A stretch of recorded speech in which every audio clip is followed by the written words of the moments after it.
Around Dodge City and in the territory on West, there's just one way to handle the killers and the spoilers, and that's with a U.S. Marshal and the smell of Gunsmoke.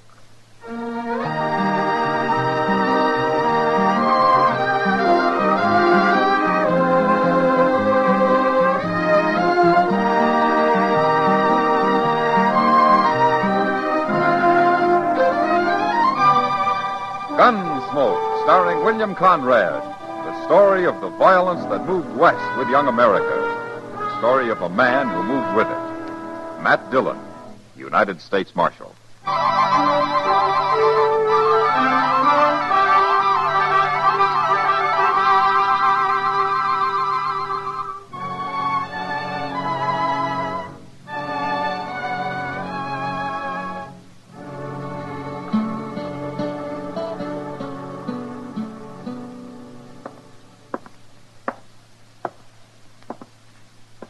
Barkeep. What'll it be, stranger? Nothing. What? I don't drink. Is that what you come in here for, to tell me you don't drink? I didn't come in here to tell you nothing, Barkeep. You won't be the first stranger in Dodge I've had to straighten out. Which one of these men is the marshal? Marshal? The marshal. I was told I'd find him here. He's here. He's sitting right behind you, so don't start nothing. Oh. Is that him, sitting right there? That's him. Oh.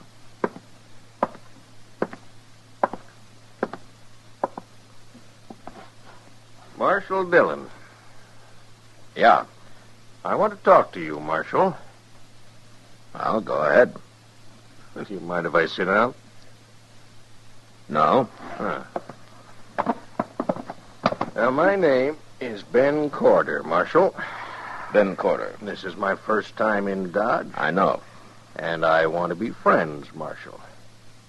Why not? Now, I figure we can do each other a lot of good. A lot of good. Oh? Is that so? That sure is. That's why I came to talk to you. See, whenever I come to a new town, I always get to know the man that's running the place. That way I figure there won't be no misunderstandings later on. Misunderstanding about what? Well, I'm a gambler, Marshal. Dodge is an open town, Mr. Corder. Oh, sure. You see, I make money gambling. Sometimes a lot of money. Now, you must be pretty lucky. I'm lucky, all right. But now, you know how sometimes a player will go broke and start a fuss over it, maybe even run to the law about it? Yeah, I know. And when he does, he's usually been cheated. Oh, some losers always got to complain about something. Is that what you came to tell me, Mr. Corder? Oh, Marshal, you know what I'm talking about. Now, you take care of the troublemakers, and I'll take care of you. Say a quarter of the profits, eh? Let me explain something to you, Mr. Corder. If a man loses his money gambling, I figure that's his lookout. But I still don't allow any crooked games in Dodge because sooner or later they lead to killing. So you run your game straight, or out you go. That's not friendly, Marshal. Now, you've made one mistake, Mr. Corder, trying to bribe me. You make another and you're through here. For good. Oh, you're one of the hard-nosed lawmen, eh? You'll find out soon enough, mister. Will I? Now, I've got an idea that I can persuade you yet, Marshal.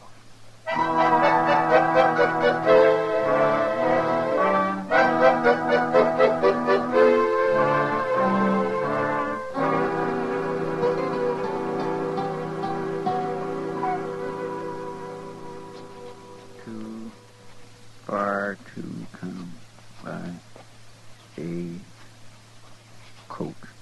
K-O-C-H-E-D-E-N-I.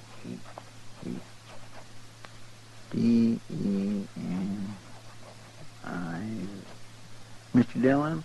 Yeah, what is it, Chester? Did you ever hear of a place called Deming? Deming? Well, that's in New Mexico. Well, it's a nice place. Well, sure. Why? Oh, this girl I know is going to move there. Oh? Is she a nice girl, Chester? She was. What do you mean she was? Well, I haven't seen her since she was about 10, and that was over 20 years ago. Well, what are you writing to the girl for, Chester? Oh, I don't write to her. I write to her brother, Welby. He tells me about everything. Well, I better get out before you explain it to me. He wants me to marry up with her, Mr. Dillon. Oh, he does, huh? Yes, sir, but once a year, regular, I write and tell him I won't do it. Yeah. She's getting too danged old. That's what's the matter with her. Well, don't forget to put the lamp out before you leave the office tonight, Chester. No, sir, I won't. Get out!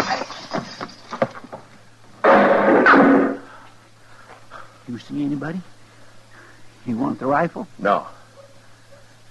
Crawl over and put the lamp out, Chester, but keep low. Yes, sir.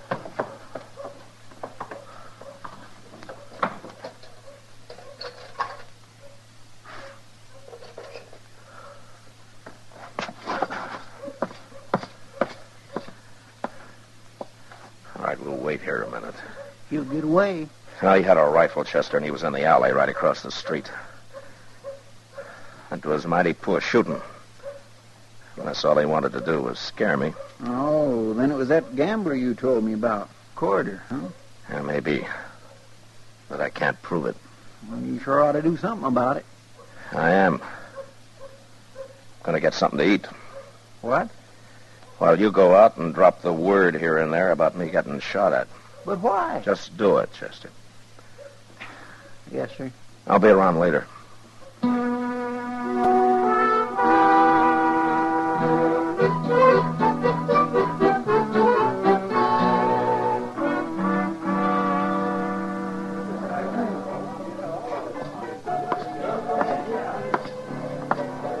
Evening, Matt. Hello, Kitty. You, busy? No? Sit down. Thank you. I heard about you getting shot at tonight. Well, I've been shot before, Kitty. Oh. And I suppose I shouldn't worry about it. Now, Kitty, don't start that. It's just luck you weren't killed years ago, Matt. It stopped being luck, Kitty, when I learned how to handle a gun myself. Sure. And anyway, somebody has to enforce the law, don't they? Well, that's the way I look at it. I'm sorry, Matt. Good evening, Marshal. Hello, Corder. Ah, right pretty girl. How long you been wearing shoes, mister?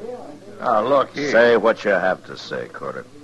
You sure do make it hard to be friends, Marshal. I only wanted to say that I heard that you got shot at tonight. So? Well, I'm sorry it happened, that's all. I don't envy a man has to be a marshal. It's mighty dangerous. Besides that, it usually don't pay very good. And what do you think I ought to do about it, Corder? Quit? No, that ain't necessary, Marshal. Because if you were smart, you could stay right here and make good money and be real safe to boot. I didn't know for sure it was you, Corder. But now I know. What are you talking about? There's a stage leaving Dodge about sunup. You're going to be on it. Oh, no, I'm opening a new game across the street tomorrow. Now take your gun, Corder. Oh, wait a minute, Marshal. You can't do that. I think I can. Oh, by heaven, you...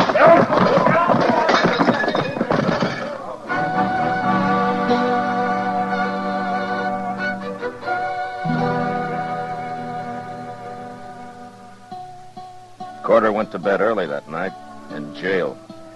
But I got him up next morning in plenty of time to make the stage. He climbed into it, meek as a bird, and then it left. And I soon forgot about him. Like so many others I'd run out of Dodge, I figured he'd keep going and make his trouble somewhere else. But a couple of weeks later, I found out I'd figured wrong. I was walking up Front Street one afternoon with Doc. I tell you, Matt, I'm going to take down my shingle one of these days and let all these people find themselves a good vet. Who's been souring your milk, Doc? Oh, Miss Humboldt. That's her. She's been coming in every day for a week. You're usually complaining about a shortage of patients, Doc. Yeah, well, that woman's not a patient. She's a suicide. Well, now, Doc, that might be said of anybody who comes to you. Huh? Oh, yeah. Oh, well, the price for cutting bullets out of you just went up, Matt. Okay. Tell me about Miss Humboldt. Oh, she wants to be bled all the time, and I won't do it. A lot of people think bleeding's good for them. Well, I do, and I just... Oh, Doc. All right, Chester. He's right inside the Alfagans here, Mr. Dillon. I just saw him. Who did you see, Chester? That gambler, Corder. What? And he's got somebody else with him, some stranger. Well, we'll see you later, Doc. Oh, yeah, well, sure, man. Come on, Chester.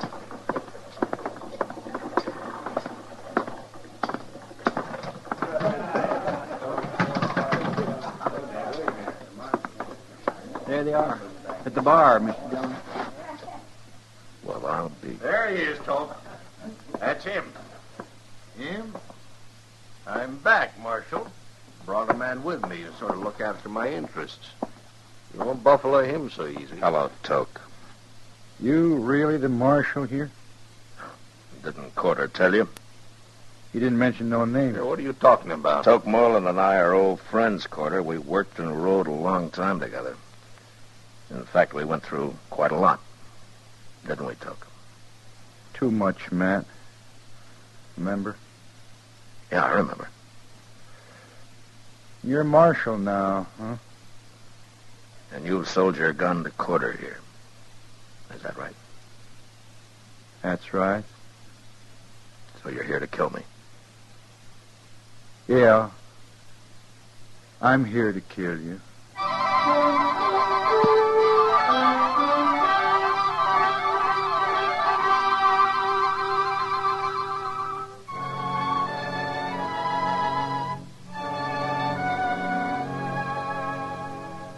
It was a bad feeling to meet Toke Moreland again after some 15 years, and to have him standing at the bar of the Alafraganza, hired by a crooked gambler to kill me. Toke and I had run horses together over in Colorado, until the night we rode into La Junta and got taken by a drunken mob and beaten half to death. And the next day, when they found out we weren't the men they wanted, it was too late. By then, something had gone wrong inside Toke. And as soon as he could climb on a horse, he'd ridden off without a word. I never saw him again. Until now. How long you been a marshal? Quite a while, Toke. I never figured lawmen for much. A lot of people don't. Like Corder here. Go ahead, Toke. Shoot him. I'll back you up. I handle my own gunfighting, Corder. I want to talk to you, Toke. Come on over to the table. No, you don't, Marshal. You stay Shut right up, here. Corder. Come on, Toke.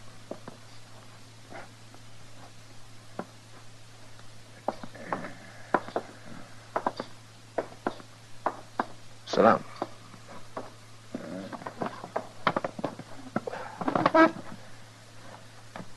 Well, Toke, is this your profession now? Shooting people? I gamble a little. Why do you do it, Toke? I don't like people much. Not after what happened at La Junta. Oh, you got over that beating? We both did. Anyway, that was a long time ago. Maybe my memory is better than yours. No, it isn't. We both changed after that, Toke. We sure did. But in different ways. Now you hate everybody, I just hate mobs. I guess that's one reason I became a lawman. There was a lawman helping them that night at La Junta. The sheriff himself. Well, there are good sheriffs and bad. Like marshals. Like anybody, Toke. It's kind of too bad you're a marshal, Matt. You mean you're going through with this anyway? I never back off from a fight. Well, suppose I won't fight. I get paid all the same.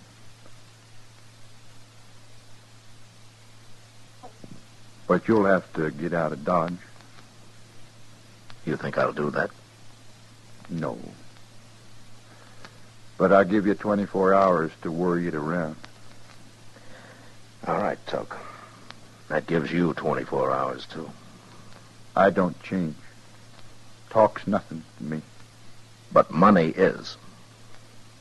It adds to the pleasure. Tell me something, Toke. Huh? You'd, enjoy shooting me? You ain't Matt Dillon no more. You're a lawman. Same as the one who helped him half kill me. And you too, at La Junta. Ah, you're a fool, Toke. Maybe. But I'm a pretty good gunman.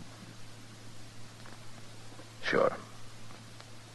You can let Corder run his game here, or you can quit. It's a crooked game. There'd be fights. Men would die. 24 hours, Marshal Dillon. Okay. 24 hours.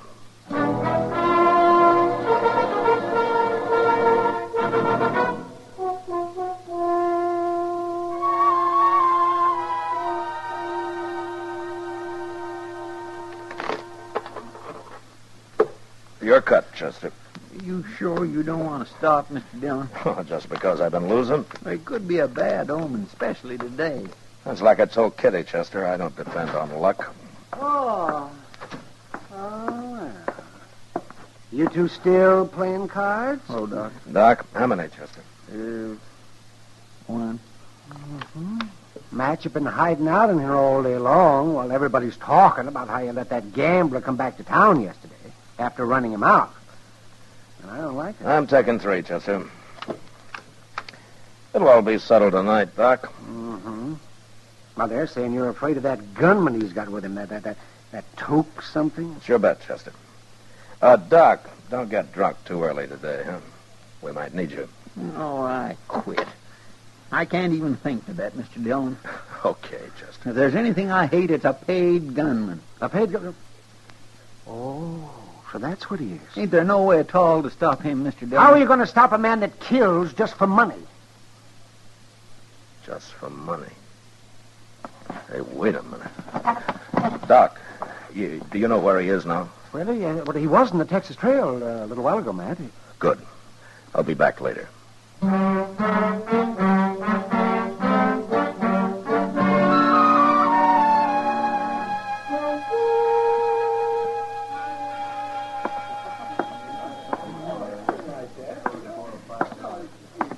Hello, Toke. Well, Marshal Dillon. Sit down, Marshal. You know Miss Kitty here? Hello, Matt. Kitty? I've been talking about you, me and Kitty. And talking about me, too. Good. That's what I want to talk about, Toke. Me? Well, go right ahead. But don't stay too long. She's a real pretty girl, Matt. Maybe I'd better leave. If you leave, I leave with you. Matt? It's all right, Kitty. Stay. Toke, how much is Corder paying you to get rid of me? $300 Yeah. Well, what if I give you $300? to shoot him. You don't care who you kill, do you? It don't matter much. No. All right. I'll give you $300 to clear out of here and forget this whole business. Why? Well, we were good friends once, Toke, till you got mad and started hating everybody. You've changed too, Matt. You sure never were a coward in the old days. Is that what you think I am? Well, so does Kitty. Don't you, Kitty? Don't tell me what I think, mister. He's full of vinegar, Matt. A girl like that deserves a real man. Yeah, I think I'll get my money from Corder so as I can hang around Dodge and get a little better acquainted with her. Now I am leaving. Well, I guess there's nothing more to say, Toke. Nothing I know of. See you in about an hour, Marshal. Unless you go hide.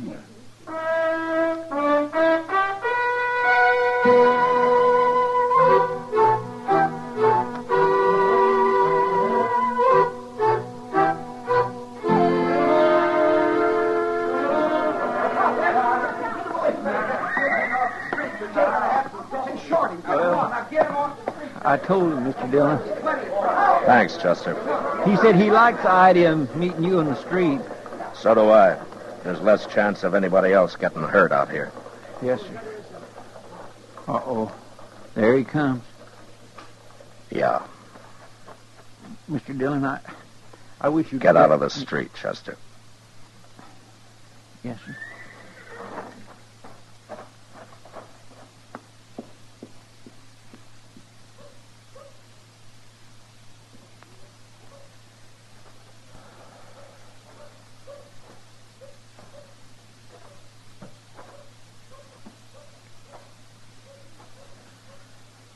I guess you ain't a coward after all. Then get out of Dodge, Toke, and take Quarter with you. Quarter don't mean nothing to me. Does anything? Just killing people, especially lawmen. Okay, Toke.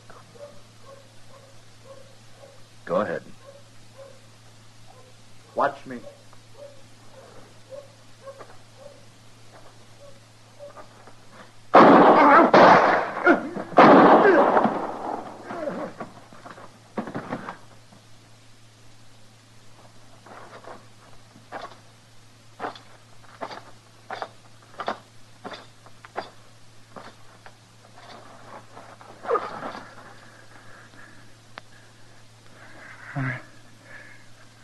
I'm hurt, Matt.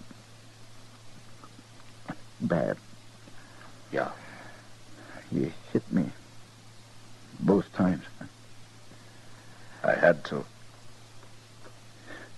Funny thing, Matt. What? I'm lying here, flooding inside, dying. But I ain't mad no more. I don't hate nobody. Toke, It's too late to do anything about it. Yeah. It's too late, Toke. Sure.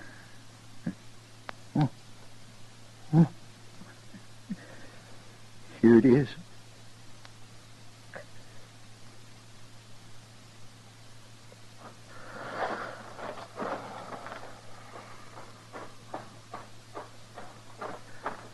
Chester, Yes, sir. take care of him, will you? You going after Quarter? Quarter isn't the kind of man who'll stay around after this. No, I'm going for a ride. Alone.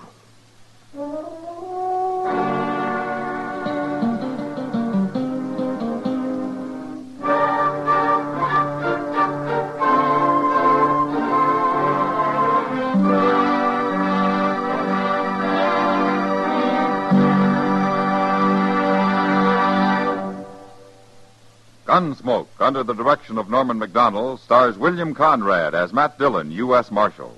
Tonight's story was specially written for Gunsmoke by John Meston, with music composed and conducted by Rex Corey.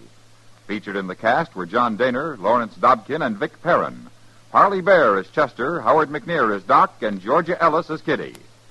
Join us again next week as Matt Dillon, U.S. Marshal, fights to bring law and order out of the wild violence of the West in Gunsmoke.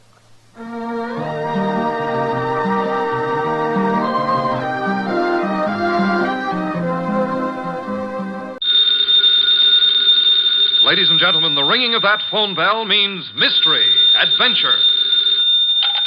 Nero Wolfe's office, Archie Goodwin speaking. Yes? Yes, I know that in 48 hours it's going to be Christmas, but who is this? Who? Look, I'm a big boy now, so... Okay. Tonight at 8. Goodbye. What the devil was that? This may come as a shock to you, Mr. Wolfe, but that was Santa Claus. You been drinking? Uh-huh, the usual, milk. He's coming to see you at 8. He's got a problem. Indeed. It seems that some low, not to mention murderous character is going around slaughtering Santa Clauses.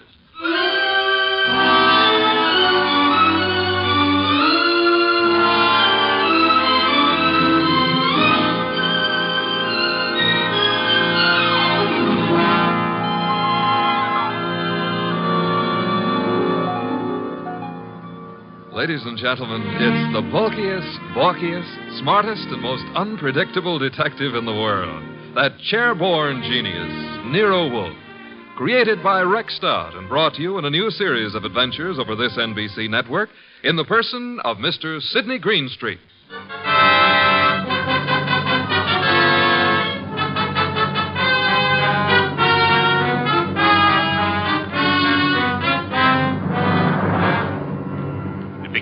earlier than 8, however, the case of the slaughtered Santas. It began, to be precise, on the corner of 34th Street and Carlisle. The hour was close to 6, the weather cold, the sky dark. How you doing, Santa? I'm freezing to death, officer. It's a cold day. You packing up? Yeah, I guess so. Not many people around anymore. Oh, heading for home and dinner. How was the collection?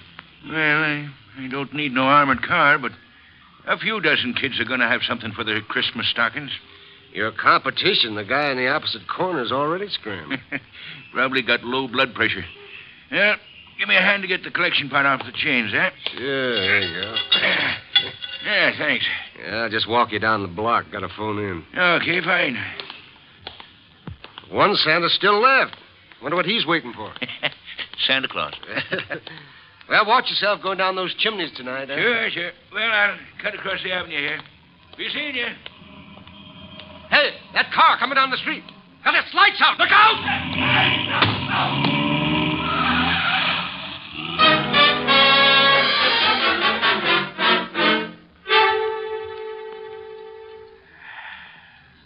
Hey, Peg. Huh? Did I ever tell you I love you? Oh, it's not me you love. It's a hot soup. Now, you're not the only woman who can cook a dish of soup. Huh? It helps, though. I'm just beginning to thaw out. Yeah, that's a cold corner you play Santa Claus on.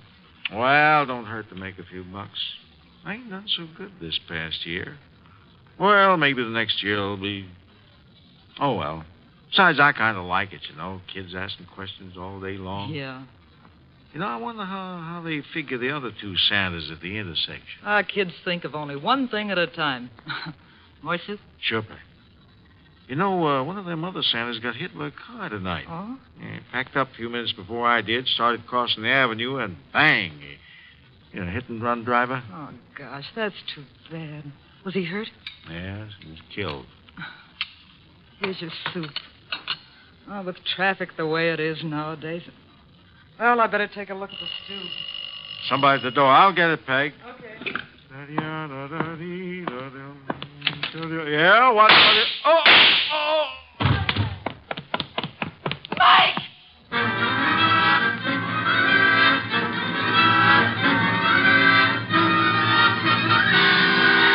Mr. Wolfe?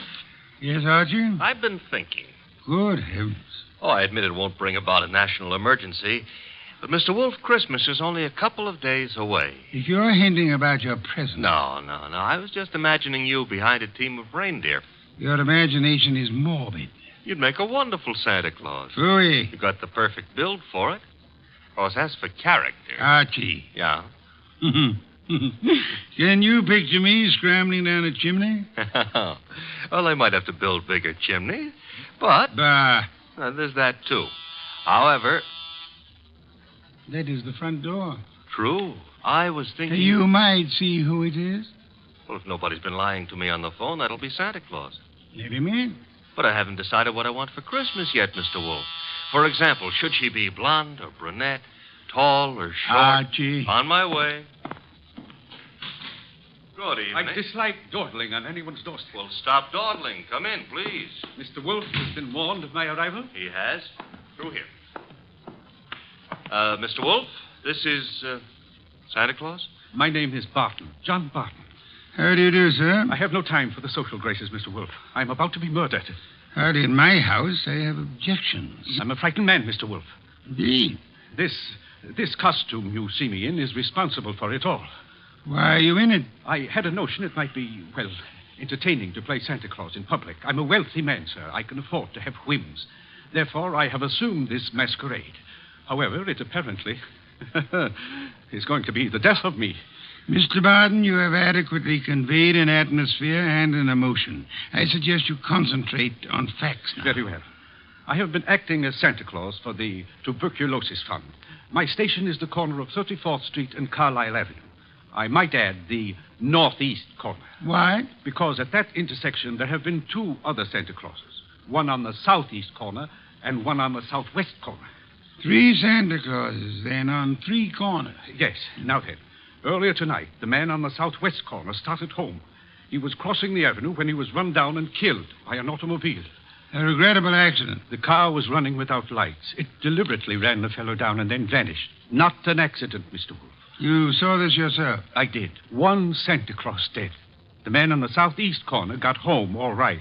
According to the radio news flash, that's where he was killed by bullets. Coincidence? Possibly, but I wouldn't want to risk my life on the chance. This is Friday night. In the nature of things, you would have made 2 more appearances. Very well, Mr. Barton. I'll write you a check as a retainer, then hurry along home. I'm late now. No.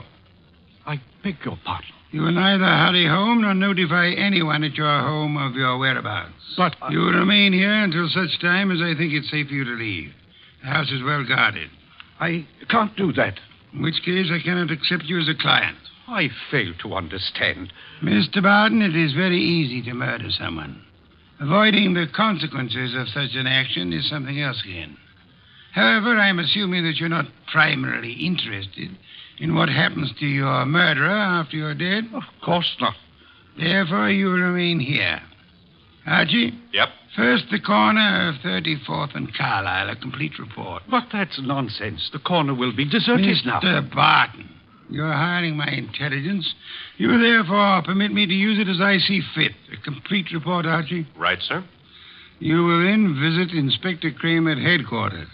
You will, in whatever manner you find effective, collect all the police information about the 2 already murdered Santas. Fine. The manner, I think, will be applying a blowtorch to the inspector's toes. Your levity is ill-timed. The inspector is likely to throw me out on my ear. Your problem. My ear? And on your way home, you might stop in at Mr. Barton's place. I don't see any purpose in that. Mr. Barton, there is a basic problem to which we must find an answer. Whether those 2 men were murdered because they were Santa Clauses or because their deaths were merely preliminaries to yours. Archie, I suggest haste. Yes, sir. And avoid blondes. Hmm? I would like you to be home in time for Christmas.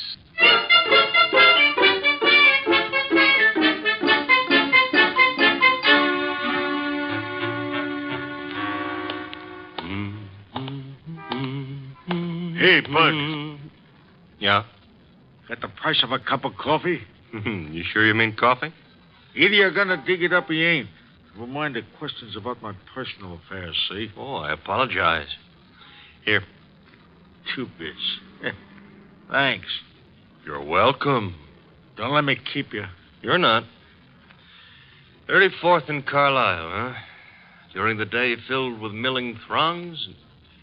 Hey, that's a nice phrase. I'll have to remember it. Milling throngs. And now desolate and deserted. Well, that's life. Is that a fact? That's philosophy. Yeah? Well, for 2 bits, I don't have to listen to no philosopher, see? Good night, Bud.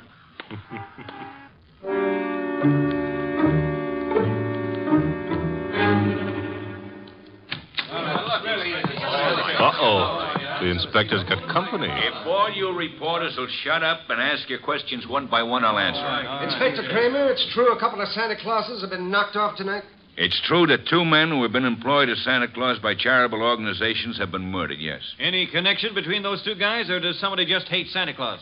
Well, so far as we know, there is no connection. That means it could be maybe some kind of maniac who decided he doesn't like Christmas or Santa Claus. Is that right? The department is investigating along those lines. Like how? Well, we're checking all the local asylums for possible escaped lunatics. Yeah, but, Inspector, suppose this nut has never been in an asylum. That'll be all, boys. Oh, but listen, I said that'll be all. Now, anything new comes in, you'll get it, understand? Good one. Hello, Inspector. I spotted you coming in. What happened? You decided to reform and got a job on a paper? Nope. I'm a public-spirited citizen, that's all. Yeah, I could add a few things to that description with practically no strain at all.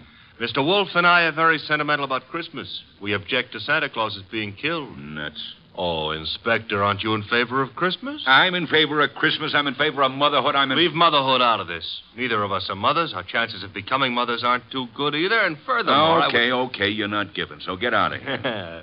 Thank you, Inspector. But Goodwin, Yeah? in case Wolfe decides to send me something for Christmas, you know what I wish he'd send me? What? Your head.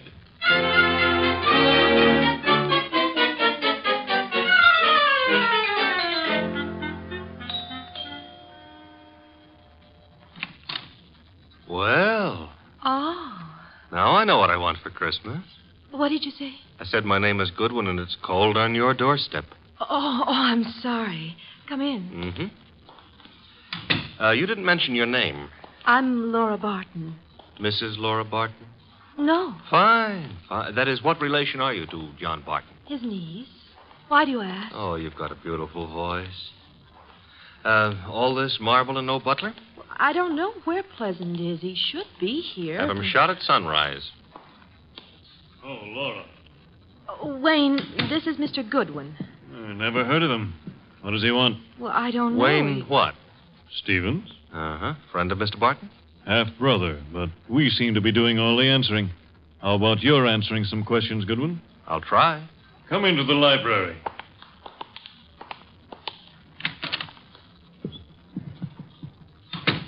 What do you want? For Christmas? Erase that. I would like to see Mr. Barton. He's not home. Where is he? Don't you know?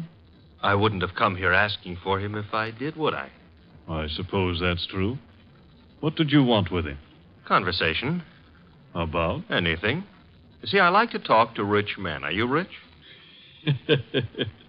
I can't play the piano either. You could always learn. But being rich is harder, I found it. Mr. Goodwin, you must have some reason for coming here, some reason concerning Uncle. Laura, you're being imaginative. Well, Uncle is late. He's probably still on that street corner playing Santa Claus. He enjoys it. Why bother about what... I don't know, except... He's never been as late as this? Well, no. Not since he started that masquerade of his. Would you happen to know where the butler is? Out getting drunk, I suspect. He was in the kitchen a little while ago. Disappeared. Pleasant likes to look on the wine when it's red. Or even when it's rye. No, I take that back. Oh, you do? He prefers Irish whiskey. We don't stock it. Therefore... Oh, too bad. I better run along. Good night, Mr. Stevens. Miss Barton. Good night. I'll see you out.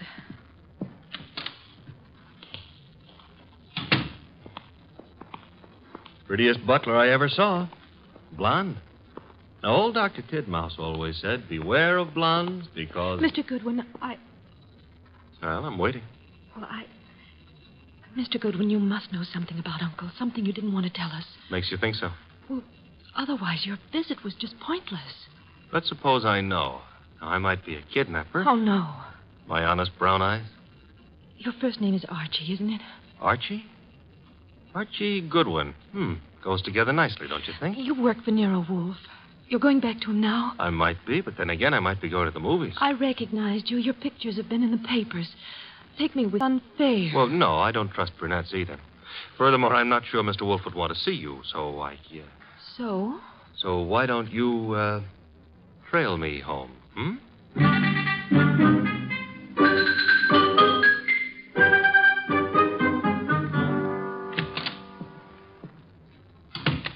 That you, Archie? Archie? Where's Santa Claus? Guest room. He was tired. What, I've been trailed home. Me? By a blonde. Phooey. All right, I admit I didn't make any strenuous effort to shake her off, but she trailed... Where is she? Outside. Good. Your report. Oh, but she might freeze to death out there. That's her problem. Your report, Archie.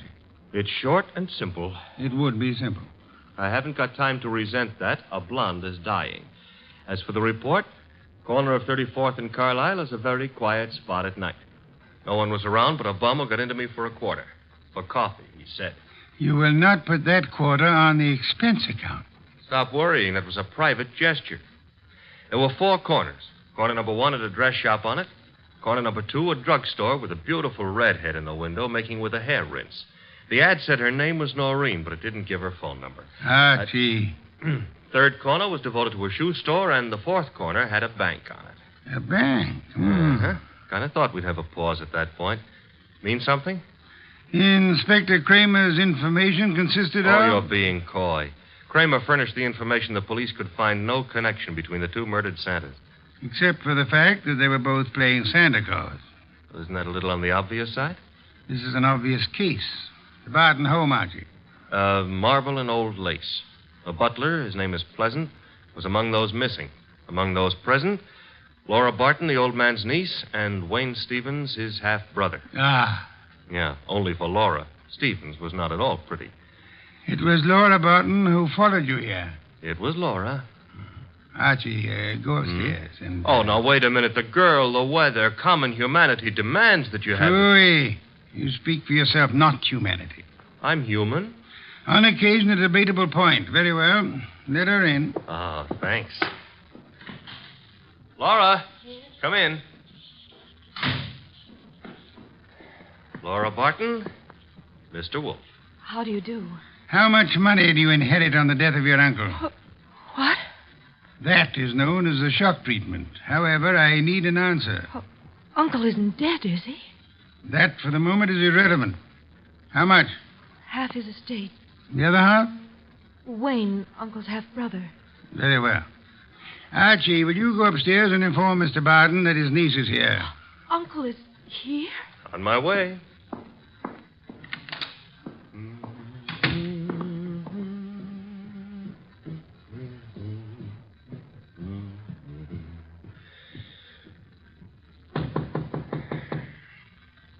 Yes?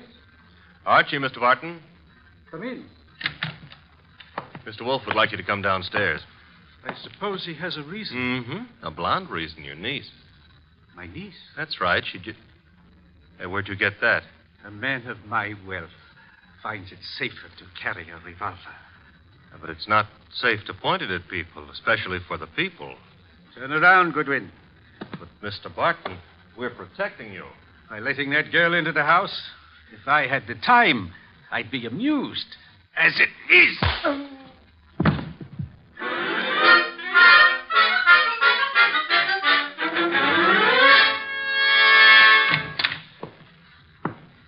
Archie, you been gone? Good heaven. Uh-huh. Santa Claus came early. Go ahead. Which one are you referring to, my own or the one Santa gave me? You had better sit. No, I had enough trouble getting up a little while ago. I'm staying out of any positions in which I might have to do that again. Mr. Barton is among the missing. Indeed. Mm-hmm. Hit me on the head and used the back exit. I checked with Fritz in the kitchen on the way here. He offered a reason for his peculiar behavior? Laura Barton. So? I don't understand. Uncle wouldn't do... Uncle apparently has. He also, would appear, fancies himself in costume. Well, he used to be very much interested in the stage. He acted for a while a long time ago till the family objected. Archie? Got it. Nero Wolfe's office. Archie Goodwin speaking. You recite very nicely, Goodwin. This is Kramer. Let me have Wolfe, huh? Mr. Wolfe? Inspector Kramer. Yes, Inspector? The papers haven't been carrying it, Wolfe, but you're working on the Santa Claus case, aren't you? Possibility? You didn't send Goodwin down to headquarters on a possibility. Never mind. We're working on a line down here, Wolfe. Now, look, if it doesn't strain your professional ethics, you might be able to help. How? There's a bank on the corner of 34th Street and Carlisle. We got the thought that suppose a gang was preparing to take that bank tomorrow morning. Those Santa Clauses have been on the corner for nearly a week now.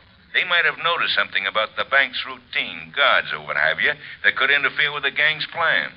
A mighty ingenious and imaginative thought, Inspector. Hey, you didn't say yes or no. I have at the moment no opinion. That's all you're going to give us? At the moment.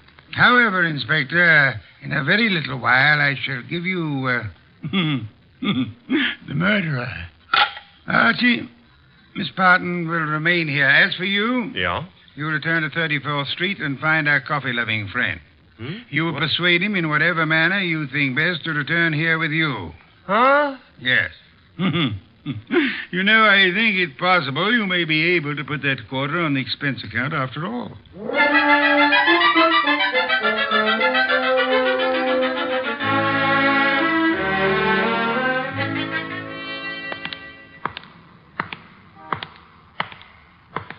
You. What? Oh. Why, I've seen you before. Yeah, I've learned to love the neighborhood. That's why it's going to break my heart. What is? Leaving it with you. With... It's sensitive about having guns pulled on me tonight. Let go of me, will you? Not until I tell you that, McGill. Yeah. Gun looks in a lot better shape than you do. You're coming with me. Oh, where? Mr. Wolfe would like to see you. Nero Wolfe? Yeah. Well, why? He's trying to salvage a quarter.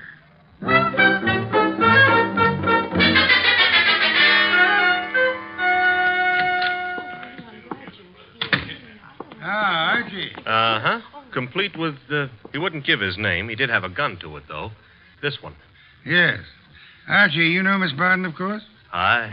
And Mr. Stevens? He joined us a moment ago. Miss Barton thought she'd be happy if he were here. Hello, Stevens. That's not the only reason I came. My brother is still missing. I'm concerned. Yes. You, sir, will you sit down? Watching people stand makes me uncomfortable. I don't have to. You do. Archie is stronger than you are. All right. That's better. If you don't mind, Mr. Wolfe, I've never been here before, never met you. But you look as though you could handle things. I think my brother's been kidnapped. Possibility we shall have to consider. Miss Barton, perhaps you have a theory, too? Well, I don't know. Uncle's been behaving strangely for weeks now. What way? Well, I'm not sure.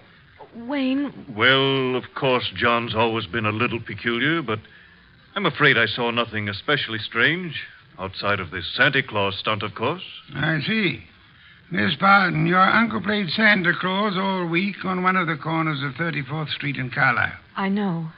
On two other corners, two other men indulged in the same activity. Those two other men are now dead. Oh, Well, no. wait. Mr. Wolfe, you mean they were killed by mistake? Fort Barton? It is true that one man, made up of Santa Claus, looks very much like any other man similarly costumed. But the answer is no. One of the two men was shot in his home after he had removed his costume. Well, then, what connection? Miss Barton, in the event that you wanted to hide a tree, where would you hide it? Hide a tree? Why, I wouldn't even begin to know. If you were very clever, you would hide it in a forest. If you wanted to hide a murder and were very clever, you would adopt the same principle. Wait. You mean that if someone wanted to kill Uncle and didn't want to be suspected, he'd... Go about murdering several people with an ostensible, if lunatic, reason. He would, let us say, go about killing Santa Clauses. I get it. Then people would think the man he really wanted dead for a special and private reason had been killed for something that didn't point to him. True. That was why two Santa Clauses were murdered tonight. The third Santa Claus, however, the real object of the murderer's attention, was luckier or suspicious. He fled. Do I have to hang around here and listen to all this? You do, my unwashed friend. Mr. Barton fled, and the murderer was in a quandary. He had, so to speak, invested in two murders merely to make the third one confusing. But he found himself unable to commit that third murder. He couldn't find his victim. Could he ask the police to do so? Hardly. But he might try to inveigle a private detective such as myself into the job. That makes sense, Mr. Wolfe, but why would my brother have deliberately fled from your house? I mean, he was protected here, so... But do I make myself clear? Very clear, Mr. Stevens. Archie, that gun you took from the dirty gentleman, you still have it? I still have it. Then would you mind pointing it at Mr. Stevens here until the police remove him?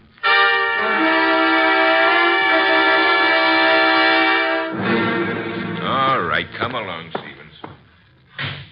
Well, that's the end of Mr. Stevens. Inspector Kramer will take good care of him from now on. But now, Mr. Wolfe, Laura and me and the refugee from a washcloth over here would still like to know how and why and who was involved. I knew two people had a motive for John Barton's death. Laura Barton and Wayne Stevens. One of them proceeded to kill Santa Clauses in the hope that the police would assume those killings to be the work of a lunatic. The paper certainly hopped on that assumption. Yes. However, John Barton, aware that his life was in danger, escaped his murderer and hid. In this house? No. A man in Santa Claus costume came here and said he was Barton. However, he was an obvious imposter. He proved that by his flight when his niece came here. You mean he could fool you, but he knew he wouldn't be able to fool me, so... Precisely, therefore, was not Barton. Who was it? Who else had disappeared at the propitious moment? The butler, Pleasant. True. I distrust coincidence.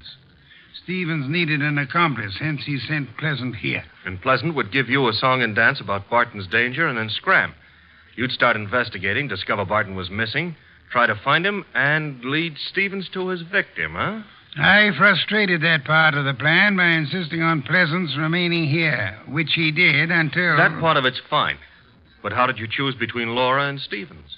It was Stevens who knew, without being told, that Barton had been in this house and had fled from it. Yeah. You yourself mentioned that Stevens had only been here a moment, so you hadn't told him. Obviously, the butler phoned him as soon as he had hit you over the head and escaped.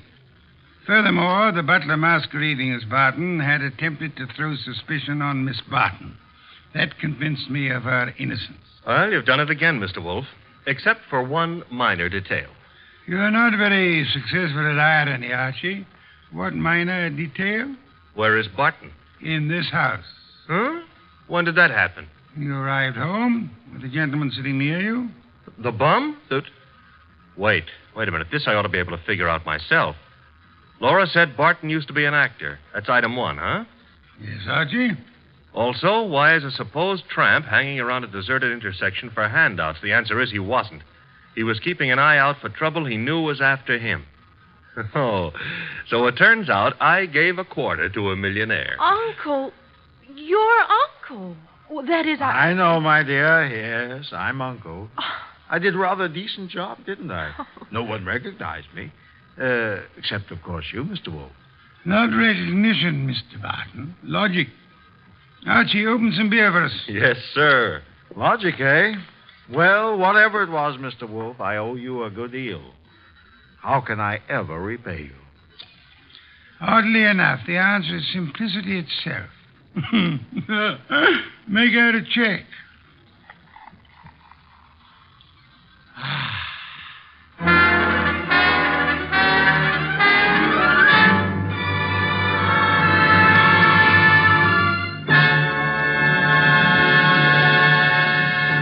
You have been listening to The New Adventures of Nero Wolfe, starring Sidney Greenstreet.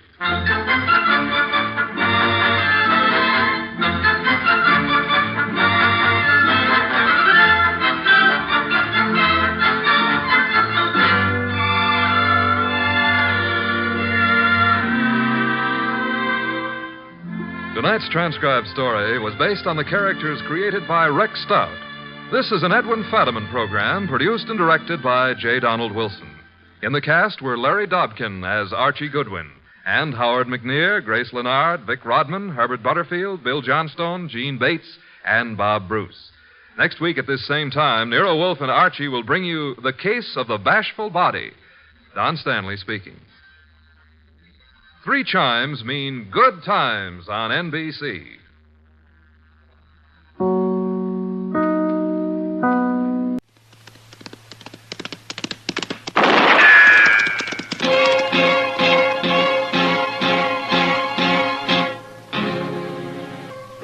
Around Dodge City and in the territory on West, there's just one way to handle the killers and the spoilers, and that's with a U.S. Marshal and the smell of Gunsmoke.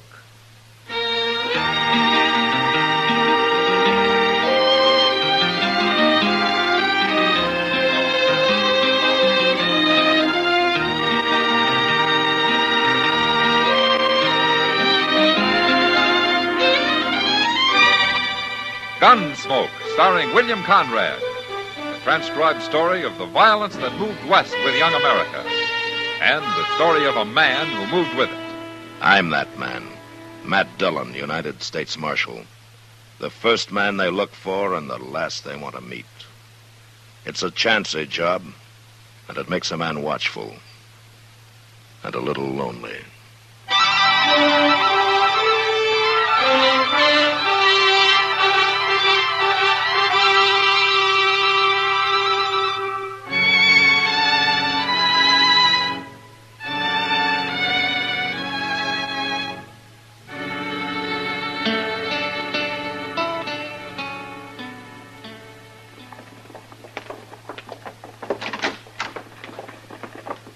Hey, Mr. Dillon, look who I got with me.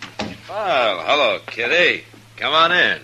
I ran into Chester on the street, Matt. He insisted I come along with him. Well, I'm glad he did.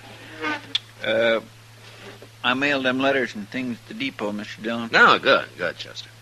I took that circular over to Mr. Hightower. He'll print some up in a couple of days. Oh, good. That's all you want me to do, ain't it? Yeah, that's all. Ain't nothing else you need. I mean, not right now. No, nothing else. Everything's pretty well took care of, ain't it? Yeah, everything's fine. Fine, Chester, yeah. Except for that buzzing in your head. My head? Come on, what is it, Chester? Just speak it right out. Well, thing is, I run into this friend of mine a few minutes ago. I ain't seen him in years. I knowed him a long time ago, way back in the Army. Oh? You know how it is. Well, go on. Well, see, he's stationed out at Fort Dodge, right here. Only 5 miles away. My, just imagine that. Chester, I got an idea. Yes, sir? Look, why don't you ride out and see your friend, huh? Now, you can stay a couple of days if you want. There's nothing for you to do around here. Well, you think that'd be a good idea? Well, it's my idea, isn't it? Yes, sir, it sure is. Well, I better get going then. No use wasting time, is it? Bye, Chester. Bye, Miss Kitty. I'll be back in a day or two, Mr. Dillon. Yeah, well, you have a good time, Chester, and leave the door open. It's awful hot in here. Yes, sir, I will. Goodbye. So that's why he wanted you here, Oh, huh? I guess he thought it might help. But he forgot to mention something. No, what's that? This dear old friend of his has got a pretty interesting job in the Army. Yeah, is that so? Yeah. He's a mess sergeant. A mess sergeant? Yeah. Well, after a couple of days of that, I'll have to go after Chester with a wagon. You may never see him again. Yeah. Marshal Dillon, Come on in, son. I'm looking for Doc. Well, his office is right next door. I've been there. I've been everywhere. Oh, you need him bad? I was sent to fetch him. Somebody sick? My pa told me to bring him out to our place. Well, is it your pa who's sick? He wants the doc bad, Marshal. Well, who is your pa, son? Ben Pitcher. You Ben Pitcher's boy? My name's Jerry. Oh, Jerry, your pa must be pretty sick if he sent for Doc. I know. He hates doctors. Don't believe in them. But he wants Doc to come, Marshal. He told me I had to find him. I've looked everywhere. Well, there's a back room at the Dodge house, Jerry. Doc sometimes plays a little poker in there. Well, thank you, lady. I'll go look. If you don't find him there, come back and I'll help you, Jerry. Thanks, Marshal. Oh, and Jerry, Yes, sir. if you do find him, be sure and tell him that I want to see him before he leaves, huh? I'll tell him, Marshal. That's a surprise. Yeah. I've heard about Ben Pitcher. How he hates doctors. His wife's just as bad. I remember he got cut up in a knife fight here in town sometime back and then threatened to kill Doc if he got anywhere near him. He almost bled to death as a result. You know, there's something wrong about this, Kitty. I think I'll ride out there with Doc. Good. I'd sure hate to see anything happen to Doc. Yeah, so would everybody. Except Pitcher.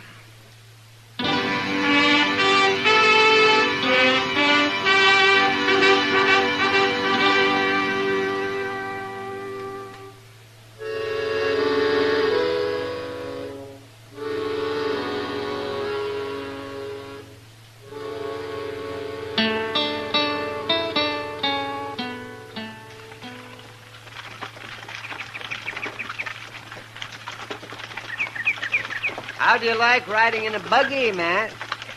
Make you feel important? Yeah, it sure does, Doc. But the way you drive, I'd feel a lot safer on a horse. Well, you'll get used to it. Well, I hope not. Whoa there. Whoa.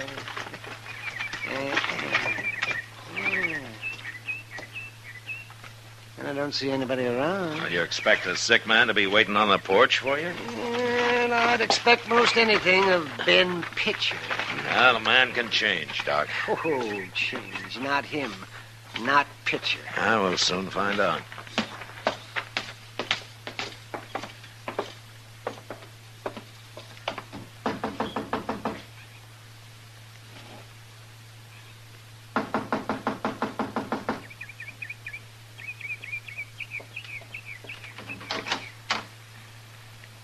What are you doing here, Marshal? I came along to keep Doc company, Miss Pitcher. Oh. Ma'am? Where's the boy? Jerry said to tell you he'd be along directly. Why didn't he come with you? Well, he said that you gave him a list of stuff to buy while he was in town. Oh, forgot. We're wasting time. Where's Ben, Mrs. Pitcher? He's out back. He's out back? In the barn. What's she doing in the barn? You ask him, Doc. I don't interfere in my husband's way of doing things. Mm-hmm. Is he sick or isn't he? He's in the barn. You go see him. I got work to do. That woman could fair drive me crazy, man. Well, maybe that's what happened to Pitcher, Doc. Between the two of them, it's a wonder the boys made out at all. Yeah, Jerry seems okay. If they have their way, they'll make a spook out of him yet. You know, you're not very charitable, Doc. Oh, charitable. You don't fool me, Mad Dillon. You don't like them any better than I do. I always try to look for the good side in people, Doc. Oh, sure, hogwash. Well, pretty good barn he's got here. Yeah. Look, I'll go in first. Huh? What's that? Or you follow me.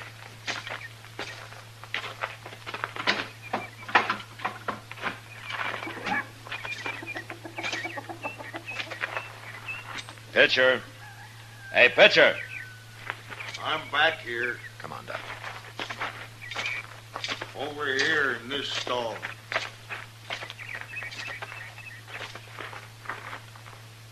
I thought it was Doc. He's here, Pitcher. What are you doing in there with that cow? I thought you were sick. It ain't me that's sick. Well, who is sick? My cow. What? My cow's got the colic or something. I've done everything I can for her. You mean you had me come all this way out here, to doctor a cow? I wouldn't let you doctor no human. I thought there was something wrong about all this. Cow's different. I don't mind so much you working on a cow. Oh, you don't? No, cows are different. Humans can get well by themselves, but cows is helpless. They're kind of pitiful. Listen to her. She's hurting bad, Doc. I ought to kick you right in the head, Ben Pitcher. Don't take it out on me that you doctors don't know nothing. If you're so smart, do something for my cow. Before she dies, Doc. Oh, all right. I'll look at it. But you sure don't deserve it, Ben. You ain't doing it for me. You bet I'm not. Now get out of the way and let me in there. Take your time, Doc. I'm in no hurry.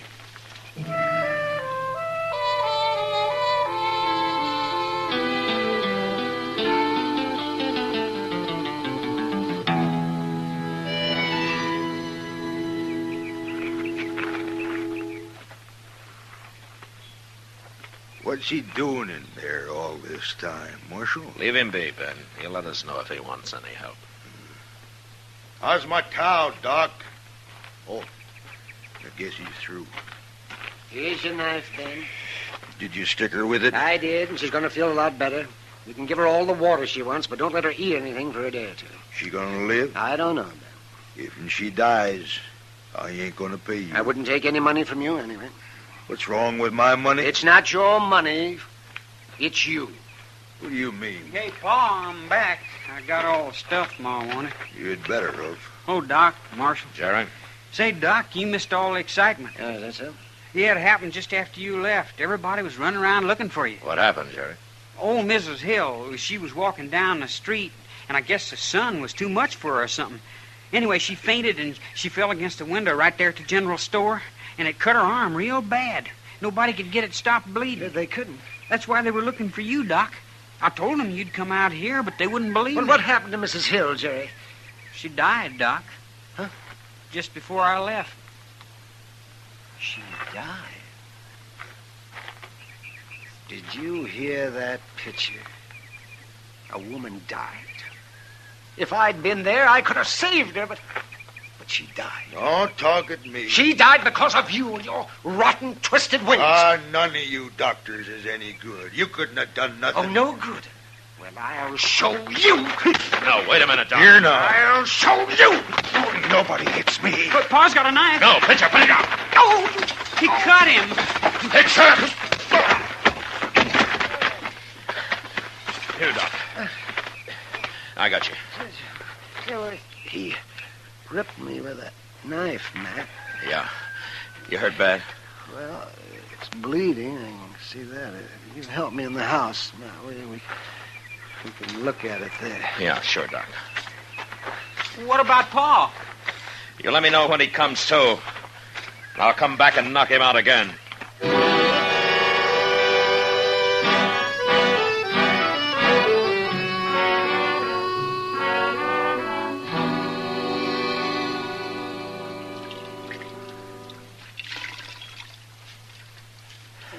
Well, it's pretty clean now, Doc. Well.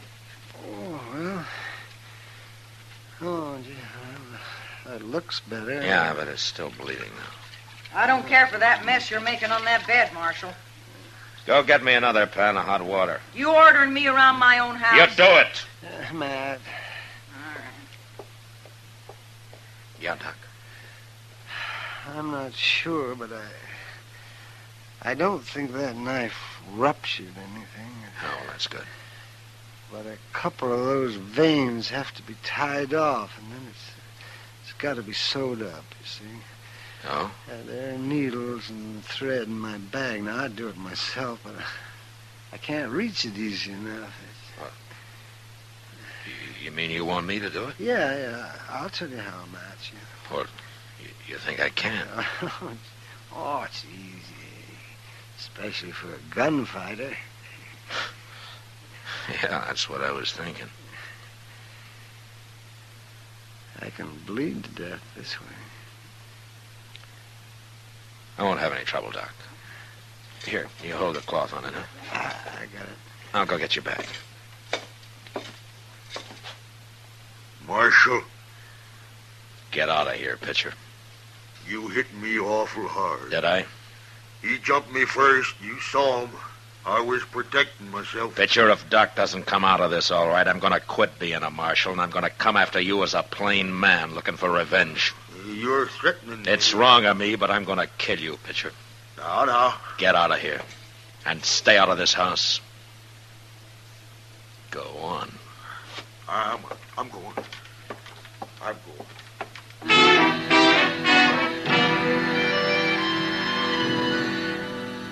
It wasn't easy, and I felt like I had fence posts for fingers. But I finally got Doc sewed up. He'd lost an awful lot of blood, and he passed out before I finished. So all I could do was sit there and watch him. And maybe that was the hardest part. In the morning, however, he seemed better, and he insisted that I take him into Dodge. So I made him a bed in Pitcher's wagon and had Jerry drive the buggy alongside. He was in bad shape by the time we reached town, but I got him into his own bed and then sent for Kitty to help me out. I don't know what I'd have done without her for that next week. Matt, Yeah, Kitty, I'm coming. you know what he wants now? Oh, what? He's tired of drinking plain water. He says if we don't start cutting it with some good corn, he won't drink any more. Well, then let him go thirsty. He won't hold out long. No public servant's gonna tell me what's good for him. You send that lawman down for some whiskey. Doc, now we've gone to a lot of trouble to keep you alive. We sure have. Oh, don't you worry about me. I'd get out of bed right now. I like being waited on. Now, who's that? Oh, that's a dumb question. Who's that? How do I know? Go look. Doc, I never thought anything could make you any ornerier than you've always been, but getting stabbed, did it? Oh, never mind the gab. Just answer the door. Well, come on in. Oh, what manners. Come on in, I said. Oh, good heavens. Well, go ahead, Doc. Fire me. Doc? Doc. In here. Oh, well, it's Jerry. Yeah, come on in, son. Oh, Doc, Marshal. Now, what are you doing in town, Jerry? I come for Doc. What? Pa's sick. He's about to die. He's so sick. Oh, now look, It's Jerry. the truth, Marshal.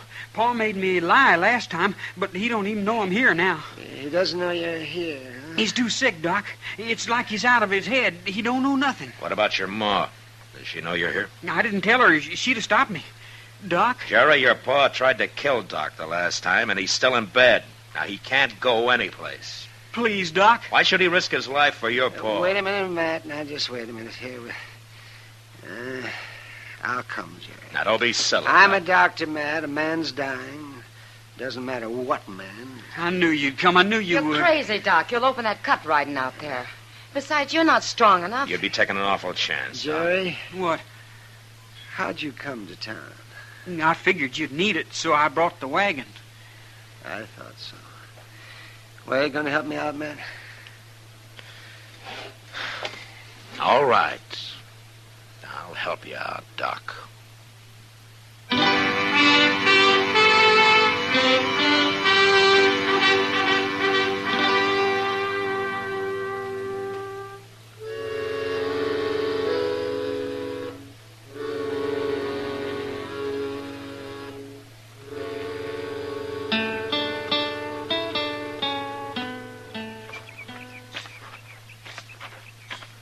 I wish you'd let me carry you, Doc. No.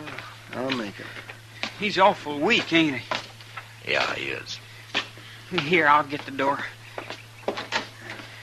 Come on in. Ma's probably in the bedroom. It's over this way. We know where it is, Jerry. Oh, I forgot. That you, Jerry? It's me, Ma. Where you been? Doc, what are you doing here?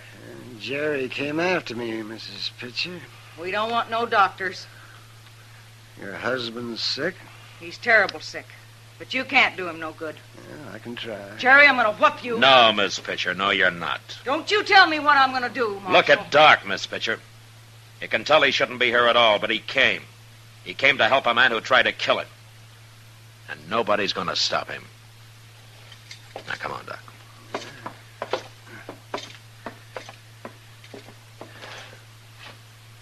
Get out of the way, Miss Pitcher. Wait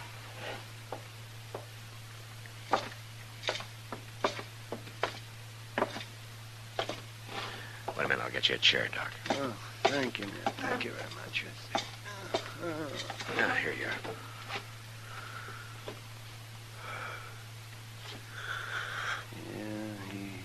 Yeah, he looks pretty sick.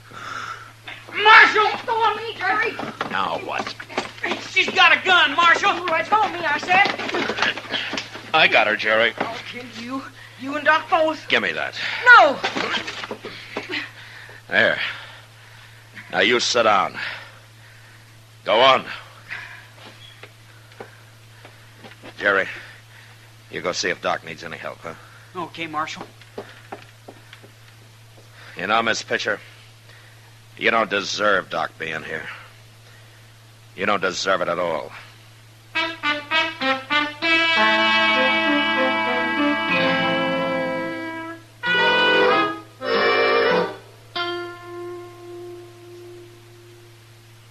Marshal,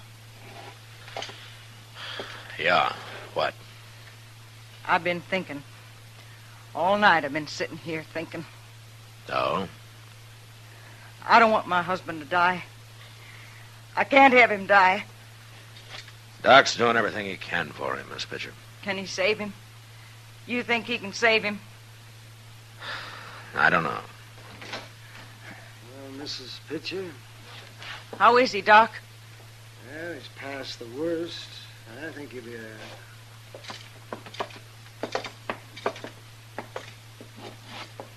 Can I see him? Can he talk? Yes, but not for long. He needs a lot of rest now.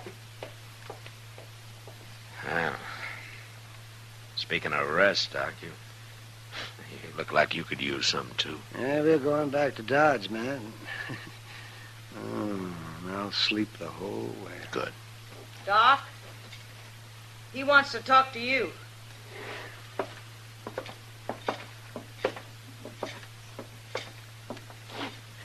What is it, Pitcher?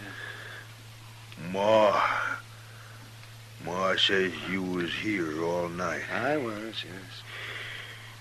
She says you saved my life. Yeah, maybe I helped. Maybe. But what I want to say is that I ain't gonna pay you. I didn't ask you to, Pitcher. Pitcher, Doc saved your life. Maybe he did. But I ain't gonna pay him. It doesn't matter, but why not? 'Cause my cow died. No, Pitcher, I'm gonna... Matt.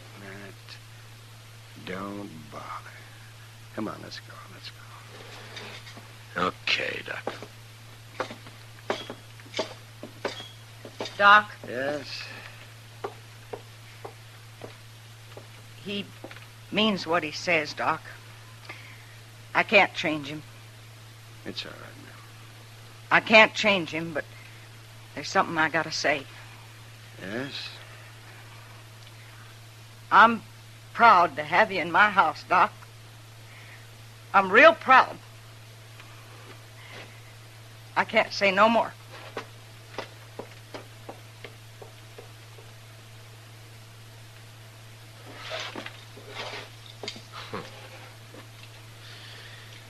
Well, Doc,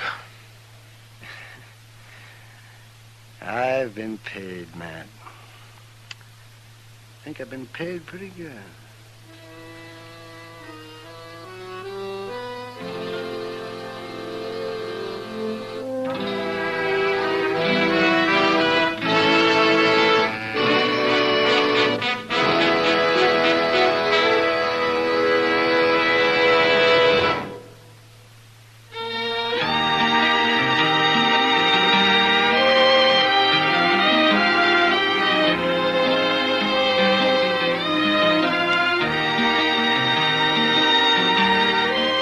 Gunsmoke, produced and directed by Norman Macdonald, stars William Conrad as Matt Dillon, U.S. Marshal.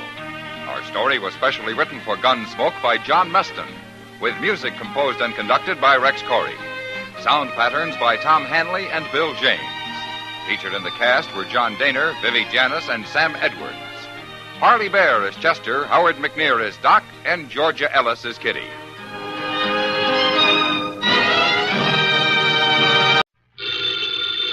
Ladies and gentlemen, the ringing of that phone bell brings you mystery, adventure.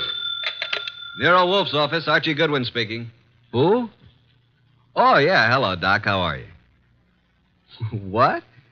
In trouble? You? More trouble. You attract trouble, Archie. Hang up. It's our dentist, Dr. Thrumming. Let him wait. We never can find him when we need him. Tell him it's after office hours. Doc, you're talking so fast I can't make head and tails of it. Look, listen, Doc. Come on over here and we'll be able to hear you. It'll only take you a few minutes. Right. You consistently disobey me. I want to work on my paper about odontocosms.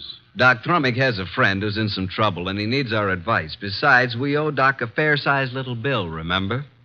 Money again, Archie. Money is the curse of our times. Yeah, man. Bring on all the curses that is available.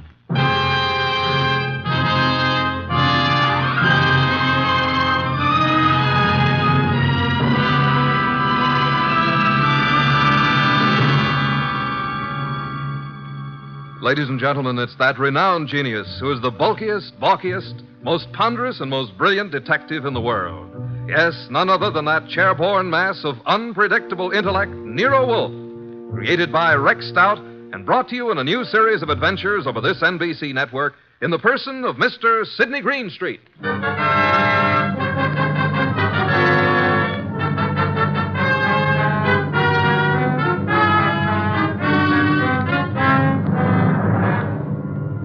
This story is one we refer to as the case of the Midnight Ride.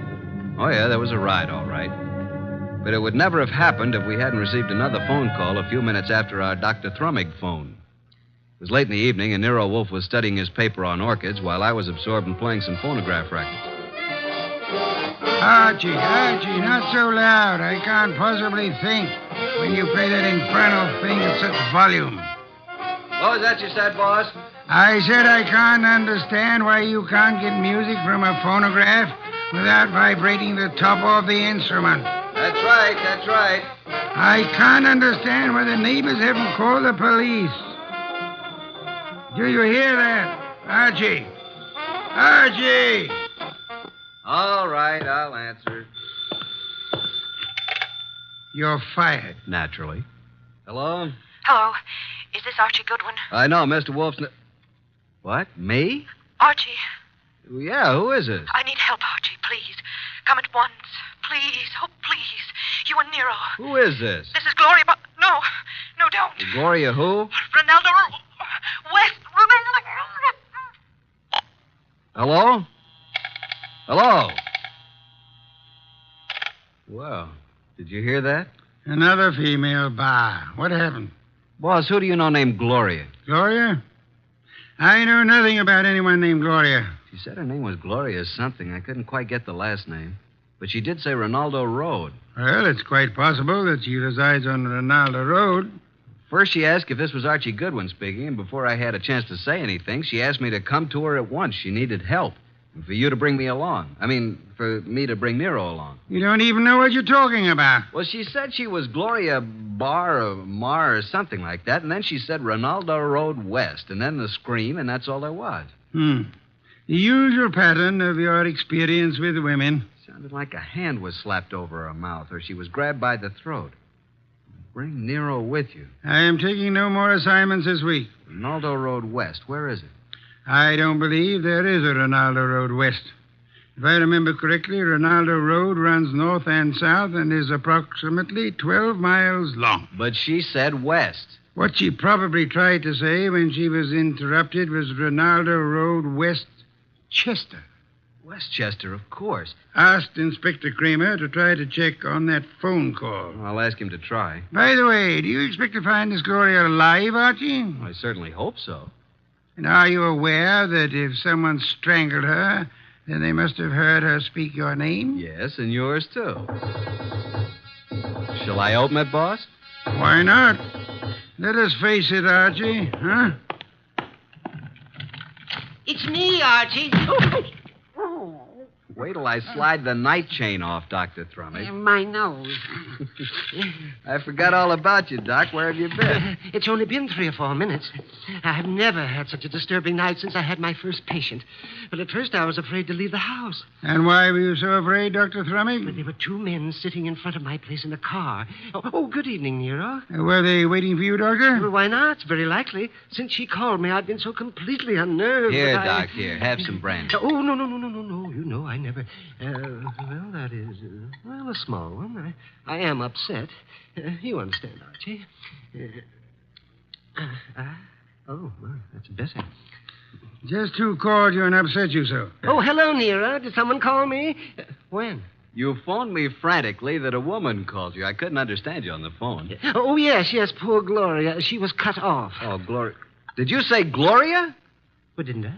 I thought I did. Oh, dear. What did you say? I said Gloria. Oh, my, isn't that strange? I thought that's what I said. No more, please. We just had a call from Gloria. Who is Gloria? Well, you remember. We all went to school together. That is... you do, too, remember. Gloria, you know, she was...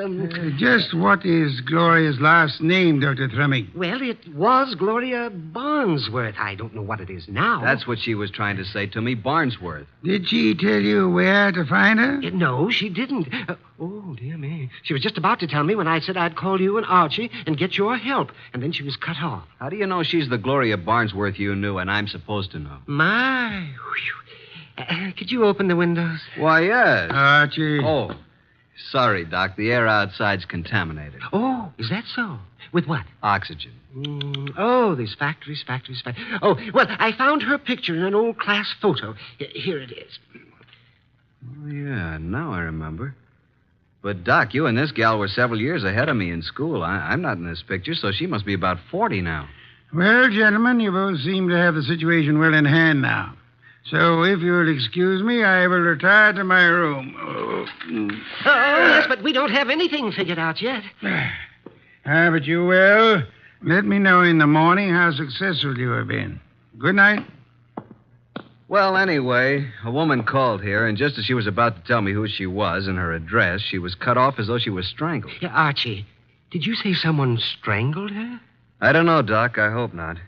Well, let's start our search along Ronaldo Road. Archie, don't answer it. They're after me. The men in the car, they saw me come in here. After you, nonsense. They found out Gloria phoned me. Don't let them in. Now, how could you know all that? Oh, dear me. Do you mind? A short one? I'm so weak tonight. Please, Archie, don't open it. I warn you. Now, just relax, Doc. I'll handle this. Good evening. Evening. Are you Archie Goodwin? No, he is. Yes. No, I'm not. He is. Put up your hands. Unhook the night chain. Now just turn off this light. Oh, I told you. Where's Wolfe? Oh, he's been in bed for hours. And who is this little man? Why, I'm... Don't you know? This is my brother, Brother Cuthbert. Yes, he's quite right. I'm a bit older than he is. Shut up, Cuthbert. All right, get your coats and hats off that rack. What for? We're all going for a little ride along the river, and it's a bit chilly. Oh, dear me. I feel faint. I'm getting dizzy. Get your hat. Yes. And put that bottle down. But it's so cold out Get tonight. along.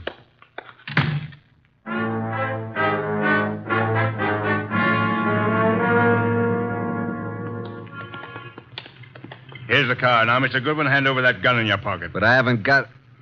Okay, there you are. Thank you. Now get in the car. You get in the front seat with the driver, Goodwin. Your brother can get back with me. Okay, you know where we're going, driver. Yeah, but what?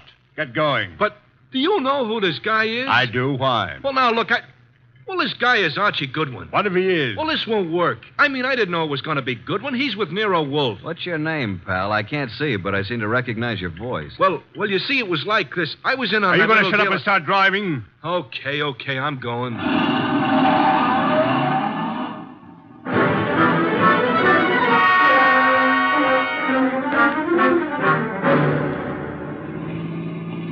Now, see here, it's getting very late. I don't like this.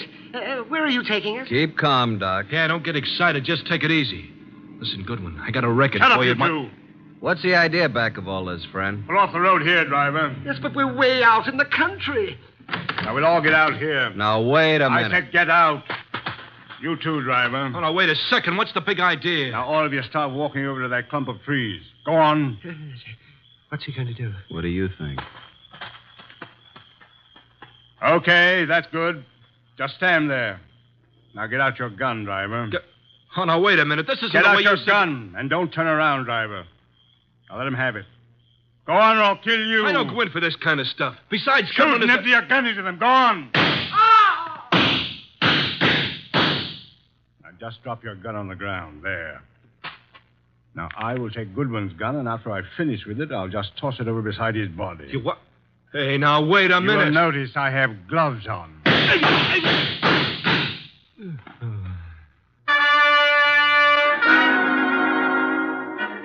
Hey, Doc. Dr. Thrumming.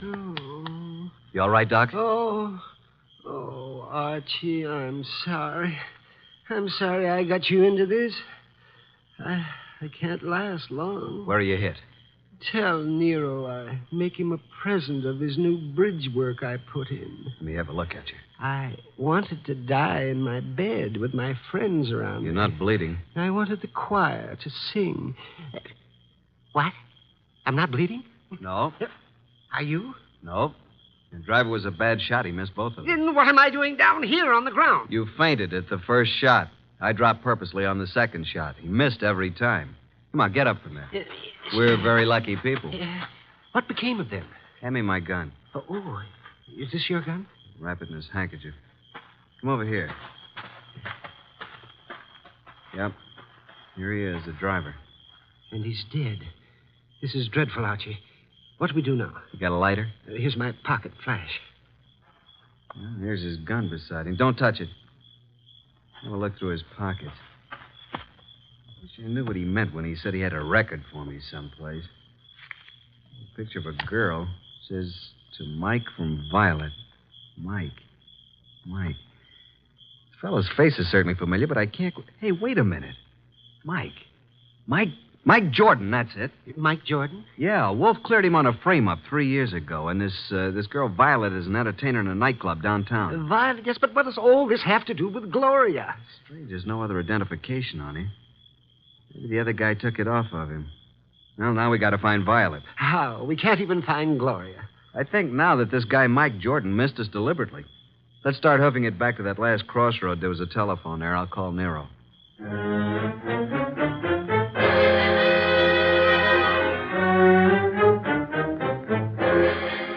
So that's the story so far, Mr. Wolfe. Sorry to wake you up, but we wanted you to know. Yes, we did. Oh, such a night. What was your reason for telling the man that Dr. Thrumming was your brother? Well, I didn't want him to know that it was Doc because Gloria had called Doc, and he must have known about it. And the driver turned out to be Mike Jordan. And what did Mike say to you in the car? Well, he didn't finish, but he said, I got a record for you, Goodwin. And then the man shot him up. And when you located Violet at her place, she was cataloging recordings, Bring it in here now, Archie. Sit down, Dr. Thrumming. Yes, I am a bit weary. Come in, Violet. Violet, this is... Hey, wait a minute. You're Nero Wolfe. Sit down, Miss Violet. Oh, what's the idea, Mr. Goodwin? Why'd you bring me here? Will you look at this photo? It says to Mike from Violet. Where'd you get this? I got it, Violet. What we want to know is, where's Mike now? What's he doing? Can you tell us where he lives? What's Mike done now? Can you tell us his address? Maybe. Do you know who he has been working for? Yeah. A guy with a big car and a lot of dough. You've seen this man? Yeah, kind of a good-looking guy. I think his name is Durant or something like that. I understand you've been occupying yourself with cataloging some phonograph recordings. Yeah, that's what I was doing when Mr. Goodwin came in. Mike's got a home recorder over at his place. Do you have all the records that have been made on the machine so far? No, just what we made in the last week. Lots more at his place. Do you and Mike know of a woman named Gloria? No, at least I don't remember. It was on Rinaldo Road. Gloria Barnsworth was her maiden name. Where is this Rinaldo Road? I don't know. It's in Westchester, we think. I've never been there. What has Mike done, Mr. Wolfe? Is it bad? As a matter of fact, Mike is in the clear. Good. There's no charge against him, and there never will be. You haven't seen him for a couple of days? No. And I never go to his apartment unless him and some guests are there. Do you know where he is? Will you give me the address of his apartment? Okay. 324 East 35th Street. Thank you very much, young lady. What's all so mysterious? Oh, something's happened to Mike. I can tell by the way you talk. Very well, Archie. You have a special visit to make. Look for the machine, and it's quite late, so you had best hurry. Well, I'm going with you, Archie. Good night, Nero. Good morning. Oh, I don't even know what day it is. Come along, Violet. We'll drop you at your place first.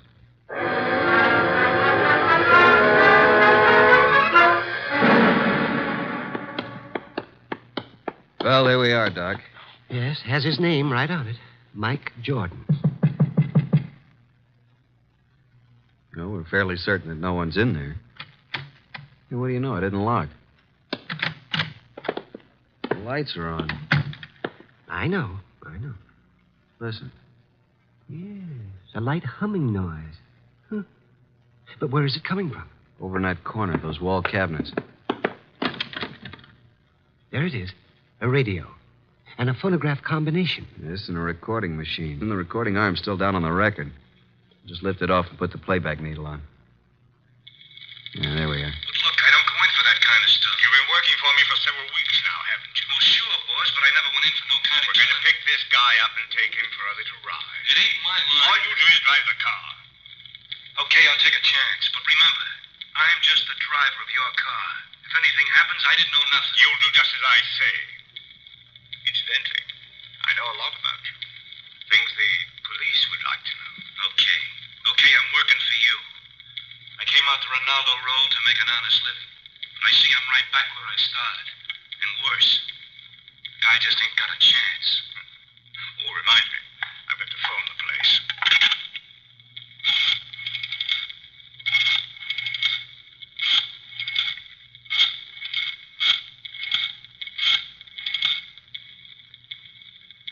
Hello? How is it? I see. Yes, tonight. Yes, tonight, just as planned. Oh, yes, he's all right. No, don't worry. Goodbye. Have you got a gun? Sure, but I never used it. You won't need it. But I want you to bring it along just in case I do. Now, you've got nothing to worry about. I'll take care of everything. And nothing will be traced to either of us. You got your money? Let's go, Mike. It's getting late. Well, Doc? He did say Rinaldo Road. And that's where our Gloria called from, so they're all tied in together. Come along, Doc. We're going back to Mr. Wolfe again, and we'll just take this record with us.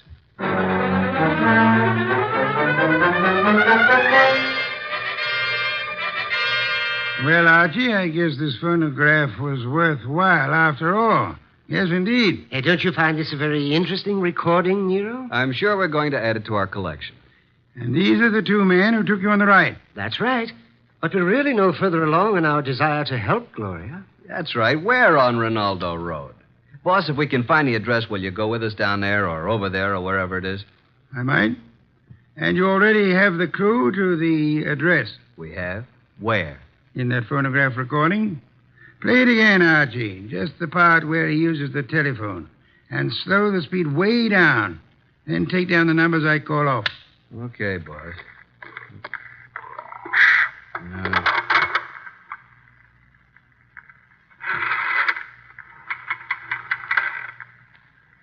6,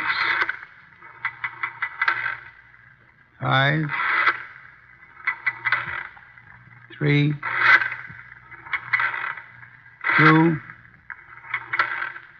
2, 3. That's enough. By slowing down the record, we were able to count the clicks of each number he used on the dial. Now, there's the number the man called. We hope it is on Ronaldo Road. Have Inspector Kramer get the address of that number combination, and we are ready to make our assault. I'll call Kramer, and then I'll get the car out. It hadn't been out for weeks. Maybe it won't start. No such luck, Archie, I assure you. No such luck.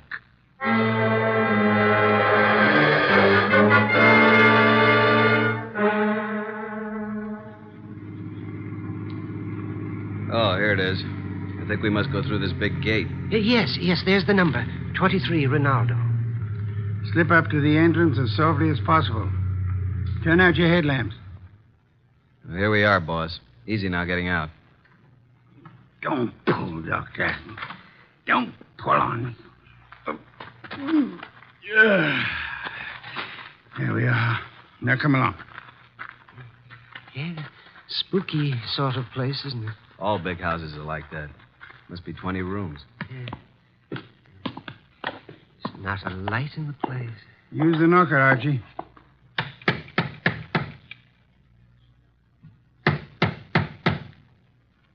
Uh-oh, stand back. Here comes somebody. Yes? Is Gloria in? What? Gloria? And who are you? We are here to see Gloria. Come. It's this hour of the night? Certainly not. Just a moment. She's an old friend of mine. Yes, and his too. He's Archie. My good man, what is your name? Jennings, sir. And the household is in bed at this hour. What is it, Jennings? Who's at the door? They're asking for you, Miss Gloria. For me? Well, come in, gentlemen. You may go, Jennings. Please. Very well, miss. Just as you say. Now, what did you want? Say, Doc, is this the Gloria?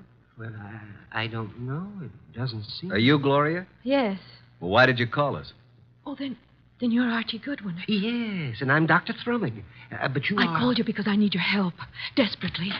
Gloria, what is going on here this hour? Oh, and who are these gentlemen? Well, you see, Uncle, Mr. Goodwin came... Came to see you? Why? Well, because I think you'd better go to your room, my dear. Don't you think that is best? Your room and rest? No, I don't want to. I won't. Go to your room. No, I won't. I can't. All those people walk in and out. They want to kill me. Jennings, take her to her room. Yes, sir. Come along, miss. No, I won't. Let me go.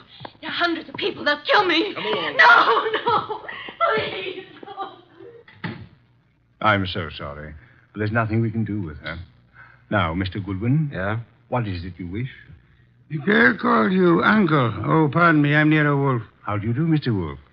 Yes, she called me Uncle, but I'm not really a relative. I'm Dr. Gunther, retained by the family. As you can see, the girl is quite ill. Oh, well, we're old friends of Gloria's, and we'd like to see her. But you just saw her. We don't refer to this young lady. We have in mind the elderly Gloria. Now, come, Dr. Gunther. You know to whom we refer. What? You mean the girl's aunt? Well, it's very strange. If you are a friend of the aunt's, that you are not aware of her condition. Her condition? Yes. The aunt has been bedridden for nearly a year. Paralysis.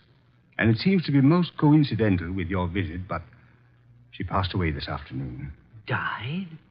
Gloria? This afternoon. But how could that be? We'd like to see the remains, Dr. Gunther. Yes, we'd like to see the remains. Just where are they? They are here, Mr. Cruin. And if you and your brother and Mr. Wolfe will step this way to the small parlor. There you are, gentlemen. I'll leave you alone. I'll be in the library. Well, gentlemen, there she is. What do you say? Do you recognize this woman? Well, yeah. It's been many years, but that is Gloria Barnsworth. Well, good heavens, yes. It's Gloria, all right. Poor woman. I remember now. She married a very wealthy manufacturer named Kenton who died. She's remained a widow, I guess. He said she died this afternoon. Are you sure it was an elderly woman who called you this evening? And by the way, just feel her forehead. It's warm. She couldn't have been dead more than an hour. She isn't dead. No signs of pulse. Your cigarette case, please. Very slight moisture. Respiration barely perceptible. She's under heavy narcosis. Been given a heavy dose lately. Let's get out of here. Wait. Do you recognize the uncle, Father Dr. Gunther? No, do you, Thrummy? No. Does he look like the man who took you for a ride? It was too dark, boss, and he was all bundled up in heavy clothes. Let's get out of here. The door was locked after we came in. He's right. Come on, Doc, let's put our shoulders to it. 1, 2... Go!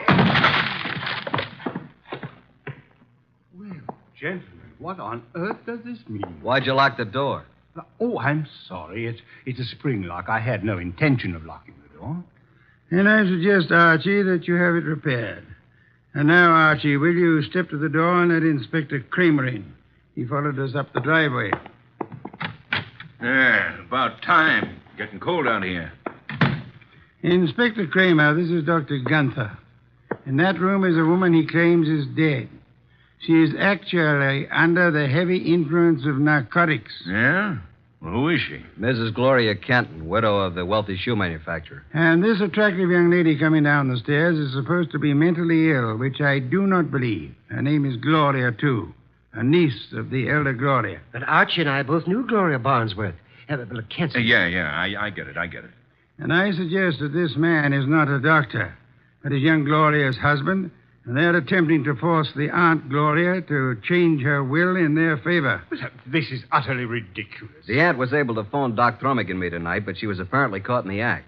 And this man, who is posing as the uncle, hired Mike Jordan to drive his car while he picked up Archie with the intent of killing him. Well, this is the same man? The same.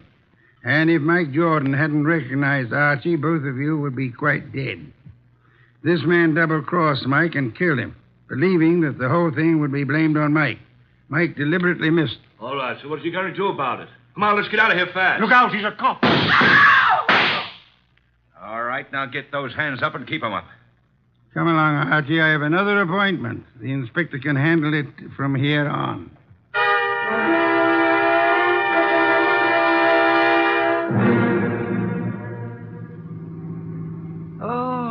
Oh, dear me. What happened? Am I all right? Yeah, you just fainted again when the shooting started. It's really quite fortunate that Mike Jordan recorded that conversation. Fortunate indeed. How did you know this uncle was the same guy who took us for a ride? First, by his speech pattern, he is undoubtedly a Canadian. But you must have missed the most important slip-up. What was that? When he escorted us to see the body, he said to you, Archie, if you and your brother and Mr. Wolfe will step this way... Now, how would he believe that Dr. Thrummig was your brother? No one mentioned it. Of course, the clue I planted and then missed myself. Quite right, Archie, quite right. What time is it? 8 a.m.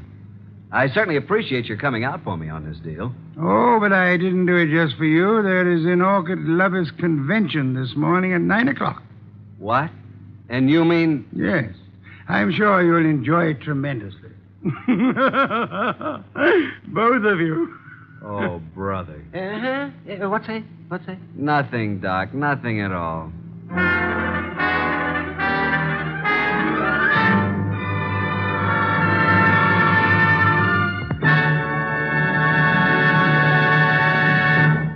You're have been listening to The New Adventures of Nero Wolfe, starring Sidney Greenstreet.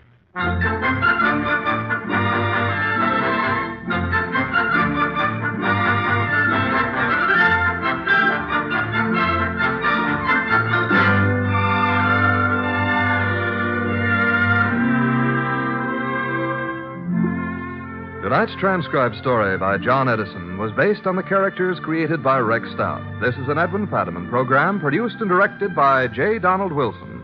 In the cast were Harry Bartell as Archie Goodwin and Howard McNear, Gene Bates, Peter Leeds, Bill Johnstone, Grace Leonard, and Jay Novello. Next week at this same time, Nero Wolfe and Archie will bring you The Case of the Final Page. Don Stanley speaking. 3 chimes mean good times on NBC.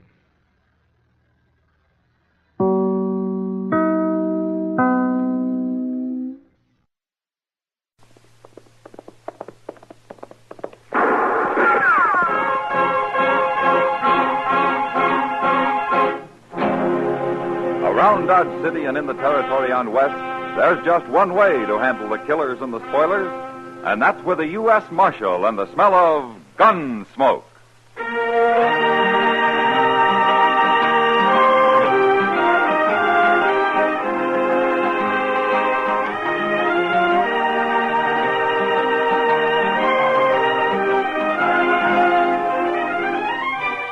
Gunsmoke, starring William Conrad.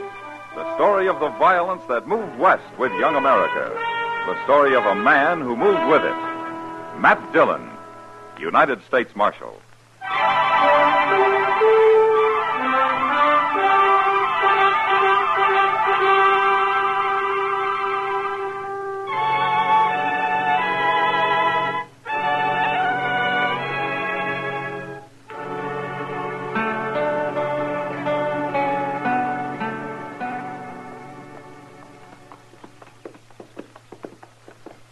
Looks like he's got himself a pretty nice camp there.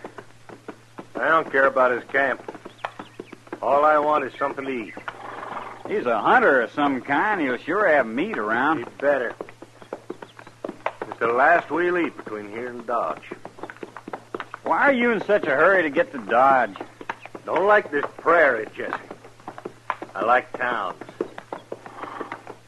Say, this fellow's got something cooking in that fire of his. Good. Oh, there.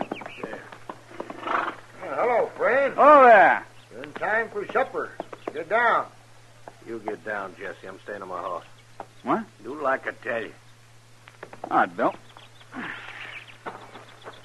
We'll have to eat on the trail, mister. We're riding for Dodge. Why, sure, friend. Got some buffalo ribs roasting here. You can take them along. Got a sack we can carry him in? Well, I ain't got many sacks, but sure, you can have one right over there by my pack saddle, son. Thanks, mister. You alone here? Oh, I had a partner, but he quit. That's a shame. This sack okay, mister? Sure. Help yourself to the ribs, son. Take all you can eat. I'll roast some more for myself. Now, this is mighty good of you, mister. Don't stand there jawing all day, Jesse. I'm not. I'll just take these 4 here, mister. Take them all. Yeah, go ahead, son. You're welcome to them. Yeah, that's enough. And thanks. Now, get mounted, Jesse. We've still got a long ride. Goodbye. Bye, son. Good luck. You hunt buffalo, don't you? I do. It's kind of hard without a partner. That's your Sharp's rifle leaning on that pack over there? Well, of course it is. Mister, why don't you get a good pistol like mine here, see? Huh? No. No! Oh. Bill! What? You killed him. Sure. He ain't no use to anybody. You shot him. For nothing, right in the face. Sure, I shot him. But he was a nice old fellow. Why'd you do it? Listen, Jesse. You want to be a gunman. I'm learning you how, right? What's that got to do with this? You're going to be a gunman, you got to get used to killing people. I was just showing you how easy it is. No. I'm learning to handle the gun so as I can kill one man when I find him. One man, that's all. I don't like just shooting people down. Get used to it. Come on, let's ride. Get in.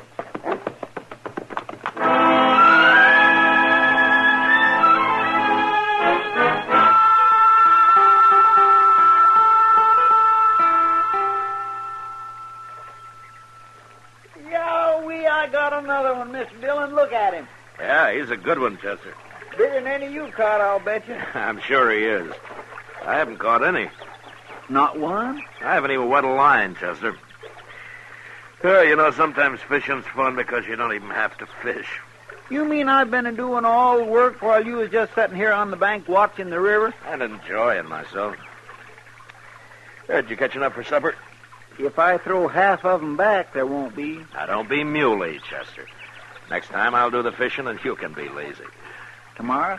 All right, tomorrow. What's that? Sounds like somebody practicing. Now, let's take a look, huh? Seems like he's right there behind that little bluster. I wonder who he is. I don't know. But if he was trying for speed, he needs a lot of practice.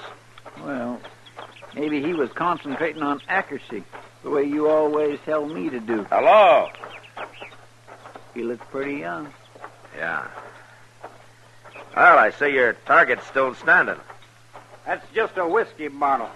If it had been a man, he wouldn't be standing. If it'd been a man, he'd be shooting back, too. You're a stranger around here, ain't you, fella? Any law against strangers? No, I was just commenting. Got here yesterday. Well, go ahead, son. We just wanted to watch you practice. My name ain't Son. It's Jesse. Oh? Well, go ahead, Jesse. All right. Watch this draw. That was pretty close. Not close enough. Not fast enough, either. That's all right for an average man. I aim to do better than average, mister. Oh, why?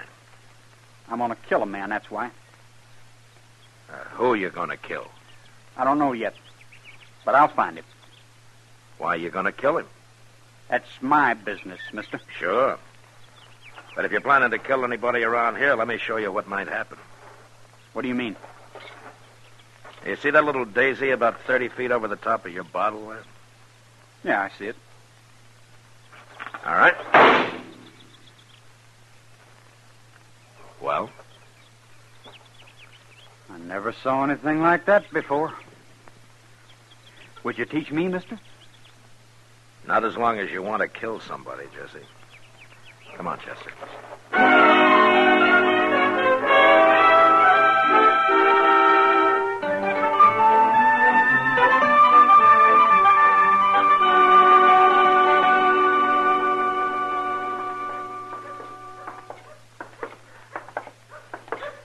I suppose we ought to ask Doc to eat these catfish with us, Mr. Dillon. You caught them, Chester. It's your party.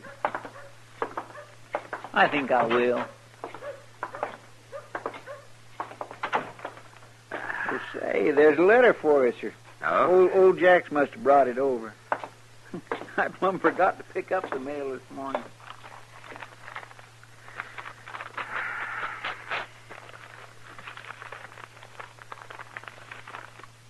Is it important, Mr. Dillon? No, not particularly.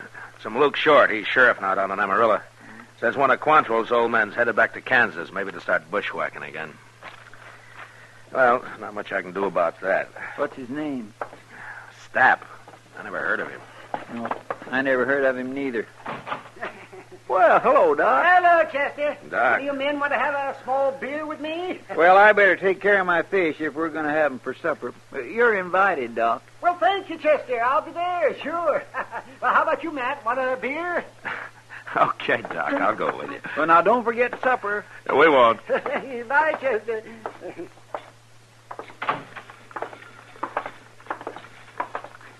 Oh, just think, Matt, another couple of months and it'll be nice and cool. Flies will be gone. And there won't be any more trail herds to speak of. Oh, and life can settle down some. What would you call settling down for this town, Doc? More broken legs, fewer gunshot wounds. Well, I like that idea.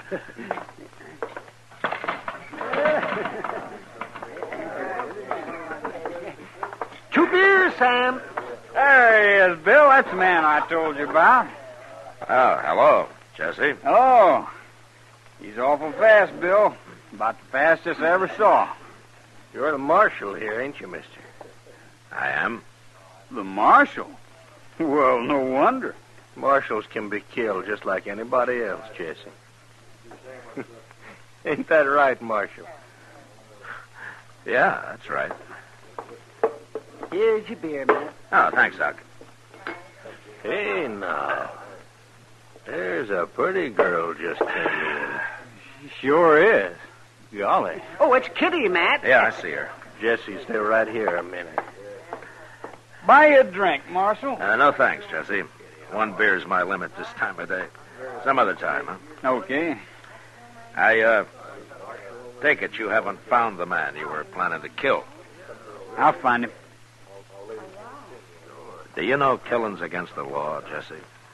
The law didn't stop him from killing my pa. Your pa? Who killed your pa?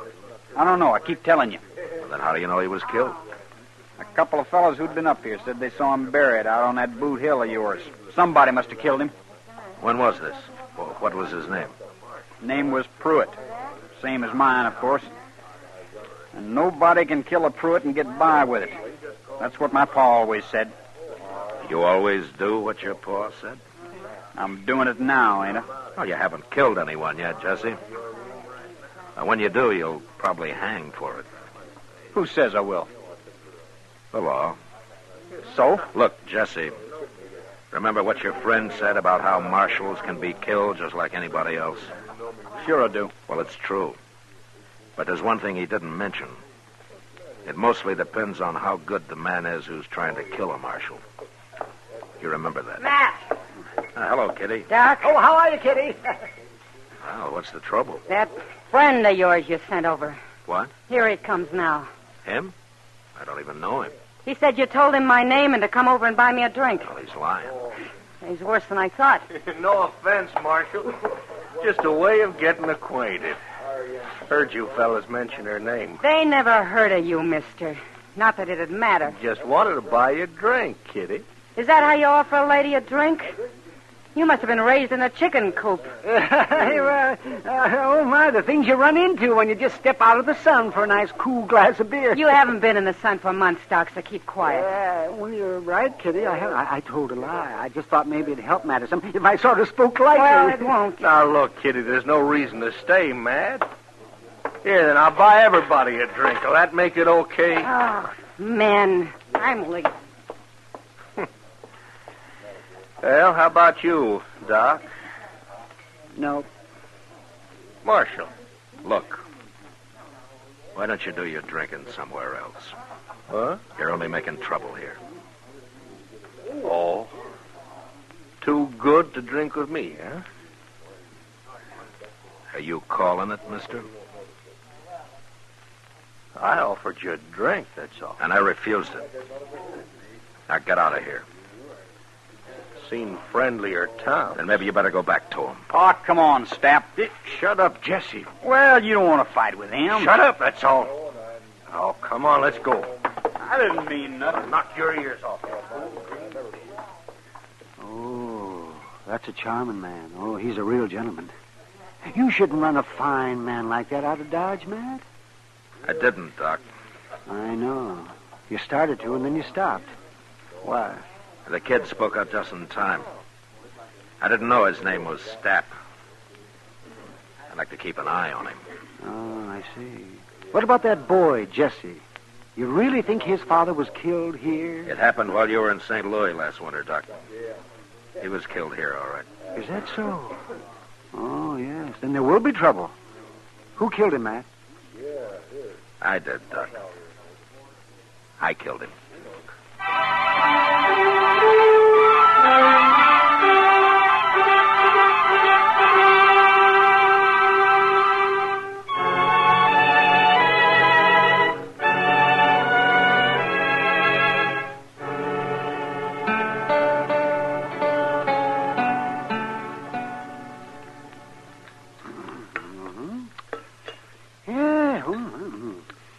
Now, next time, try and catch the fish smaller, Chester. They make better eating.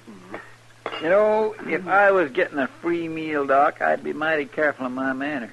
I'd figure if I appeared grateful enough for whatever I was fed, I just might get asked back sometime. Oh, that just shows how cheap some men can be had, Chester. Yeah. Well, I'll tell you one thing. I've done all the work so far, and I ain't going to clean up this mess. Well, Doc's a good dishwasher, Chester. You ever seen him wipe his instruments on that old rag he's got? Oh, Doc's a good dishwasher. I may be busy, Doc.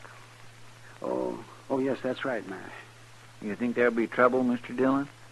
Well, there are a lot of men around Dodge who'll remember who killed Jesse Pruitt's father when he starts asking questions. Maybe it'd be a good idea to get that Stapp out of the way first. Why don't you go arrest him? I'd only have to turn him loose later. It'd be a pity for her to shoot a young man like Jesse, Matt. Seems awful somehow. I don't like the idea any better than you do, Doc. It looks to me like Stapp's got a lot to do with this. Whatever he's got in mind... Chester, it's hard to say what's in the mind of a man like Stapp. I figure him for nothing but a killer. Pure and simple. Just a killer. Yes, but you backed him down this afternoon, Matt. I didn't say he's a gunman, Doc. A gunman will take his chances. I doubt if Stapp will. Open it, Chester. And stand out of the way. Yes, sir. Yes, well, I'm getting out of the way, too. Oh, Mr. Hightower. Hello, Chester. Come in. Thank you. Sorry to bother you, gentlemen. Oh, well, how are you, Mr. Hightower, won't you sit down? No, thanks, Marshal. I'm on my way home, and I'm late now. Just came by to tell you something. No? Yes, you see, it's this way. When I close my printing shop of an evening, I generally stop at the Alfraganza for a little drink or two. Never more than two, though. Oh, I've seen you take more than two. Never mind, Doc. That could be, Doc. It could be, but only on a Saturday evening. You see, my wife waits supper a little later on a Saturday evening. Oh, she sure does. Doc, why don't you get busy with the dishes, huh? Well, go ahead, Mr. Hightower. What is it you wanted to tell me? Well, I was in the Alfraganza this evening, and I heard a couple of men, that is, a man and a rather young man, they were next to me at the bar there. I heard them talking. Now, go on. Well, the young man, Marshal, his name was Pruitt. Now, I hate to say it, but he's gunning for the man who shot his father last winter. Yeah, I know all about it, Mr. Hightower. Because you found out that I did it yet? That's what I came to tell you, Marshal. The other man, I don't know his name, he's in there getting young Pruitt drunk. And he's telling him that he'll back him up when the time comes. When the time comes? Well, the way I see it is that as soon as Pruitt gets his courage up on liquor, this other man's going to tell him who shot his father, and then they're both coming after you. I see. And you think he knows I did it, huh? Oh, yes, definitely. Yes, I do. I can sense those things, Marshal. It was very clear. Well, thanks, Mr. Hightower. I appreciate your coming here. Not at all, Marshal. I'd better get along home now. Sorry to be a bearer of bad tidings, Marshal. Yeah, that's all right, Mr. Hightower. Don't you worry about it. Good night, gentlemen. Good night. Good night. What are you going to do, Matt?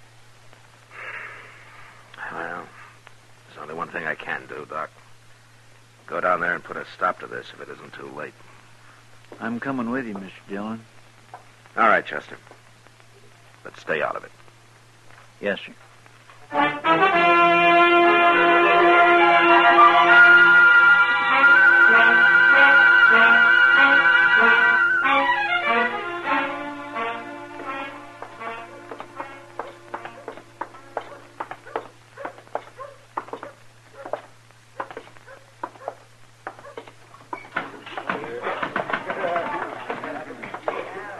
Wait here, Chester.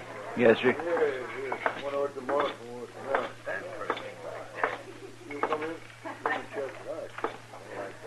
Hello, Jesse. Well, it's the Marshal again. Have a drink, Marshal. No thanks, Jesse. Marshal is pretty choosy who he drinks with, kid. Yeah, I am. But I'll have a drink with you tomorrow, Jesse. No, not tomorrow. We won't be friends tomorrow. Why not? Stapp knows who killed my pa. He's going to tell me pretty soon. Stapp's no good, Jesse. He just wants to see somebody killed. Either you or me. You or me? That's right. I killed your father. What? Now, you've seen me, Jesse. You know you can't beat me, so don't try it. That true, Stapp? He killed my pa? He's the man you're after, Jesse. That's him, all right. Go ahead, kid. He's standing right there in front of you. Don't try it, Jesse. Stapp won't back you up. He's been lying to you. No, he hadn't. And you can't get both of us. Yes, I can get both of you, and Stapp knows it. Go on ahead, Jesse. He killed your pa. This is your chance. Now go on. Killed my pa. All right, Marshal. No, Jesse. All right, don't move, Stapp. I ain't moved, Marshal. No, of course you haven't. Everything all right, Mr. Dillon? Yeah, get Jesse's gun, Chester. Then throw him in jail. Yes, sir. Stapp, I'll give you 1 hour to leave Dodge. I ain't done nothing. And when you leave Dodge, leave Kansas. And don't come back. Ever.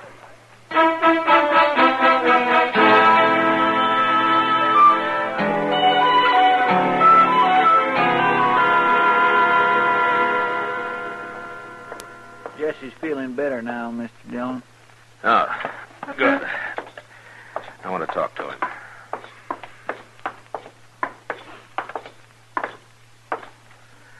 Unlock his cell, will you, Chester? Yes, sir.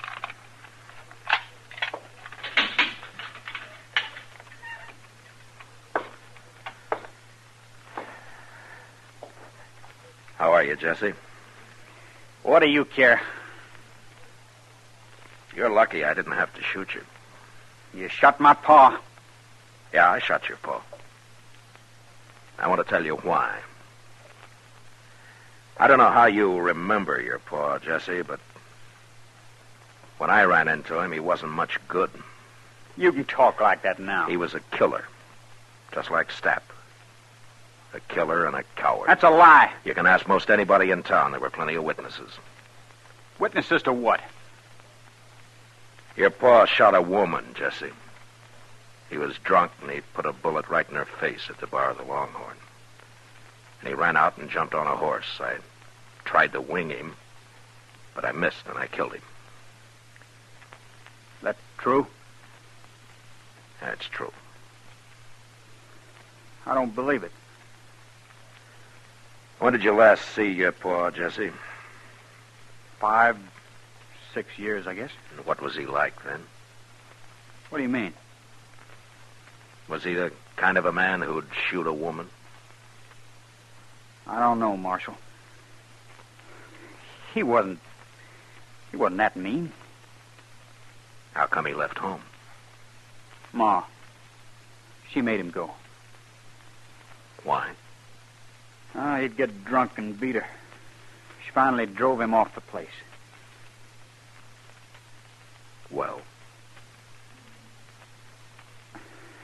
It's kind of hard to believe your own pa's no good. There are a lot of men who are no good, Jesse. Stapp's another one. Stapp? Did you ever see Stapp face a man who had an equal chance? He didn't even touch his gun tonight here. He never intended to. No, I guess he didn't, did he? I hadn't thought about that. He just wanted to see someone killed. I think Stapp likes killings, Jesse. He likes to see people die. Yeah. Yeah, he does. He sure does, Marshal. Like that old man, that hunter out on the prairie. What? He was a nice old fella. Gave us some meat. And then Stapp just shot him.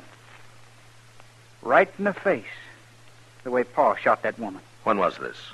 Just before we got to Dodge. About 30 miles up the river. Did you like his doing that, Jesse? No. No, I didn't. I hated it. Well, what do you think of Stapp now? I guess he's no good, like you say. He'll be all right, Jesse. Chester? Yes, sir? I'm going after Stapp. Wait here. Yes, sir. Where did you leave your horses, Jesse? Okay, Corral.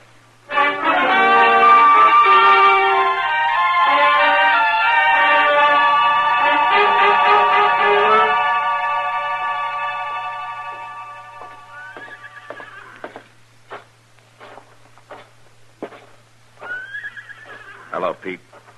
Are you, Marshal? I'm looking for a man, Pete. He might be in your stables. There's a man in there, Marshal. Do you know him? Stranger. Been here a couple of days. Rode in with a young fellow. That's him. He's saddling up. Last stall on the left. Going to be a fight, Marshal? I don't know, Pete. But you better take cover. I sure will. You bet I will.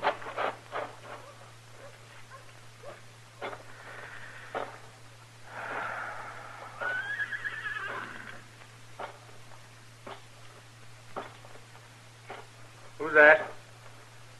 It's Marshal Dillon, Step. I'm leaving town. What do you want now?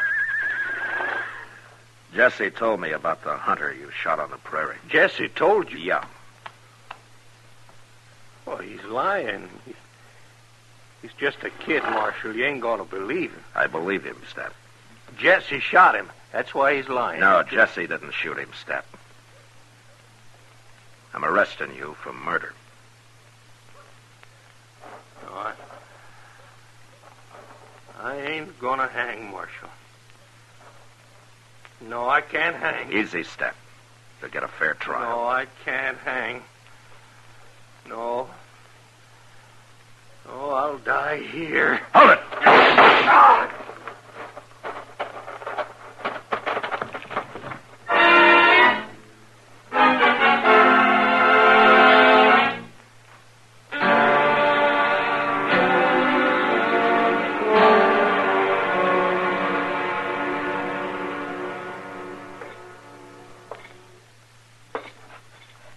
Well, there's your gun, Jesse. I don't want it, Marshal. Wait. You sure? I'm through with guns. What'd you pay for it, Jesse? $10. $10. All right, I'll buy it. Here. I could use the money, all right. Well, take it. Well, thank you, Marshal. You know where I could get a job? Yeah, I think so, Jesse. Why don't you go see Frank Snyder out at the L.O.? It's on the Pawnee, straight north of here. Tell him I sent you. All right, I will.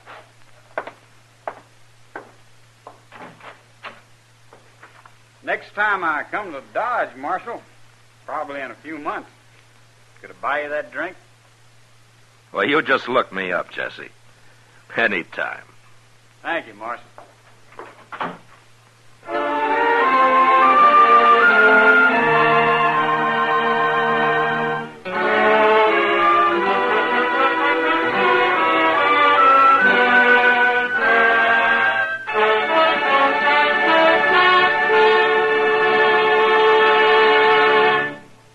Gunsmoke, under the direction of Norman Macdonnell, stars William Conrad as Matt Dillon, U.S. Marshal.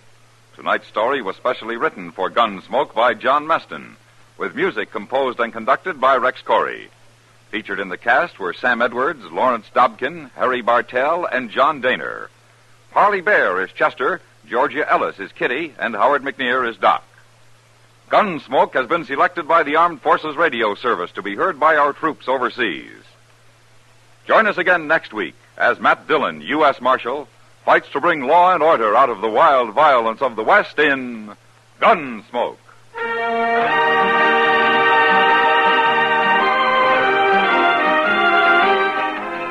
Stay tuned for Nero Wolfe, transcribed in 30 seconds. The chimes are all set to wish you a Happy New Year this Sunday with a gala broadcast of The Big Show. The unpredictable Tallulah will MC with a host of leading stars of stage, screen, and radio, including Ken Murray, Gloria Swanson, Margaret O'Brien, Jose Ferrer, and many more. And there's a carnival of fun with Theater Guild on the air also this Sunday when the sparkling Lockhart family, Jean, Kathleen, and daughter June, co-star with Van Heflin in Theater Guild's presentation of the exciting story, State Fair. Ladies and gentlemen, the ringing of that phone bell means mystery, adventure. Nero Wolfe's office, Archie Goodwin speaking. Who? Oh, I see. Oh, and you think Mr. Wolfe might be interested in going over and... Hold on a minute. Archie, I'm not interested in going anywhere. Ill-considered movement is the curse of our times. Not to mention the mania for fresh air. Phew. Bottle opener, if you please. Here you are. But that was Zabro's flower shop, Mr. Wolfe. Indeed. Got a new shipment of orchids from upstate. In that case, Mr. Wolfe, remember the curse of our times? Not to mention the mania. I'll be there. He'll be there. After all, a man must risk his life sometimes.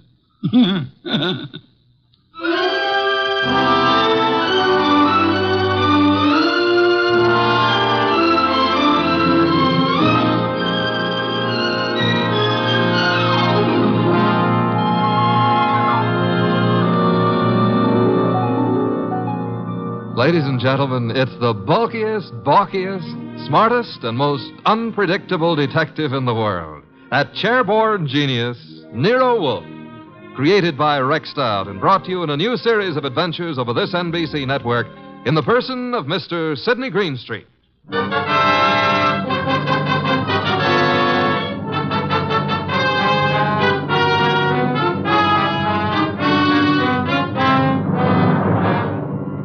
Orchids don't grow up overnight. They have to be carefully planted, tended, watered, and watched. And the same thing goes for murder. Take Zabro's flower shop minutes after we got that phone call. Zabro! Oh, Mr. Hansen, I did not notice you are here. I'm here, and what's more... You like the way I display your orchids, hmm? I don't like the way you've been avoiding meeting your obligation. Please, it is better not to shout. It'd be still better if you paid me what you owe me. Mr. Hansen, business has not been so good. I will pay. You'd better. I intend to... My lawyers aren't going to be satisfied by intentions. Your lawyers? I've no particular desire to own a flower shop, but it looks as if I'm going to, unless you raise some money. Mr. Hansen, I have worked years. I have given of my blood to make a success of this establishment. You cannot take him from me. You are a rich man. I intend to stay rich, too. You've got 24 hours, Zabro. A man can accomplish a lot in 24 hours. Yes, Mr. Hansen. Even maybe murder.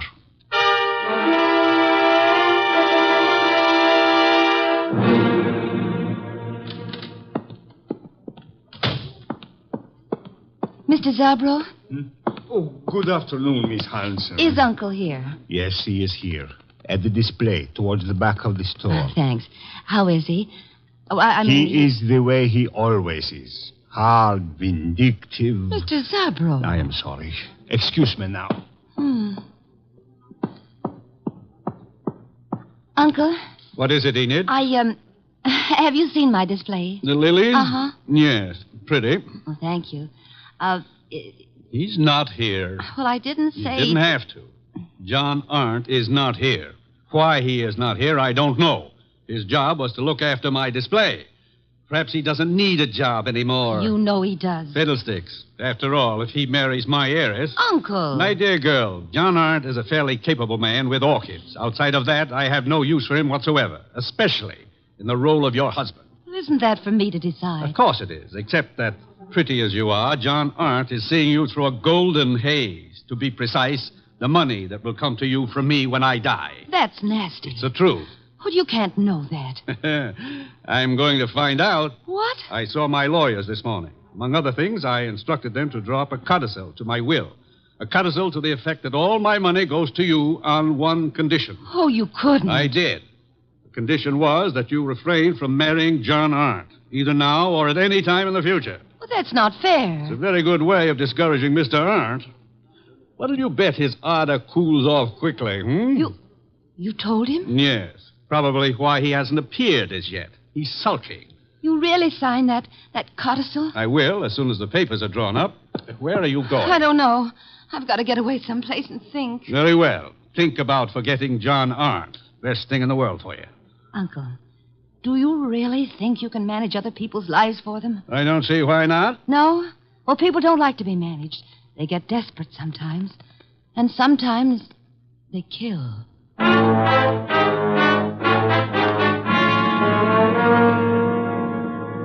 Mr. Wolfe, what are you doing? Getting up. I'm up. Well, that makes you eligible for the Explorers Club or something. My coat and muffler, Archie. I got him here. Thank you.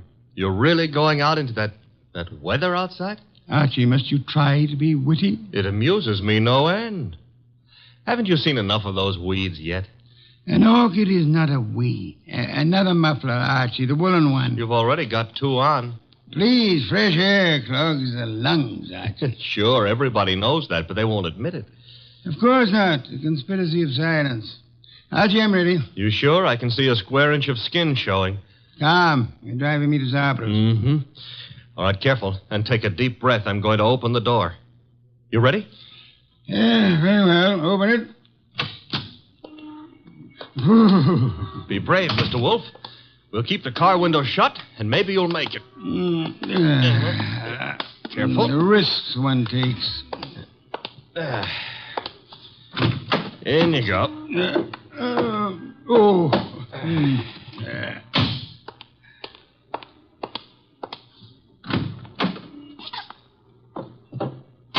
Well, okay, boss. Now, where is Zabros? 45th Street. Gee, 10 blocks. Grit your teeth, Mr. Wolfe. We're off.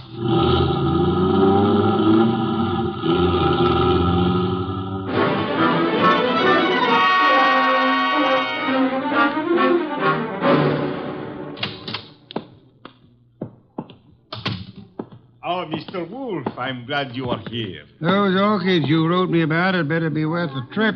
The trip? But I think you live only a little way from here. Don't forget it had to be made in the open air, Mr. Zabro. Where are the orchids? Towards the back. They are from Hansen's place. He is a fine grower. I have made an exhibit. Good. Oh, excuse me. Others are here. You go look for yourself, no? Very well. Archie. Oh, I was just noticing the Did a girl just enter the store? A girl, a goddess, tall, graceful, Venus de Milo with arms. Arms that were made... Never mind, let's go look at orchids. Thank you. Very fine. The exhibit is laid out like nature, huh? Reminds me of a spot in Central Park that I spent some of my happiest moments in. Then you do like flowers? I don't go to Central Park to look at flowers. I went there to, forget it. Gladly. Now go away and annoy someone else. Venus? I want to concentrate on these orchids. Goodbye. Okay. I'll leave you alone with your loved ones. Let's see, maybe I can arrange to be left alone with something I could very easily learn to love.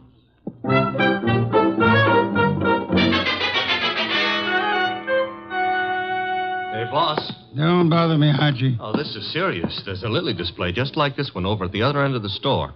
Nothing connected with lilies could possibly be serious. Maybe not, but there's a corpse planted among these lilies. Indeed? A lot of ferns were banked up in back of the display. I saw a foot sticking out, so I slipped back, lifted a few ferns, and found a body. Fresh? Very. The wound was still bleeding. Knife wound. Sad, very. Now run along. Well, aren't you going to do anything about it? Why should I? Anyone who would permit himself to be found dead or alive among a display of lilies is beneath contempt. Well, maybe the poor guy didn't have a chance to crawl into an orchid display before he died. However, if that's the way you feel, I'll tell the police all about poor Mr. Hansen and let them... Who? Hansen, the orchid grower. He's one of the finest in the country. Not is. Was.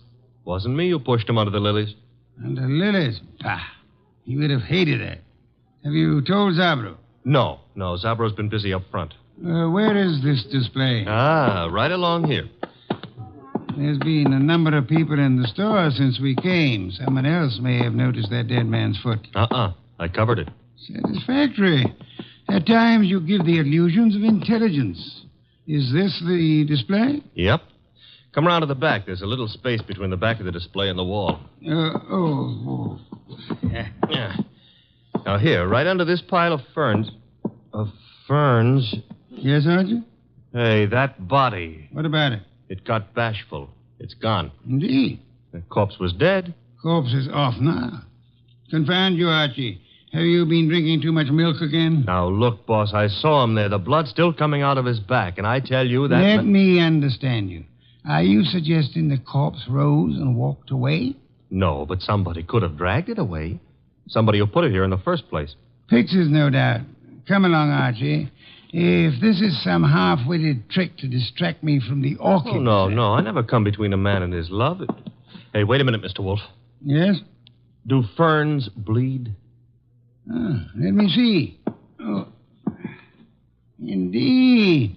Yes, there is blood, fresh arterial blood on these ferns. Bright red color, which means there was a wounded person among these lilies recently. Thanks for the late vote of confidence. Whoever killed Hanson apparently found a better place for him. Mm-hmm. Took him home to put him over the mantelpiece. Unlikely. Hanson wasn't very decorative. Okay. Now show for the police? You have nothing to show them except a fern leaf covered with blood? No. Don't tell me you smell a fee among all these flowers. Hanson was a man I admired. Good heavens, Archie. The number of first-rate orchid growers is small enough without one of us being murdered. Mm-hmm. Unsportsmanlike, huh? Okay, we won't stand for it. What next? The body was removed from the building. How? Well, I wouldn't swear to it, but there's a window here that leads out to an alleyway. Could the alleyway be seen from the street? I don't think so. There's a bend in it. Wide enough for a car? Yep. Bring Zabro to me. Oh, don't bother. He's coming himself. Well, Mr. Wolfe, what do you think of the... Mr. Wolfe, I do not believe this. What don't you believe? You are looking at lilies. Not exactly. Whose flowers are these? Mr. Hanson's niece grows lilies. I see. Zabro, did you get all your orchids from Hanson? Oh, yes. He is an artist. Practically an old master at the moment. How much money did you owe him? Who tell you I owe him? You do, don't you? Well, yes. Business has not been so good. But did he speak to you? No, I guess you owed him money. But I do not understand. Was Hanson in the store today? Yes, he came. You hear us quarrel, eh? Where is he now? I do not know. He leave, maybe. I rather think he did. Zabro, who else was in the store within the last half hour who might have known Hanson? Oh, Miss Hanson was here, and John Arnold. He is Mr. Hanson's assistant, and how you say, sweet on Miss Hanson. Was she the tall girl came in shortly after we did, Mr. Zabro? Tall? Yes, I think so. Are either of them still here? No. They go. Together? Miss Hanson go first. Very well. Come along, Archie. Okay, Mr. Wolfe. You will not tell Mr. Hanson you know of my debts. No, Mr. Zabro, I won't tell him. As a matter of fact, even if I wanted to, I don't think he would listen.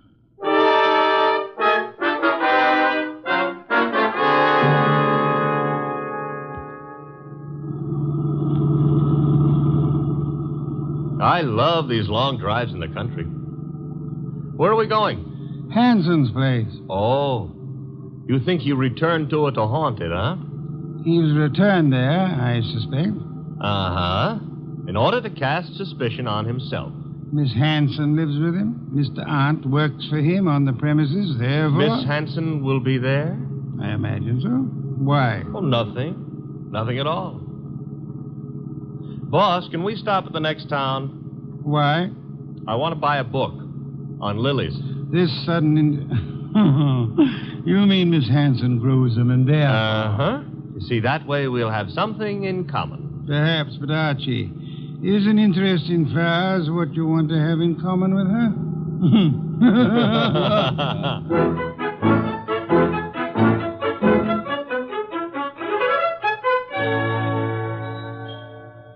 So this is the house that Orchids built, huh? Snazzy. Very handsome country home. For streamlined zombies, Hello. I take that back. Miss Hanson? Yes. I'm Nero Wolfe. The person ogling you is my assistant, Mr. Goodwin. Oh. Well, Uncle's spoken of you, Mr. Wolfe. Oh, come in, please. Thank you. I was not ogling. I was merely tracing a resemblance. Oh, between Uncle and me? Between you and my heart's desire. Archie, stop being poetic. It doesn't become you. In here, please. My uncle isn't at home yet, but... Oh, John, this is Mr. Wolfe, Mr. Goodwin. John is Uncle's assistant. How do you do? How do you do? Mr. Hanson hasn't returned from town yet, Mr. Wolfe. Are you quite sure? Why, yes. Unless Enid saw him. No, I didn't, John. Indeed. In that case, if you don't mind, we'll wait for him. Well, of course, we'd be delighted. Sure. Excuse me, won't you? I've got some work to do. On orchids or lilies? The orchids. Well, then go right ahead. See you later. Oh, can I get you something to drink? Beer will do, thank you. I'd better help you bring the bottle in, Miss, Archie. On the other hand, maybe you can manage alone. Well, of course I can. I'm a big girl, Mr. Goodwin. I noticed. I mean, why not call me Archie? Takes less time. I'd like to, Archie. Swell. Remember what old Dr. Tidmouse said? I want a bottle of beer. Said, I want a bottle... Oh. No. Never mind, Enid. You better go gather some beer for Mr. Wolfe. All right. I'll be back in a minute. So much of her and all so nice. Archie, are you forgetting why we're here? I don't care why you're here. We're waiting for Uncle. Uh-huh. Mr. Wolfe, it's unlikely that Uncle is going to walk in through that front door. True. That is why you're sneaking out the back door to find him. How do you know he'll be around here? This is where he lives, isn't it, Archie? Yes, but if you'll remember, Uncle gave up living earlier this afternoon. You mean he was persuaded to? Nevertheless, I rather think he'll be around, body and all.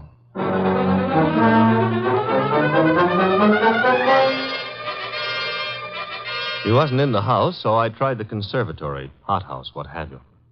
It was hot in that steam-heated orchid paradise. Also, it was full of orchids. Unfortunately, it wasn't full of Miss Hanson. I wandered hither and yon for a moment, dreaming of her, until I noticed a foot. Same foot I'd seen back at Zabro's, and peculiarly enough, the same corpse was attached to it. Uncle's. I was bending over to take a closer look when I felt a thud. I realized that thud was the sound of something hitting my head, and I began to realize, too, that I'd been knocked almost unconscious, which the second blow did.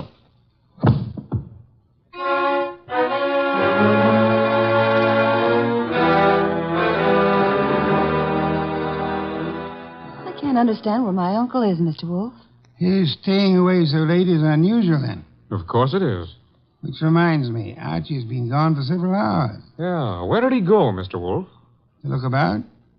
Were you in the hothouse, Mr. Hunt? No, I was packing some plants. You, Miss Hanson? Well, after I brought your beer, I went upstairs and rested for a while. Why?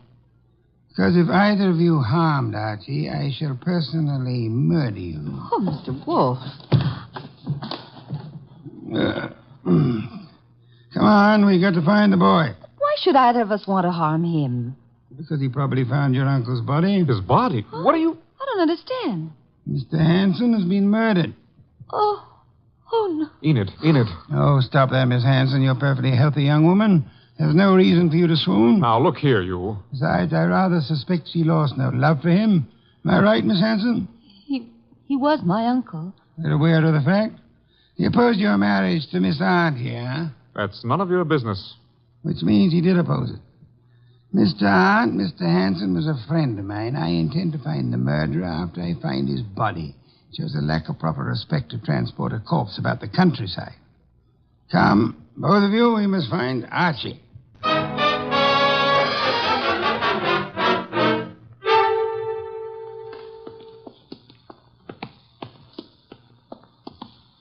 This whole thing's like a nightmare. If you can't wake up from it, let's go on with the search. Oh, look, there on the ground. Archie. I'll see if he's all right. Why, this is fantastic. Mr. Hanson stabbed to death, and now Goodwin. He's just been stunned, thank heavens. He's coming to. Oh, I died. Oh, correct me if I'm wrong, but I'm dead. Archie, speak to me. Oh, I went to heaven. Are you all right, Archie? Uh-oh, the other place. Get up. Sure, if somebody will hold my head. Oh, are we having an earthquake? You poor boy. Take my arm here. I'll take both. Ooh, he's normal. What happened, Archie? Somebody hit me when I wasn't looking. Yeah? Why? I don't know. Oh, yes, I remember. Yes? I found Uncle lying right there. Right there. The poor boy's delirious. Don't tell me he's gone again. I'm afraid he has, Archie. Are you sure you saw him? I'm positive, and then somebody slugged me. That corpse is the shyest one I've ever met. Blood would have dried. There'll be no signs of his having been placed here. Bad. Why? Your testimony would be valueless, especially since you were found unconscious. The jury would suspect you of having hit the bottle.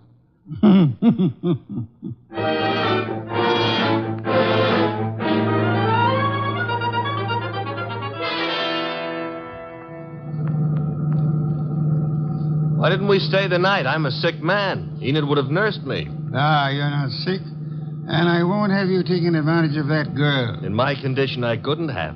But maybe she would have taken advantage of me. Hurry. Is that what they called it in your day? We're Zabros. Stop the car.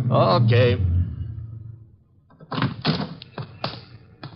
Dum-ba-dee-dum-dee-dee-dum. Here we go.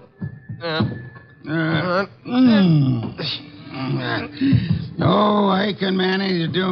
I'm not entirely helpless. Place is closed. Dark. I was afraid it might be. Don't tell me Zabro's gone traveling, too. Possibility, Archie. You mean he killed Hanson to cancel the debt he owed him and then followed us out to the country house and dumped Hanson there, hoping to pin suspicion on Enid and John? Perhaps. Uh-huh. Slugged me when I found the body too soon, and then... Uh-huh. Guess we better get into the joint. Door's locked? A guy I know got out of jail the other day. Yeah? He's reformed, so he gave me all his skeleton keys. You have them with you? Mm-hmm. And we'll find out in a minute just how good a burglar he was. Very good. Will you come in? Shut the door. Okay. Now. What's that? Somebody's been hurt. The lights. Nothing up front here. Back of the store where the exhibits are. I'll go see. Maybe you better stay here. Nonsense. Where? Uh-oh, among the lilies again. But this time there are two bodies there. Sabro. Quick, Archie. Mr. Zabro? Mr. Zab? He's been shot, boss. Bad. He's trying to say something. In the lilies. Mr. Hanson. Yes, we know about him. Who shot you? From the window. Alleyway. Came in. Mr. Zabro, who? He inherit money. Inherit. Down, Mr. Wolf, quick. Somebody shooting from that window.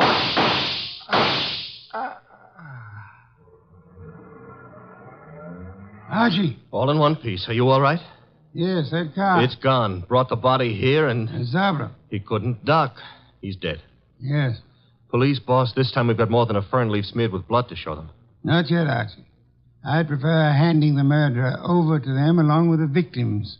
I'm going home. Archie, get Miss Hanson and Mr. Arndt there as soon as you can.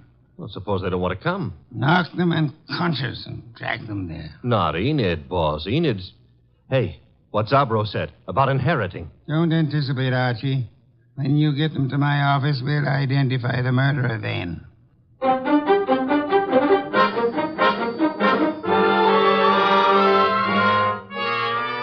Mr. Wolfe, don't you think this is all a little high-handed, dragging us here in the middle of the night?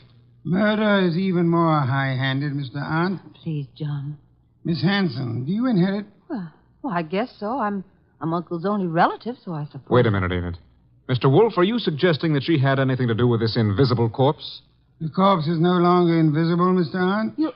You've seen Uncle? Yes, dead in Zabro's establishment. Lying with a knife in his back in his own orchid display. Now you're trying to pin something on me. You know I set up that orchid display. Indeed. The police will be interested in that information. But he wasn't found in the orchids. He was... Yes, Mr. Arndt. He was found where? I don't know. You were about to say the lily display, weren't you? I wasn't going to say anything. You're a little late. You already informed us that you knew his body was not placed in the orchid display.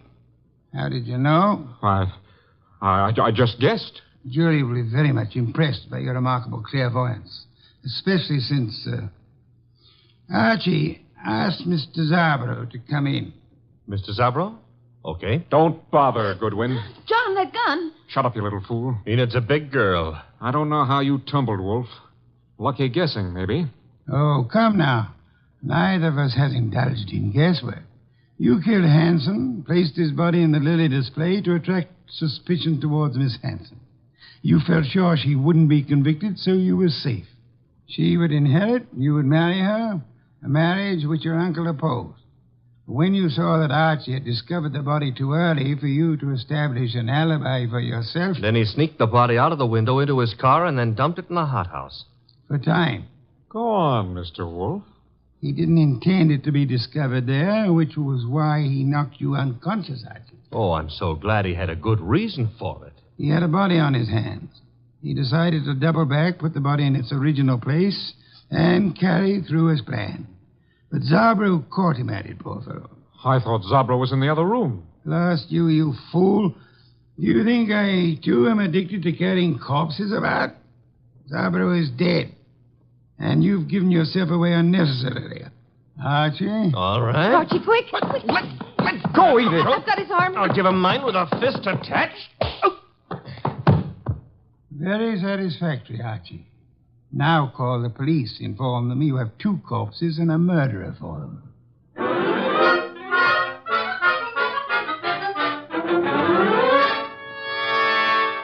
You should have heard Mr. Arndt's language, boss, when the police took him away. Oh, I don't think he loves you. I don't think it matters anymore. It used to me. Growing pains. You'll get over it, Miss Hanson. You trapped him, Mr. Wolfe, but what made you so sure he did it? At the hothouse, when you were unconscious, Archie, Mr. Arndt deplored the fact that Mr. Hanson had been stabbed in the back. And no one had mentioned how he was killed. Therefore... The reason Arndt knew was because he himself had killed Mr. Hanson. Murderers seldom get away with it, no matter how tightly they button their lips. Well, mine, however, are not buttoned up. Archie? Oh, the beer is on your desk. Thank you. Miss Hanson, stop brooding. Try some of this beer. But, Mr. Wolfe, my heart's broken. As a man who has lived a good many years, Miss Hanson, permit me to assure you that the easiest way of mending a broken heart is by filling the stomach.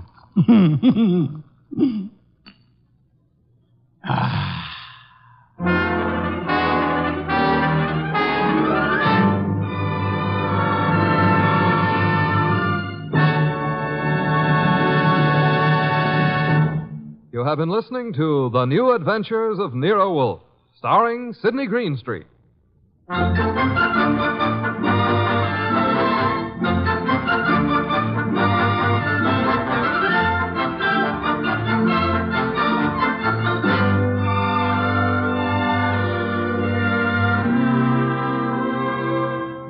Tonight's transcribed story was based on the characters created by Rex Stout.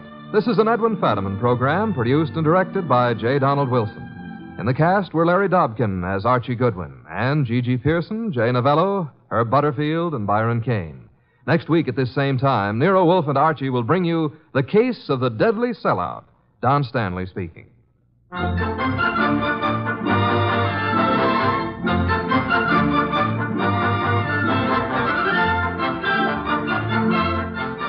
Three chimes mean good times on NBC. Friday means another visit with that entertaining eating establishment Duffy's Tavern.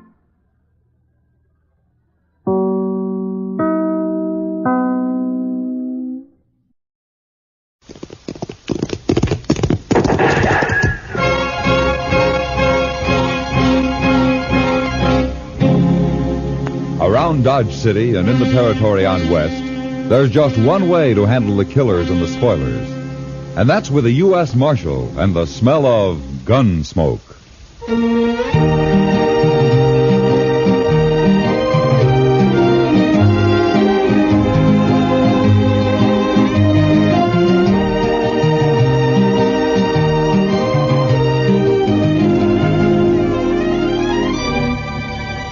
Gunsmoke, starring William Conrad. The story of the violence that moved west with young America. The story of a man who moved with it. Matt Dillon, United States Marshal.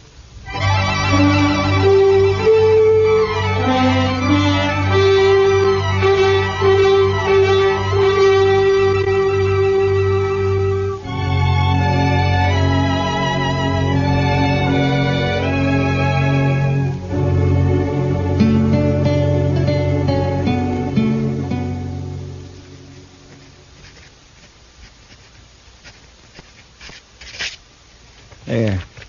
Report's finished, Mr. Dillon. Good. You better go on home now, Chester. It's getting late. Yes, sir. Oh, what about these new Dodgers? I'll just leave them there. I'll look them over. What's the matter, Mr. Dillon? We got company at the back door.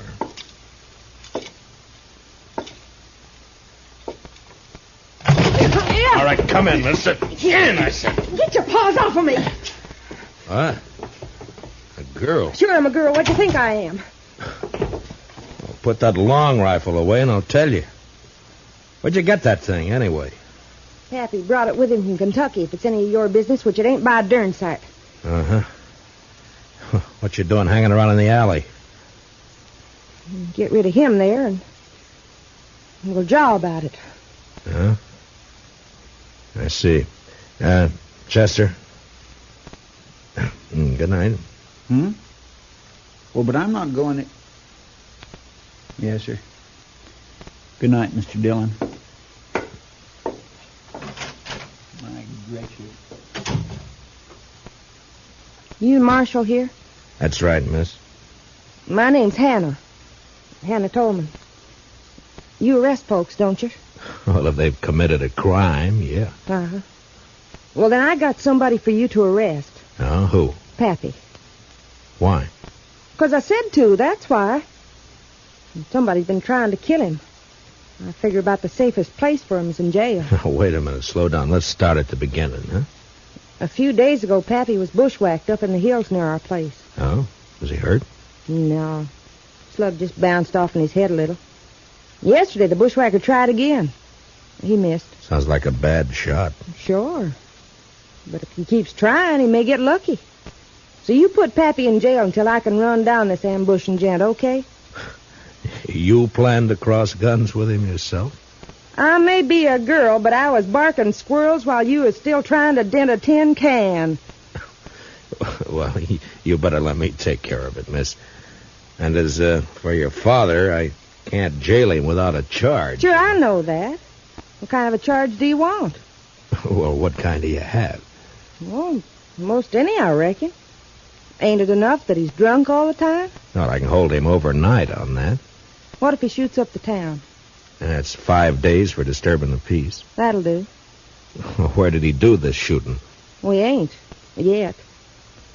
He's down at the Alfreganza slopping up booze with that other old buzzard Jingle Bob. Oh, the swamper? Yeah, that's the one. You'd best be somewheres around the saloon in a few minutes. I got a feeling Pappy's about due to bust the law again.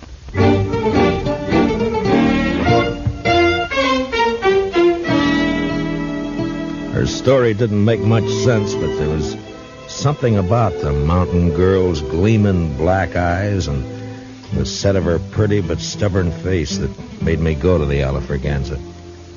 At the bar, I ordered a glass of rye and watched two bewhiskered old-timers trying to outlie each other over a rapidly emptying bottle. Yes, Jingle Bob. You just wait and see.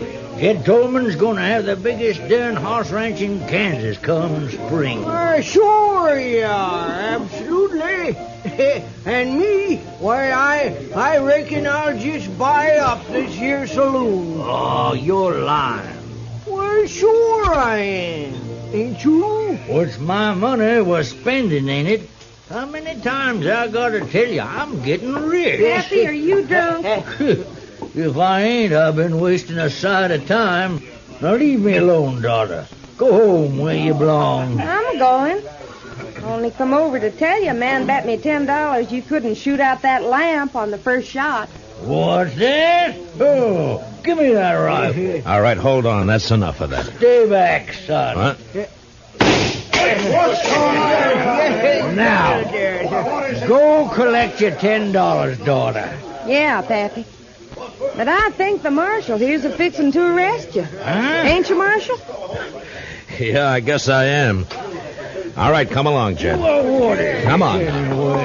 What? Get your hands Come on. off me. Why, I never...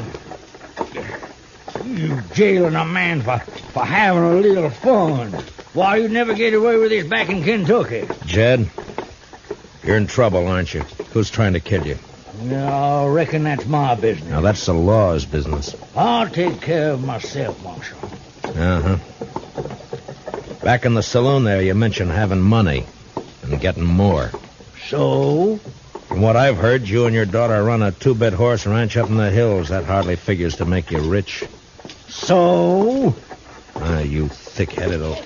Look, all I'm doing is trying to save your skin if it's in danger. Now, why don't you help me instead of being... Reckon I don't wanna. Well, that's plain enough.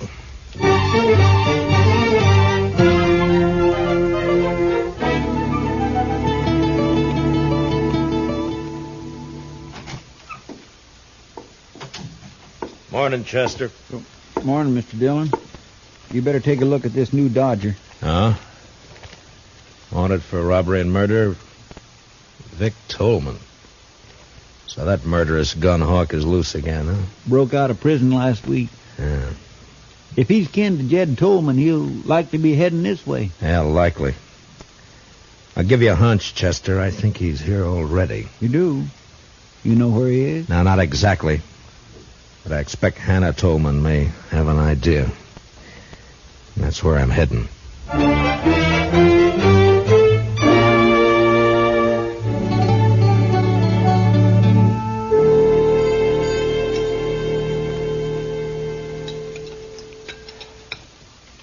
Now, that's what I like to see. A man-sized appetite.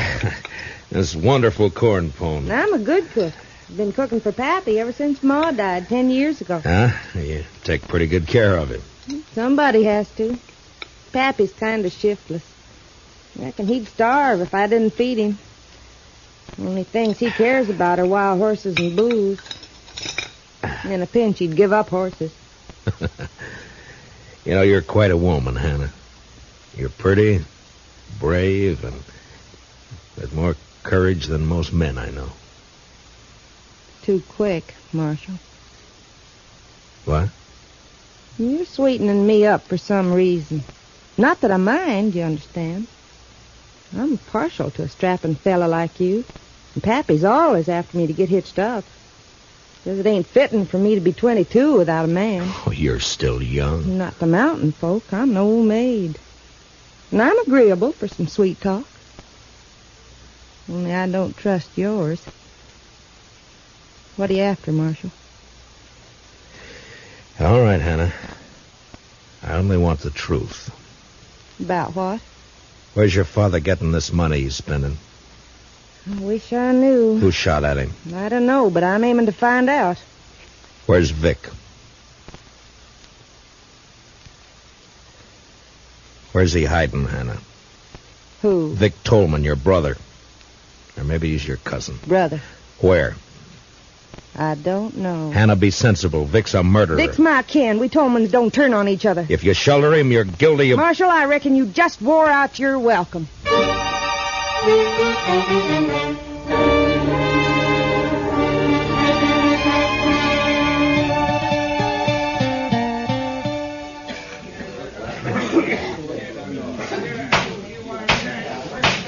The prisoner will stand up and face me. Jed Tolman, you've been found guilty of disturbing the peace. Sentence of this court is 5 days in jail or $100. 100? Well, Judge, ain't that a mite steep just for... $100 or 5 days. I ain't got that much on me. But I can get it if you let me go. Just a minute. Order in the court.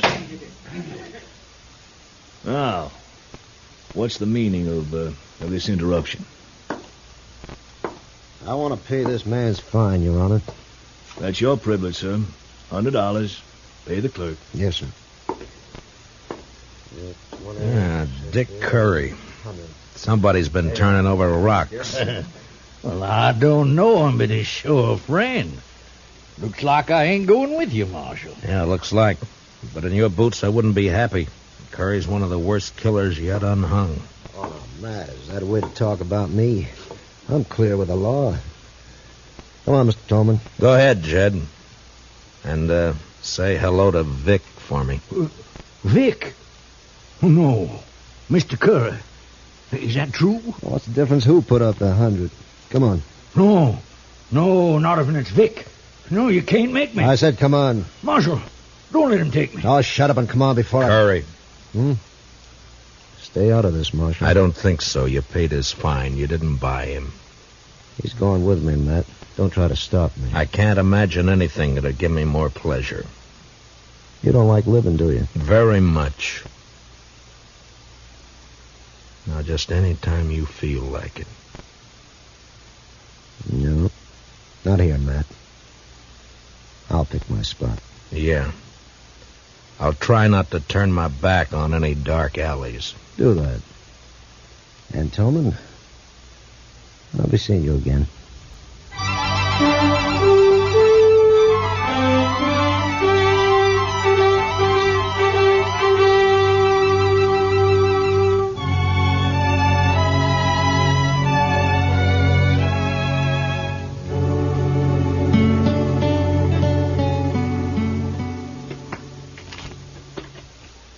Some stud, Marshal?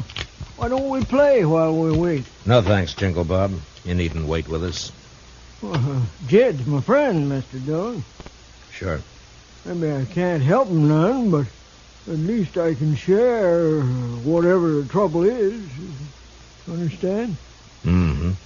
Now, Jed here is a lying old ringtail drunk, but me, well, when a man is down to scrubbing saloon floors just to get the liquor that'll keep his nerves from shaking apart, he's grateful for any friendship that's offered. Don't move. Curry, get his gun. Sure thing.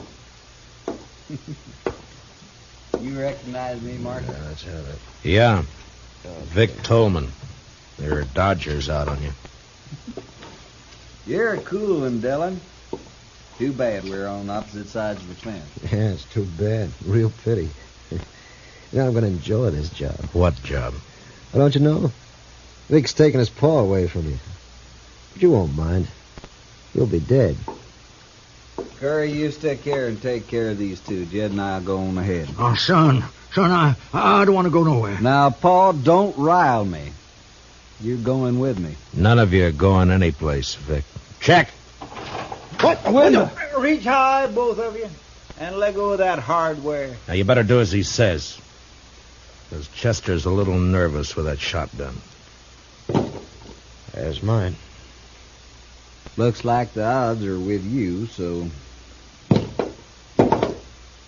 You might as well get rid of that spare in your boot, Vic, before you run into any temptations. You got sharp eyes, Marshal. Law gets a lot of backing up tonight. Your mistake, Vic. Sometimes people just don't give Chester enough credit.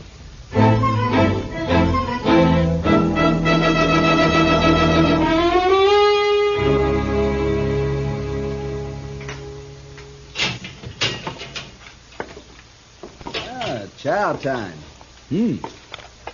Beefsteak, fried potatoes, stewed corn. Marshal, I must say you run a nice jail, don't he, Curry? Don't mind Curry. He's a little depressed about last night. You still run a nice jail. Something on your mind, Marshal? Mm-hmm. Yeah, a couple of things. Such as? Oh, such as your father spending money he hasn't earned, claiming to know where he can get more. Paul's sure a terrible liar. Mm-hmm. Such as him getting shot at twice and refusing to talk about it. Or help me investigate. Paul's a little bashful, too. Yeah. Such as his being afraid of you. I guess Paul's getting old, little dottery. Yeah. Then, of course, there's you. Well, now you're on my favorite subject. Go on. Well, you're a killer and a thief. But you're cool and smart. Smart enough to educate yourself. Had lots of time to read in the pen. Lots of time. You're going to have more. But not much more. Because you're going to hang for those guards that you killed. Maybe. Curry, ain't you going to eat that? Mm-mm. Now, go on about me being smart. You're smart enough to know the most dangerous place for you to go after you escaped was here. Well, it looks like I ain't as smart as you think. It depends on what reason you had for risking coming here. Boy, that's sure good coffee. First jail I was ever in where the coffee was fit to drink. Oh, thank you. Okay, Marshal. Now, just what was my reason? Reason was money. Money? Cash. It's the only thing that'd give you a chance to get out of the country. You're in for robbery as well as murder. How much of the loot was recovered? You know how it is, Marshal. Easy come, easy go. I spent it as fast, well, nearly as fast as I got it. So nothing was recovered, huh? No, it was all gone. It was all hidden, you mean? Hidden until Jed found it. Paul? Sure. That's his source of money. It's also why he was afraid to go with you. Like I said, too bad we're on opposite sides. You got brains and you use them. You want to fill in the details for me? I'll tell you this. You're right about my cash and money. I'd had it and be on my way to Mexico by now if Paul hadn't switched hiding places on me. You know, it hurts. Paul's turning against me. Yeah. The Tolmans always stick together. Except when money's involved. How about you, Marshal? Money by you, sky's the limit. I'm sorry. Mm-hmm. Well, I figured not. Well, been a nice chat. Want to take you straight? Hurry, give me a hand. All right, back up, Curry. That's it. And tell Vic when he wakes up to take it easy. Or he won't live to be hung.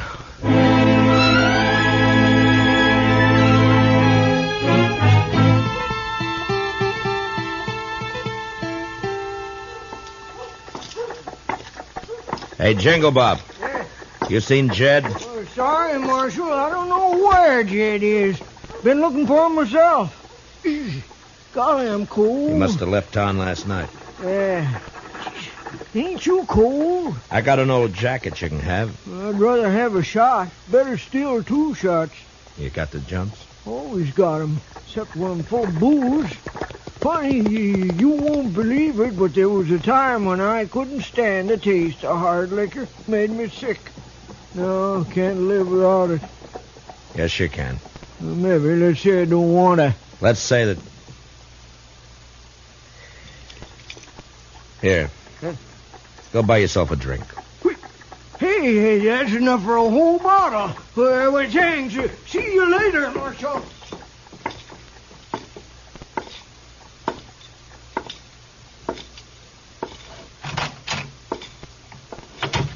Supper time, Chester. Chester, you all right? The prisoners? Gone. Hannah Tolman slipped him a gun. They made me open up the cell, and Vic slugged me. Well, I know where they'll go. Please, Mr. Dillon, take me along. It was my fault they escaped. All right, Chester. Ask Doc to put a quick patch on that head, and we'll go after him together.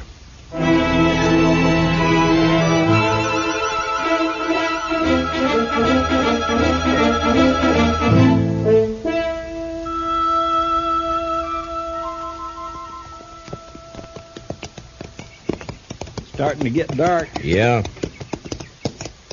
Why'd we leave the road back there? I wanted to reach that rise, Chester. But we circled around to come up the back side. Does that have something to do with you bringing binoculars? Yeah, it does. Vic Tolman will know he'll be followed. I want to see what kind of a surprise he has for us. All right, pull up. You wait here.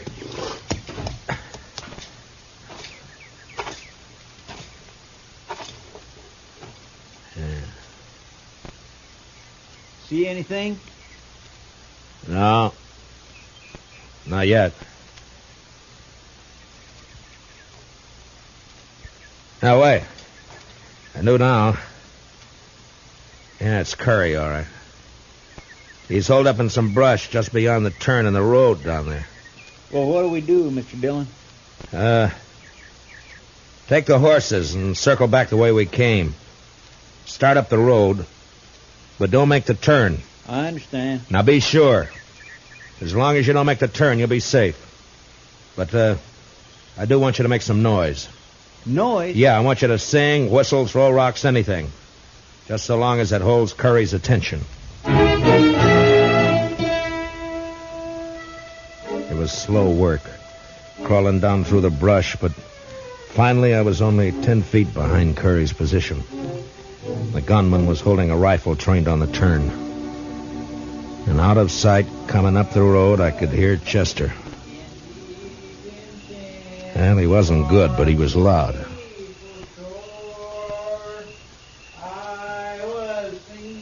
Come on around that turn, blast you. All right, don't turn around, Curry. What? You may have a point, but I like Chester, bad singing and all. Now lay the rifle aside and unbuckle your gun belt. Now, careful. Yeah, sure. Only don't shoot. Okay. Chester! Chester! I didn't mean no harm. I was only going to scare him. Yeah. Now, where's Vic? At the Tolman house.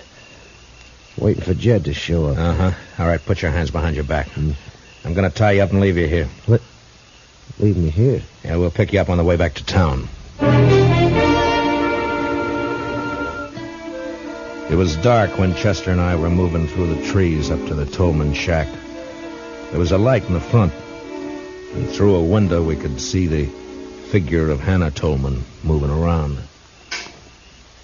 Just a girl. Yeah, Vic's there.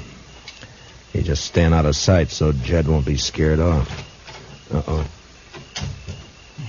She's coming out. Heading this way. And there must be a well out here. She's carrying a bucket. And behind that tree quick, and I'll take this one.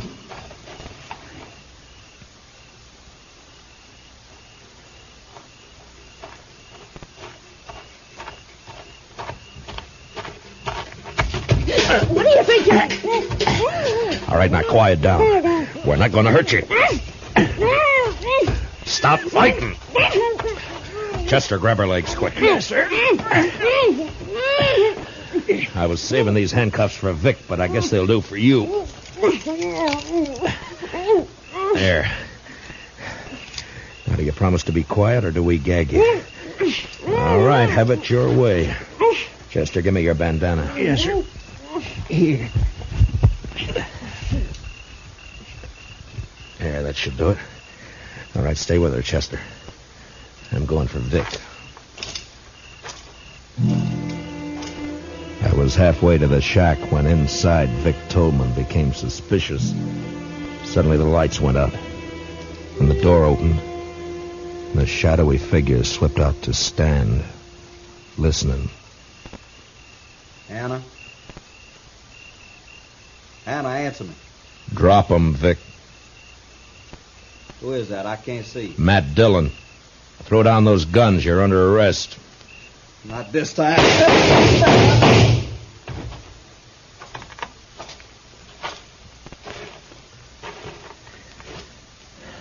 Vic. You were right, Marshal.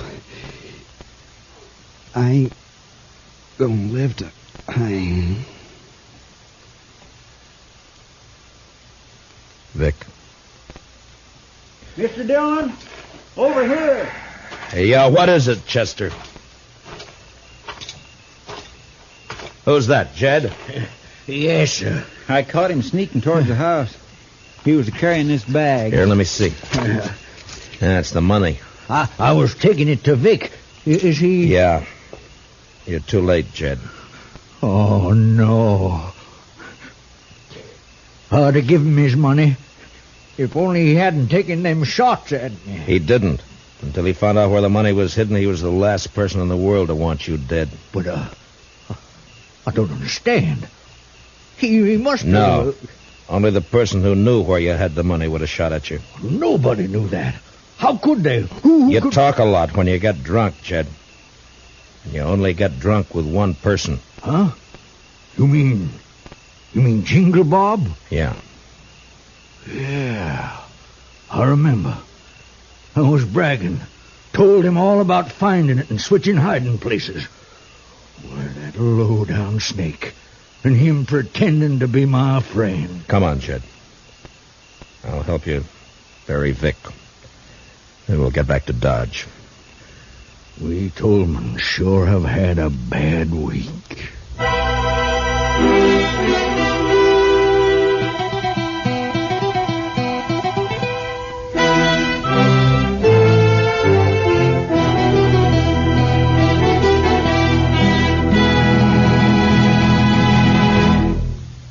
Gunsmoke, under the direction of Norman Macdonnell, stars William Conrad as Matt Dillon, U.S. Marshal. Tonight's story was specially written for Gunsmoke by Herb Purdom, with music composed and conducted by Rex Corey. Featured in tonight's cast were Virginia Gregg, Joseph Kearns, and Junius Matthews, with Harry Bartell, Lou Krugman, and Peter Leeds. Parley Bear is Chester. Join us again next week as Matt Dillon, U.S. Marshal, fights to bring law and order out of the wild violence of the West in Gunsmoke.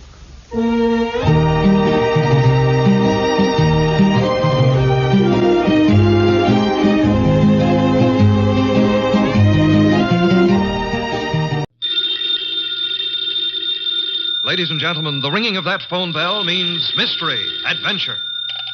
Nero Wolfe's office, Archie Goodwin speaking. You're up. And you've lost your... Oh. Archie, the answer is no. Hold on a second. The answer to what is no, Mr. Wolfe? I shall not attempt to find a blonde for anyone. You've got the man on the phone a little wrong, Mr. Wolfe. He's not looking for a blonde. He's looking for a prize fighter. Indeed. Have him come here. Okay. Mr. Wolfe will see you at 8. So long. I was all set to argue with you about taking the case. You gave in too fast. Nonsense. I'm fascinated by the thought of anyone misplacing a prize fighter. They're usually quite large, aren't they? They are. But what this guy is worried about is not only finding his boy, but finding him alive.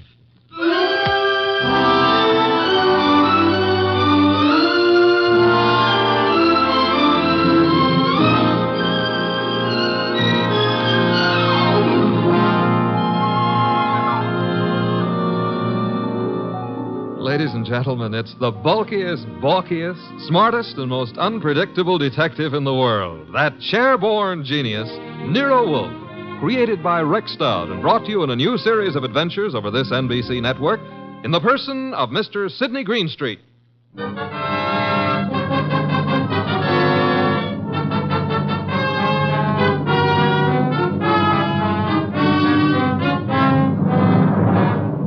The case of the deadly sellout. That's what my boss, Nero Wolfe, called it. And it almost meant curtains for the firm of Wolfe and Goodwin.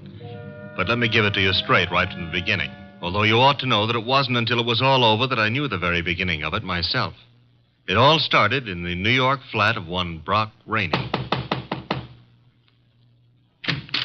Yes? The name is Jerry Fay. I'm supposed to know you? Being a very good friend of Pepe Gatto's, it's time you got to know me. May I come in? Sure. You've got a problem, Miss Fay? Pepe took a fall at the garden last night against a coffee and bum named Eubanks, right? As far as I know, Sister, Gatto met his match. Please, Mr. Rainey, do me a favor. Skip the sausage meat. It happens I saw the $1,200 you counted out to him to take a quick dive in the first. You did? How else would I know? Okay, then here's my wrist. Slap it, Miss Fay. I'm a bad bull. Now, look, who's kidding who? I don't care if Pepe makes himself a few deals on the side. I should worry whether he gives those meat eaters on the benches a run for the ducats. What's it to me? If you're not worried, Sugar Plum, then neither am I. Also, I'm a very busy man. Not too busy to pay off, I hope. Pay off? To who? To me. For what? For keeping it to myself that you collected $5,000 from the Eubanks crowd for getting Pepe to take that dive. Certain people might not like to hear it. Miss Fay. Yeah? Drop dead. I don't think we understand each other. Which is just as well. Now get out of here. There's something Go, else. bimbo. Okay, Mr. Rainey. Have it your way. I'll go find someone with a more sympathetic ear. Someone like Lawson. Arnold F. Lawson. So long. Wait. Where does Lawson come into this? You asking is stalling. Lawson dropped a sizable piece of change on last night's two-step. No. Close the door, Jerry. Oh, yeah. $25,000 to be exact. That's a lot of corn to lose because a cheap fight manager arranges a frame. At least Arnold Lawson might think so.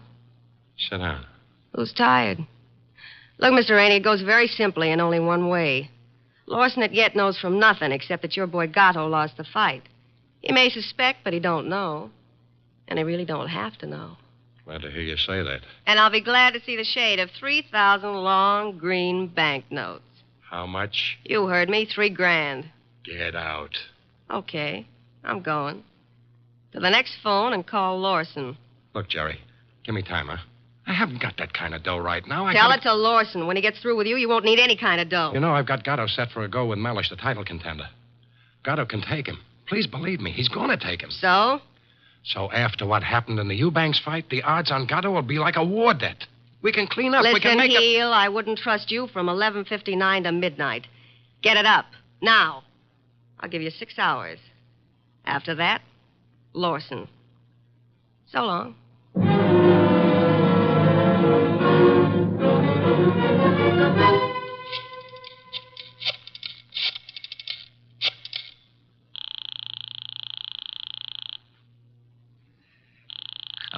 Come on. Hello? Hello, Rainey, this is Gatto. Hiya, Pappy. Look, the boys dropped in on me at the office at Mindy's. Lawson wants to see me. What? Lost? Look, Bum, I'm the one with the cauliflower ears. You heard me, and what do I do? Nothing. But... Don't go near him. Stay home. Let me take care of it. How? What'll you do? I don't know yet, Pappy, but I'll find a way. How did he find out? Your girlfriend. What? She wouldn't do that. She hates the guy. Hate him or love him, she told him. I can't believe it. I suggest you call our little doll Jerry and give her your regards for the double cross. Meanwhile, stay put in your apartment. Don't move. But, Rainey... Hello. 275, 319, 3... Archie. What on earth are you mumbling about? The high cost of blonde. Indeed. Oh, you can say that again. I have no intention of doing so. Okay, be smug. But there must have been a time even in your life when knickknacks from Tiffany figured on the budget. Phooey. Not to mention steak dinners and champagne. Or what did you feed your girls? Peppermint lozenges? Nonsense. Nonsense? They preferred lime. Oh, I'm dying, and he laughs. Mr. Wolfe? Yes? I have decided that you are giving me a raise. Archie, this is not a period in which unilateral decisions are wise. So I'll be a dope and get a raise, huh? As for your future mental attainments, you may be right. As for a raise... You want to drive me to gambling? Like betting on fights or going... Okay, it's the doorbell and I'm answering it. The name's Rainey. You're Goodwin? I'm Goodwin. Come in. Is Wolfe in? Mr. Wolfe is always in. Unlike prize fighters, I guess. Come on. Thank you. Mr. Wolfe, this is Mr. Rainey, the man who lost his prize fighter. How do you do, sir? I'm not doing so good. Mr. Wolfe, you got to help me. That will depend. On what? The fee? I digress. Your problem is what, Mr. Rainey? Mr. Wolfe, I manage a fighter named Gatto. Maybe you've heard of him. I have not. However, that is of little significance. You are having difficulty with this Mr. Gatto? I'm not having difficulty with him. I can't find him. Maybe you better let me give you the whole picture, huh? Very well. Well, Gatto is an up-and-coming boy, Mr. Wolfe. He had a little upset last week with a guy named Eubanks. But everybody knows in spite of that, Gatto's heading for the big time. I think he'll prove that when he goes against Mellish. Mr. Mellish being another pugilist, huh? That's right, Mr. Wolfe. Now, Pepe, that's Gatto. Pepe was due at the Turf Club this afternoon to meet the opposition management and go over the setup. He was due, but he didn't show. I waited all afternoon, and then I started the phone calls and taxis. The results? No results. I combed every joint I ever knew him to buy a beer in, and the score was 0. Matter of fact, nobody's even seen him for 4 days. You would have tried the gymnasiums, naturally? I did. Does this pugilist have a home? Yeah, 206A Rathburn Street. A penthouse on the roof. He was not at home during all this time? It's where I tried first. It was empty as a bank on Saturday afternoon. I see. And you want me to find him for you? If Pepe blows this fight, Mr. Wolfe, it'll ruin his career. And the preservation of his career is worth a good deal to you? I got a check for $2,000 right here. Archie? I'll get it. $2,000. Very well, Mr. Rainey. I shall take immediate steps. I got a cab waiting outside. We can get started right away. We? Phew. I shall remain here. But how do you expect to... Archie. Yes, Mr. Wolfe. You will leave with Mr. Rainey. I need information. You might try the Rathbun Street penthouse to start with. But I've already been there. With all due apologies, Mr. Rainey, suppose you restrict your activities to pugilists. Archie is a trained observer. You are not. Archie, you will pick up whatever you can at Gatto's apartment. I especially suggest a careful check on his wardrobe. Wardrobe? If his clothes are missing, Mr. Rainey, it would indicate that he left voluntarily and deliberately, for whatever reasons he may have had. If they are not, Archie, you will phone me from the apartment after your investigation is over. Okay. I shall, in the meantime, devote some thought to the subject. Huh? For $2,000, all you're going to do is devote some thought? Mr. Rainey, if I were not a modest man, I would point out to you that you're getting quite a... a bargain.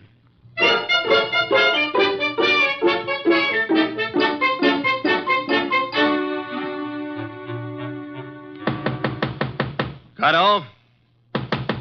Gatto? He's not here. I told you that. I was up here before. He left the door unlocked? I had a key. Guess I forgot to lock up after I left. Now, let's look around. Bathroom? Yeah. Empty. It's a nice penthouse. That a closet? Yeah. What do you think? He's playing hide and seek? Try it. Okay. Anything in there? Nothing I'm looking for. What's that you found? A hat. Well, let's see. A lady's hat. Yeah, smart and expensive. Label reads a Madame Yetta original. That bunch of lace and feathers cost somebody a fast $50. Yeah, probably one of his girls left it behind. And maybe she'll call for it. Come on, we'll take a gander out on the roof. I took a gander out there. It's bare as a bone. What have we got over there with the chimney? Where? Over there. Just an old awning. Got blown down in the storm last month. Be right with you. What are you doing? Looking under it. Oh, brother. You found him? Yeah, we found him, chum. A little late. 2 holes in his dorsal development and dead as a clay pigeon. Yeah. Well, what have you got to say? Well, now at least the bookies will cancel all bets. We both save our dough. Yeah. I got a phone, Mr. Wolfe.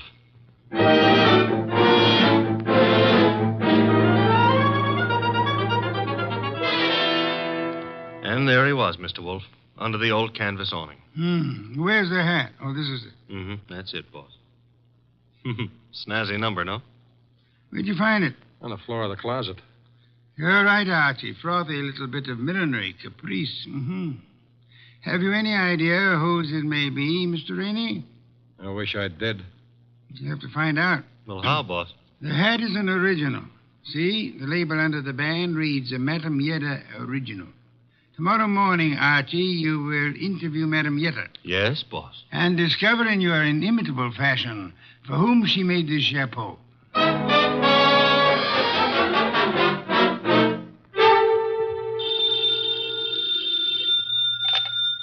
Hello? Archie again, Mr. Wolfe. Per your instructions, I have just talked to Madame Yetta. What did you learn? Madame Yetta tells me she made that hat for a Mrs. Lawson. Who is Mrs. Lawson? Wife of an ex-beer hustler who's in the chips and puts on airs. Lives in a penthouse of the Bradford Arms. I was just about to hop a cab and go up there, boss. Good. Keep this up, Archie. And through sheer practice, you may yet develop a full-blown intelligence. Well, I'm trying, Mr. Wolfe. And after the Lawsons, I do what? Return here immediately and hurry. How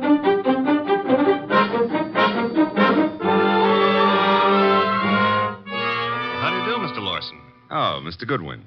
My secretary tells me you're a detective. My boss might argue with you on that, Mr. Lawson. Your boss? It happens I work for Nero Wolfe. I see.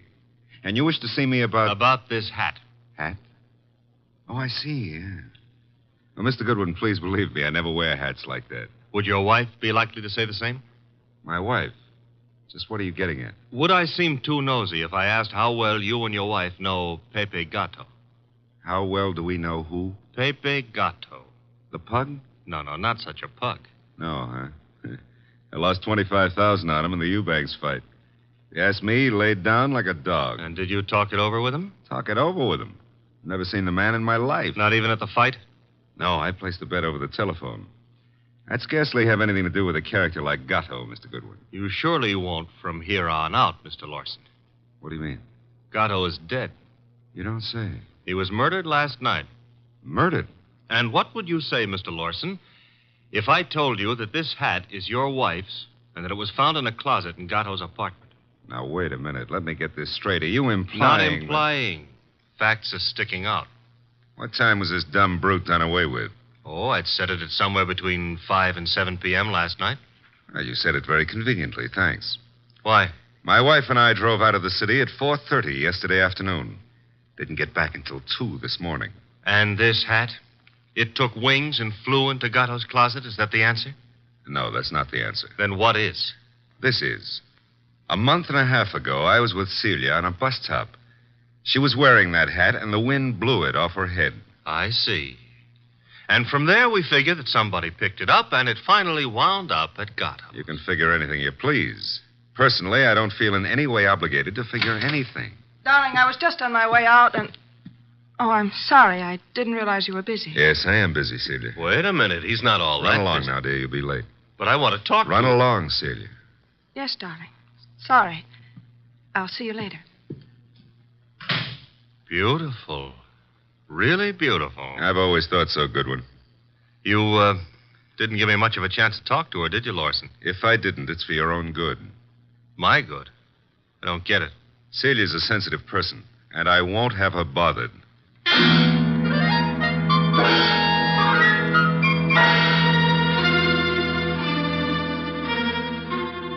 And do you mean to tell me you let him scare you? Let him scare me. Say, will you stop being so fearless with my life? The guy said don't bother my wife, so I didn't bother his wife. It was that simple. Apparently his wife was not blonde. Answer the phone, Archie. No, you answer it. Now you've hurt my feelings. Oh, well. Hello?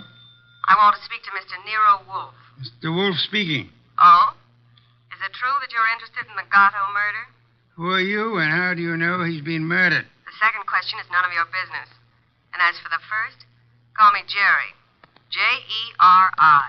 How do you do, Jerry? Jerry. Where do you call? Would you like to come to an auction? An auction? You know, going, gone, to the highest bidder. And what are you placing on the auction block, Miss Jerry? A few facts. All in good condition and guaranteed to make it a cinch to snag the Gatto killer. Sounds promising. Only you'll have to bid against real money. May I have the address of the auction room? You'll have no trouble finding it. Your assistant was there last night. Where? The penthouse on top of 206A Rathburn Street. The big item goes on at 4 bells.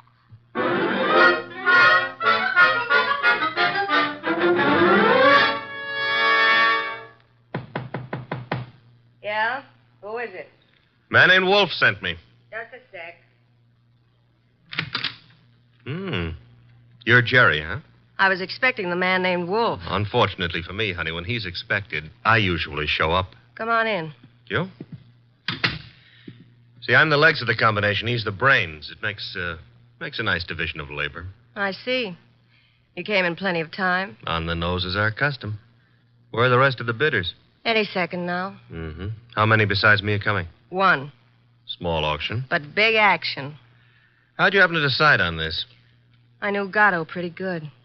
And you were fond of him pretty good, huh? How did you guess? Well, you've got a key to this place of his, or you couldn't let yourself in. It adds, no? Gee, you should have been a detective. Just what I keep telling Mr. Wolfe. Look, tell me, Jerry, darling, this other person who's coming to the auction, who? The killer? You don't say. You sure the killer isn't here already? Look, I didn't kill him. The story you would like me to believe is that you witnessed the killing, huh? Called the killer and Mr. Wolfe and said, come on, kids, you can get me either to talk or shut up, depending on who pays the most. That it? Something like that. Mm-hmm. Okay, prove you know what you're talking about. Who is the killer? Is it Block Rainey? Should also have your head examined, pretty boy. I talk for dough and only for dough. Not that I'm mercenary or anything, Okay, tell me this. How come you saw the killer in the act? Simple. I was here with Gatto. Called me to come see him. While I was here, the shot came through the window there from the roof. You know something, sweetheart? What? I can't understand how a girl like you, a pretty nice girl under all that paint and powder and Broadway shellac, how you could do a thing like this. You were in love with Gatto, I know that. Everybody does. And still you're willing to keep your mouth shut if the killer pays enough. How come? What's the matter, honey? Did I hit a tender spot? I don't think you understand. Sure, I was in love with the goof. Then along comes this other dame. She's rich and beautiful, and she has everything to give him. Ooh, do I know her? Of course you do. She... Jerry! Oh. Jerry.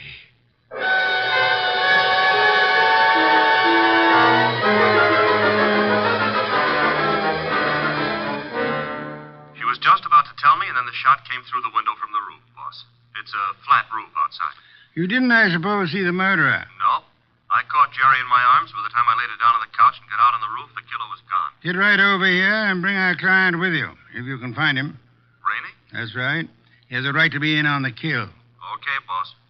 But keep away from that beer till I get there. Don't be impertinent. I shall be busy phoning Mr. and Mrs. Lawson. Meanwhile, I want them here, too. Besides, one bottle won't do any harm.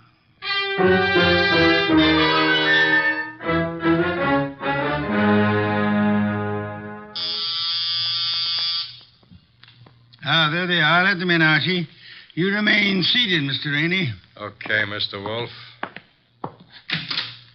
Well, come in, Mr. Lawson. Come in. Mr. Wolfe here? He's here. Nice of you to come. Anything to help the law. Ah, Mr. Lawson. Your wife didn't come. No, Mr. Wolfe. She was out when you called. Sorry, I forgot to tell you. I left word with the butler, however.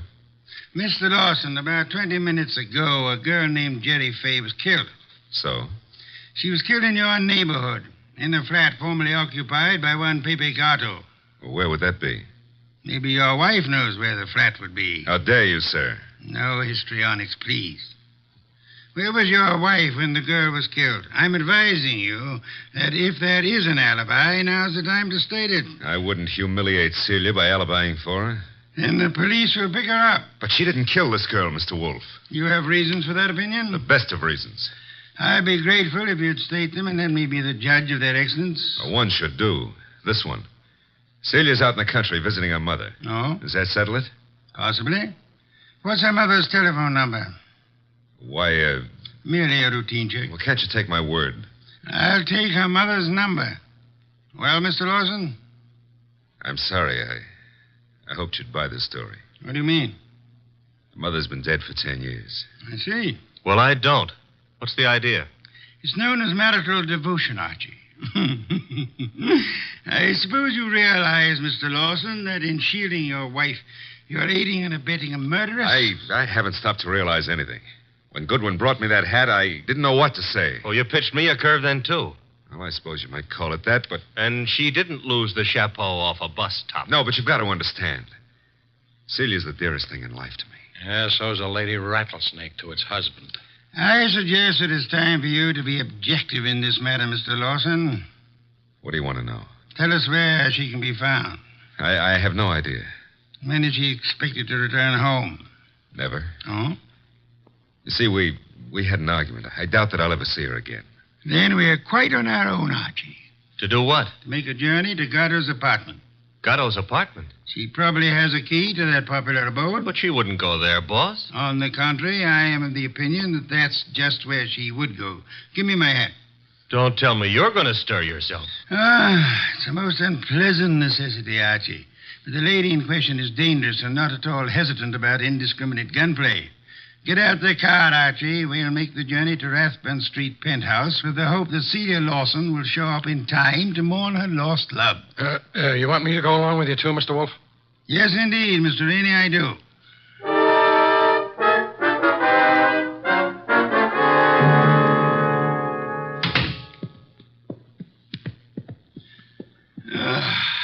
I trust this chair will hold me. Should. Biggest chair in the house. Mr. Wolfe. Yes, Mr. Rainey?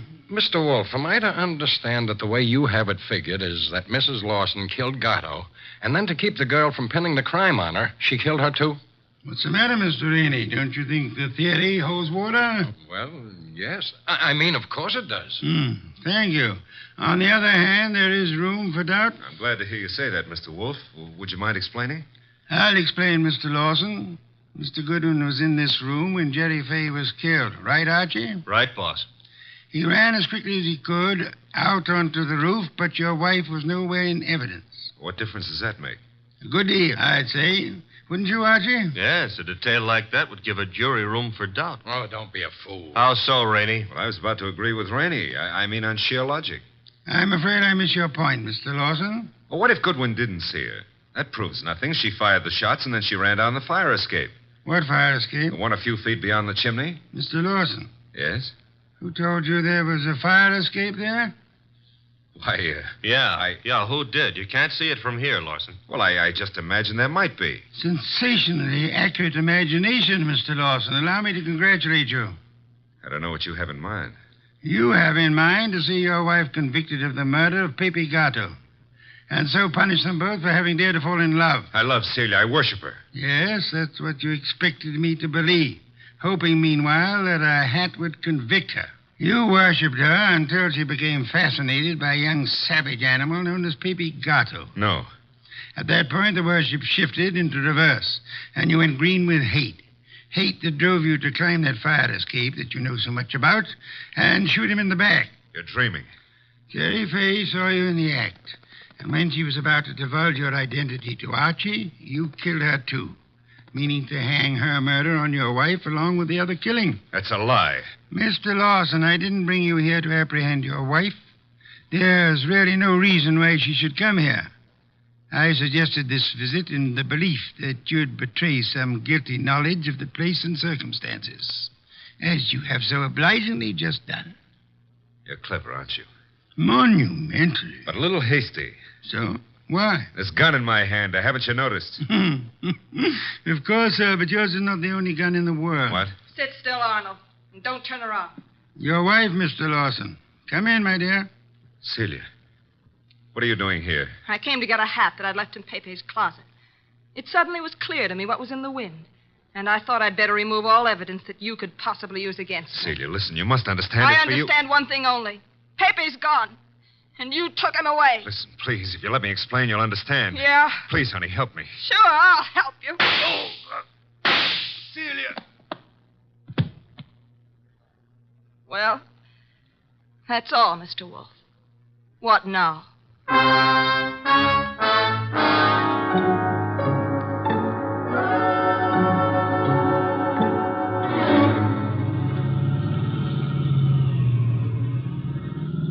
Archie, why is it when you drive it always gets so crowded outside? Will it go tough on her, boss? Why not? She killed a man in cold blood, though she actually saved our lives while doing so. I hope that helps her at the trial. I hope so, Archie. After all, if she hadn't done what she did, what would have happened to the lobster bisque? What lobster bisque? The lobster bisque that Fritz is making for dinner. Hurry, Archie. It really can't be appreciated unless it's eaten hot.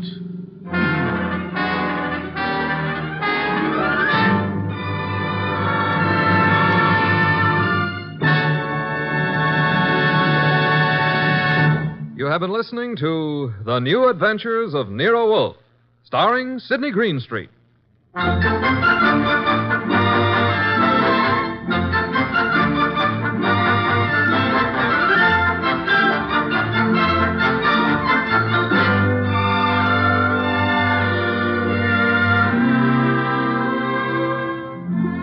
Tonight's transcribed story was based on the characters created by Rex Stout. This is an Edwin Fadiman program, produced and directed by J. Donald Wilson. In the cast were Larry Dobkin as Archie Goodwin, and Ann Diamond, Charlotte Lawrence, Gerald Moore, Don Diamond, and Eddie Fields. Next week at this same time, Nero Wolfe and Archie will bring you The Case of the Killer Card. Don Stanley speaking. 3 chimes mean good times on NBC. Saturday night is date night, and NBC has a lively lineup of music and fun to help your courting along. Tomorrow, Dennis Day brings you a melodic and mirthful 30 minutes, And then Judy Canova gets together with her gang for a sparkling session of mountain-style song and laughter, followed by singing MC Red Foley and his friends on that exciting parcel of Western tunes and mayhem Grand Ole Opry. Here's Sam Spade. 3 chimes mean good times on NBC.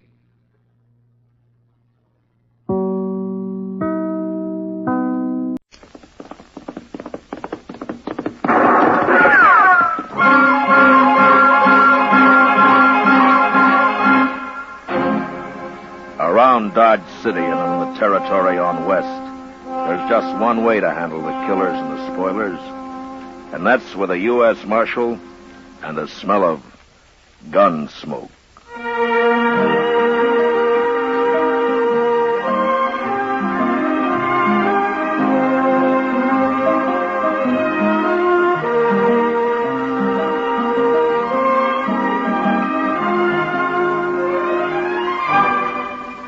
Gunsmoke, the story of the violence that moved west with young America. The story of a man who moved with it. Matt Dillon, United States Marshal. Gunsmoke, starring William Conrad.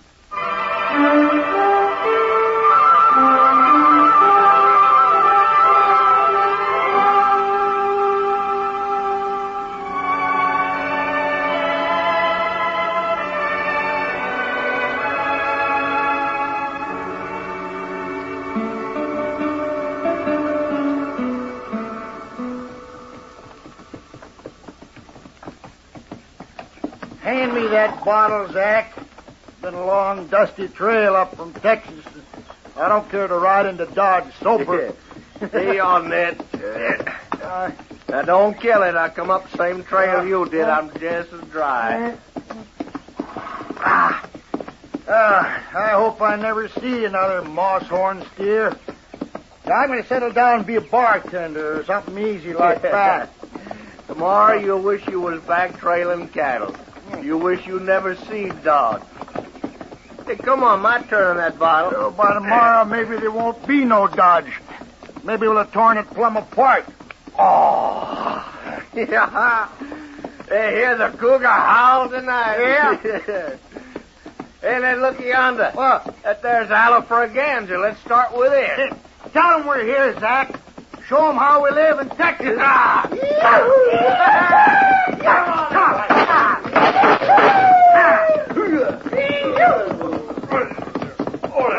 All right, hold it there. Yeah. Put a bullet through his hat, Zach. Shoot his heels away. Get down off those horses.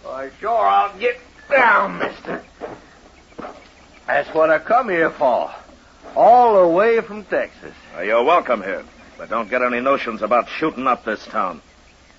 Who are you, anyway? I'm a U.S. Marshal, and I'll take your gun till you're sober enough to carry it again.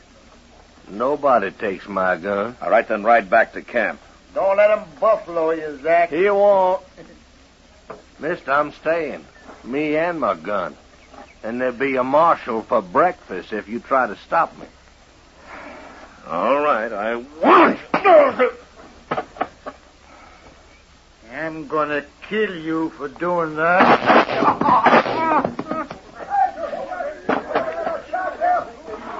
That was awful close, Mr. Dillon. I saw the whole thing. Yeah, another drunken cowboy with more fire than sense. Well, you had to kill him. Yeah. Take his gun, Chester. Yes, sir. Give me that. Don't shoot me. No, nobody ain't gonna shoot you, mister. Get on your feet. Yeah, come on, get it. Oh. Busted my head. You'll be all right. But your friend tried to shoot me. He's dead. Huh? You killed him. To keep him from killing me. There'd be trouble about this, Marshal. No. Don't you get anything like that started. Oh, not me. His brother, Howard Bulow. He's out the camp. I know him, Marshal. He come after you. All right, I'll be here. It won't be like that. Howard wouldn't face no gunfighter. He shoot you in the back or from alley at night. I know him, Marshal. It'll happen. You want to bury your friend here or take him back to camp? I'll take him back to camp. All right, we'll help you tie him across his horse. We can use his rope, Chester. Yes, sir.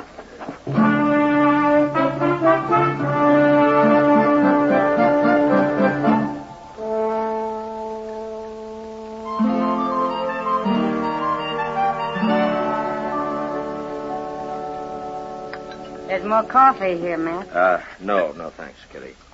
Can't say I blame you. You'd think a restaurant like Delmonico's could at least make good coffee. I never saw a woman yet who didn't find fault with everybody's cooking but her own. Women have more taste than men. That's all. Sure. More arguments, too. Matt, Yeah. that man you had to shoot today, his brother, is that what's on your mind? Yeah, I suppose. I've been thinking. You never seen him.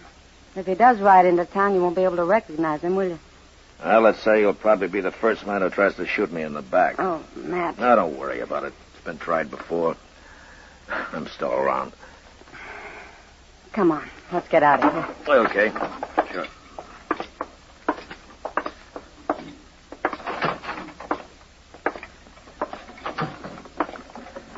Front Street's not very crowded tonight. It's early.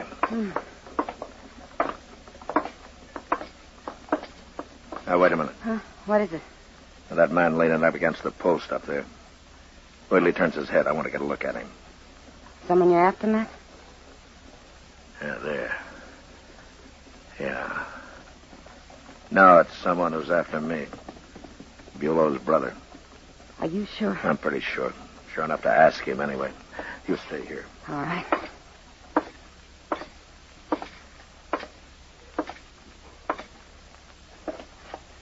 You looking for me, Bulow? What? Your name is Bulow, isn't it? Oh.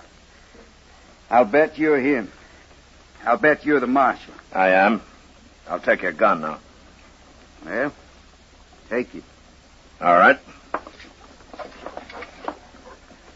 That won't stop me. You'll get another gun and shoot me in the back. Is that it? Any way I can, Marshal. Look, Bulow, your brother tried to kill me, and he'd have done it if I hadn't stopped him. Ain't nobody kills a Bulow and gets by with it. I don't care what he done. Well, maybe you need a few days to think it over. Maybe that'll help. I ain't got a few days. You have now. Turn around and walk straight ahead of me, Bulow. You're going to jail for a while. No, I ain't done nothing. Turn around and get moving.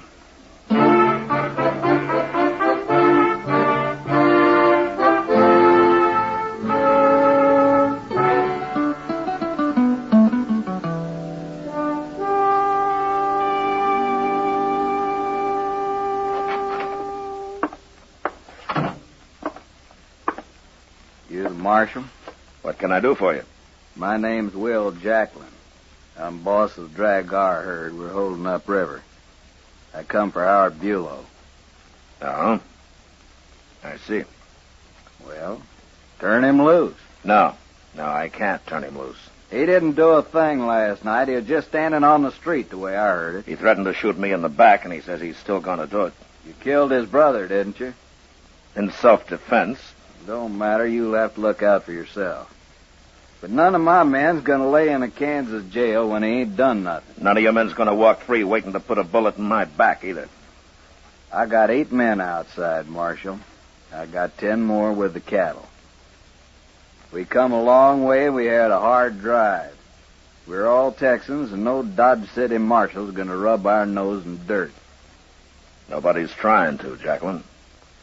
Fine thing to hire men like you to kill cowboys on a little spree. You call shooting me a little spree? You could have crippled him up. I wish that were true, but I couldn't take the chance. Another shot and he'd have killed me. Talking's a waste of time. I want Bulow out of here. I'll do this. I'll turn him over to you when you've sold your herd and are headed back to Texas, if you promise to keep him with you. I want him now. No, not as long as he's set on killing me. 18 men I got, Marshal. Not counting myself. 14 of us will be back tonight, and we'll get him. Jacqueline, don't try it. And after we get him, we'll really shoot your town up. You people have mistreated the last Texas cowboy. You're going to. Tonight, Marshal.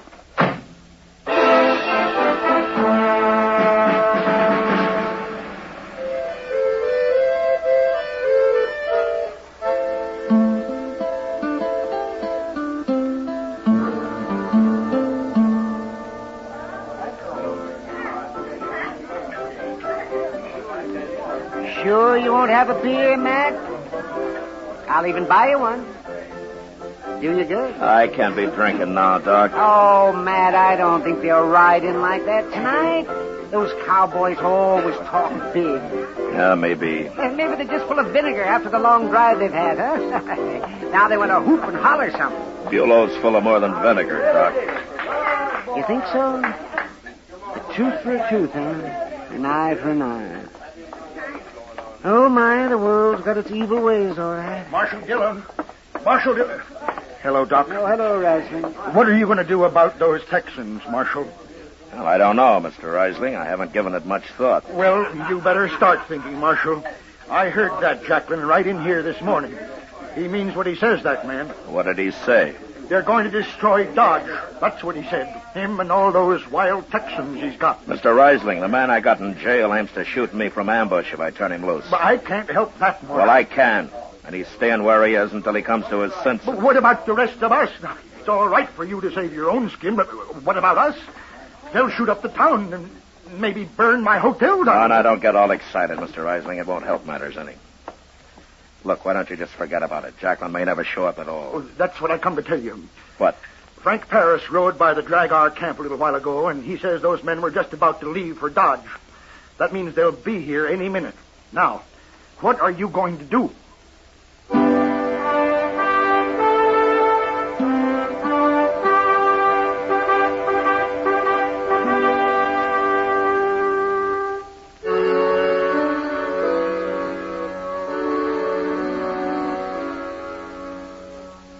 I left the Yellow Braganza and walked over to the jail to wait for Jacqueline and his mob of cowboys. There, I tried to have a talk with Bulow. But the only response I could get out of him was the same. He was going to kill me the first chance he got. Well, maybe Doc was right. Maybe the hard life of the cattle trail did drive men a little mad.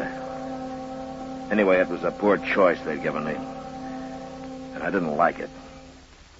You'll be wanting a shotgun, won't you, Mr. Dillon? Yeah, thanks, Chester. Here you are. Chester. You, don't have to get mixed up in this, you know. I know that. My. I think I'm going to take a shotgun, too. Okay. All right, let's wait outside. Yes, sir.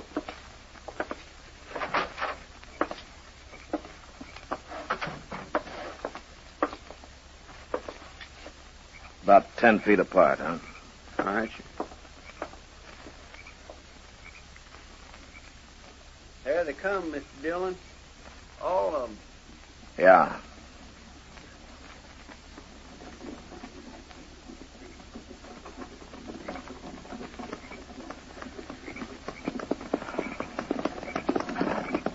Yeah, it is, man. Hello, Marshal. You're acting like a fool, Jacqueline. We'll see about that. You make trouble here, and the law will be after you wherever you go. I don't worry none about no law. I was raised plumb free. We all were. Yeah, sure you were. But that doesn't leave you free to form a mob, raid a jail, shoot up a town. What's the matter with you men? What's the matter with you? You put an innocent man in jail. Any man who wants to kill somebody isn't very innocent, Jacqueline. Do you have to wait till he does it? I don't have to wait for nothing. Marshal, we've come for Bulow. Let them have him, Marshal. Turn him loose. Hurry. You keep out of this, Reisling. He's right, Marshal. You let him go peaceable and we'll leave town. But if you make us fight, we'll go right on fighting. Now, you heard him. He means it. Now, you do it. Shut up, Reisling. Jacqueline, this is a shotgun I'm holding. The first move you or any of your men make, I'll cut you in two with it. Maybe. But we're too many. You can't kill us all. You'll die, and so will your friend there. That right, men? Texas men ain't afraid to die, Marshal. But they ain't gonna get tromped on. I'm through talking, Marshal. Get set, men. And when you finish him, go rip this town wide open. Do it for me. Chester, Yes, sir? go get Bulow. All right. Oh, thank heaven. You used your head, Marshal.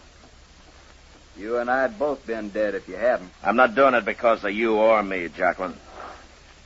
I'm doing it because too many other men would have died. Well, it don't matter, as long as you turn him loose. Howdy, Texas. All right, bring him over here, Chester. Well, I knew you couldn't keep me long, Marshal. And you were right, Bulow. You shouldn't have locked me up at all. Go on back to camp. And try to do some thinking while you're there, huh? Sure, Marshal. And you know what I'll be thinking about? You. Sitting next to an open window. Or walking down a dark street. I'm going to kill you yet.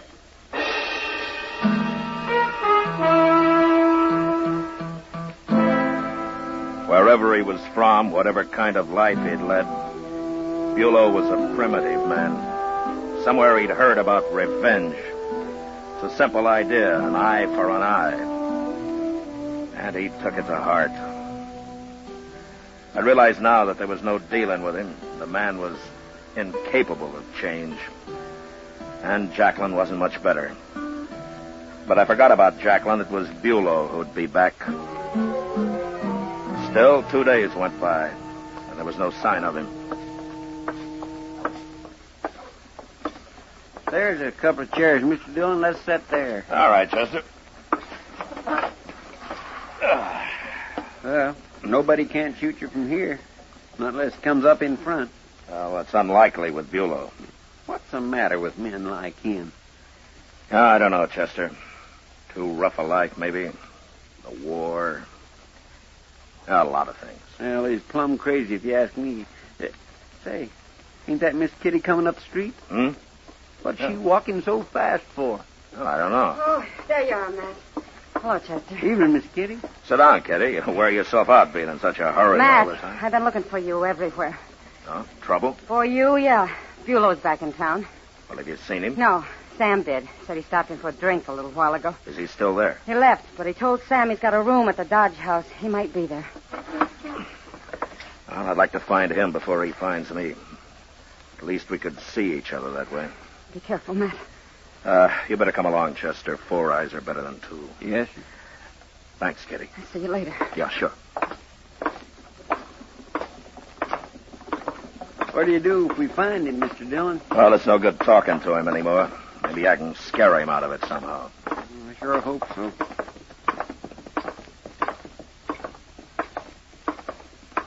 The hotel looks pretty empty from here.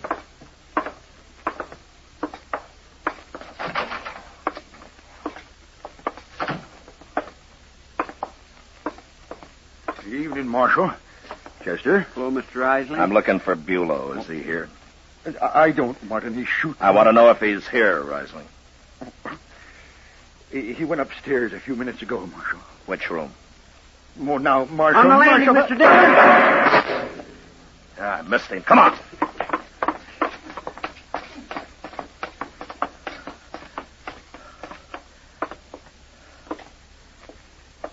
He's in one of those rooms. Here we've got him now. Yeah, but I don't know which one. You stay here, Chester. I'm going down the hall. He might come out of any one of those doors. All right, sir.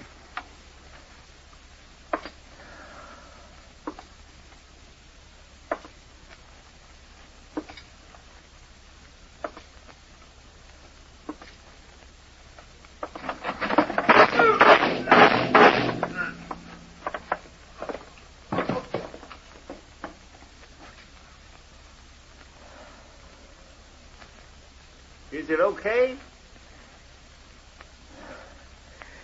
Yeah, it's okay, Chester. He didn't hit you, did he? No, he tried, but it was too late. He was already dying. Well, I'm sure glad. Yeah. But he died about as uselessly as a man could, Chester. For no reason at all. None at all.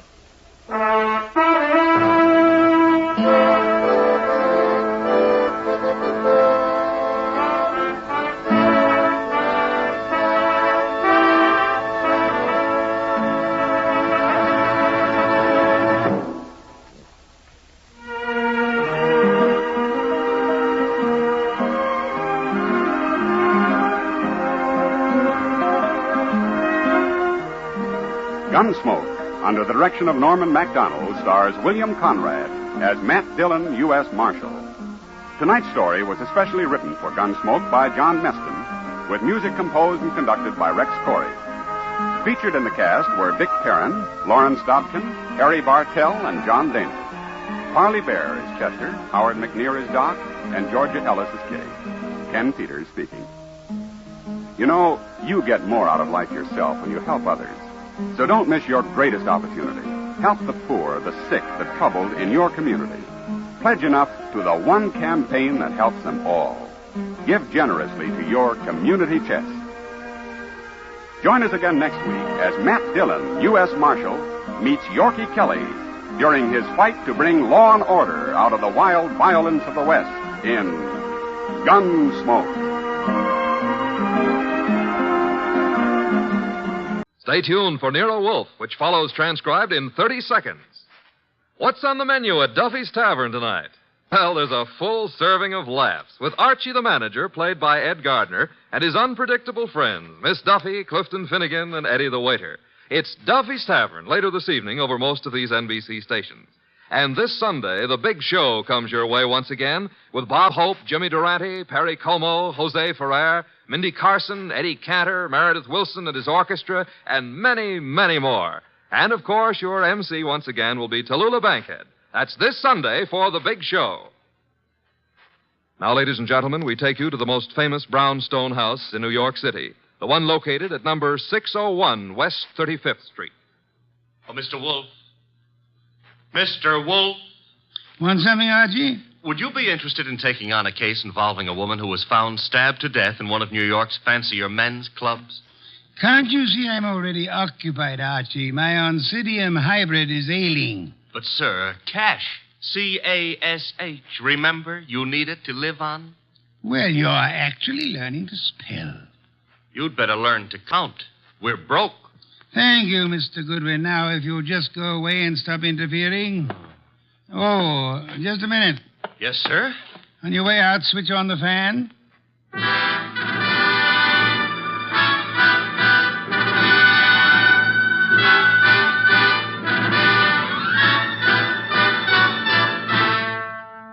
Yes, ladies and gentlemen, it's that one and only man of moves, the most famous detective in modern fiction, that corpulent, orchid-raising, beer-drinking gourmet who also happens to be a genius. Rex Stout's incomparable Nero Wolfe, starring Mr. Sidney Greenstreet. Tonight, Nero Wolfe's long-suffering assistant, Archie Goodwin, tells us of the case of the Careless Cleaner.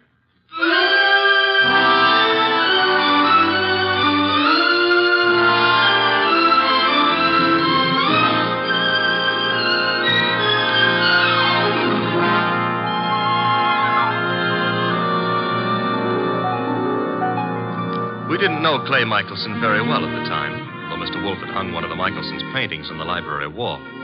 But then I guess we should have considered ourselves lucky not to have known him or his wife, Phila. 2 weeks ago, they had a quarrel. Oh, Clay, darling, I didn't expect you home so soon. I thought you were going to the museum to see the Van Goghs. I decided not to, Phila. Oh. Well, if you plan to paint this afternoon, I'll get out of the studio. I want to run some errands anyway. Why don't you make your phone call from here, Phila? Phone call? Who is he, Phila? He? Who were you waiting for this afternoon? Please, Clay, don't start that jealousy routine again. Don't try to kid me. You're being stupid, Clay. I'm stupid, all right, but I'm getting wise pretty fast. I'm through, Phila. I've had enough. I'm leaving you. So stay out of my way and keep your boyfriend out of my way, too, whoever he is, or I'll kill him.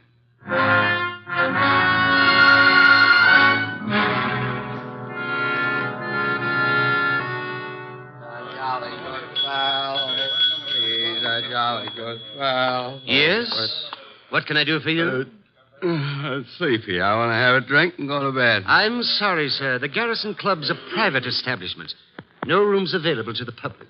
You think I'm drunk? Oh, no, sir.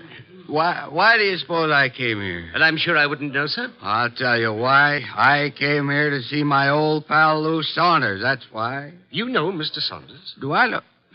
Look, I paint him. Lou sells him. Mr. Saunders is your agent? I'm Clay Michelson. Just call Mr. Saunders. Clay, what in the world? Lou, tell this guy who I am. But I'm sorry, Mr. Saunders. It's all right, Mr. Martin. You see? Let's go have a drink. Yeah, sure, Clay. Yeah. You know what, Lou? I left Fila. Yep, I walked out on her. Is there something I can do, Mr. Saunders? Yeah, have someone fix a bed in the other room of my suite. Mr. Michelson will be staying with me. At least for tonight.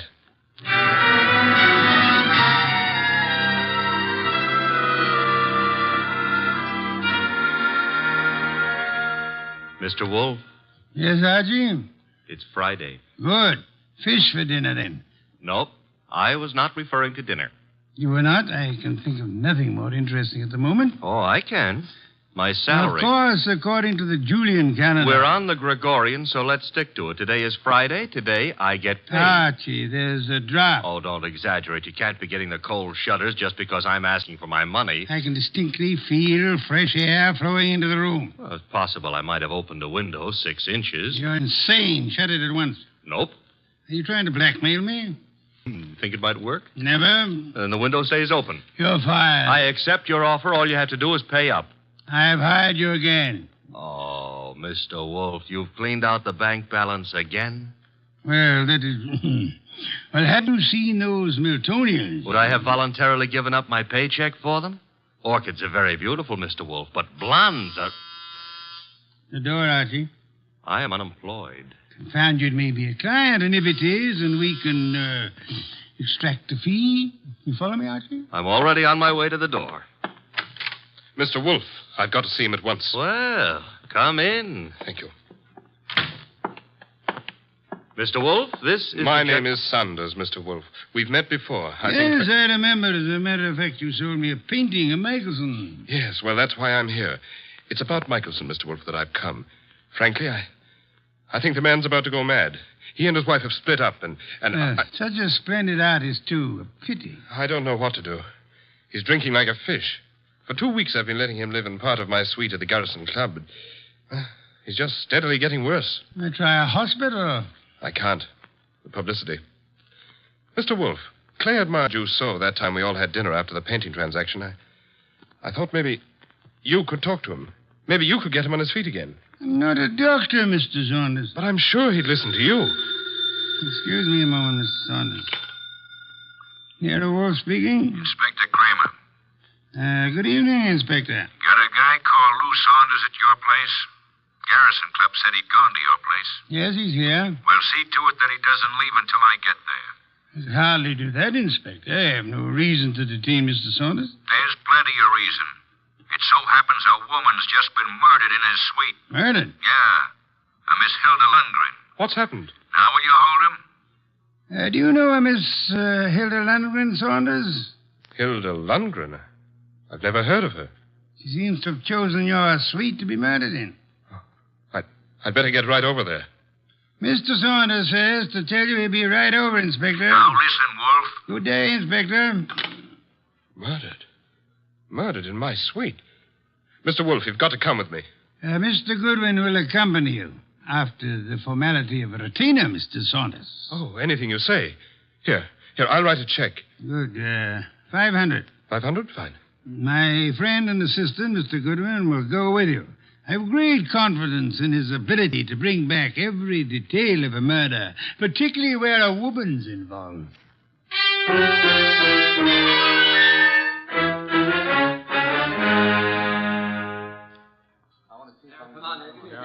Okay, you photographers, picnic's over for tonight. Pick up your stuff and get out of here. You sound real mean today, Inspector Kramer. Well, if it isn't Nero Wolfe's favorite stooge. What are you doing here, Goodwin? I got bored with my knitting. Look, I wasn't asking for humor. I'm Louis Saunders, Inspector. Saunders? Ever seen that woman before? Yes, I believe I have. I can't remember where, but the face looks familiar. Lovely-looking woman. Blonde and really built. Well, she ought to look familiar. She's one of the cleaning women here at the club. She is? Cleaning? Well, since when have gals like this been reduced to cleaning floors? What's happening to the world? There ought to be a law. Yeah, there is. She was killed with a knife, or haven't you had time to notice? That's not a knife, Inspector Kramer. That's one of Clay's Chinese letter openers. What was that? Well, nothing. Nothing at all. Yes, it is a strange knife. What were you saying, Mr. Saunders? Just said that looked like one of the letter openers belonging to one of my friends. Who is this Clay? Clay Michelson, the artist. But you can't possibly think he'd do a thing like this. I think everybody did it until we know otherwise. When were you last up here, Mr. Saunders? Me? Why, just a little while ago. I changed my clothes just before I went to see Mr. Wolfe. She wasn't here then? Well, I don't know. I didn't come into this room, just in my part of the suite. Your part? Who occupies this room? Mr. Michelson. He's been staying with me. Strange wound, no blood. What do you think you are, Goodwin, a medical examiner? Oh, but Yeah. The killer probably wiped the blood away. Saunders, have you any idea where your artist friend might have run off to? I haven't seen Clay all afternoon. He spends a lot of time down in the bar. Well, he'd hardly sit in a bar if he's killed somebody. But why would he pick on the cleaning woman? Oh, this is no ordinary cleaning woman. Get a load of that figure. Watch it, Goodwin, watch it. You're liable to stretch your brain. But you're wrong. In spite of everything, Clay's still terribly in love with his wife. He wouldn't... Hello, Lou. When did you get in? Yeah, who's this? Clay. We're your friends, Lou. They won't serve me any more liquor down at the bar. I gotta find my flask. Mr. Michelson, may I introduce you to Inspector Kramer of the police? Who's this guy, Lou? He's Nero Wolfe's assistant. Wolfe? Police? Well, what do you all want? Somebody park overtime? Where's my flask? The one with my initials. I just bought it this morning. Mr. Michelson, do you know that somebody was murdered here in your room? Murdered? Why don't you guys go away and joke with somebody else? Where's my flask? You better get hold of yourself. I said there's been a murder. Understand? You serious? Yep. And I wouldn't be surprised if Inspector Kramer here considers you top suspect. Me? They think I did it? You better pull yourself together, Clay. Yeah, because I got a lot of questions. Excuse me, the phone. Sit down, Mr. Saunders. I'll answer it. Hello? Hello? Hello? This is Fila. Who is this? This is Inspector Kramer. Hello? Hello? Who is Fila? Anyone know? Well, that's my wife. Your wife? I want to speak to her. Come back here, Michelson. Let me alone. You're not going anywhere. Now, stay back there. You're wrong, Inspector. I am going somewhere. Junior's got a gun. Yes, Inspector. You should be more careful about your gun when you shove people. Now, look, Mr. Michelson, I'll see Mr. Wolfe myself. Stay back, Inspector. You haven't a chance. We'll nab you before you get a block away. Well, then I'll just jerk these phone wires. There. And I'll lock the doors. That should hold you long enough. Good night.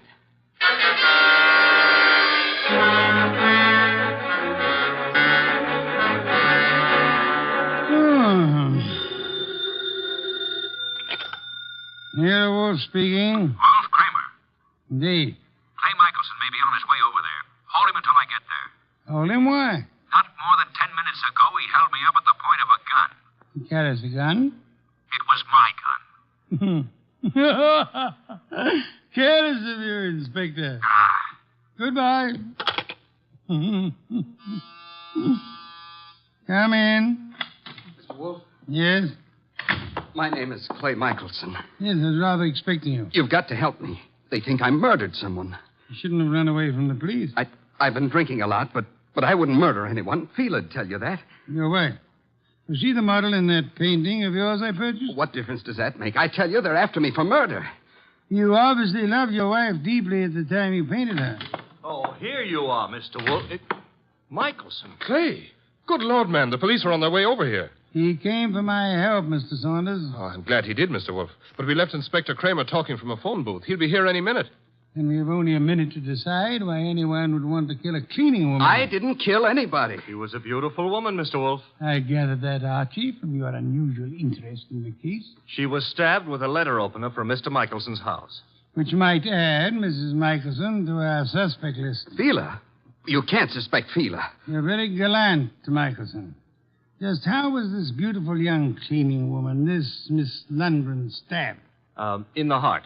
Her eyes were wide open, pupils dilated with shock. Details later, Archie. Kramer will be here shortly. At the moment, I would like to know where everyone was. Well, Mr. Saunders was here with us, you remember? I don't know where Mrs. Michelson was, but I could go see her and find out. No, it won't be necessary, Archie. Mr. Michelson, where were you? Me? Why, I'm not sure. I can't seem to remember. That's hardly what we would call helpful. I was drunk. Maybe I went to Fila's. I've been over there lots this week trying to talk to her. Yet I must have gone over there. Have you ever seen the murdered woman before? No, I never saw her before in my life. I've seen her before, Mr. Wolfe. Indeed, Mr. Saunders. I seem to remember your earlier statement to the contrary. Well, I didn't know her name, but when I saw her, I remembered her. I understand she was quite an alcoholic. Unfortunate woman. Beautiful and... Well, look who's here, Inspector Kramer. Oh, here you are, Michelson. And as usual, you didn't have the courtesy to ring the bell, Inspector. And give you a chance to get this guy out of here? Nothing doing, Wolf. Now, come on. We're going to headquarters. Mr. Wolfe, you can't let him take me. I didn't do it. I'm afraid there's not much I can do about it, Mr. Michelson. Come on. You come along too, Saunders. I got to get a statement from you. Of course. This way. Come on. Very well. All right. I just got an angle. Really, Archie? Sure, it's simple. Saunders been going for this beautiful cleaning babe. Clay worms in. Saunders kills her. Perhaps there was jealousy somewhere in this case, Archie. Nero Wolfe speaking. Mr. Wolfe, this is Fila Michelson. You don't know me, but you once bought a painting from my husband. I've got to see you, Mr. Wolfe. You've got to help me.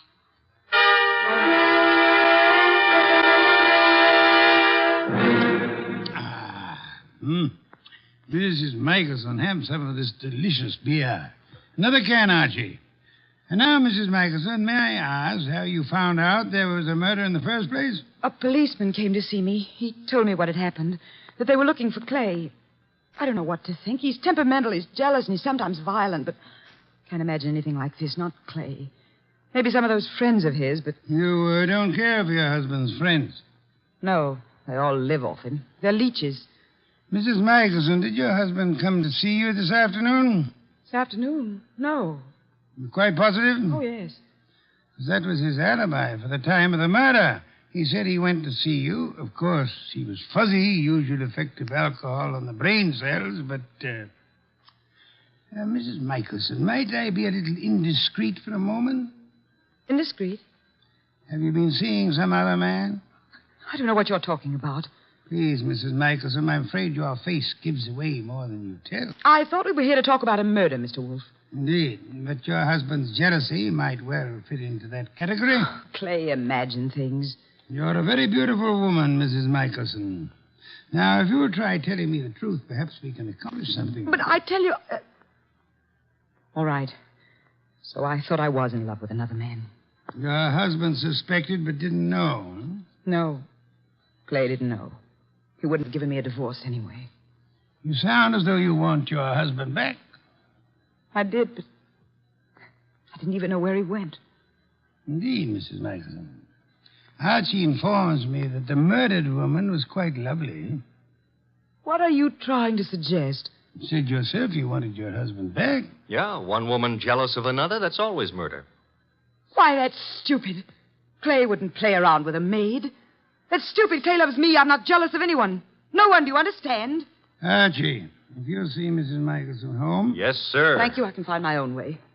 I'd prefer Archie took you, Mrs. Michelson. You wanted my help, didn't you? Thank you.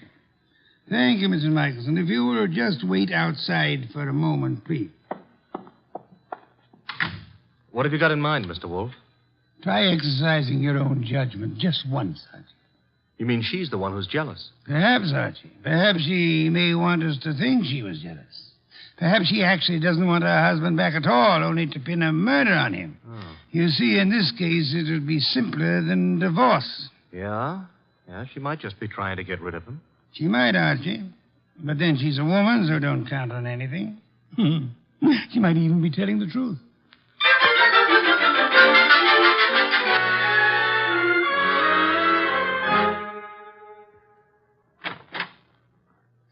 This is where I live, Mr. Goodwin. Nice. Very nice.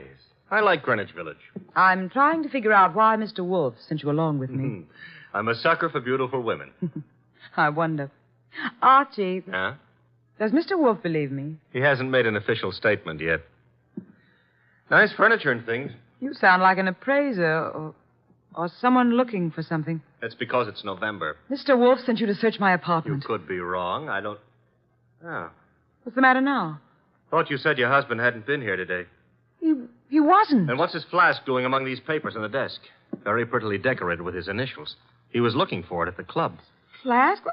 I don't know what it's doing there. Yeah, sure. You're trying to help, Clay. Right into the electric chair. But- His only alibi was his being here this afternoon, and you said he wasn't. Then what is his flask doing here?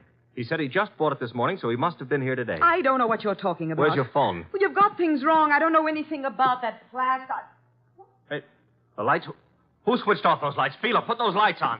Put on those lights.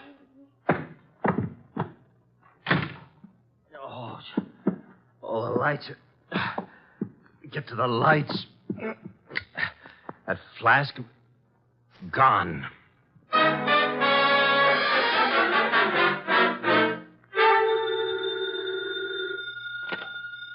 Nero Wolfe speaking. Wolf, where's Fila Michelson? Fila, perhaps you might try the lost and found, Inspector. Now, look, I know she was over at your place. I thought you were interested in Clay Michelson. Well, I let him and Saunders go for the present.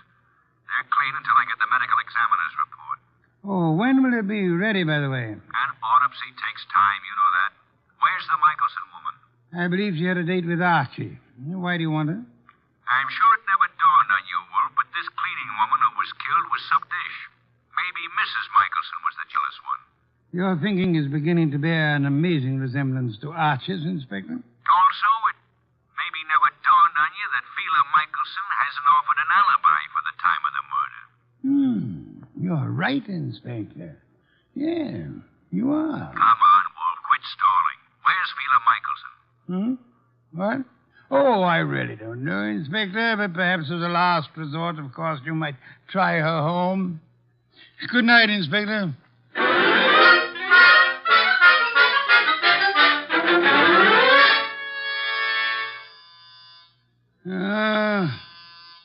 Inevitable. The moment I'm comfortable. Come in. Mr. Wolfe. Oh, thank heavens you're here. I always am. Where's Mr. Goodwin? I don't understand how it happened. I swear I don't. What happened? I haven't got any idea how it got there. Got where? Calm down, Mrs. Michelson. Now, just what got where? Clay's new flask. Your assistant Archie. He came home with me, and that new initial flask was there. He thinks Clay was there this afternoon, and that I'm trying to frame him or something. Oh, here you are.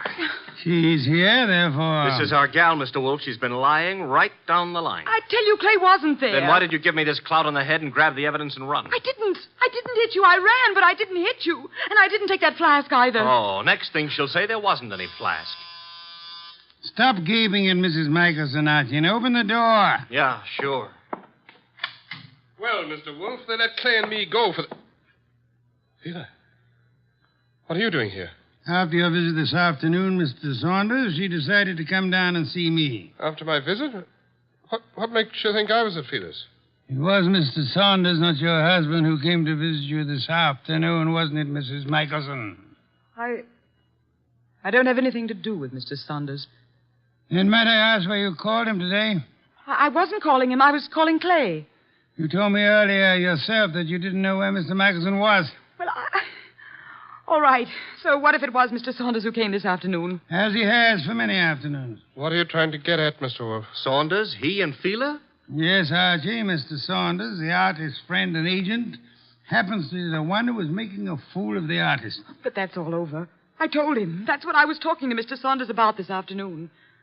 I didn't want Clay to know.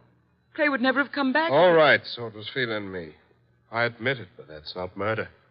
I suggest that it is, Mr. Saunders. I suggest that one of you two murdered the cleaning woman. Whichever one of you carelessly left the whiskey flask in Fila's apartment. This is murder, Mr. Wolfe. Not a joke. Not at all a joke. You see, our cleaning woman was not murdered by the knife found in her body.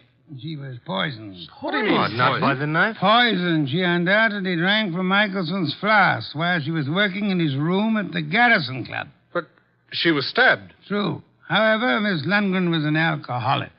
Saunders mentioned that, and I checked with the club manager. But how does that prove there was poison in the flask? That she was poisoned? Archie, would you mind repeating your description of the dead Miss Lundgren? First, as to the wound. Okay. There was no blood.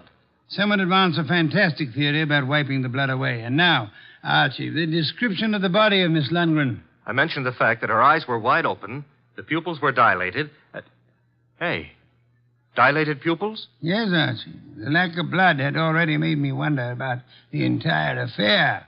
When you added the dilated pupils... What's special about dilated pupils? In death, that is a common symptom of poison by a certain vegetable drug of considerable potency. But what was the point of stabbing her? The poison did the job.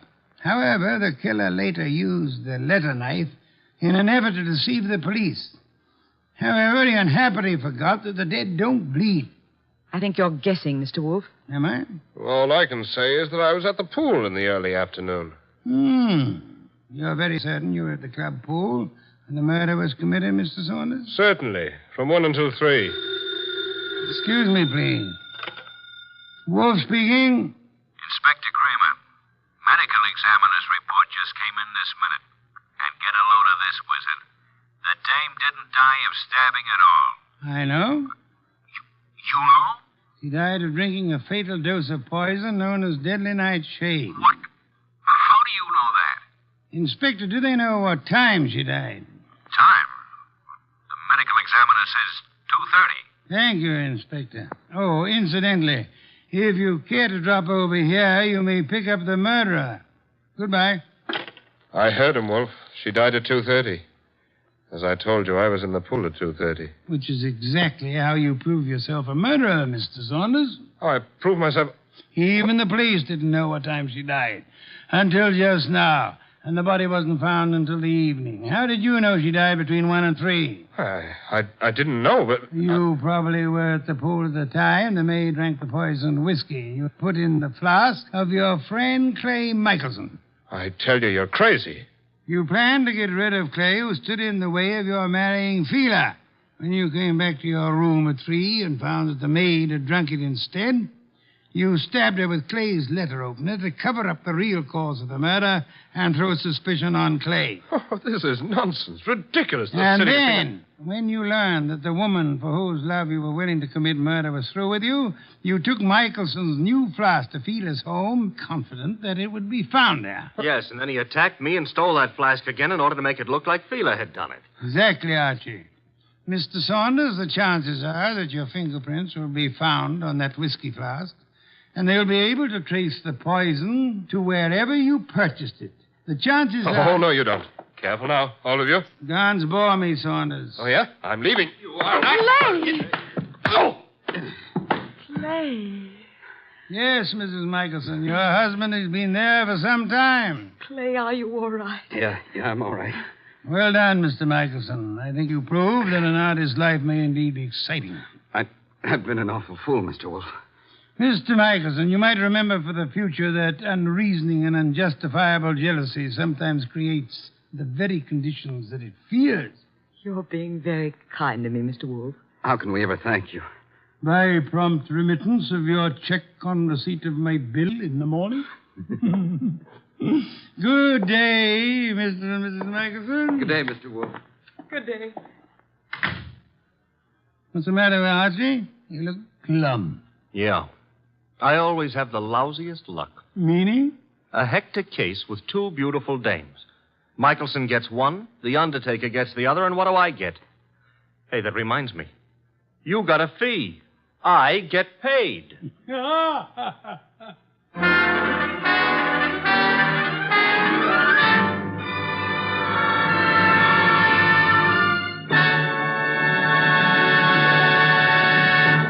You have been listening to The New Adventures of Nero Wolfe, starring Sidney Greenstreet.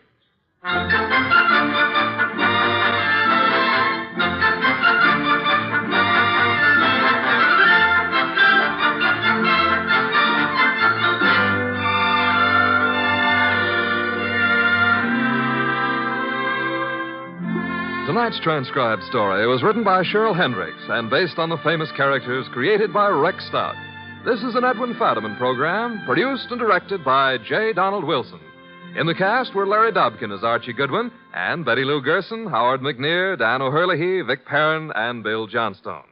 Next week at this same time, Nero Wolfe and Archie will bring you The Case of the Beautiful Archer. Don Stanley speaking.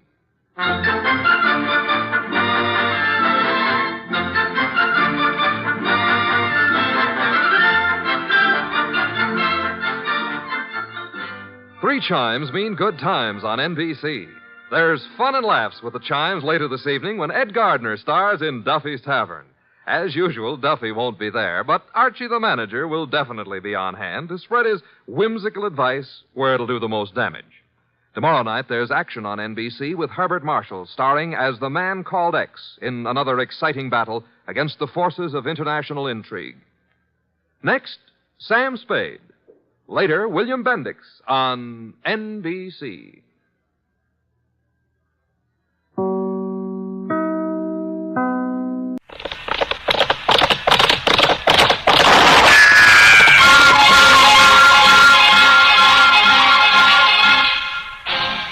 Around Dodge City and in the territory on West, there's just one way to handle the killers and the spoilers, and that's with a U.S. Marshal and the smell of Gunsmoke.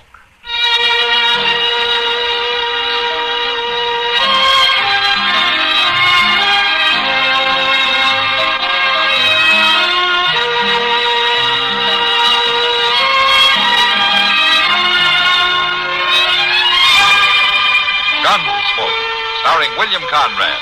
The story of the violence that moved west with young America. And the story of a man who moved with it. I'm that man. Matt Dillon, United States Marshal. The first man they look for and the last they want to meet. It's a chancy job, and it makes a man watchful. And a little lonely.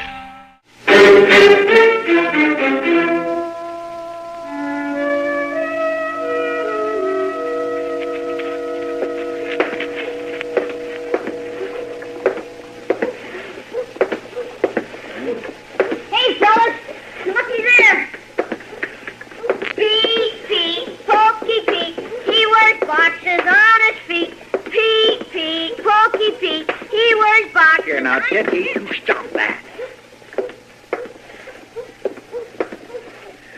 Idea. Now, you leave that poor old man be. Well, I ain't doing nothing, Chester. Well, it ain't right you tormenting old Pete like that. All the fellas do it, Chester. It don't mean nothing. Old Pete don't care. How do you know he don't care? Well, he don't say nothing. It don't make no difference if he says nothing or not. Just ain't right teasing a body for no reason at all. He's awful funny looking, Chester. Well, now, ain't that a shame? You live as long as old Pete, you might be funnier looking yet.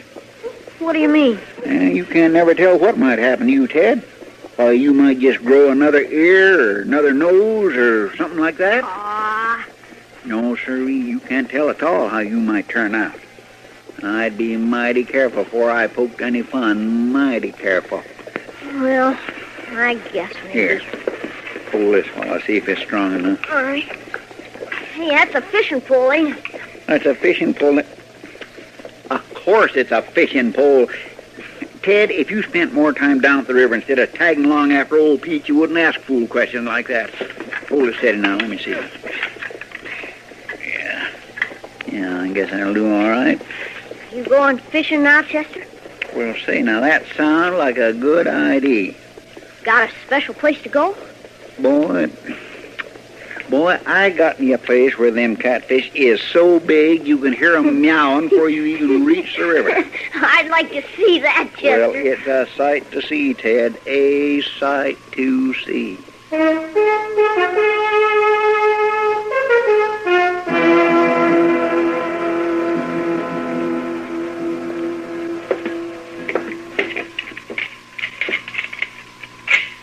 Yeah, that's real nice. Sure. That's just what you need, Matt. Another gun. What do you mean, Doc? Why, your office is full of them now. Well, now, this is a new model, Doc. I wanted the marshal to look it over for me before I ordered any number of them. It's a centerfire repeater. Whatever that means. Well, if it works right, it means something mighty good, Doc, as far as rifles are concerned. I'll tell you that. Well, they say it works all right, Marshal. And they're making it in 3 sizes, a 15-shot rifle, a 12-shot carbine, and a half-size 6-shot. It's a new kind of gun, Doc. If folks had put as much time in on inventing things to cure people with as they do inventing things to kill them with, it would... hello, Pete. I'll be right with you, Pete. Then go ahead, Jonas. You wait on him, huh? I try to take care of him right away when he comes in. He don't come in very often. Sure, go ahead. Take your time. Yeah. All right, now, Pete, what can I do for you this month?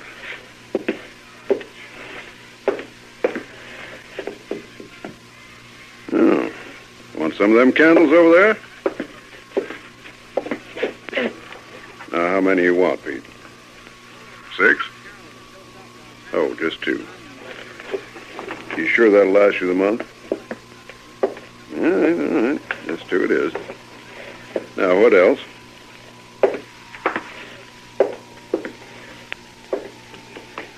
Beans. All righty. Now, I'll tell you what I'll do. I'll start pouring them out. You let me know when to stop, huh? You just raise your hand, Pete, when I poured out enough.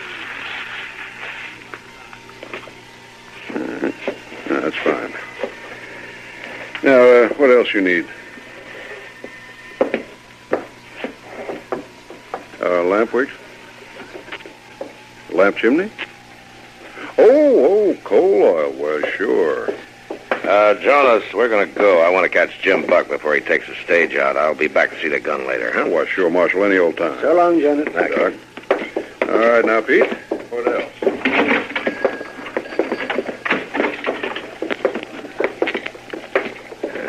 Pete's a strange old coot, isn't he? How long's he been around here, anyway? Who, Pete? Oh, heavens, Matt, I don't know. I doubt if anybody does. He's been coming into town once a month. Ever since I've been here, and probably long before that. Why doesn't he talk, Doc? You know what ails him? No, I don't, Matt.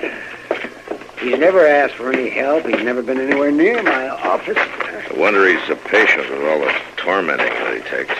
Oh, he's always been gentle with the youngsters. Sometimes he can get riled with grown-ups, though. And talking of getting riled, Chester said he was going to bring a package up from the depot for me. Where is he, anyway? Chester is taking a day off. A day off? What's Chester need with a day off? Well, he told me he wanted to take a friend fishing. Fishing? Oh, well, I better get down to the depot and get it myself. And I'll see you later, man.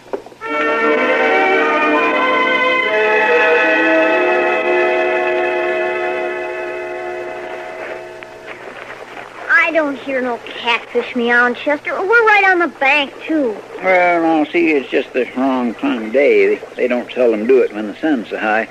You're more likely to hear him carrying on around supper time. You sure talk funny. Well, I ain't talking funny at nobody the way you were doing to old Pete this morning. I won't do it no more. It's a good thing. Might not come out so good next time. How's that? Well, because old Pete might just turn around and snap you right in two. That's how's that. He don't do nothing. Mind your line. It's heading with that snag down for him. Watch it. That's better. No, old Pete ain't done nothing yet, but he's getting older and tireder, and what with not even getting any sleep at all, he... No sleep? They say he don't sleep a wink. He just sits there with that little old shack of his, guarding that treasure. Here, do you want some more bread and cheese? Ugh, she smells kind of funny. Well, it is pretty stout, but that just signifies it's good. Eat all you want. It's good for you. What kind of treasure does old Pete have? Oh, he got a little old dab of treasure buried out there. They say he towed it clean up the Mississippi off on a pirate ship. You ever seen it, Chester? Well, no, I ain't never seen it exactly, but he uses gold money when he comes to town. He sure has to get it from somewhere. Pirate gold. That's what it is, piece of eight. Piece of what? I'd sure like to see some pieces of eight. Well, now, I ain't so sure that it's pirate gold. I might just take me a run out there and see. Now, that ain't likely to be a very good idea. Sit still, Ted. If you fell in that river, the catfish would have to help you. Where are you going? I gotta get back, Chester. I got something to do. Well, now, don't you get lost getting home. Boys, they sure don't grow up like they used to. It's just hard to tell what the world's coming to.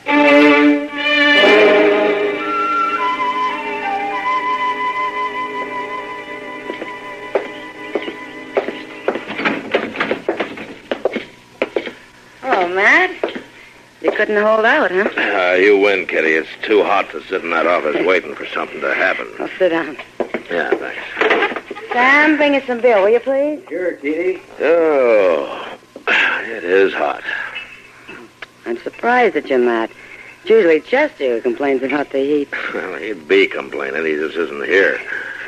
Well, you know, I feel kind of sorry for Chester running your errands in all this heat. Kitty, Chester is not running my errands. He's fishing. Oh. Here's a beer. Ah, thanks, sir. That's good. Yeah, I can just see him now, sitting out there with his feet in the water someplace, fishing. Oh, I'm sorry to hear that, too. Oh, why? Well, he usually comes in with a string of smelly catfish and presents him to me, and I never know how to refuse him. I don't know how to get rid of him, either. Hello, Pete. Poor old fella. This is his regular visit to the bar. You could run a calendar the way he comes in here every month. Hello, Pete. He, ever say anything, Kitty? Never.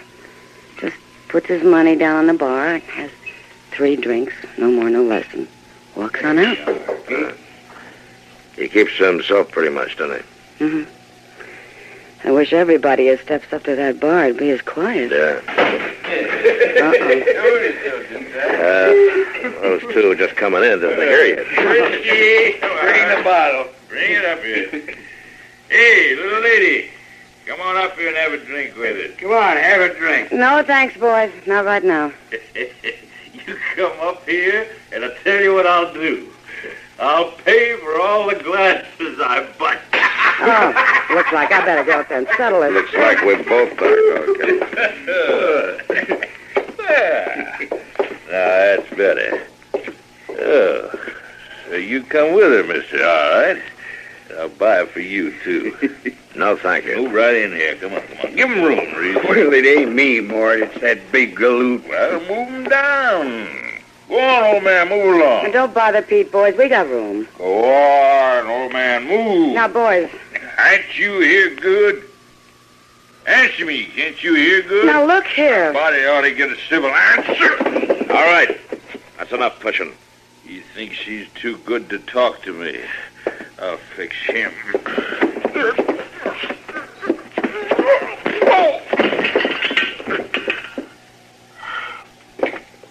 Here, I'll help you up. Why, that old fool, he knocked me down. I'll fix him. Pete's a little tougher than he looks, isn't he? I'll fix him good. Whatever he did to you, you had it coming. I'm gonna get him. No.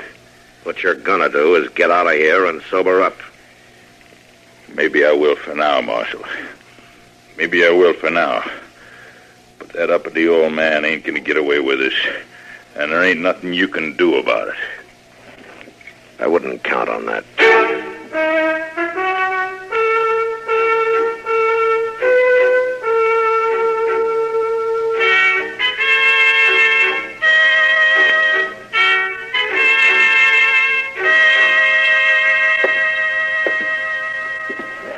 All right, Mr. Dillon, all right. If you don't want these fish, I'll just take them right on over and give them to Miss Kitty. I don't think I'd do that if I were you, Chester. Why not? Well, she hasn't gotten over that last batch yet. Why, it's been a good week since I give Miss Kitty them last fish. She ought to be more than ready for this nice new mess. I don't think she is.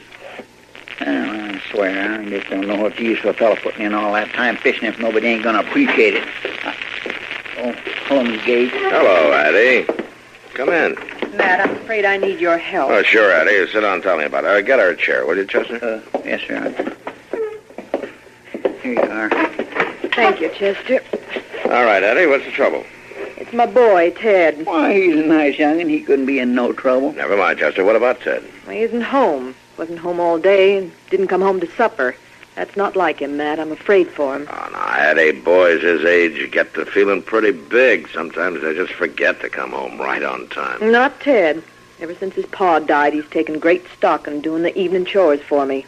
He wouldn't just run off. Oh, shucks, Miss Gage, he's bound to be all right. I seen him this afternoon looking just as fine. You saw him? Why, sure, we was fishing together. Did he come back to town with you? What? No, ma'am, he didn't. He come back before I did. I kind of wondered about it, too, at the time. How's that?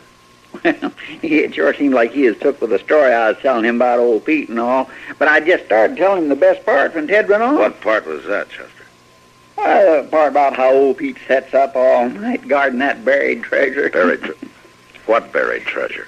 Well, now, I don't really take much stock in it, but the boys seem to be pretty took with it. Chester, what did you tell him? Well, now, lots of people think old Pete's got some pirate's gold buried up there somewhere. Matt, that must be where the boy went. Yeah, he might have, Eddie. Chester, go get the horses. Yes, sir. Don't worry, Eddie. If he's there, we'll bring him back.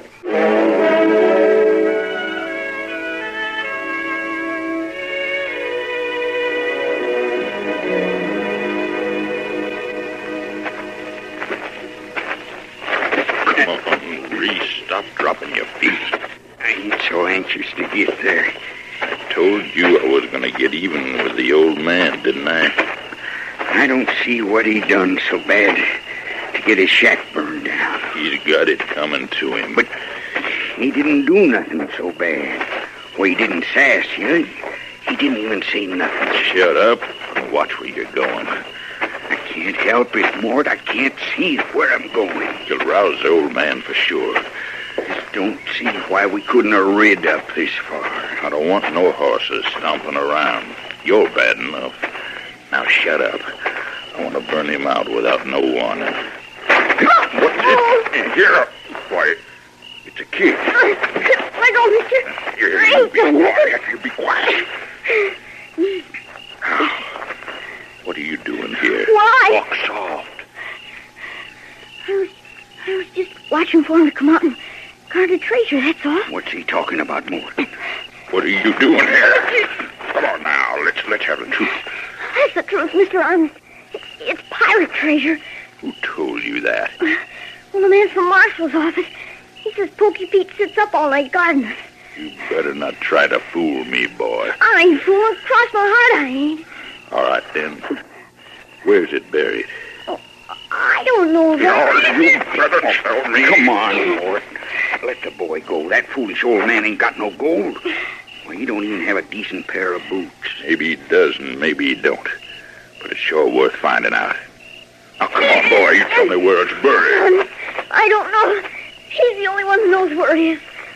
The old man's the only one. Did you hear that, Reese? I heard it. Well, he was too uppity to talk to us before, but we'll sure get some talk out of him this time. I thought we was just going to sneak up and burn the place. We'll burn it after we talk to him, Reese.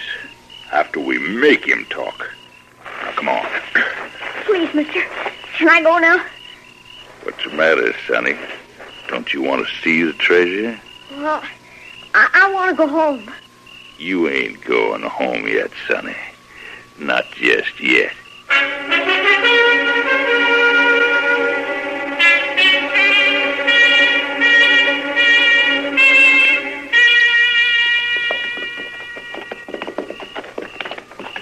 Mr. Dillon? Yeah, Chester. I'll feel just terrible bad if that boy gets himself into fixing something I said. Forget it, Chester. Boys his age are likely to run off now and I then. know, but me telling him that fool story, that's what started him off. Well, if you hadn't told him, somebody else would. No, I sure do hope he ain't got hurt none, no. A night in the open isn't going to hurt him, Chester. I know, but that's mighty rough country, and I just ain't too sure what old Pete'd do to it. Look yonder, Mr. Dillon. What? There's a fire out there. Yeah. Must be Pete's shack. Come on.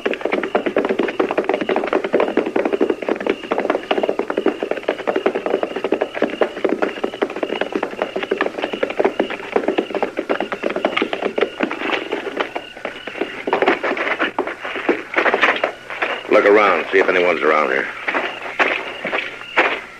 There, Mr. Dillon, just outside the door. Oh, yeah.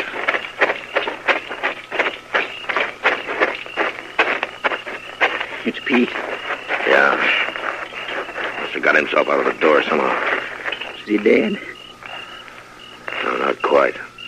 been beaten, and he's burned. And he's still breathing. There's somebody over there, Chester. I'll go see.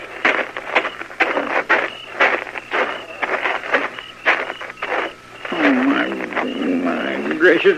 Mr. Dillon? Yeah, Chester.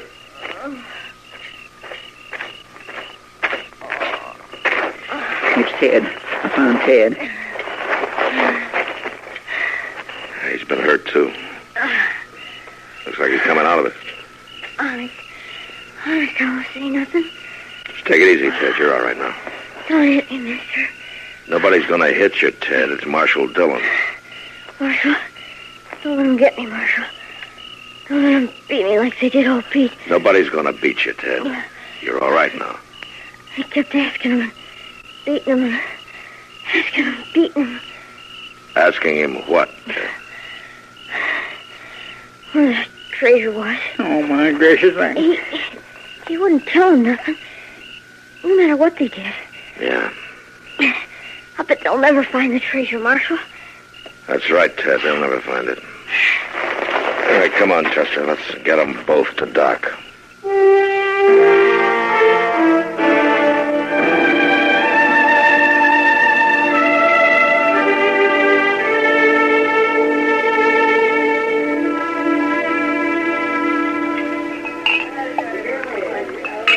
Come on, Mort. Drink up and let's get out of here. Oh, quit your fussing, Reese. Ain't no hurry.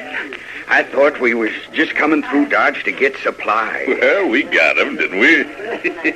Just ain't smart to stand around drinking. I don't like it.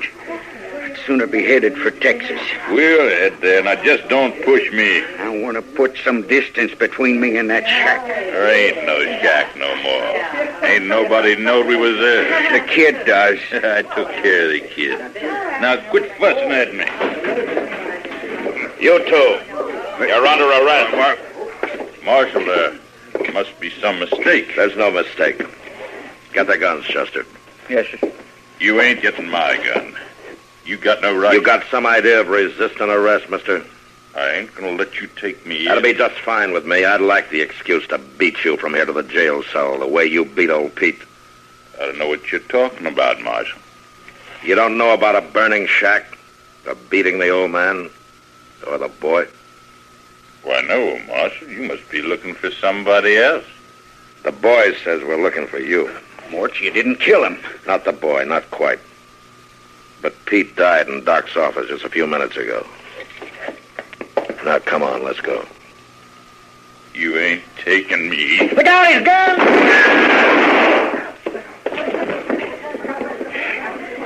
You got him, Mr. Dillon? Yeah. Bring the other one along. Now, wait a minute. Wait a minute. Now, that wasn't my idea. You did your share. It wasn't my fault. I didn't mean no harm. It was the old man's fault. How do you figure that? What? If he hadn't have been so uppity about talking, we wouldn't have beat him so bad. You wouldn't have killed him. Well, sure not. We wouldn't have killed him. All he had to do was tell us where the treasure was hid. It was his fault. He couldn't tell you. There was no treasure. Well, then why didn't he say so, the old fool? I'll tell you why he didn't say so. He couldn't talk. He had no tongue. It had been cut out. No tongue? Yeah. Doc discovered it when he examined him. Must have been the Indians who did it years ago. Well, then it's still his fault. He could have let on. Old Pete was too proud to let on for sympathy from the likes of you. He didn't ask for sympathy from anybody. But you can't blame shut me. up. Come on, Chester, let's get him out of here.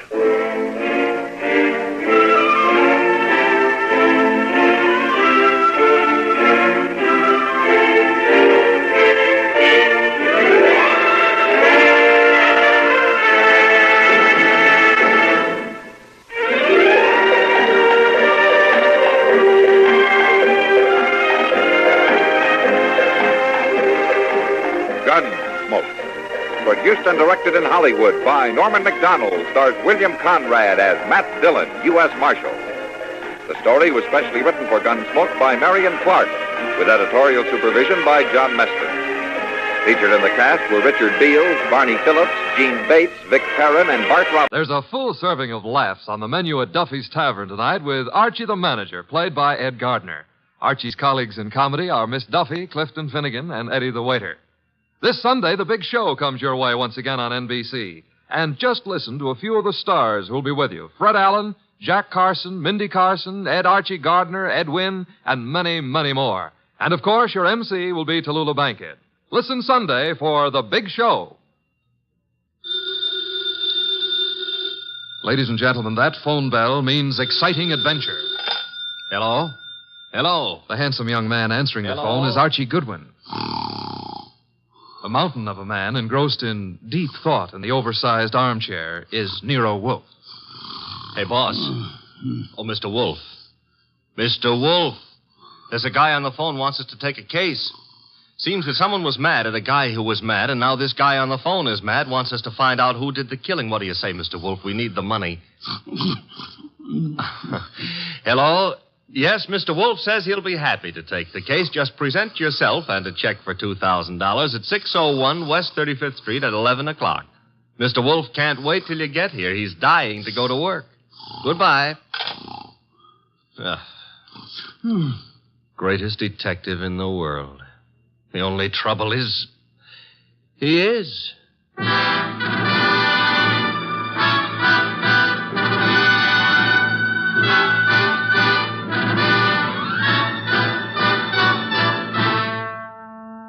Yes, listeners, Archie is so right. He is the greatest detective in the world, and the fattest, and the least energetic. He's Nero Wolfe, created by Rex Stout and brought to you over this NBC network in a new series of adventures by Mr. Sidney Greenstreet.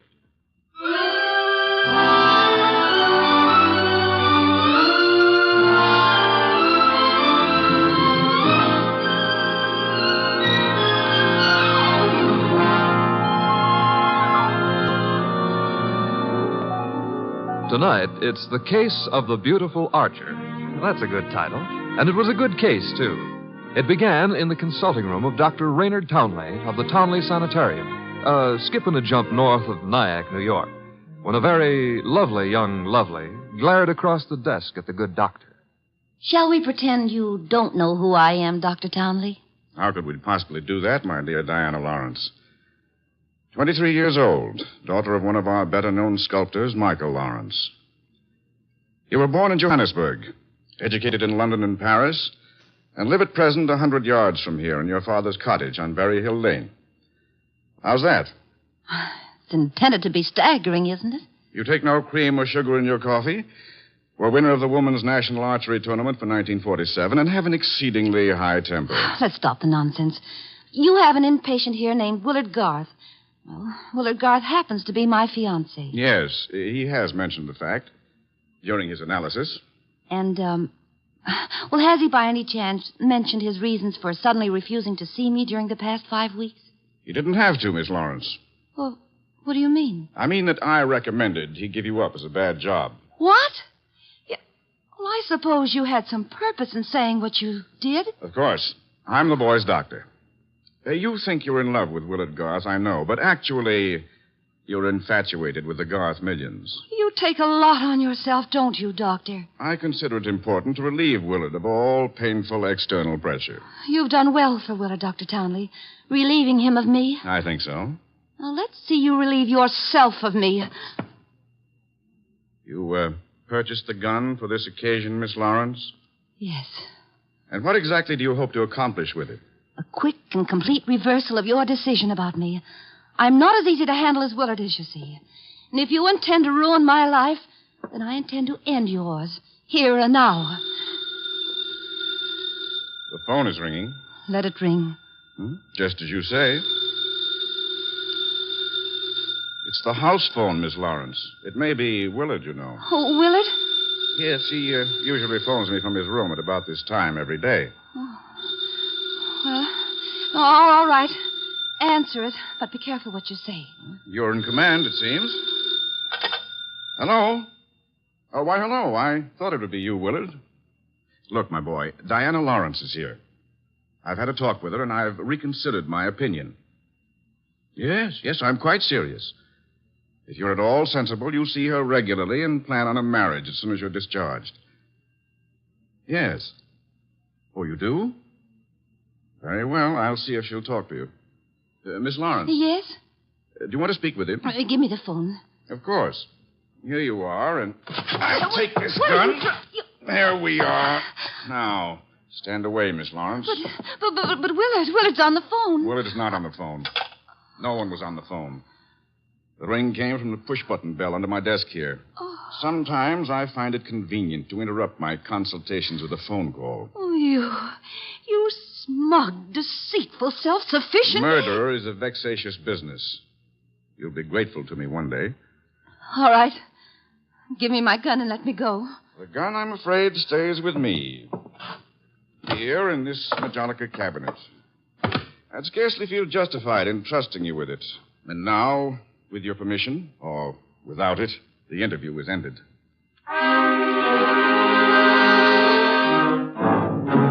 Later that day, the phone in the Lawrence house on Berry Hill Lane began to jingle. And this time it was no phony.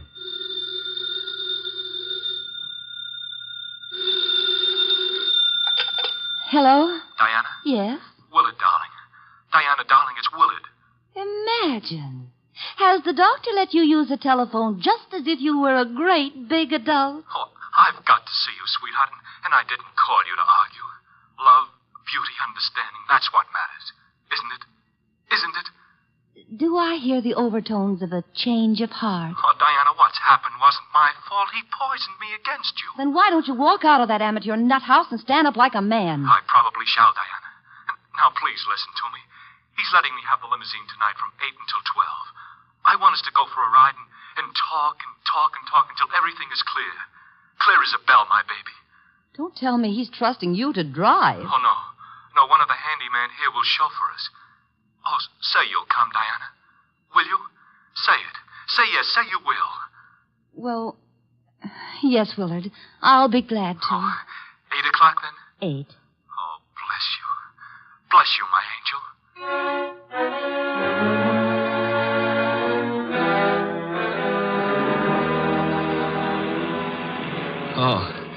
Oh, so that's it. You want my father's money. That's what you love, not me. Willard, the chauffeur will hear you. It's the way Townley says it is. He's right. He's right. Oh, why did I let you talk me into this? What a fool I was to have come at all. You're sick inside, Willard, so utterly, hopelessly sick. Oh, so now I'm hopelessly sick. Yes, you are. You're trying to confuse me. Take advantage of me. Wind me around your finger. Just because I love you too much. That's it. That's my illness. Of course, I see it now. You're the thing I must get rid of. You with your beautiful, beautiful face and your twisted values. You're at the bottom of all my agony. Willard! Willard! I'm saving myself. I'm saving myself. Once you're dead, the sickness is ended. I'll be safe. I'll be safe. I'll be safe. Willard.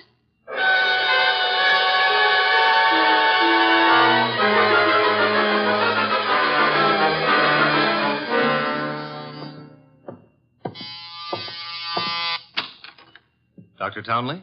Yes. Come in. Mr. Wolfe's been expecting you. Come in, Dr. Townley. Come in. Have a chair. Thank you, Mr. Wolfe. I'm so happy you've agreed to take this case. Have a glass of beer. Oh, no. Never at this time of morning, thank you. Well, Doctor, the newspapers check with what you told me. The girl and young Garth went out for a ride in your limousine last night. The car was driven by one of your handymen. That's right. Haynes, his name is.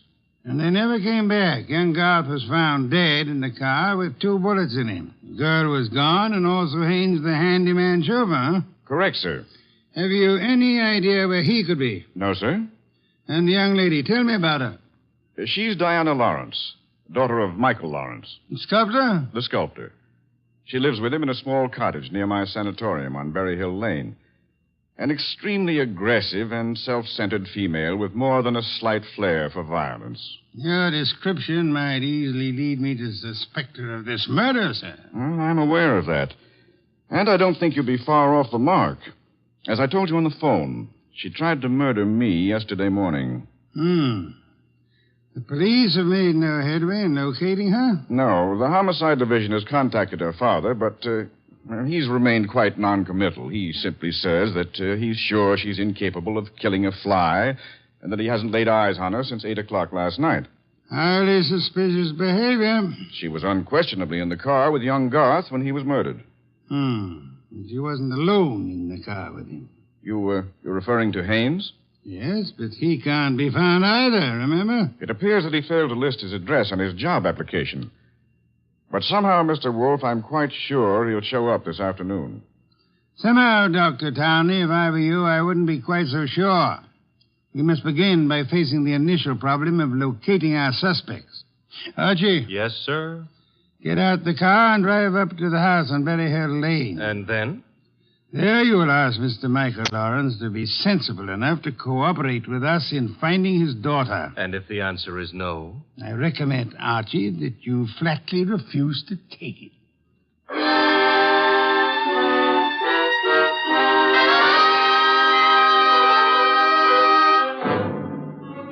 Mr. Lawrence was no simple baby to handle.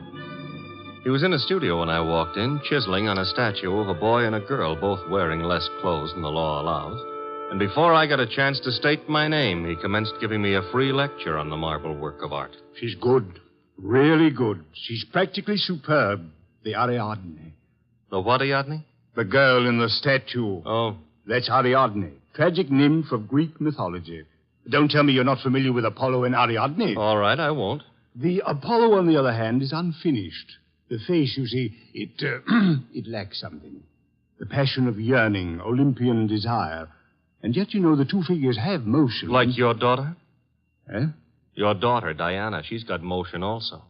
As I hear it, she's been in motion ever since she murdered Willard Garth last night in the back end of a limousine. So you're another flatfoot? Not exactly. I'm paid in private by Nero Wolfe. Nero Wolfe? Yeah. You don't mean that a creditable man like Wolfe thinks Diana killed young Garth? Well, he'd like to talk over the possibility with her. How laughable. Look at that face. Is there anything of the murderess in a face like that? In a face like what? Oh, I'm sorry. Diana posed for the Ariadne, you see, and the likeness is exact. Do you think a girl of this type, classic, sensitive, civilized, could descend to the clumsy, brute level of murder? Well, it's a little hard to imagine. There. Even you agree with me. On the other hand... Shall we discuss the other hand over a cup of coffee? I'm quite exhausted. If you insist. I do. Sit down and inhale the atmosphere of culture at its source. There's a pot warming on the stove. Pot of what? Coffee or culture? Well, wait and see what he means. Should never ignore a phone call. Who knows? Might be something important. Yes? This is Diana, Father. Oh, yes, Diana. It's all over the papers. Yes, I know. Well, I don't think they'll find me where I am, and I'm staying here until things quiet down a little. Where are you, honey? What did you say? I said, where are you? You said honey. Daddy, you never call me honey. I know it's because I'm excited. Where are you, sweetheart? Well, you mustn't let anybody find out. Not a soul in the world. Where are you? Well, you know where Tyne Pike turns off to the left beyond Bardsville? Yes? Well, I'm... Call me later, Angel. But, Father, Oh, get that motorman's number. You will live, my friend, but not long if you don't control your curiosity. You hit me. With that mallet you hit me. What was the big idea? Do you really have to ask that question? Weren't you trying to trick my daughter into disclosing her whereabouts? The police are pretty interested in her whereabouts. Then let them find her. But you can't be surprised, my friend, if I choose to protect Diana's interests.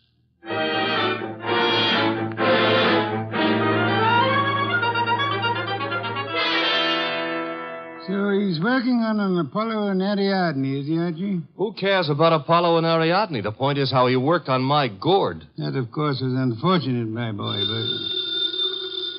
Did you get that piece? Mm-hmm. Hello? Inspector Kramer. Hold it. For you. Here. Thanks. Yes? Wolf? How are you, Inspector? I hear you're in on the Garth killing. Not very deeply, I am afraid. We are still trying to locate the Lawrence girl. Well, you can forget about that. Yeah? Yes, we've already located her and released her on a habeas corpus. That sounds interesting. Her father had a lawyer on our heads before she was in here 10 minutes. Too bad you couldn't have held on to her. Oh, I don't know. I'm not so sure we want her. Why not? Well, first of all, it's not likely she did it. No? No. Ballistics stated that the bullets that killed Willard Garth were not fired from point-blank range. And she was sitting beside him on the back seat. I see. Also, we found the murder weapon in the grass near where the limousine was parked, and she admitted it was hers.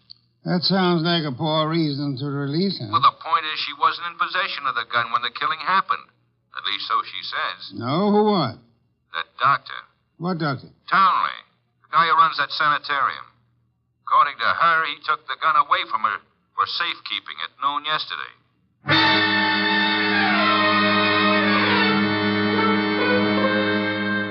There was a little more talk between them, something about fresh cigar ashes that were found in the dashboard ashtray of the limousine. After that, the boss hung up and exerted himself enough to put a call through to the Townley Sanatorium.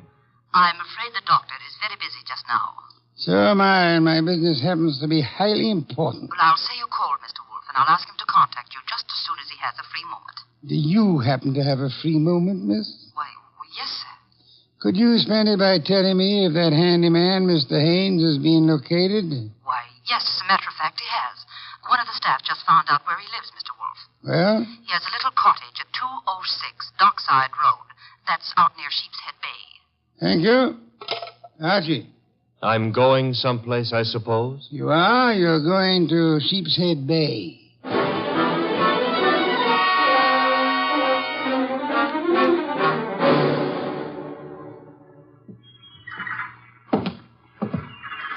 Hello there. Looking for a guy I can't find. Oh? Yeah, his name is Haynes.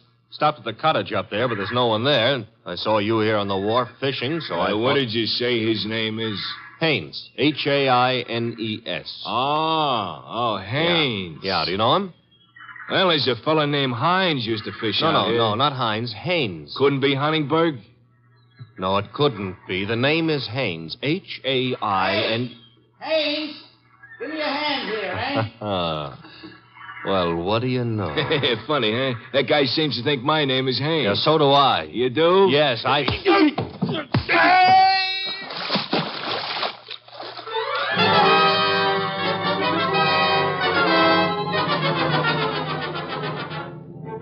I got back to our house soaked to the skin and minus Haynes, and just in time to see the boss in the exhausting process of walking across the room to answer the phone. Hello? This is Dr. Townley. You called me. So I did. About the murder? More specifically, about the statement from Diana Lawrence that you removed a firearm from her possession yesterday morning. That's quite correct. It's here in my Majonica cabinet. Is it? Of course it is. I suggest you check. Just a moment. Mr. Wolfe. Yeah? I'd like to see you at once. The gun, I suppose, has vanished. But how did you know? Because it is at ballistics, Doctor. It turned out to be the gun that killed Willard Garth. I see. Do you? Yes. I understand everything now. It's all so crystal clear. Just how crystal clear? I'm quite certain, Mr. Wolfe, that I can put my finger on the killer. And I think it would be well if you came here immediately. No, I'm afraid it's impossible, sir. There's an important operation scheduled, and I simply cannot leave. What do you suggest? Well, is it outside the realm of possibility that you come here? Is it, Mr. Wolfe? Hello, Mr. Wolfe? Mr. Wolfe?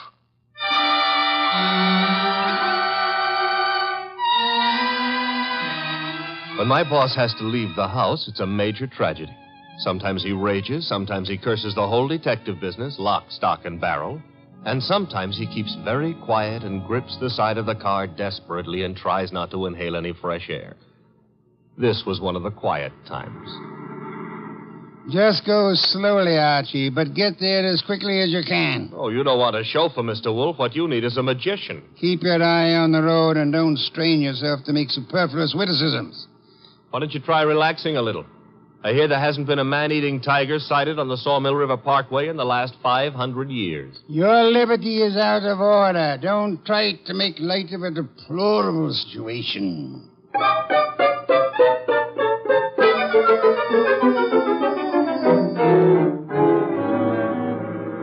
Here's the sanatorium. And there's Dr. Townley coming to meet us. It's terribly nice of you to have come, Mr. Wolfe. I've heard about your aversion to traveling, and I appreciate your going to the trouble. Don't mention it. Oh, Archie, help me out with my other arm. There we are. Now, calm down. You're all in one piece. I think you'll find the trip highly profitable, Mr. Wolfe. You'll consider it time very well. Hey, what's the matter? What is it? What happened? He's been shot. It's hardly likely. There wasn't a sound. This kind of shot doesn't make a sound, boss. What do you mean? Better take a look for yourself. There's an arrow in his back, and he's dead.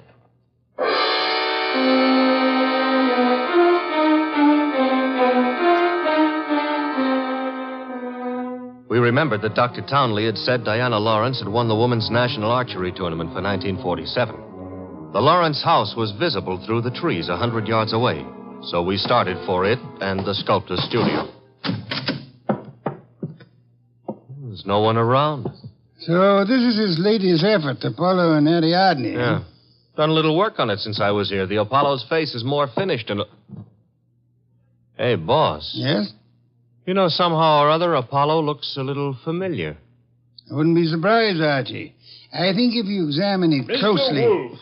Our host. You remember me, don't you? I met you once at a dinner party at your house, the time they opened the new museum on 67th Street. Of course, Mr. Lawrence. And to what do I owe the honor? It's not much of an honor. Dr. Townley has been murdered. No. I am afraid Mr. Goodwin is being accurate. He's been murdered with a bow and arrow. And what does that mean to you, Mr. Lawrence? I'm sorry. I've been a fool. An awful fool. You can't blame yourself too much. If you'd cooperated with the police instead of looking out for your daughter's interest, the man would still be alive. But I assure you Where's the girl? She should be here now. She phoned me a while ago and said she was coming by for passage money to Rio. You were looking for me? Boss. Diana.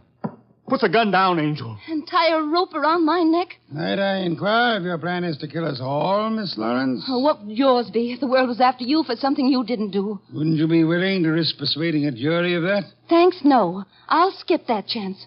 Father, get me the money. Diana, sweetheart, don't make me a part of your murders. That's asking too much of love.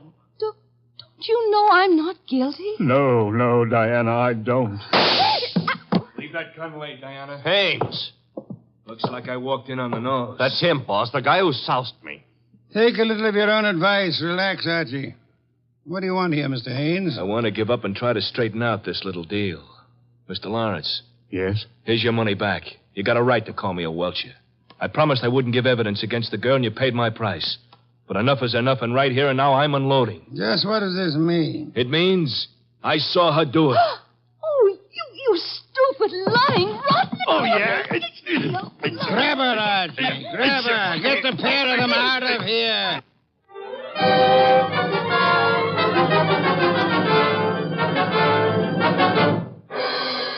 What can I say to myself now? What can I do? I'm sorry, Mr. Lawrence, but it's not necessary to eat your heart out. Many fathers before you have done their best and failed. But I had a special duty toward Diana. Special duty? Yes. Well, you see, you'll find it out sooner or later, so I'd best tell you now. I'm not a real father. I adopted her 9 years ago, and she was 14. I see. And I should never have done it. I realize now that I wasn't equal to the task. Well, all's not lost yet. They may not convict her, you know. Eh?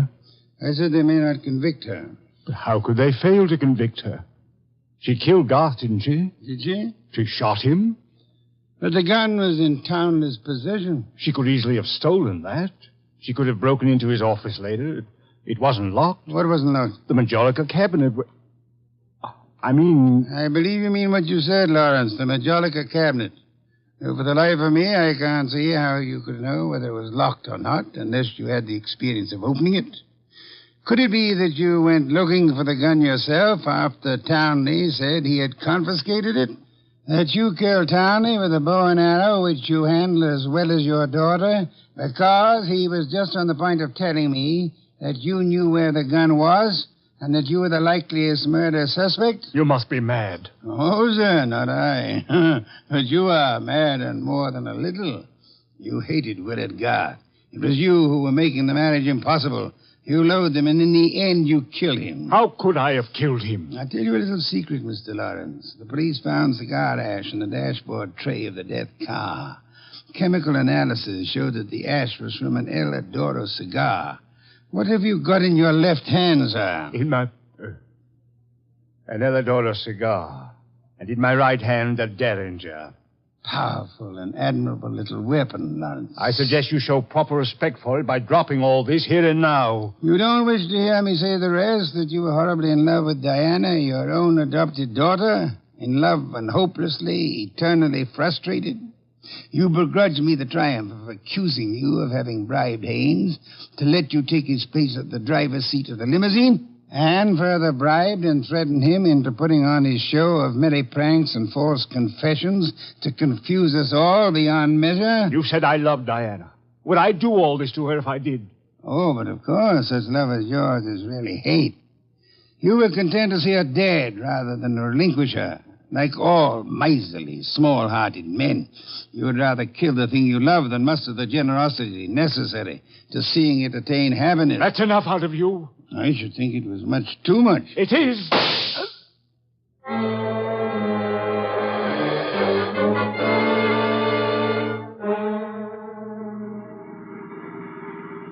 Archie, my boy, I'm grateful to you, both for coming back into the house when you did and for being such a good shot.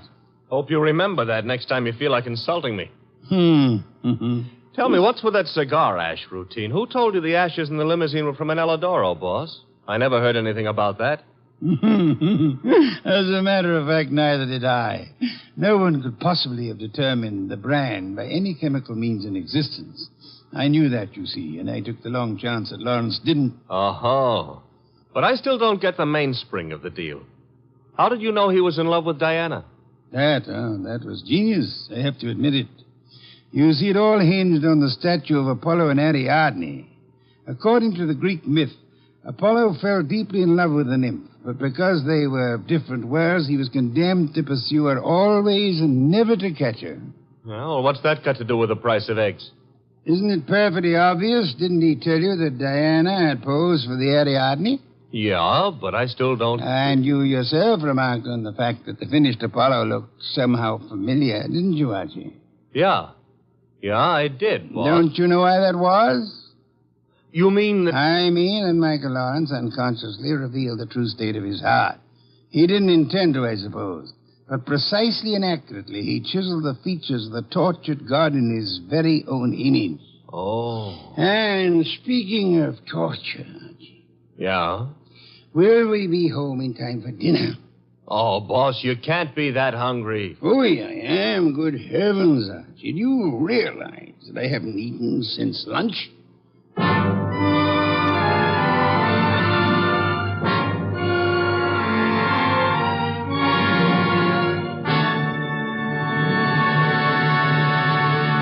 You have been listening to The New Adventures of Nero Wolfe, starring Sidney Greenstreet.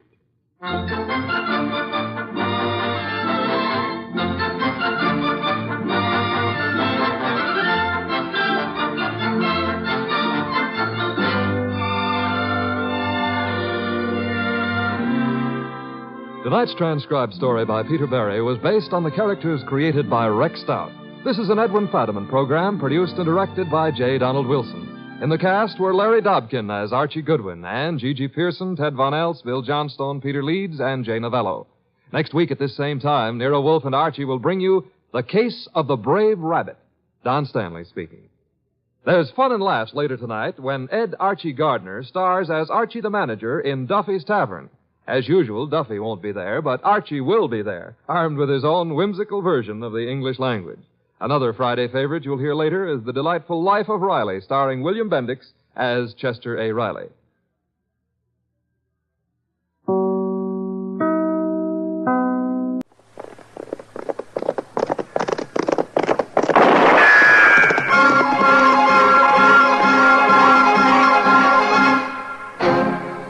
Around Dodge City and in the territory on West, there's just one way to handle the killers and the spoilers, and that's with a U.S. Marshal and the smell of Gunsmoke.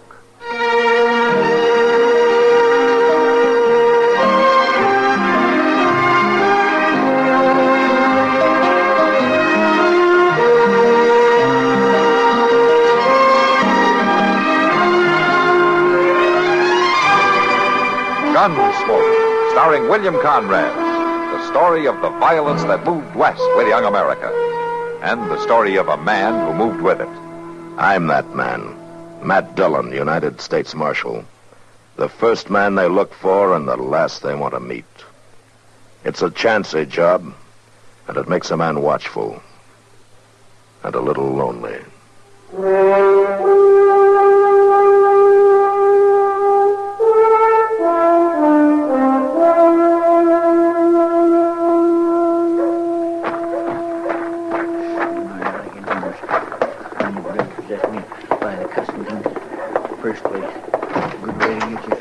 Mr. Doby? Good afternoon, Chester. Hey, Mr. Doby, I ain't got no time for no idle talk. I want to see that drummer. What drummer is that, Chester? The one that sold me that derby hat the other day. The one with the gold tooth in front, that drummer. Ah, Chester, you know I can't let you go around bothering the guests of the Dodge House. I got a right to bother him. That cussed hard hat he sold me like to kilt me. Oh, now, Chester. Well, it did. I wore it yesterday for the first time, yesterday being Sunday and all. I know what did. And that sudden shower come up and... Well, I couldn't get that hat off of my head. It was stuck on there, pressing in on my brain something terrible. Felt like everything was being ooched over all to one side, giving me an awful headache. You should have had better sense. Well, Doc said it was a very delicate operation. Operation? Yes, operation. He had to cut that hat right off my head. He said if it'd been on any tighter, he'd have had to chloroform me. Oh, for heaven's sake. It's the gospel truth. My. Pardon me, gentlemen.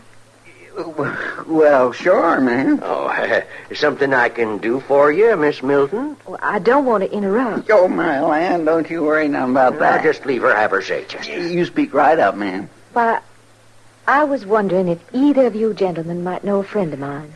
Well, I expect we know everybody in town, all right. Well, I heard he was somewhere in Kansas. His name is Matt Dillon. Mr. Dillon? The marshal? Well, then you know him. Oh, Matt Dillon's the marshal of Dodge City, Miss Milton. The marshal? Oh, fancy that. Well, then he's probably too busy to bother with me. Oh, no, ma'am. Oh, I know he'd be proud to. Now, you just let me tell him you're here. Well, if you know him... I should just say I do. How very interesting, Mr... Proudfoot, ma'am. Chester W. Proudfoot, but nobody don't use my last name. All right, then. Chester? I wonder if you'd be so kind as to take a message to Mr. Dillon for me. Oh, you bet your boots, ma'am. Yes, ma'am, I sure would. Would you tell him Miss Dolly Milton is here from Texas, staying at the Dodge House, and that she'd be pleased if he'd find time to call on her? Yes, ma'am, I'll do that, Miss Milton. I sure will do that. Thank you for your kindness. Good afternoon, gentlemen. Good afternoon, Miss Milton. Afternoon, ma'am. My, she sure is a pretty little thing. Yeah. Now, Chester, about that drummer. Oh, my gracious, Mr. Doby, don't bother me about that drummer. Can't you see I got something important to tend to?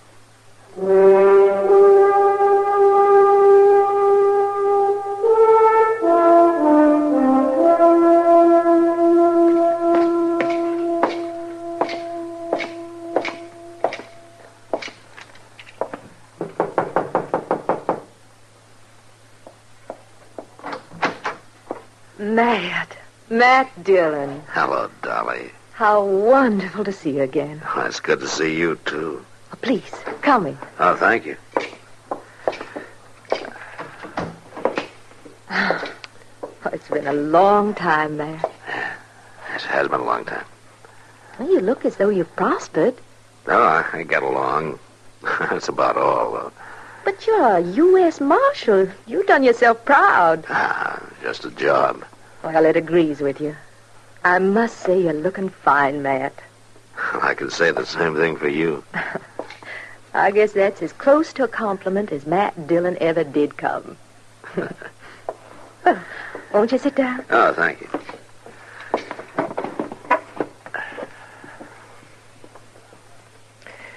Well, what are you doing in Dodge?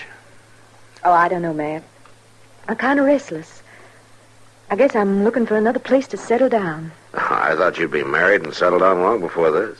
I am married, Matt. No?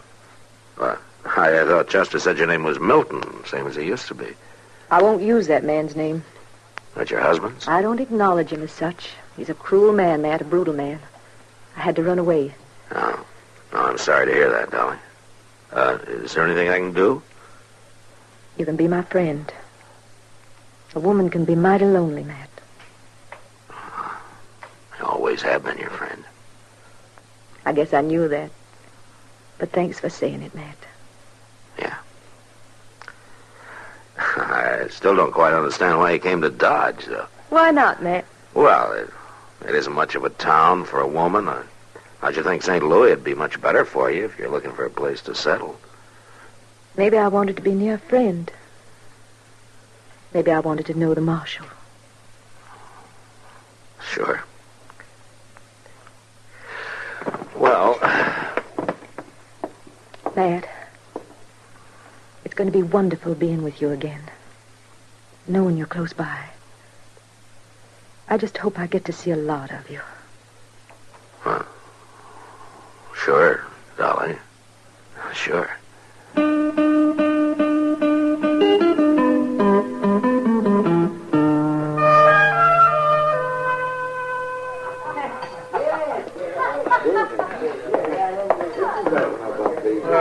Hello, Miss Kitty. Oh, hello, Chester. Mind if I sit down? No, of course not. Thank you. I just kind of had the feeling you might not mind some company. Huh? Well, I mean, a few words with an old friend and all like that. Well, thank you, Chester. That's very nice of you. Well, now, I know how it can be when... it can get kind of lonesome-like when... Well, don't you worry about it, Chester. I'll make out all right. Well, sure you will, but I swear I don't know what's the matter with Mr. Dillon. Oh, yeah, she's got a pretty face and all that. Well, there's nothing the matter with him except that he's a man. I guess you're right, but I sure do wish he'd... You sure wish he'd what, Chester? Hello, Kitty. Nothing, Mr. Dillon. Hello, Matt. Well, guess I better get on back to office. Oh, what's your hurry? I got a feeling there's something I forgot to do around there. Goodbye, Miss Kitty. Bye, Chester. You mind if I sit down? Go ahead. Well, you look about the same. Haven't changed much. Oh? What does that mean? Since I last saw you. Now, Kitty, it's only been 3 or 4 days. They tell me you've been busy. Yeah. She's very pretty. She's an old friend, Kitty. I'm sure she is. Yeah, she's in some kind of trouble. I haven't been able to figure it out. It's something to do with a man. Is that a fact? Oh, now, Kitty. Well, no, it's your business, Matt. Of course. But I'd like to tell you something. What's that? I'm a pretty good judge of men, and I'm an awful good judge of women. And this woman, this Dolly. Well, Matt, I'll bet the last bottle in this saloon that she's not what she's pretending to be. You know her? I've seen her. That's an awful lot of whiskey to bet on somebody you never even talked to, isn't it? The bet still goes. But I guess you'll have to find out for yourself. Yeah, Kitty. I guess I will.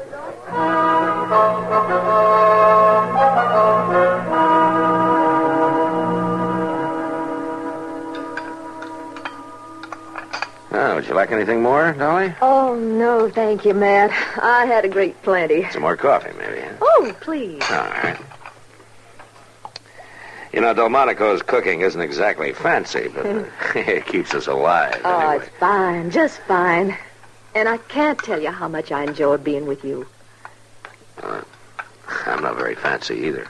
No, but I don't have to be afraid of you, Matt. I don't scare many women. Some men do. Some men scare 'em and hurt 'em. Like your husband. Yes, like my husband. Oh, Matt, I can't bear to think of the terrible things. Well, you just better forget them. All men aren't like that, you know. Oh, I know. And you're a great comfort to me. Matt, you'd know if there were any strangers in town, wouldn't you? I usually know.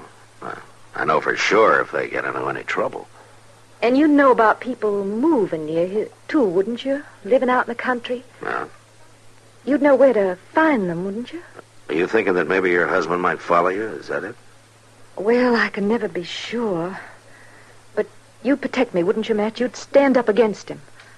I'd have to know who he was first. I guess I ought to tell you. Forgive me, Matt. I had to be sure I could trust you. Oh, hello, Matt. Oh, Doc. Yeah, Miss Milton. Hello. Oh, well, I see you're just finished. Oh, we are, Doc, but you're welcome to sit down with us if you like. Please do. No, thanks. I think I'll just have a quick bite and turn in. A rough day? Well, it's been a messy day, Matt. I had to treat a badly injured woman out at the Meadows place. Meadows? Oh, what happened to her? Well, she fell off a ladder. She lost her baby, Matt. Smashed a couple of ribs, broke her arm, bruised from head to toe. It was a hard thing. Doctor, do they live near here? It's due west, a couple of miles. They're new. They haven't been there long. They need any help? No, I don't think. The husband says he can handle it by himself. He's one of these big independent cusses. He doesn't talk much, though. Yeah, well, I'll just sit down at that clean table over there. So good night, Miss Milton. Matt. Good night, Doctor. Go along, Doc. Matt, that's him. His name's Meadows. Rad Meadows. He's here. Oh, now, Dolly, take it easy. Maybe it's not the same man at all. This one's It got is a the wife. same man, Matt. And that woman, she's not his wife. She couldn't be. We're pretty far away to be sure. I am sure, and I'm sure something else. She didn't get hurt falling off of any ladder. He did it to her. Dolly, calm down. Look, I'll take a ride out there tomorrow and look things over. He should be stopped. He should be killed. He's a terrible Dolly. man. Matt, I'm frightened. Well, just don't worry about it. Look, I tell you what, you stay right in your room till I get back, and nothing will happen to you, huh? All right. Yeah, come on now, and I'll see you to your hotel.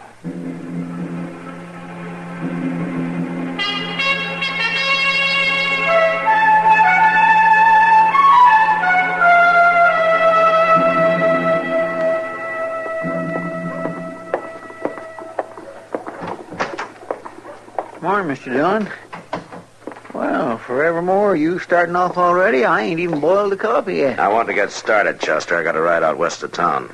Oh, following Miss Dolly Milton again? What do you mean? Well, she headed off west just a few minutes ago, driving a buggy as neat as you please. Huh? Are you sure of that? Of course I'm sure. Ain't nobody else around here looks like her. Well, why in the world would she be heading out of town all by herself at this hour of the morning? That just don't make sense. I'm afraid it does, Chester. Come on. You mean you want me to come along, too? Yeah. Well, but I thought you and Miss Milton... I said I wanted you to come, Chester. Now put down the coffee pot and go get the horses. Yes, sir.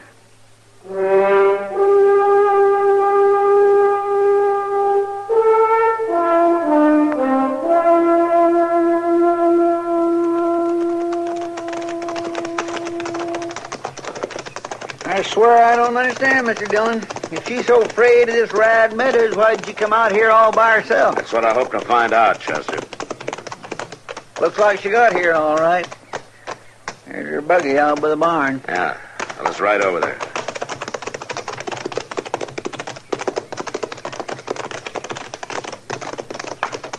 Matt, I warned you a long time ago. No man walks out on me. See to the horses, Chester. Yes, sir. I couldn't you marry me, no. But I can do this. No, Dolly. Dolly, put the gun down. I hope he's dead. Here, give me that gun. Give it to me. Chester. Yes, sir. Here. Here's her gun. Keep an eye on her while I see about Meadows. Yes, sir. Yeah. Meadows, can you hear me? Did you come with Dolly? I'm the U.S. Marshal from Dodge. Do me a favor, Marshal. Get Dolly out of here. Chester. Yes, sir. Take her out to the buggy. Come on, Dolly. I'm not going to stop trying, Rad. Not as long as you live with any woman but me, you hear? Next time, I'll kill you. Come on, get moving, Dolly. I gotta get into the house. Gotta tell my wife I'm all right. Meadows. Huh? You never were married to Dolly, were you? No, Marcia. She liked to chase me all over Texas, but I never felt that way about her. And she never forgive me. Yeah, I see she didn't. She claims that you treated her pretty bad, that you beat her and all that. Oh, to tell you the truth, Marshal, I never even touched her. I think that's what she couldn't stand. Yeah, maybe. I don't ask you to believe me, Marshal. There are ways of checking. Folks down Texas way will tell you. She's pretty well known down there. I think I do believe you, Meadows. Well, come on, I'll help you into the house. Yeah. And we'll get Doc Adams to come take a look at you. Yeah.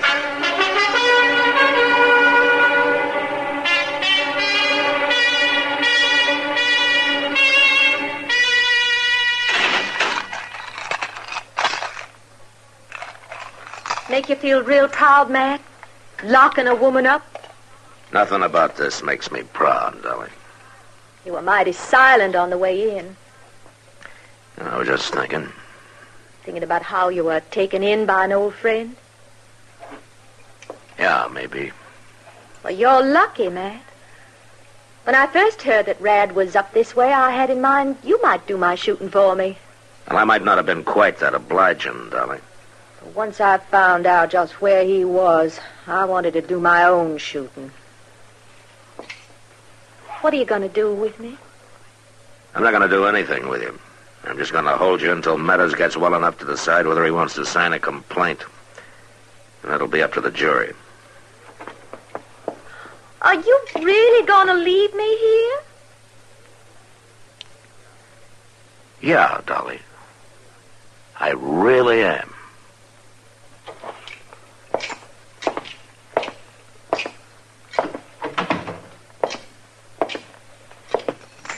Sure, I am sorry, Mr. Dillon.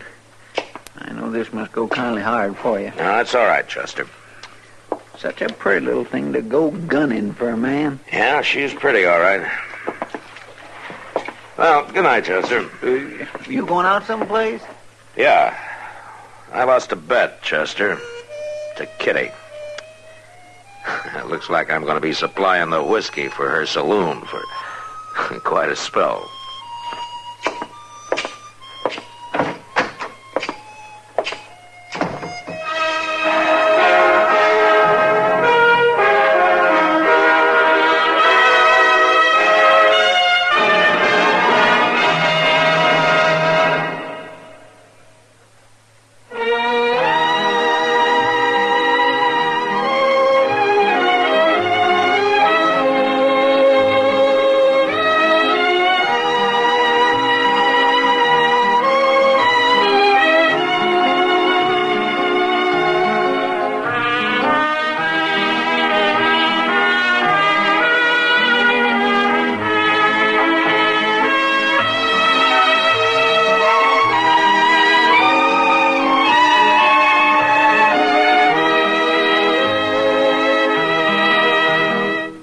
Gunsmoke. Produced and directed by Norman MacDonald. Stars William Conrad as Matt Dillon, U.S. Marshal. Featured in the cast were Parley Bear as Chester, Howard McNear as Doc, and Georgia Ellis as Kitty. Ladies and gentlemen, the ringing of that phone bell means mystery, adventure. Nero Wolfe's office, Archie Goodwin speaking. Mr. Wolfe? No, he isn't. Huh? Oh, well. For you, maybe he is. I am not here. Oh, yes, yeah. He's always here. I've gone out. No. He seldom ever goes out. I won't start on anything tonight. Oh, sure, he'd love to start on a case tonight. What's your name? Oh, that's a beautiful name. Address? Archie, it's another woman hang-up. No, honest. I'm not Mr. Wolfe, but I'm his agent. Yeah, I'll be right over, miss. Goodbye. What's her trouble? Where are you going? Well, she said she's received some threatening notes and she's afraid to leave her hotel. So long, boss.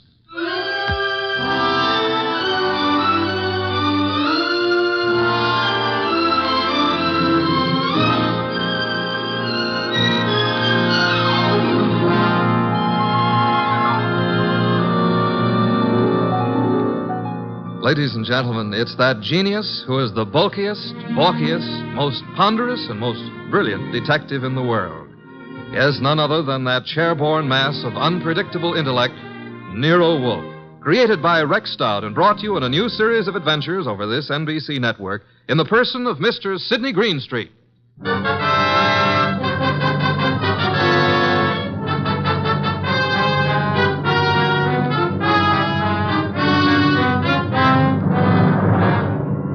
We prefer to call tonight's story The Case of the Vanishing Shells.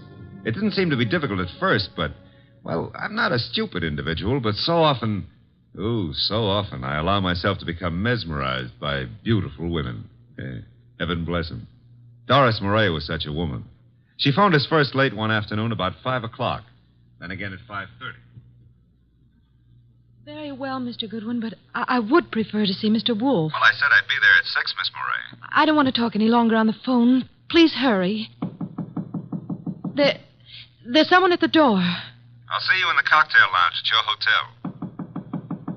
At 6 o'clock. That's half an hour. Don't fail. Who is it? Emil Stoner. Oh, come in, Emil. You got my call, darling. Here, let me take your briefcase. I'll just put it here on the piano, Doris. I'm terribly upset about those threatening notes, darling. I know it's upset you, too, but I'm determined to find out who it is. I'm not going to let them bluff me out of my first chance to play the star part in one of your shows. But look, Doris, there's that other part. Is that all I mean to you? Well, what can they divulge that'll harm us? What? Several things. And I can't afford... I mean at this time... You're frightened, Emil. Doris, I'm going to give the star part to Paula. Paula! You've been divorced for 4 years. Why? Because I feel she can play it better. Is that what you're going to say? Well, I can act rings around her. Now, look, Doris. I know it's a big disappointment to you, but that's the way it is. Get out. Get out. Go on across the hall to Paula. Give her the part. Louse up your show. She and that playwright of hers. Get out, Emil. But, Doris... You frightened little... Get out!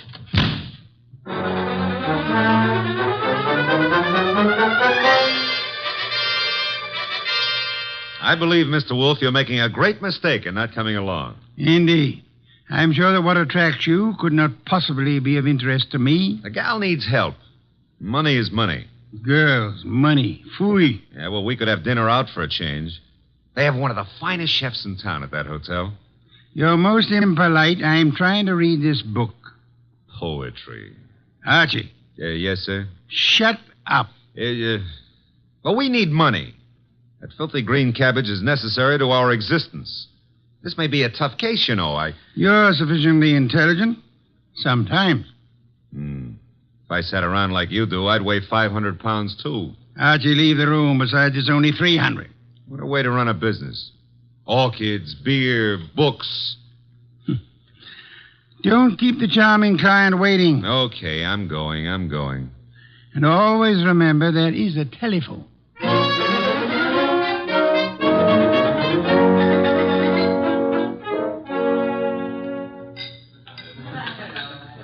Thank you, waiter. Oh, good evening, Miss Moray. I'm Archie Goodwin. Well, I didn't expect... please sit down. Well, I think I should explain the absence of Nero Wolfe. There's so much of him that it's not too convenient to transport it about. I do all the outside work. And I'm sure you do it well. Mr... Well, you know, some women call me Goodwin and some call me Mr. Goodwin, and, Yes? the unattached call me Archie. Hello, Archie. Oh, splendid. I'm glad to hear it. Now we can get right down to the nasty old business that's troubling you, Doris. First, here's the 500 retainer fee. Well, thank you. Now, what's the note about? Well, there are 2 notes, both printed by hand. Uh-huh. Will you hand me my purse, please? Oh, sure. Thank you. I see. Doris Moray. If you fail to withdraw from the cast of Stoner's next production by start of rehearsals Monday, both you and Stoner will have a blasted reputation and perhaps other injuries from which you will be unable to recover. The other one is like it, only more vehement. Someone or a group of someones are intent on keeping you out of Stoner's shows, huh? It's too bad. His next one is said to be a sure smash hit and a star-making part for the leading woman. Yes, Emil Stoner wants me to play it. He's been planning on it ever since David Banning wrote the play. What does David Banning think of you playing the part?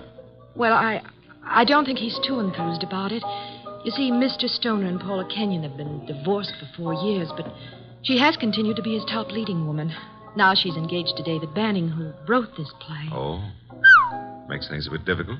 Well, of course, Rick Hunter, Stoner's director, is... Hunter's somewhat in favor of your playing the part. Well, Rick Hunter is very fond of my work. And very fond of you as well, huh? Yes, unfortunately. I like Rick Hunter tremendously, but Emil Stoner has been of greater interest to me. In fact, we're more or less engaged, Mr. Goodwin. Oh, well, had any words lately with the ex-Mrs. Stoner? Paula Kenyon, is that her name? Paul and I were great friends when I first joined the Stoner Productions, but I don't know, I don't think she appreciated the fact that Mr. Stoner and Rick Hunter, the director, took such an interest in me. Tell me, did you ever think you were in love with Rick Hunter? Yes, at first I was thrilled by his artistic imagination. And then as time went on, I realized that he was subject to melancholia. Mr. Stoner was more stable, and I needed someone older to advise me. Well, what's wrong with your reputation of Mr. Stoner's? Well, there's nothing I fear, but I'm afraid Mr. Stoner is somewhat disturbed by these threats. He feels there's something in his past of sufficient import to really harm him. I think it's nonsense. Well, then what we have to do is uncover this person or persons before you end up with ruined careers on Broadway. Where does the ex-Mrs. Stoner live? Well, as a matter of fact, she lives just down the hall from me. Lived here for years. Oh, well, I think it's advisable, honey, that you stay close to your room until we solve this thing. Oh, but I'm not afraid for my life, Archie. No? Well, I am. I'll see you into your room, Doris. Oh, now, please, Mr. Goodwin, if you... Oh, you don't trust the boy, huh? Oh, well, Such beautiful eyes. Oh, Lovely red hair. Yeah. You could have the lead in my new play. I never wrote one, but for you, I'll try anything. Come along. Here's your bag. Well, hello, Doris. Oh, hello, Rick. Mr. Goodwin, this is Rick Hunter. Hiya, Hunter. Nice shows you've been putting on. I've just been admiring your work, Goodwin. Yeah, oh, well, that's nice. I'm glad. Nothing like encouragement for a beginner, Mr. Hunter. You're ready for the big time from what I saw. Heard from Emil Stoner today, Doris? I talked to him once this morning. Have you been sitting in the cocktail lounge all afternoon? Yeah. That I have, honey. I want to see you play that lead, baby. And I think I just about got it all settled. Dreaming about it won't settle it. Liquor never accomplished anything in itself, Rick. Come on, Mr. Goodwin. He's a very jealous man, Doris.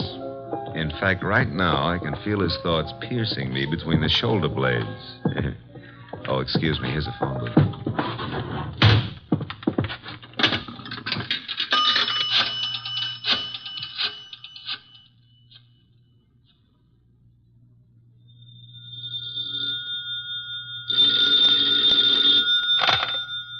Yes, Archie? How do you know it's Archie? I felt the time was exactly right for you to call. I wish you felt it was time to earn some money. Is this a worthwhile case? Well, she's a beautiful redhead, and, That, of course, makes it very worthwhile. Yeah, well, I got $500 as a retainer. Phooey, a pittance, and probably all you'll ever get. What do you mean by that? She's probably guilty. Now, look, boss, she's the victim. Received notes threatening her reputation and her health if she plays the star part in Emil Stoner's new production. Also, they threaten Emil Stoner likewise.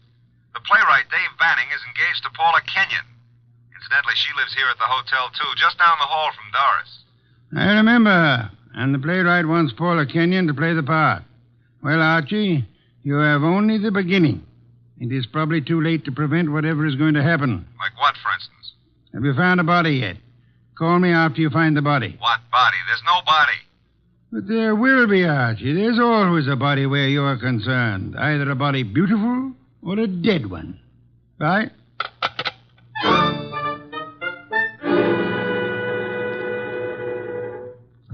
Thanks for seeing me to my room, Archie. Oh, I'm not stopping here, Doris. I'll take a look inside. But I'm not... Oh, I insist. Part of my job, you know. If I fail to take every precaution, Mr. Wolfe would never... Oh, look in that chair. Emil. Emil? Emil Stoner? Oh, 3 red dots on his shirt front. Doris, hold on. I'm all right. Yes, I'm all right. All right, sit down. That's it. Now, let's see. The body's still warm. What's this crumpled in his left hand? A horoscope.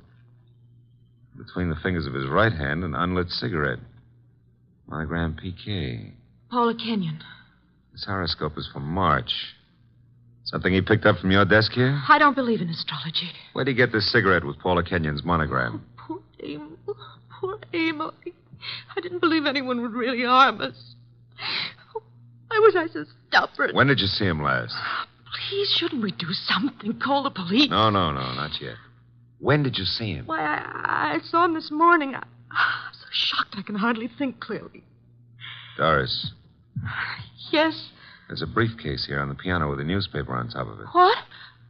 Oh, it is. Yes, it's Emil's. He must have left it here this morning. That's strange. Emil Stoner was bald, but... But what? Well, I'm sure he's a man who always wore a hat, but I see no hat. He must have come up the elevator as I went down to meet you. Who would know he'd come up here? Your director, Rick Hunter, he said he'd been in the bar all afternoon. What else was it he said? Thought he had everything just about settled. Oh, no, Rick couldn't. He just... Oh, Mr. Goodwin, I couldn't believe that. I can believe anything about anybody. I learned that the hard way. In my book, everybody's guilty until proved otherwise. Even you, baby. What? Even you. Yeah. A Herald Tribune newspaper. Are you sure you haven't seen him since this morning, Doris? What are you doing? Absolutely nothing. Someone came in here and shot him. Call the police. I insist. Maybe What? I did leave my door unlocked. Why did I do that? Well, he couldn't have opened the door otherwise, could he? No. Give me the check room, please. Oh, hello. Do you know Mr. Emil Stoner, the producer? You do? Well, tell me, did he check his hat with you this afternoon or this evening? He didn't, huh? All right, thanks. He must have carried it up here to this floor. Doris, do you have a gun? I own a gun. A small .25 automatic. But it's not here. Where is it? I had the handle repaired, and it's been in my dressing room for a week or two. I hate to do this, Doris, but I'm going to move the body away from the back of that chair. Oh.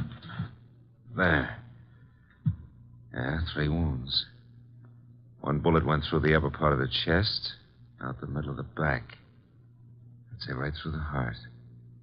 By the angle of the wound, he was shot while sitting down. Please, Mr. Goodwin, must we stay here? I want to give this room a thorough going over. We'll go down to the lobby. I want to use that phone booth again. And, Doris, I hope... I know what you're going to say. You hope that gun of mine... is still in your dressing room at the theater.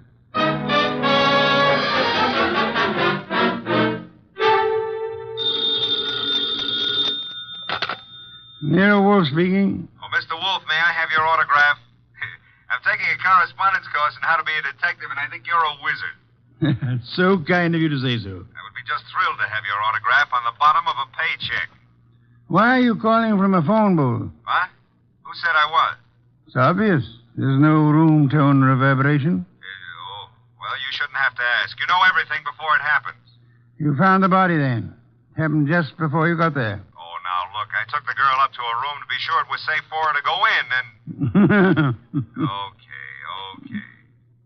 And there, sitting in a big leather chair, was Emil Stoner. Shot 3 times with a small caliber gun, dead about an hour. 1 shot went through the body from the upper part of the chest to the middle of back. Therefore, he was shot while sitting down. The killer was standing, huh? I'm listening. Oh. Well, his left hand was clutching a horoscope folder, and between the index and second finger of the right hand was an unlit cigarette with a monogram on it, PK. Emil Stoner is bald, but there was no hat in the room. However, on the piano was his briefcase, and on top of it, a 4 o'clock afternoon edition of the Herald Tribune. Better look in the briefcase, Archie. No weapon? No weapon. But Doris Murray says she owns a .25 caliber automatic, and it's in her dressing room at the theater. Also, she claims she hadn't seen Stoner since this morning. You found no empty shells about the floor? None. What did you do with the bullet? What bullet? The one which passed through his chest and lodged in the back of the leather chair. Are you there? Boss, I'm a very stupid fella. Stop bragging. The bullet. Boss, there ain't no hole in the back of that chair. I just realized it. Maybe he was standing up. Then the killer must have been on stilts. Archie, let us pretend, only pretend, that you're very observant. Now proceed to Paula Kenyon's apartment, just down the hall, you said, and see what she knows without divulging the fact that Stoner is dead, and look sharp. My gears must be slipping. Archie, do you know what great event will be celebrated tomorrow? Yeah, my birthday. What'd you get me? Cuthbert's correspondence detective course in 4 easy lessons. Bye.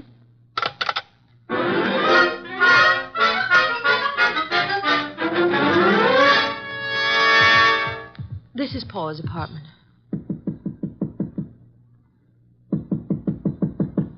No answer. Let's see if it's open. Oh, there's no one in sight. Come on in. Now, look, if anyone walks in on us, we found the door open and we just came in to wait, huh? Which is the truth, isn't it? Yeah, that's right. Oh. Here on the desk we have a stack of horoscopes, Doris. And a box of Paula's monogrammed cigarettes. Mr. Goodwin. Huh? This is Emil's gray fedora hat. Then he was in this apartment this afternoon. What are you staring at? Oh, small pearl-handled automatic. Yes. 25 caliber. Yeah, it's been fired very recently. We won't touch it now. Does it look like yours? Archie, it is mine. Your initials? I found old Jenkins, the stage doorman, at the theater to look in my dressing room, and... well, my gun isn't there. Did you leave the gun out in plain view in the dressing room? Yes, for several days anyway. Then I put it behind the mirror. I suppose many people have seen it, then. I'm sure. I hope, Doris, that your fingerprints are not the only ones on that gun. If they use my gun to shoot him in my apartment, why would they bring the gun back here and leave it in plain Well, sight? maybe they didn't do it just that way. No? His hat's here, the gun is here, and yet he's dead in your apartment. How can you answer that? Well, maybe he was sitting here waiting for Paula, and someone called him out and over to your place and shot him. That's no good. Doesn't make sense. Now, if he was sitting in this chair here and someone entered that door, Hey. What is it? Look in the chair back. Huh? Little round hole. Start looking for some empty shells around here. You find something? No, I want to make a call. He was shot with this automatic. 3 shells were ejected. They certainly vanished. Nero Wolfe speaking. Archie, I'm at Paula Kenyon's. She's not here. Found his hat, a stack of horoscopes on the desk, box of monogrammed cigarettes, a .25 automatic which belongs to Miss Moray, recently fired, but not an empty shell in sight. No blood, but a single small hole in the back of the chair near the desk. Doris Moray is with me.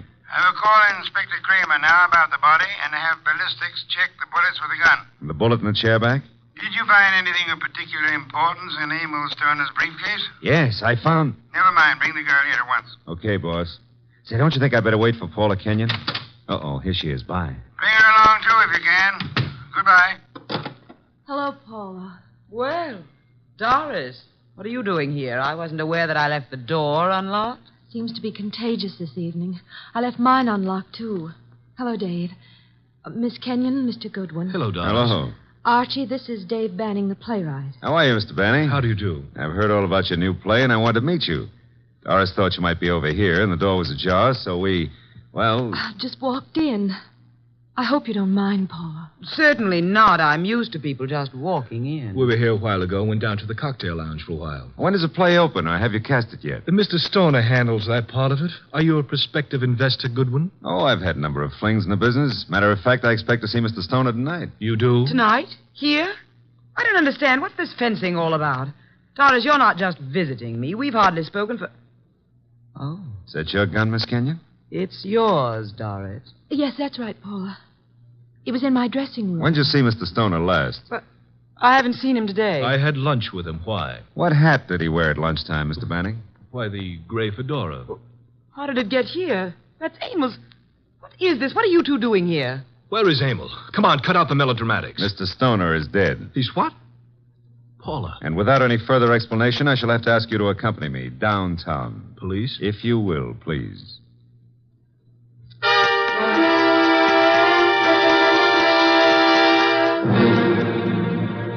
They're still in the front room, boss. I'll bring them into your office when you're ready. Yes, Archie. I'm sure they're all anxious to talk. They've been sitting there for an hour now.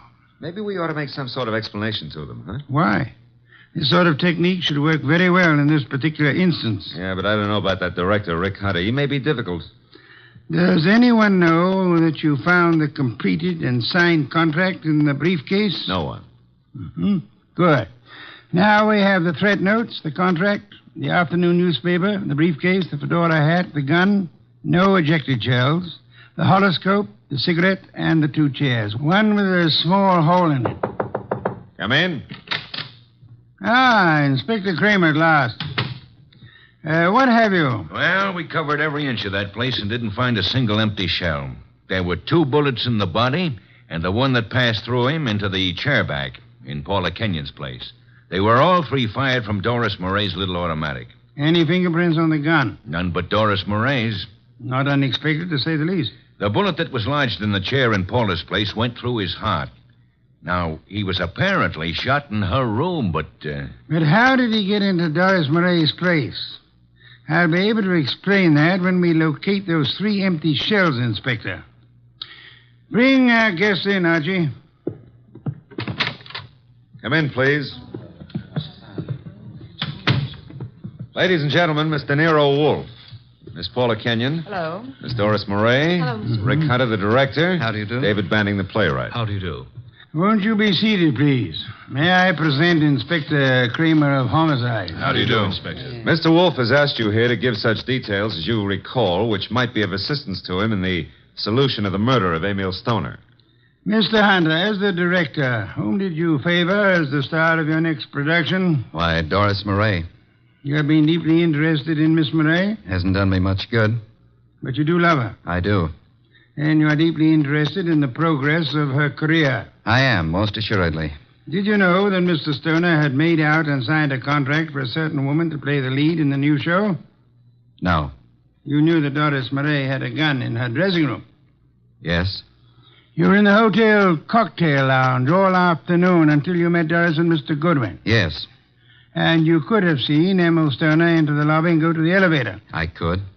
Could you prove that you never left the cocktail lounge until you met Doris and Archie? Maybe not.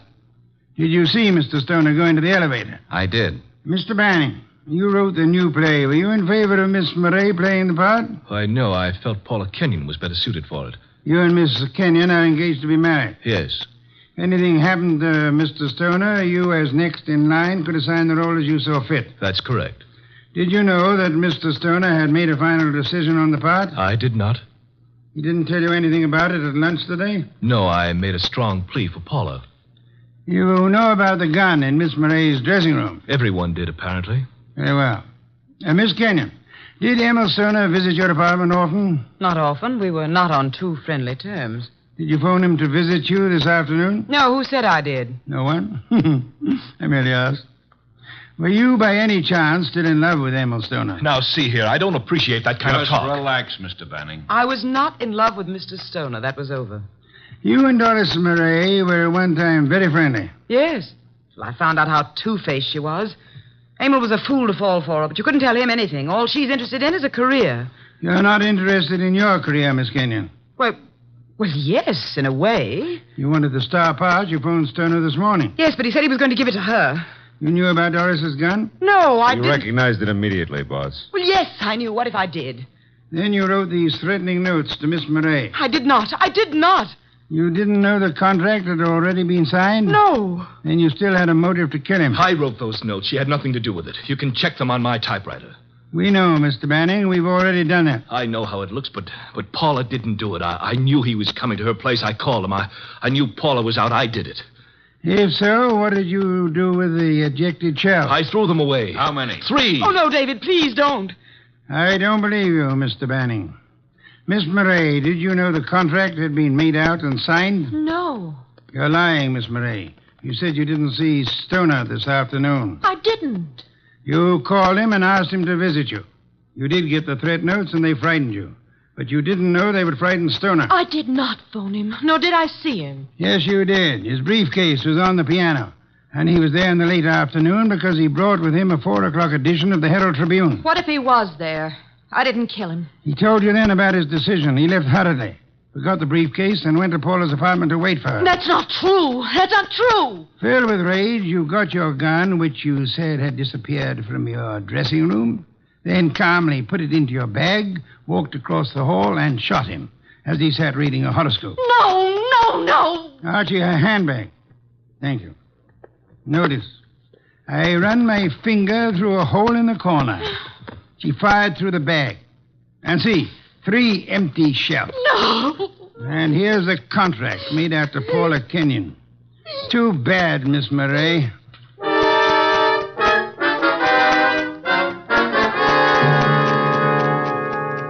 Well, that's a good day's work, boss. Some beer, Archie. Right.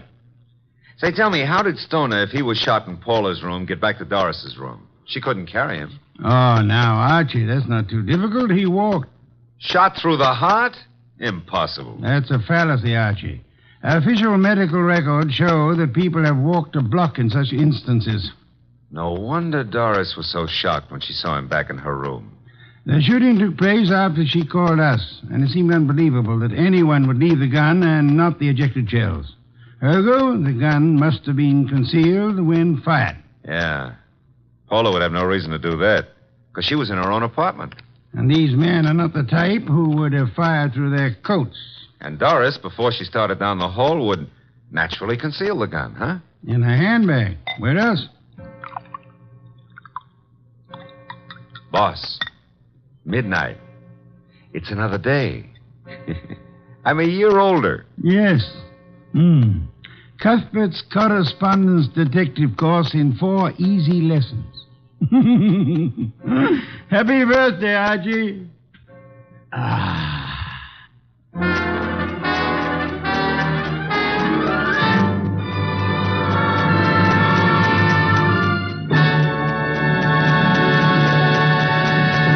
You have been listening to The New Adventures of Nero Wolfe, starring Sidney Greenstreet.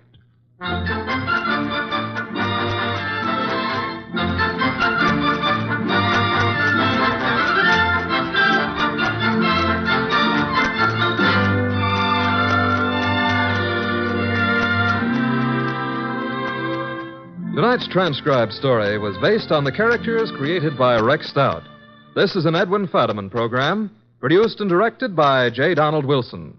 In the cast were Gerald Moore as Archie Goodwin, and Gene Bates, Betty Lou Gerson, Bill Johnstone, Peter Leeds, and Vic Perrin. Next week at this same time, Nero Wolfe and Archie will bring you The Case of the Party for Death. Don Stanley speaking.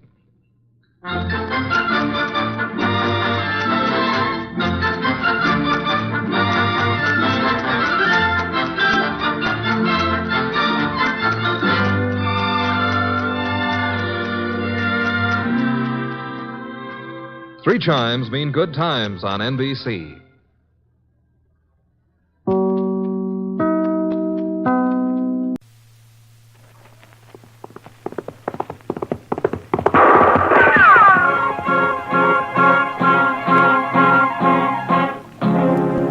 Around Dodge City and in the territory on West, there's just one way to handle the killers and the spoilers, and that's with a U.S. Marshal and the smell of Gunsmoke.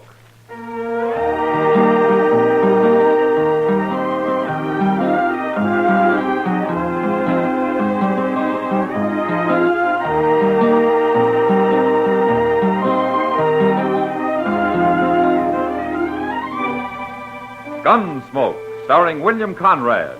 The story of the violence that moved west with young America. The story of a man who moved with it. Matt Dillon, United States Marshal.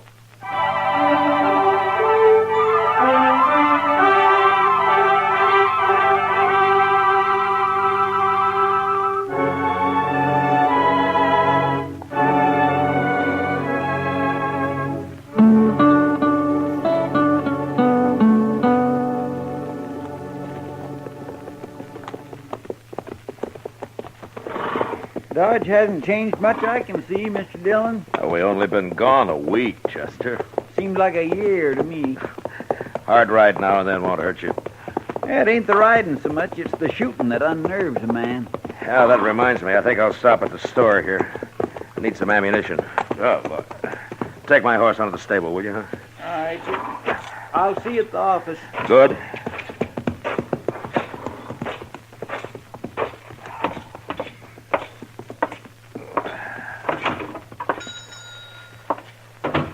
Marshal Dillon, it's certainly good to see you back.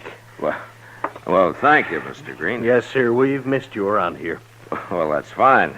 I'd like a couple of boxes of 45s. Oh, you're loading up, too. I guess you've already heard. What? Yes, sir. I sold more ammunition the last couple of days than I usually do in a month. I'm nearly out.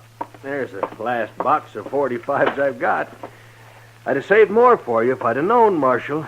After all, you're going to be sort of out front in this business. Mr. Green, what are you talking about? Well, you haven't heard? Heard what? About the Indians? Indians? The Pawnees. They're going to attack tomorrow. This is the last day we've got to get ready for them. That's why everybody's been hoping you'd be back in time. We have to get organized, Marshal. Where are they, Mr. Green? Who? The Pawnees. Oh, they're out on the prairie somewhere, I guess. Now, what are your plans, Marshal? Oh, I don't have any plans. All righty. When you decide what to do, let me know. I'll do my share of the fighting, you know that. You can count on me. We've got women and children in Dodge. May I ask one question, Mr. Green? Certainly. How do you know these Pawnees are going to attack Dodge? And how do you know they're going to attack tomorrow? Well, everybody knows about it, Marshal. That's why, like I say, they've all been buying up ammunition, getting ready. But who told them about the Indians? I don't know, Marshal. It's general knowledge. You just ask anybody. Is the whole town as jittery as you are? I'm not jittery. Marshal, this is a serious matter. Those Indians could wipe out Dodge if there's enough of them. Yeah, sure. How many are there, Mr. Green? Well, I don't know how many, Marshal. Good-sized war party, I imagine. Has anybody seen them? Oh, no, Marshal. They haven't seen yet. It's tomorrow they're coming. Oh. I'll put the 45s on my bill, Mr. Green. You let me know when you get your plans made, Marshal. You can count on me. I'll tell everybody you're back, and we'll have a meeting. No. You wait till you hear from me, Mr. Green.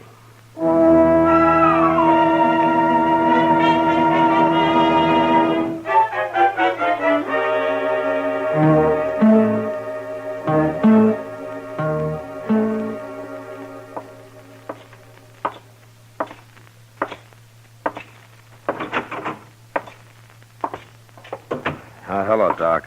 Oh, hi, Matt. I saw Chester riding up Front Street, so I come down to welcome you home. I gave our horse a feed of grain, Mr. Dillon. Figured they'd earned it. Oh, good. Doc, I've been talking to Mr. Green down the street. Yes? Has he gone crazy or what? Oh, he must have told you about the Indians. Indians? Oh, the whole town's been talking about them, Matt. Pawnees are on the warpath, they say. And they're going to attack Dodge. Tomorrow, I believe it is. Good heavens, Mr. Dillon. Oh, now, don't you start it, Chester. When did all this talk begin, Doc? A couple of days ago. Oh, everybody's been pretty excited. Especially Green and Hank Reisling at the Dodge house. Oh, they sure been hoping you'd get back in time to take charge of everything. Well, what do we do, Mr. Dillon? Nothing, Chester. Well, everybody seems pretty sure about it, Matt. They'll expect you to do something. Who started all this talk, Doc? Well, I haven't heard anybody mention that. Some drunk, probably, or some greenhorn. The rumor spreads, and pretty soon everybody takes it for a fact, and then a panic begins. Well, there might be Indians, Matt. Has anybody seen them or any sign of them? Well, you're going to have a hard time talking people out of it. Maybe. But first, I got to find out how all this nonsense started. Chester, you go ask Mr. Hightower what he knows, huh? He's got good ears. All right, sir. I'll see what I can find out in the saloons, then we'll meet back here, huh? Yes, sir.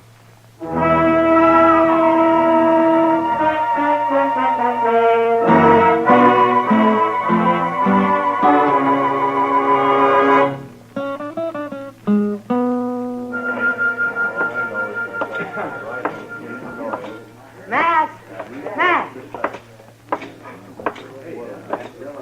Hello, Kitty. You go away for a whole week and you come back with nothing but a big frown. What are you on the prod about? People. Oh, that. How come you're not armed, Kitty? Armed? You're just going to let the Pawnees ride off with you? Aren't you going to struggle a little? Kind of exciting, isn't it, Matt? You don't seem very worried. Why should I be? Dodge is full of heroes these days. Kitty, maybe I never gave you enough credit. For what? You got brains, too. Don't be nasty. You need a drink, beer? No, thanks. Who's the old man at the bar there? The long one with the long hair. He's a sight, isn't he? You don't very often see men dressed in buckskin anymore. His name's Tewksbury. He must be 80 years old. Yeah, it's been half that since he's had a bath. Man his age has seen a lot of country, Kitty. Never mind him. What are you going to do about the Indians, Matt? The only thing I can do, try to keep the good citizens of Dodge from getting all triggered up and shooting each other for Pawnees tonight and tomorrow. How are you going to do that? Well, I'd like to know who started all this, for one thing. I think I'll have a talk with Sam there. Bartenders generally know things. Are Pawnee Braves as handsome as they say, Matt? You'd be surprised if they really did raid this place, wouldn't you? Maybe. Wouldn't you? Yeah, I would. Well, I'll see you later, Kitty. Sure, Matt.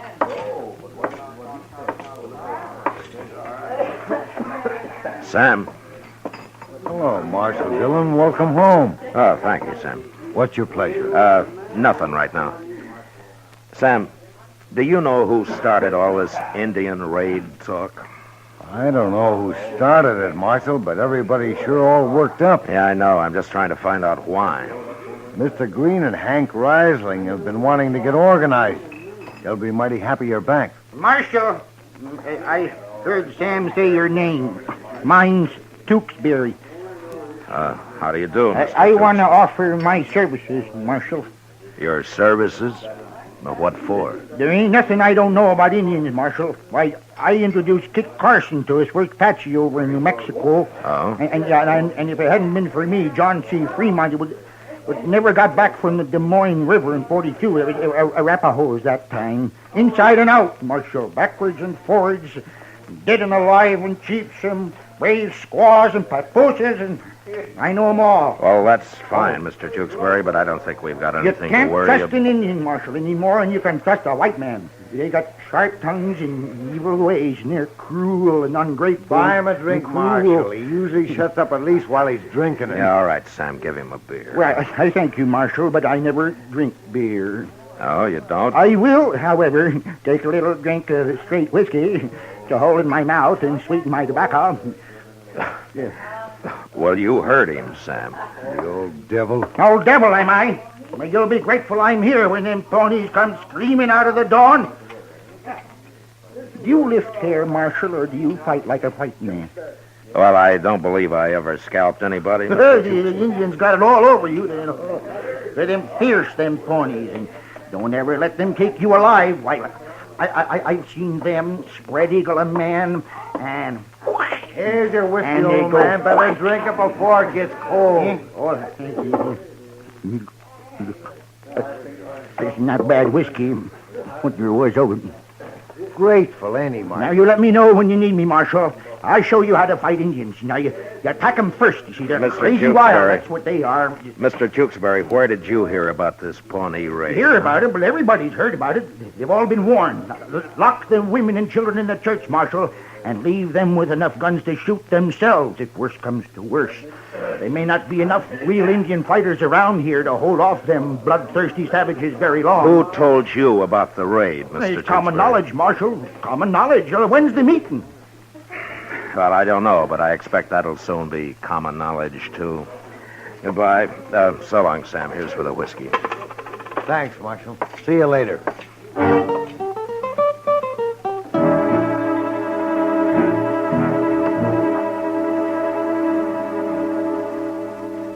Mr. Hightower didn't know anything, Mr. Dillon, except there will be an attack tomorrow. What'd you find out? Well, I went to all the saloons, Chester, but all they had was the same story.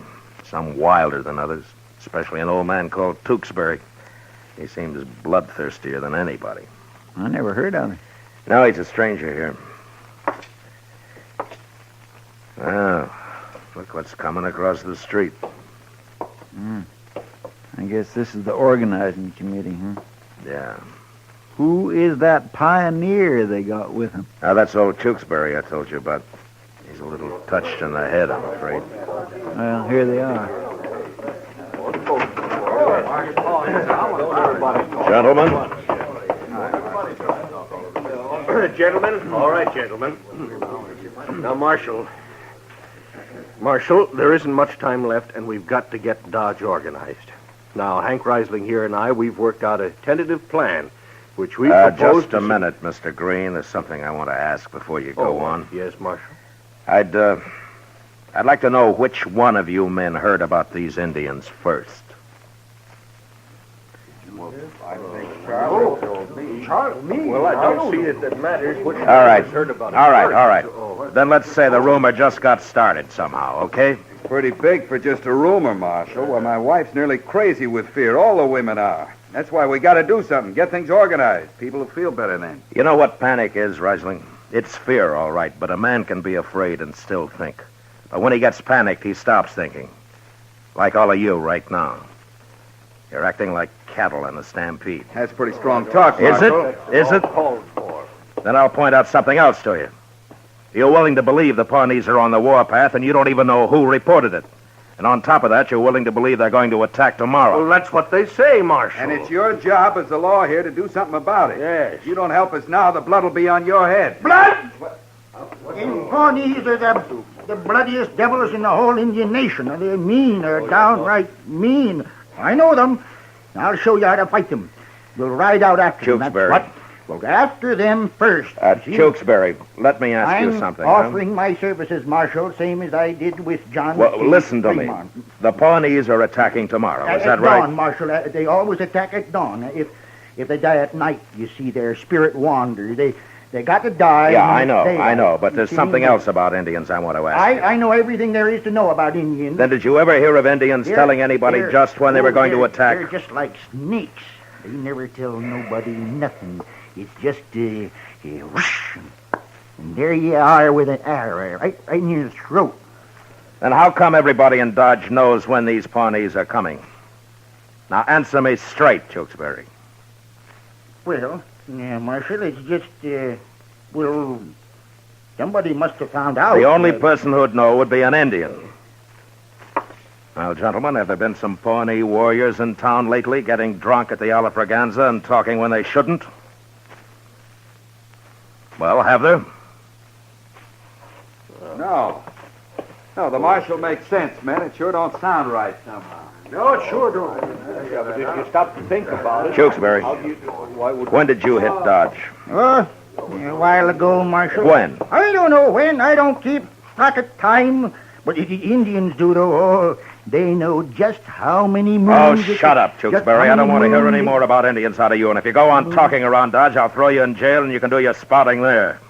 Marshal, he's an old man. You shouldn't ought to treat him like I've got that. an idea he's the one who started this whole thing with his wild talk, and you men have made fools of yourself listening to him. Now go on home and calm down your womenfolk and forget it. Good night, gentlemen.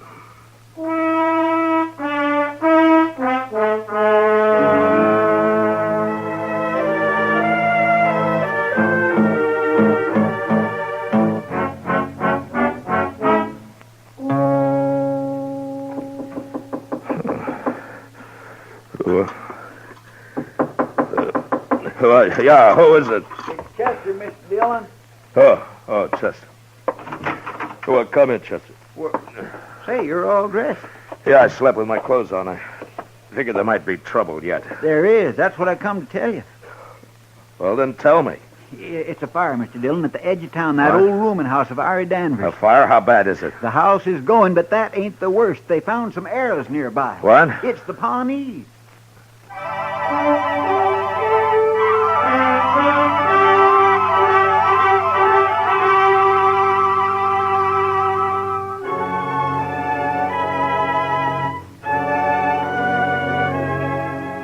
The rooming house of Ira Danvers stood at the edge of town.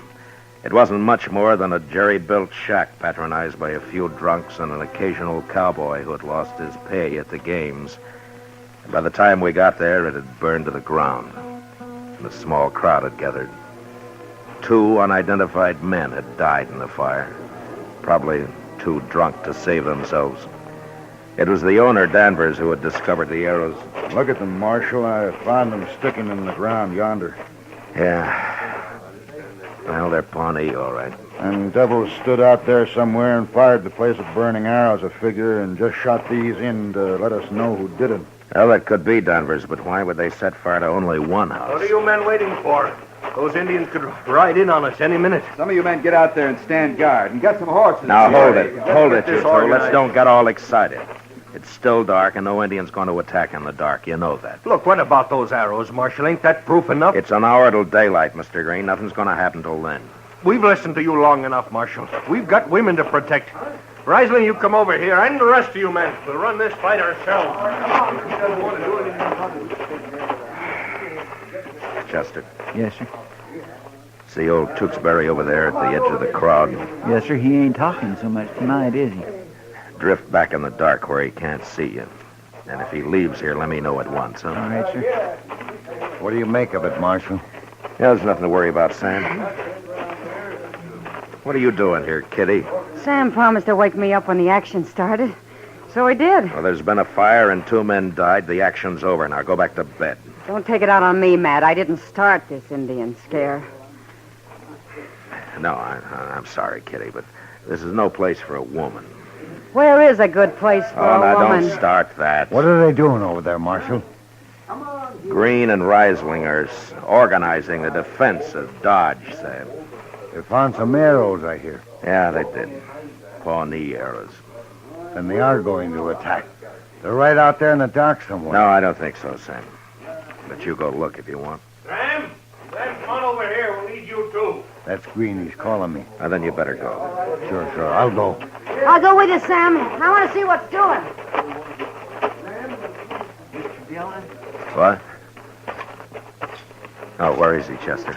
He drifted off behind that next shack. Well, let's follow him. Come on.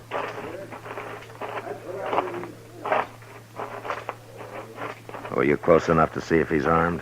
No, sir. I couldn't tell. It's too dark. No. Look quiet now.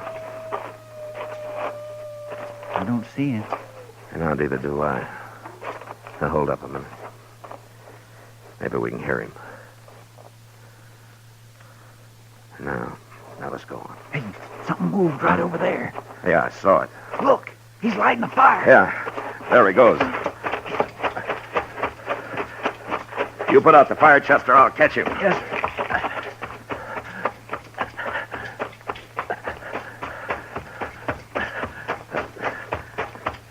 All right, Tewksbury, I've got you. Don't shoot me now. All right, get your hands in the air. I ain't armed. Well, what do you call this Bowie knife? All right, put your hands down. Well, you've been pretty talkative till tonight, Tewksbury. You want to tell me what this is all about? You go eat dirt. Where did you get those Pawnee arrows you planted at Danvers' place? Them Pawnees, they got sharp tongues and evil ways. They're cruel and ungrateful. Tewksbury, what do you really know about the Pawnees? Oh, I know 'em. I know 'em. You men go kill 'em. You write 'em down. Why, Tewksbury? Why do you want them killed? They're savage devils. They treat people mean. Why do you say that? What did they do to you? Let's go drink some whiskey. Tewksbury, 2 men died in that fire you set at Ira Danvers. Do you realize that? White men, let 'em die. You can't trust them. I don't think you understand. You killed 2 men tonight, Tewksbury. Been a long time since I had any whiskey. Years. Are you drunk now? No.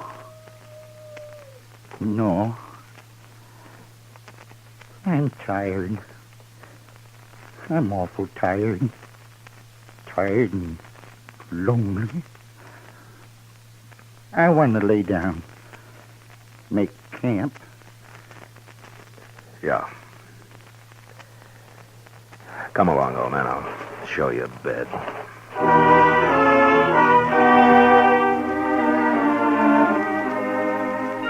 When the citizens of Dodge found out about Tewksbury, they were at first ashamed of their panic. And then because of their shame, they wanted to lynch him. But they didn't. And pretty soon they forgot about him. A week passed, and the old man never said a word. I didn't know who he was or where he came from. And then one day, an Indian woman rode into town and found her way to the jail. She was past 40, but still handsome. And she carried herself with the instinctive pride of her people, the Pawnees.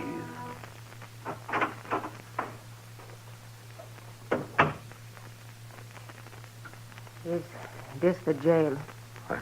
Yes, it is. You are the marshal? That's right. What can I do for you? Word has been brought that you have an old man here. Tewksbury? Yes. I have come for him. What? I am his daughter, Marshal. Oh, I see. Well, will you sit down? Thank you. So Tewksbury married a Pawnee, huh? Many years ago. My mother is dead. Yeah. Your father taught you English, huh? Yes. But I have lived among white people. Not for long.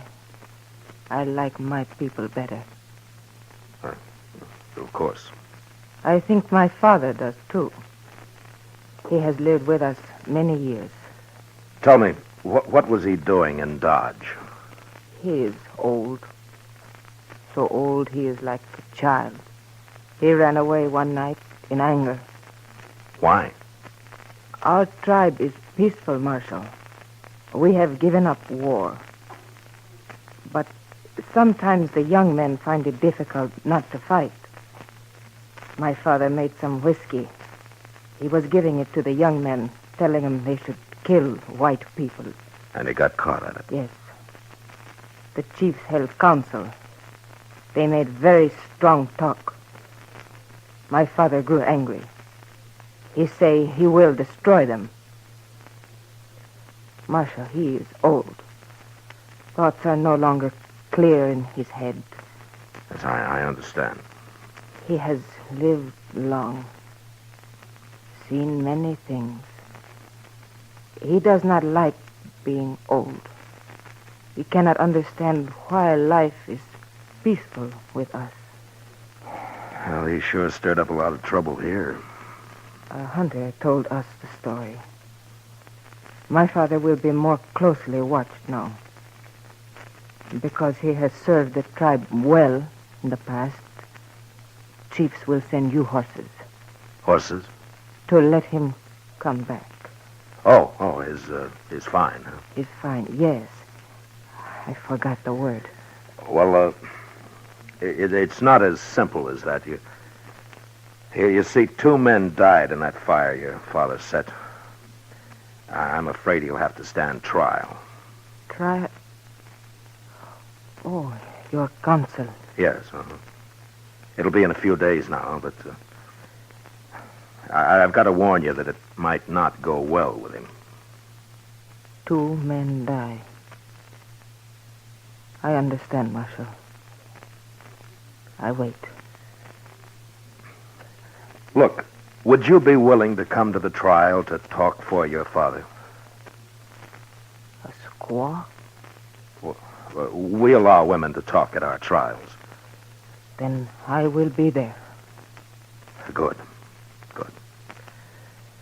Now I think your father'd like to see you. Come.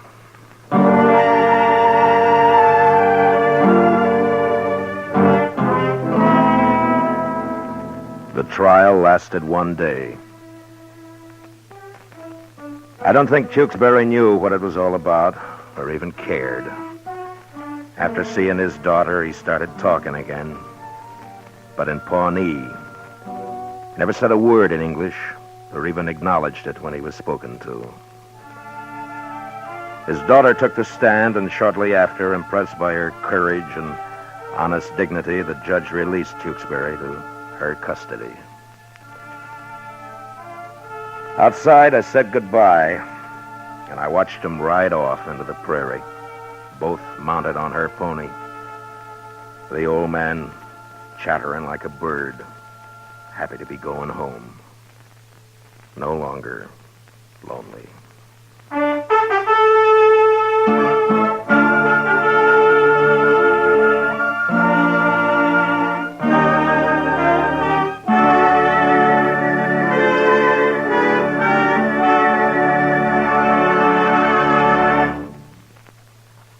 Gunsmoke, under the direction of Norman Macdonald, stars William Conrad as Matt Dillon, U.S. Marshal. Tonight's story was specially written for Gunsmoke by John Meston, with music composed and conducted by Rex Corey. Featured in the cast were John Daner and Lawrence Dobkin, with James Nusser, Vic Perrin, and Lillian Bayef. Parley Bear is Chester, Howard McNear is Doc, and Georgia Ellis is Kitty.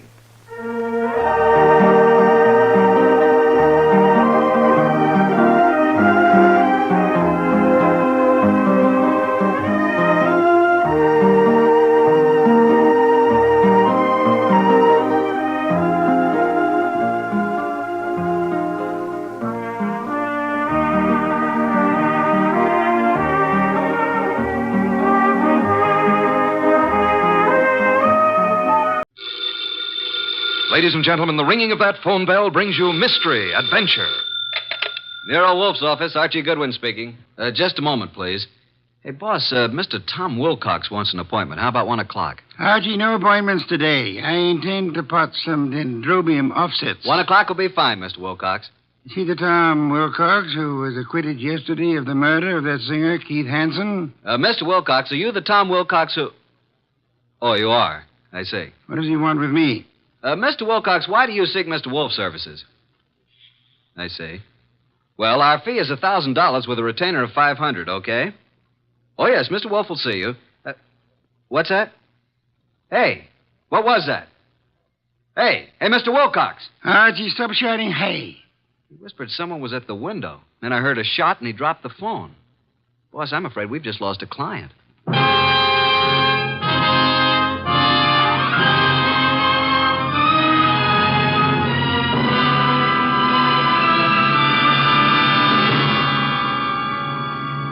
Ladies and gentlemen, it's that renowned genius who is the bulkiest, most ponderous, and most brilliant detective in the world.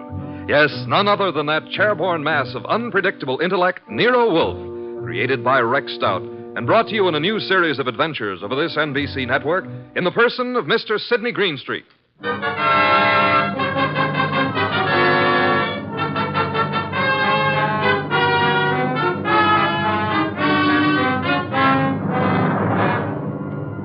This episode is one Nero Wolfe refers to as a slight case of perjury. It all started with a phone call from Tom Wilcox and the ensuing shot, which I was sure had brought our newfound income to an early end. Anyway, there was the shot and... Hello? Mr. Wilcox? Hello? Oh, boss, I've certainly waited long enough for him to come back to the phone. We may have just lost a nice bankroll. Nonsense, Archie. Other clients will rescue us. Now for a cold bottle of beer, Archie. We're almost out of beer. I better get over there and see what happened to Mr. Wilcox. The beer first. Nero Wolfe's office, Archie Goodwin speaking. Oh, Wilcox, you all right? Well, was that a shot? It was, huh? I'm glad it missed. Tell him to come right over here. Yeah, you dug the slug out of the wall. Well, come right over. Boss, the police never found the gun that killed Keith Hansen. No gun was found. Wilcox said he thinks he was shot at with a .32. He dug the bullet out of the wall. The murderer of Hansen must now be after Wilcox. If Wilcox is telling the truth. He was acquitted. The society gal, Mrs. Patricia Park, established his alibi, said she was with Wilcox at the time the murder was supposed to have occurred. I read the papers, Archie. Where's last night's paper? Wow, boss, look at her picture. Ooh, she's a honey. Archie, will you get me some beer? Well, if you move your arm 6 1/4 inches, you can't possibly miss it. Mr. Wolfe, this is Tom Wilcox, our new client. How do you do? Archie, the red leather chair for Mr. Wilcox. Mr. Wolfe, I'd like your aid in finding the murderer of Keith Hansen. Indeed. Why do you suppose you were shot at this morning? I gave a statement to the press last night, which was printed this morning, saying that I was going to seek out the killer of Keith Hansen. The killer obviously wants me stopped. Here's the bullet, a .32, I'd say.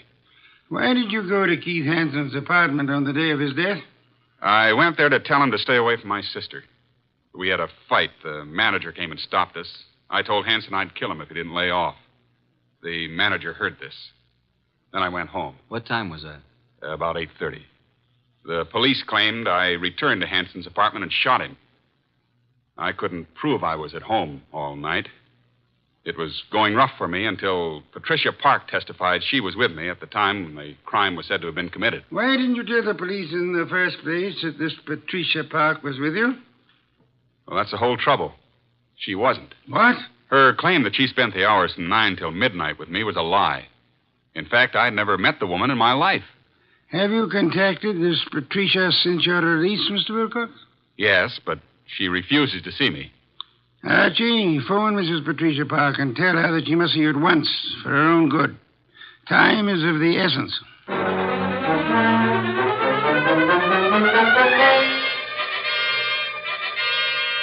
And what else can you tell me, Mrs. Park? Mr. Goodwin, I haven't anything more to say than I've already said. All I want is a simple answer as to why you lied about being with Tom Wilcox. Well, Tom Wilcox is a very fine man, but he isn't telling you the truth. Did you commit the murder? And succeed in establishing your own alibi by swearing you and Tom Wilcox were together 10 miles from the scene of the crime? I did not. Do you own a gun?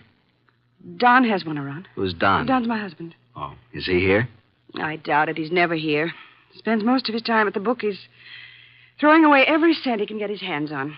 I've had to cut his allowance to practically nothing. Doesn't he work? No. He studied medicine, but gave it up. He was an illustrator for years, but gave that up when his eyes were burned in a plane crash. Mm-hmm. Where's the gun? It's in the desk. It used to be in here. What caliber? I don't know. Where were you at 10 o'clock this morning? Why, I think I was with the cook. Someone fired a shot at Tom Wilcox this morning through the window. No. Oh, no. Archie, please don't continue with this investigation, please. How well did you know Keith Hansen? Not very well, but enough to realize he was no good. Mr. Goodwin, if you'll drop this case, I'll give you $1,000 cash. Not interested. But I am interested in learning why you lied, why Tom was shot at this morning, and why you should try to bribe me. You must stop for your own sake. How will it benefit me to step out of it? The killer tried to stop Tom Wilcox. You might be next, and he may not miss this time. Go on. Why have you been protecting Wilcox? I believed Tom Wilcox was innocent. And I didn't want him to be sentenced to die, so I lied at the trial. He told us today he'd never seen you before. That's true. But he looked so innocent, so clean and good and decent. That's not very believable. If you don't think Wilcox killed Hansen, who do you think did it? Please believe me, Archie. I don't know. I tell you. Hi, sis. Hey, what's the matter? Are we intruding? Oh, hello, Marge. Brad, come in. This is Mr. Goodwin, my sister and brother-in-law, Marge and Brad King. How do you do? Hello. What gives, and who's Mr. Goodwin? A private detective, Marge. I've just explained to Mr. Goodwin that I wasn't with Tom Wilcox at the time of Keith Hansen's murder. Pat, why did you tell him that? Mr. Goodwin, I hope you will not use this knowledge against Pat. Did you all know Keith Hansen? Yes. And my husband and Keith went to school together. Keith, Don, and I were on the same polo team. Where were you at the time of the Hansen murder, Mr. King? He and Don were attending a horse show at Madison Square Garden. Marge and I didn't want to go. We stayed here. Where were you at 10 this morning, Mr. King? Why, I had an appointment with my dentist, Dr. Flagg, Rockefeller Center. And you, Mrs. King? I was shopping. Ilsa's salon, a sale on dresses. Why all this questioning? Marge, someone tried to kill Tom Wilcox this morning. What? May I use the phone, Mrs. Park? Yes, of course. First door to your left. Suppose you try to find the gun. Marge, that gun is missing from the desk. I haven't seen it. Do you know the caliber, Mr. King? 32, I think. It must be in the house. For your sake, I hope you find it.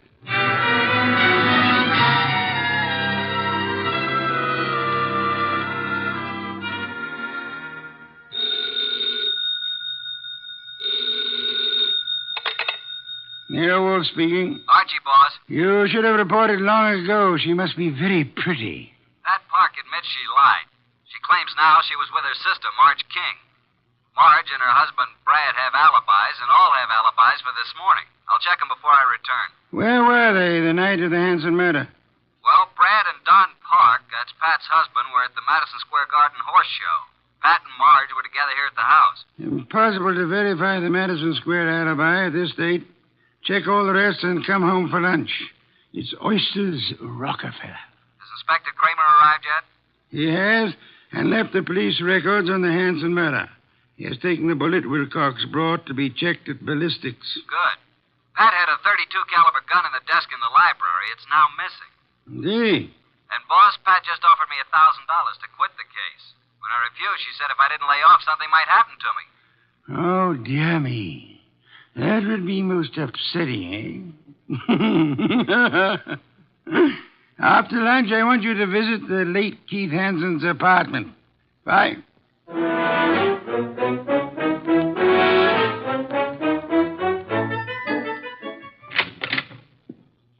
Before you join the others, Mr. Goodwin, I want to talk to you. All right. Close the door, Marge. Pat didn't mean anything when she offered you money, Archie. And she wasn't threatening you, honest. I'm convinced. Why the pressure? Well, why don't you sit down? Here, by me. Okay. What's on your mind, huh? Archie, I can add another 1,000 to what Pat offered. Wouldn't that be enough, Archie? I can give it to you right now. Brad will write a check. Does Brad want me to stop, too? He said you couldn't be persuaded. Every one of you seems to have had a reason for killing Hansen. None of you apparently liked him. Now, be a good little girl, Marge, and stop trying to act like a Delilah. If you're innocent, you have nothing to worry about. You're stuffy. I hope you do get hurt. Thanks a million. Now let's join the others.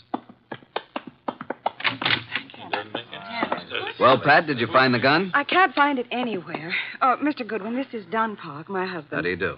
How are you? Have you seen the gun, Mr. Park? Not for ages. You're a detective, eh? Yeah. May I ask where you were this morning about 10? Why?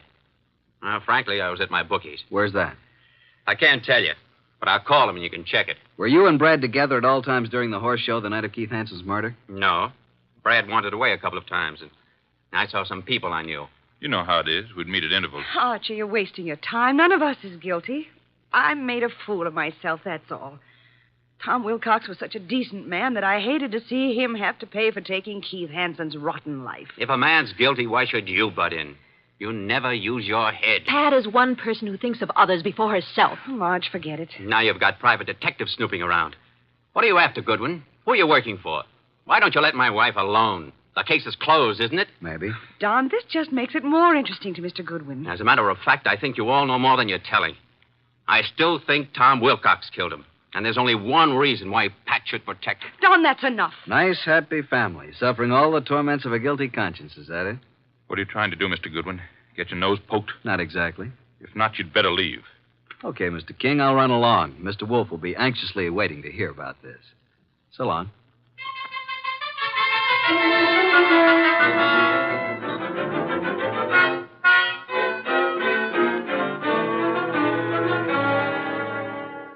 Pat Park's cook verified her alibi for 10 o'clock this morning, then. What about the other alibis?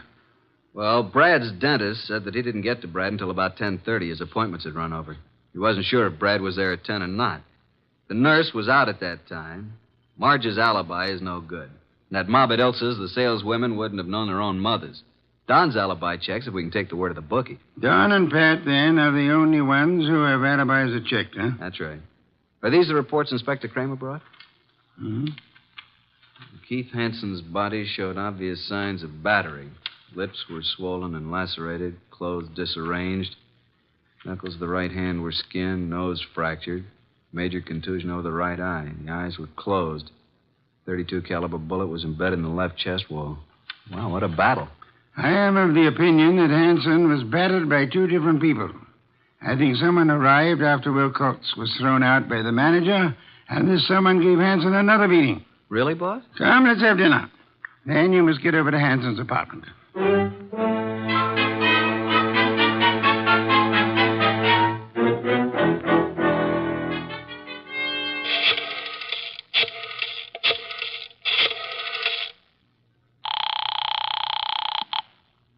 Boss? Yes, Archie? What have you found at Hansen's place? Well, the desk yielded one thing of interest. Keith's address book. And Marge's name is in there. Apparently, he'd known her before she was married, when she was Marge Van Cott. I see. Her married name, King, was added in a different colored ink. Pat's phone number's there, and, of course, Don's and Brad's office numbers. There are a few bills, but no letters, no clues. Sure? Boss, I've combed the place, and there's no... Hey, wait a minute. I'll call you back. Who's there?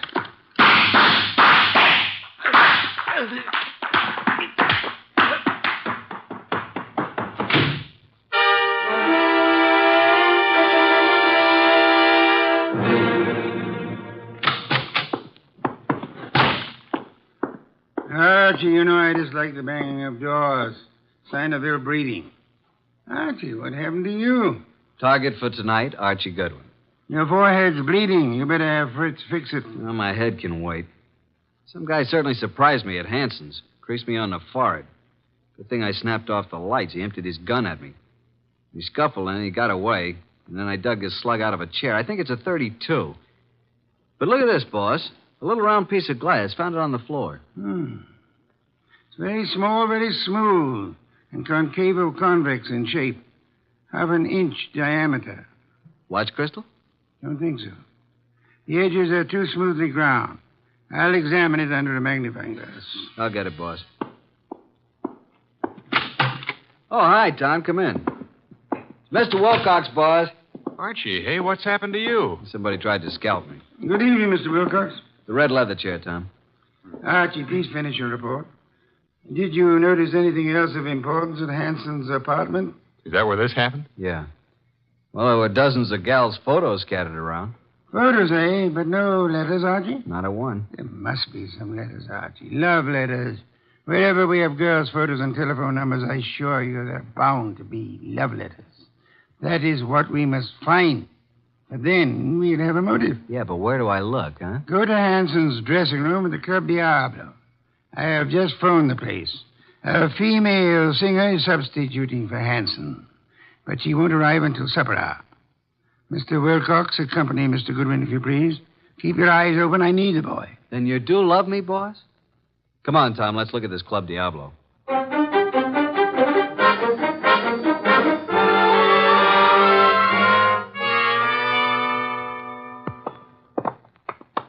Well, I fixed it up with the stage doorman.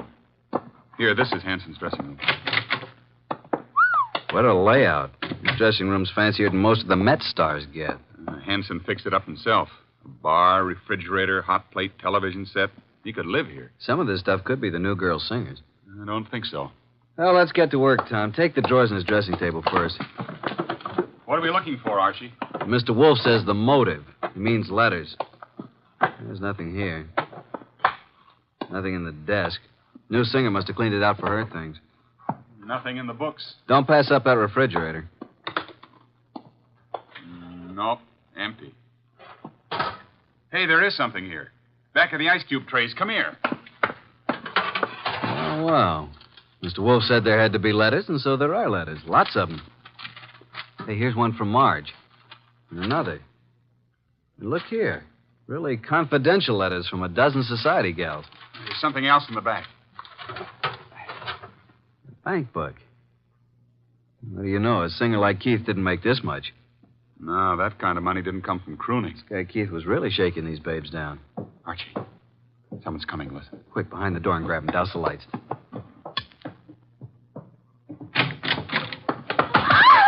Marge, run! Hold it, Tom. Well, it's you two. You dirty rat. Higgin woman. What are you and Archie doing here? The letters. Oh, Archie, you found them. Archie, please, give me those letters. Don't touch. I'll just put them safely away in my pocket. Besides, you didn't write all of these. Give them to me. At least give me my letters. I'll tell you what. You go on home and stay there, and we'll leave it up to Mr. Wolfe. Tom, take him outside. I want to use his phone.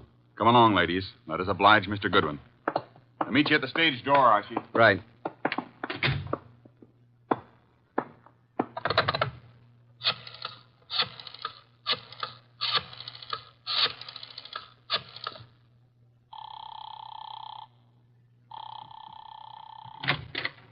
Hey, the lights. Who's there? Put the phone up, Goodwin. Who are you?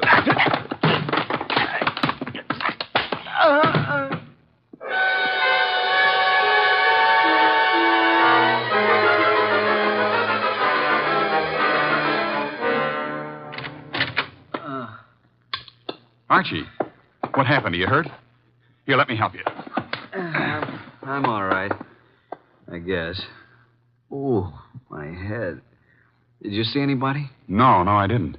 I shouldn't have left you. Turn out the lights before I saw him. He whispered. Got away with all the evidence. Where are the girls?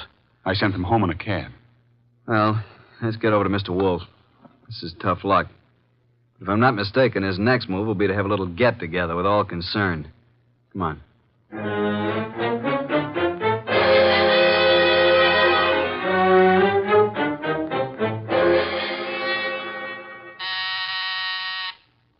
Archie, the door, our guests are arriving. Excuse me, Tom. Come in, Inspector Kramer. Good one. Good evening, Inspector. Well, Mr. Wolfe, got the killer? You said you'd hand him over to me this evening. In time, Inspector. You know Tom Wilcox, of course. Mr. Wilcox. Evening, Inspector. What about the ballistics report, Inspector? The bullet was shot from the same gun that killed Hanson. And that gun, I am certain, came from the home of Pat and Don Parks. Marge and Brad King also had access to it. I have one more bullet here, Inspector, one fired at Mr. Goodwin. I'm sure it was also shot from the same gun. However, it isn't important now. Isn't important? It almost cost me my life. You can make it into a charm if you wish. Inspector Kramer, before our other guests arrive, I must tell you that Mrs. Park lied on the witness stand. She was not with Tom Wilcox at the time Keith Hanson was murdered. In fact, they were absolute strangers. What? Sit down, Inspector. 4 other guests are due to arrive any moment. Well, who are the other guests? Patricia and Don Park, Marge and Brad King. One or all is involved in the Hanson murder. Archie, do any of these people wear spectacles? Nope, none of them. You know why this person killed Hanson, Mr. Wolfe? First of all, Hanson was a blackmailer. The girl Marge was the current victim. The letters Hanson held were the threat. I'll explain later. Well, then Pat must have thought that Marge killed Hanson to get the letters, and she lied on the stand to save Tom's life because she believed Tom was innocent. Where's this Marge King? I'll have her picked up. Sit down, Inspector. Archie, I believe our guests are arriving now. Come in, come in. How are you? Good evening. Archie, chairs. Inspector Kramer, Patricia and Don Park, Marge and Brad King, and this is Tom Wilcox. We met at the Club Diablo this afternoon. All right, Mr. Wolfe. Which one is it? Patience, Inspector. One of these 5 people is the murderer of Keith Hanson, a killer. What is this nonsense? Please sit down. Mr. Wolfe speaking. Go ahead, boss. Any one of you had sufficient motive to have committed the Hanson murder. Not one of you has established a bona fide alibi. You who are actually innocent must tell the truth, or you shall all suffer as accessories after the fact. Mr. Wolfe, you're wasting your time. Marge, several years ago, you were secretly married to Keith Hanson. It lasted but 1 week. You gave Keith the money to get a divorce from you at Mexico. He didn't, which made you a bigamist when you married Brad. Keith was all set to blackmail you. He knew your husband, Brad, was wealthy. Marge, is this true? Yes. Oh, please, Brad, I thought he got the divorce. If I'd known that, I would have killed Hanson myself. Maybe you did kill him. One moment, Inspector. Patricia, you lied on the stand to protect Tom Wilcox here because you believed your sister Marge was guilty of Hanson's murder. Why did you believe her guilty? Were you at the scene of the crime? Marge, it's time to tell the truth and clear all this up. You won't be satisfied until you're in jail. Will you shut up? Quiet, please. Go ahead, Marge. All right. Keith Hanson was shot from the bedroom while I stood talking to him in the living room. You went there to buy back your letters? Yes, Pat drove me to his apartment. There was no place to park, so she said she'd drive around the block until I came out. That's why she's never been sure whether I killed him or not. That's right. Because I feel I might have shot him if I'd been in your place. Because of what Hanson did. What was it he did? Keith Hanson demanded $10,000 in exchange for the letters. Pat loaned me the money, so Brad wouldn't know. What? Is that true, Pat? You loaned her $10,000? I got to Keith's apartment about 9:30. He looked awful. He obviously had been in a fight. The room was mussed up and his nose was bleeding. Yes, go on. He went to the bedroom to get the letters and came back saying they were gone. I didn't believe him. Keith said he knew who had taken them and he'd have them back by morning. He grabbed the money from me and put it in his pocket. He was just about to tell me who took the letters when there was a shot from the bedroom door. Keith Hanson fell to the floor, but I didn't see anyone. I wanted to get my money from his coat pocket, Pat's money, but I couldn't touch him. His staring, wide-open eyes were horrifying. I ran. Poor baby, why didn't you tell me? I think you're lying, young lady. You took the gun from your sister's desk, and when Keith Hanson didn't produce the letters, you deliberately shot him. You didn't even offer him any money. You kept it yourself. No, I didn't. Oh, Pat, don't believe him. Inspector Kramer, she's innocent. I know who did it. Oh, no, Brad, stop. Oh, Brad, what are you saying? All right. Break it up. Yeah, so do I know, Brad. That's why you left the horse show. I've thought you were guilty all along. All right, Inspector. Now you know. I don't get this, boss. Inspector, ladies and gentlemen, please. First, which of you had some medical training? Medical training? Oh, Keith Hanson and I both went to medical school. Why? That is most enlightening, Mr. Park. Marge and I were nurses' aides during the war. Then perhaps you can interpret this medical phraseology for me. These few lines from this little medical book. Archie, hand it to Don Pop. Will you read it, please? Top of page 75. It says the form of pernicious anemia commonly found in the human is... Now, Don, hold your hand over your right eye and read on. What? Also common to the many lower... Now, cover the left eye and read with the other. What is this? Go ahead. Well, many lower animals and this light isn't so good. Step close to me. Yes, thank you. Mr. Park, here is the contact lens for your right eye. I'm sure you've been tremendously handicapped without it all day. Inspector Don Park is your murderer. Don't move, Park. Keep away, I warn you. Drop that gun, Park.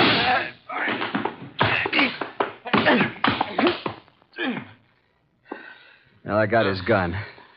There you are, Inspector. He's all yours now. Okay, come on. Okay, Goodwin. But I'll get out of this. You trapped yourself, Don, by your contact lens. It dropped from your eye during the scuffle with Archie in the Hanson apartment this afternoon. And the gun Archie just took from you is undoubtedly the murder weapon. And the gun that fired the bullets at Wilcox and Archie today. Hey, Tom, are you all right? There's blood on the side of your head. Just grazed my scalp. You and I must have hard heads. Well, that's that. Thanks so much, Inspector, for dropping in. Come again, won't you?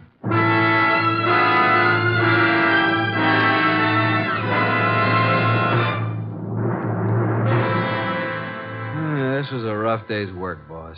Some beer, Archie, please. Right. Hey, what was that business about the medical training? Marge said the body of Keith had staring, wide-open eyes, preventing her from touching the body. But the police found the eyelids closed. How did they get closed? Well, we must have bothered Don, too, and he closed them. His medical training. Right. A layman would never touch the eyes of the dead. Marge couldn't, not even to get back the $10,000. Here's your beer. Why did Don do all this, boss? Obviously, he learned of Hanson's blackmail scheme and was trying to force him to agree to split Marge's $10,000. Don was quite startled a minute ago to learn that Pat, his own wife, put up the money. However, when they heard Marge arriving, Don stepped into the bedroom, found Marge's letters in there, and must have hidden in the closet. And then as Keith Hanson was about to speak Don's name, Don shot him and took Marge's money. And of course, he planned to carry on the blackmailing of Marge himself, thinking the money would come from Brad. Yeah. And you are warming that beer with your hot little hands. Pour it, please. There you are. You've had a rough day, beaten twice and lost to interesting women. Tonight you may open your bedroom window. Good night, Archie.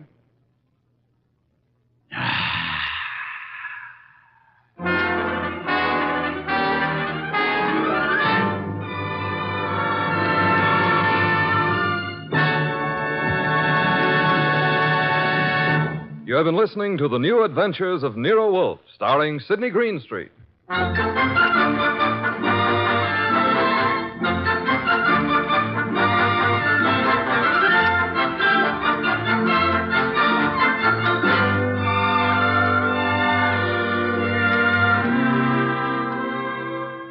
Tonight's transcribed story by Gladys Williams was based on the characters created by Rex Stout. This is an Edwin Fadiman production, produced and directed by J. Donald Wilson. In the cast were Harry Bartell as Archie Goodwin, and Mary Lansing, Gene Bates, Paul Marion, Barney Phillips, Ken Peters, and Bill Johnstone. Next week at this same time, Nero Wolfe and Archie will bring you The Case of the Lost Heir. Don Stanley speaking. 3 chimes mean good times on NBC.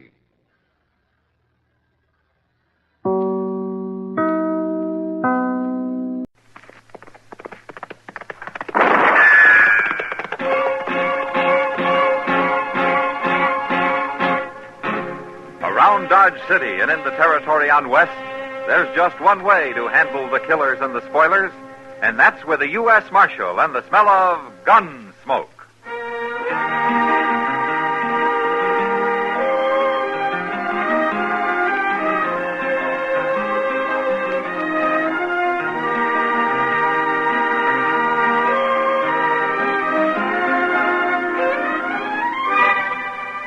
Gunsmoke, starring William Conrad, the transcribed story of the violence that moved west with young America, and the story of a man who moved with it.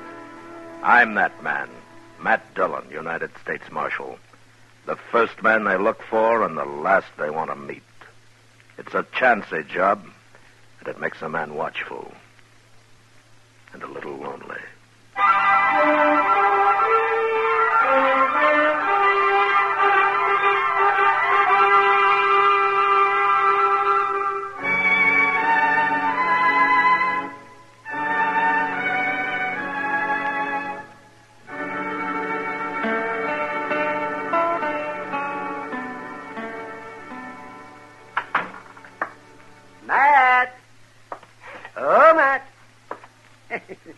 Anybody here this morning? I'll be right in, Doc. All right, Matt.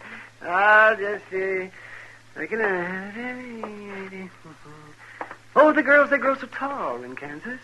The girls, they grow so tall in Kansas. The girls, they grow so tall, and the boys, oh, they love them all. What's this? Oh, wow. And they marry them all in the fall in Kansas. Now, that's a poor way to start the day, Doc. Oh, well, what's a poor way to start the day, Matt? Why, getting up in the morning. Getting up the way you do, maybe it is, Marshal Dillon. But not out on the prairie, where all the little birds are. What started you off being a happy little bird this morning, anyway? Oh, where's Chester? I'd rather talk to him. Well, he's due back any time now. He's due back? Yeah, he took a prisoner over to Wichita a couple of days ago. He did? Oh, say, if I'd have known that, I'd have gone with him, Matt. Well, what for? Oh, just to get out of Dodge for a while. Well, you've been out of Dodge for the last 2 days. Oh, yes, but delivering a baby in a mud dugout isn't exactly what I was thinking about, Matt. Yeah, I know what you were thinking about. Morning, Mr. Hello, Chester. How are you, Doc? How was Wichita, Chester? Oh, see, that's a big town, Doc. Real big. Isn't it? Yeah, but I wasn't there long. The Santa Fe going east got there at noon, and the next one back here left at 2 o'clock. Oh, you could have stayed another day. Heavens, yeah. Oh, how often does a man get a chance to have a little fun? Well, I would have, but the sheriff there had some news he wanted me to tell Mr. Dillon. Some news? Yes, sir, it's about the Carp brothers. They've been hanging around Wichita the past month, and then they left. The sheriff said he heard they're headed this way. I didn't even know the Carp brothers were in Kansas. I thought they worked the Dakota Territory. Well, that's what the sheriff said, but they must have got drove out. Anyway, he said they was awful broke and hungry looking, but as long as they didn't try nothing there, he left them alone. Bank robbers, aren't they, Matt? Yeah, so I've heard, Doc, but nobody's caught them at it yet. Well, we'll catch them if they come to Dodge. Yeah, maybe. But they could be here right now. How come the sheriff didn't send me a telegram, Chester? It'd have been a little faster, wouldn't it? Well, I don't know. I didn't think to ask him. I think I'll go down to the bank.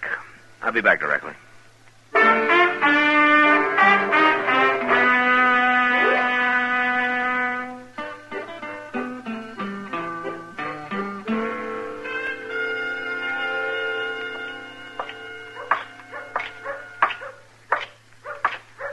Hey, Kitty.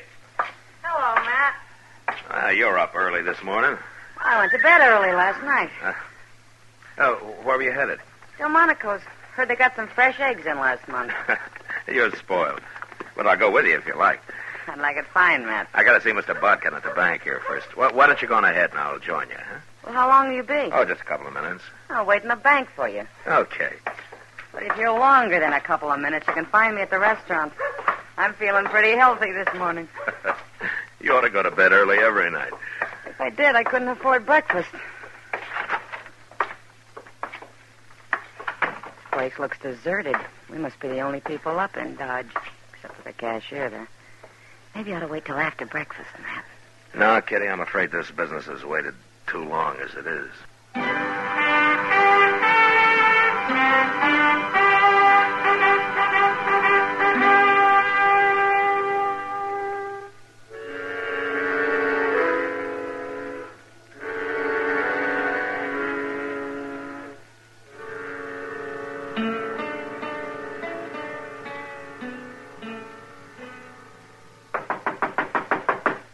Come in.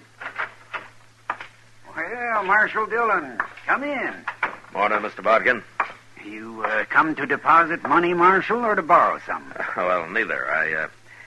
I came to protect it. What?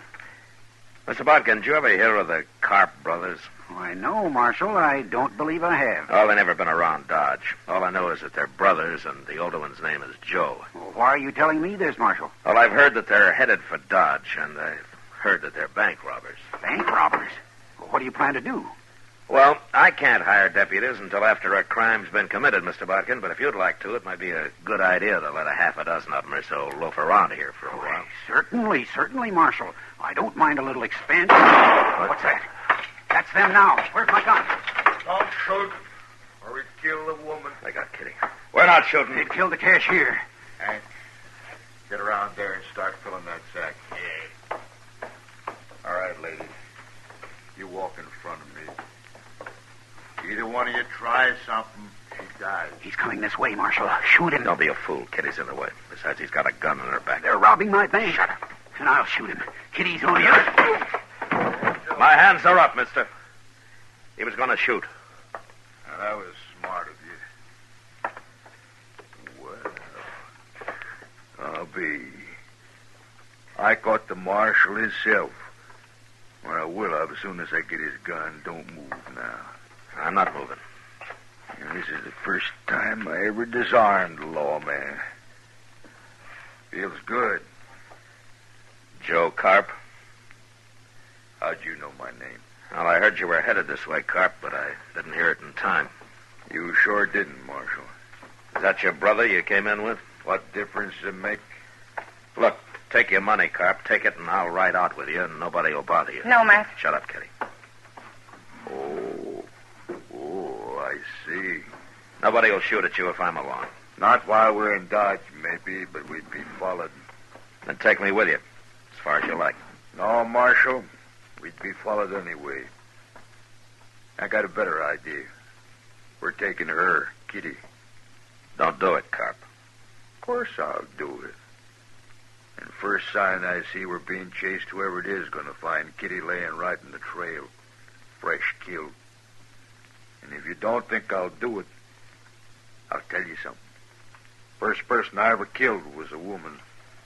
So don't let nobody follow us. Nobody else will follow you, I promise you that. I'd hate to lose such a pretty girl. Matt, it's all right. Forget it.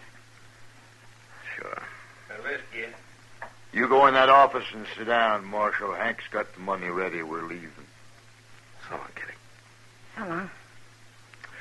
Nobody seems to heard me kill the cashier. So don't you run out and tell nobody, Marshal. I won't. Yeah, Marshal, if I do shoot Kitty, I promise you one thing. Yeah? I'll do it with your gun.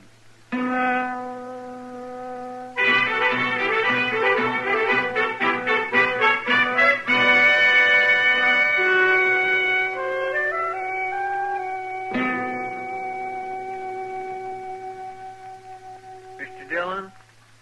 Yeah, what, Chester? You think they'll give her any breakfast? No. People don't need much food, Chester. They can go for days without any at all. Well, I know that, Doc, but Miss Kitty just ain't used to it. It's water people need, and they'll have water.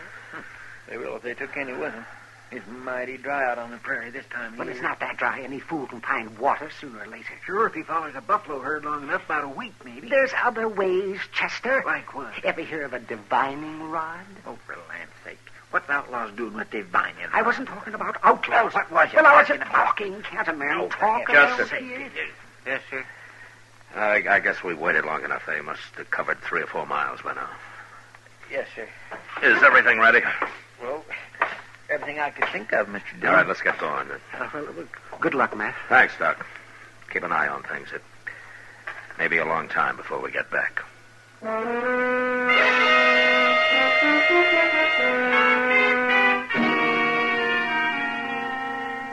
From the bank window, I'd watched the Carp brothers ride north out of Dodge. So Chester and I started off in the same direction. On the other side of the Arkansas, we picked up their trail and followed it easily all morning. But we were careful to stay way behind them and out of sight. Although we probably could have run them down in a few hours. That was the hardest part of it. Forcing ourselves to hold back. Go slow.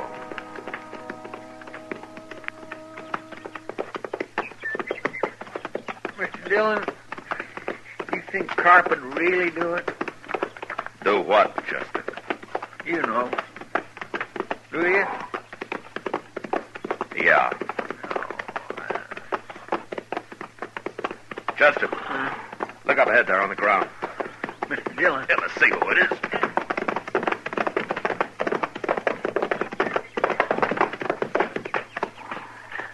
It's a man, Mr. Dillon, some cowboy. He's been shot. Bring your water back. Yes, sir.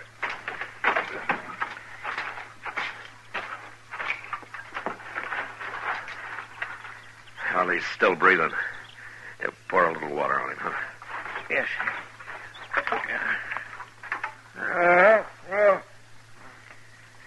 Hey, fella. You want a drink? Oh.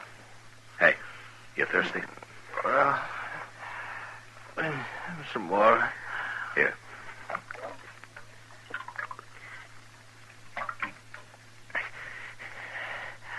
Who are you? Marshal Dillon from Dodge. Tell me what happened, huh? Them two men and that girl, it was... Hold my head up, Marshal. Is that better? Yeah, full of blood, Marshal. They hurt me bad. Yeah. Blaine is my name, Blaine. Oh, what happened?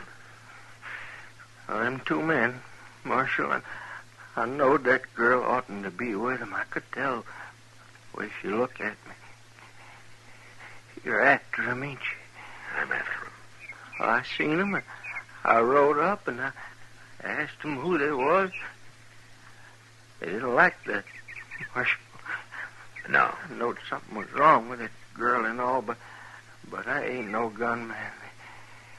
They shot me right out of my saddle. Both of them to once. We'll get him, Blaine. If that's any help to you.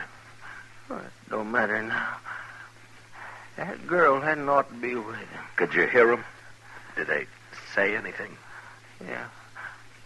Something about a cabin, but I don't know where. Yeah. Look, Blaine, my partner here, Chester, he'll stay with you. Sure will. I'll take care of you, Blaine. Oh, thanks, but it won't do no good. You better go off and help catch them fellas. I'll handle them. Take whatever you want off my saddle, Chester, and get a fire going here. Yes, sir. You'll be fine, Blaine. So long.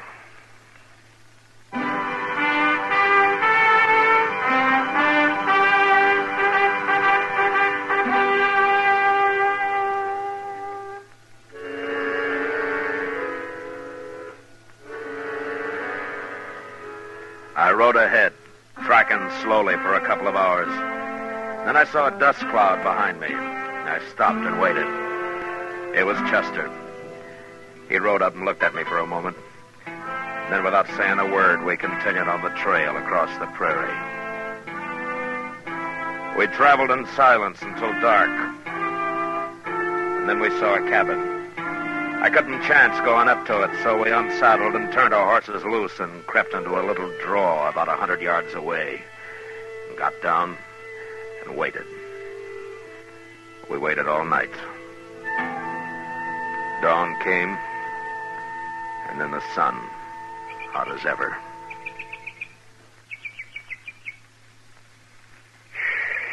Ain't they never coming out of that cabin, Mr. Dillon? Yeah, sooner or later, Chester. Look, they got a fire going now. Smoke's coming out of the chimney.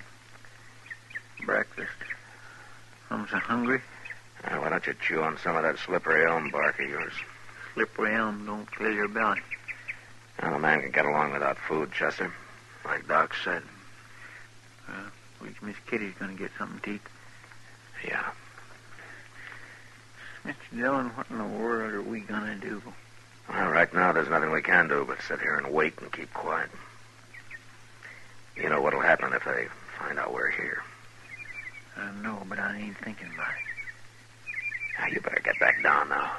I'll stay up here and know where I can watch. Yeah, but they could see you, Mr. Dillon. Now, I got a little bunch of buffalo grass in front of me here. It's enough. Yes, sir.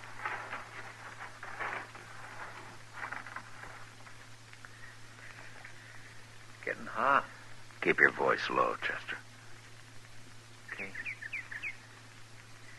You know, if it wasn't for them in the cabin, it'd be awful peaceful out here, wouldn't it? Yeah. Mr. Dillon. What? There's a rattlesnake. He's behind you on top of the hole, about 5 feet back of your head. Whatever you do, don't move, Chester. Don't even breathe if you can help it. He's looking at me now, Mr. Dillon. How long is he? I can't see him. He's a big one. Maybe 3.5, 4 foot. Huh. I can't see you either. How far are you from him? Far enough. Unless he uncoils, moves up. Well, just keep very still. They go away. He ain't about to go away. Or did you move? With my hand. Just a little. Oh, don't do it again.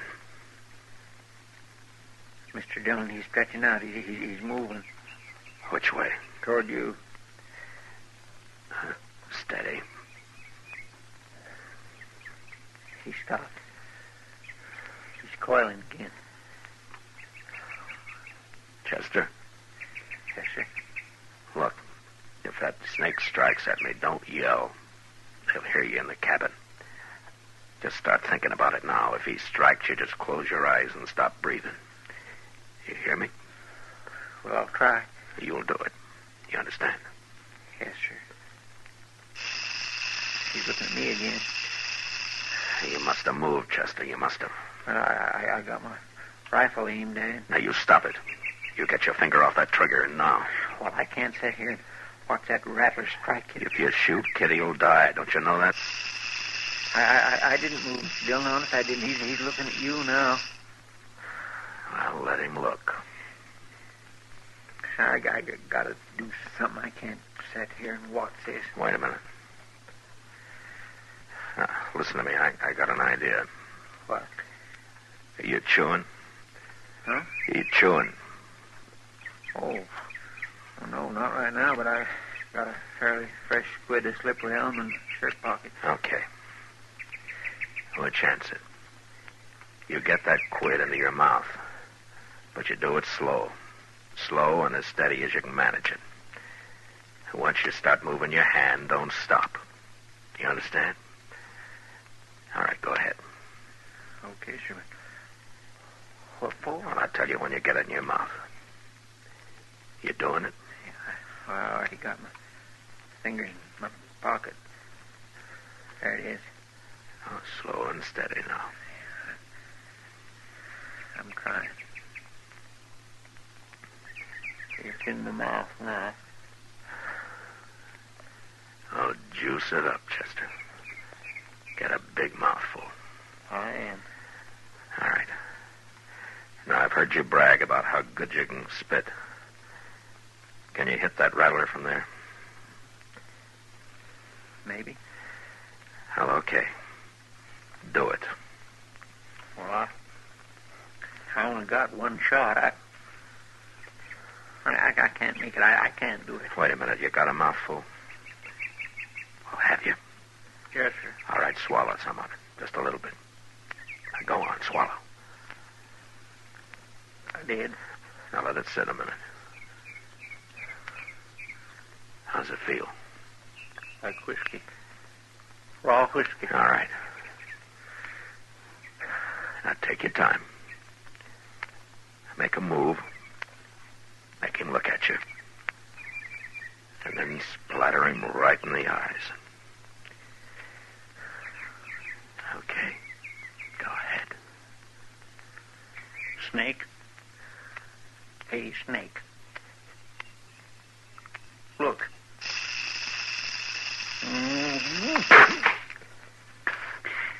I got him. Mr. Dillon. I got him. He's leaving. There it goes.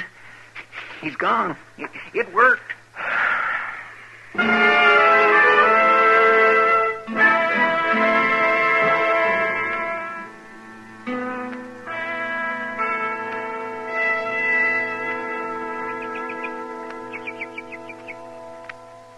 can't stay in that cabin forever, Mr. Dillon. They'll die of the heat cooped up in there. It's only about 10 o'clock, Chester. My, I hope they gave Miss Kitty some breakfast. The door's open. They coming out? Get your rifle. Easy now. It's Miss Kitty. Yeah. It's Joe Carp behind her. Now, there's his brother. They're all outside now. What are we going to do? We're going to kill him, Chester. You mean just shoot him down from here, cold-blooded? How would you want to do it? I'm ready, Mr. Dillon. All right, then take the one on your side. That's the brother. I'll take Joe. Kitty's standing awful close to him. Yeah, she is. Now, when I say hold your breath, you do it. And then count to yourself. 1, 2, 3. And then fire. I'm set. All right. Hold your breath.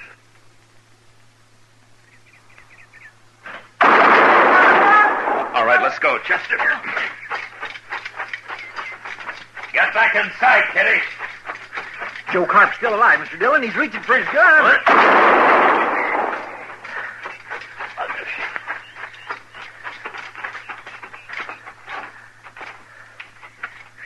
They're dead. They're both dead now. Okay, Kitty.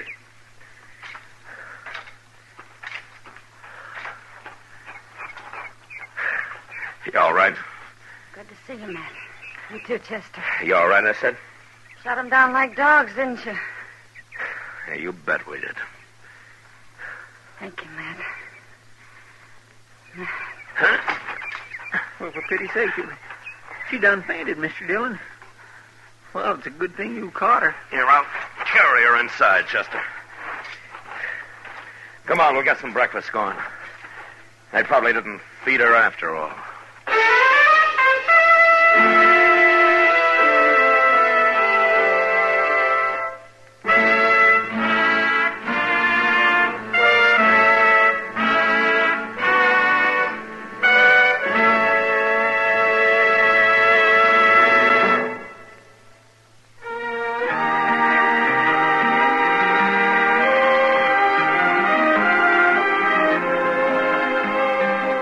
Gunsmoke, transcribed under the direction of Norman MacDonald, stars William Conrad as Matt Dillon, U.S. Marshal. Tonight's story was specially written for Gunsmoke by John Meston, with music composed and conducted by Rex Corey. Featured in the cast were John Daner, Lawrence Dobkin, and Joe Duvall. Harley Bear as Chester, Howard McNear as Doc, and Georgia Ellis as Kitty. Join us again next week as Matt Dillon, U.S. Marshal, fights to bring law and order out of the wild violence of the West in Gunsmoke.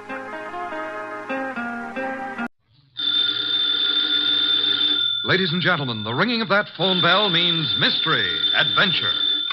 Nero Wolfe's office, Archie Goodwin speaking. What?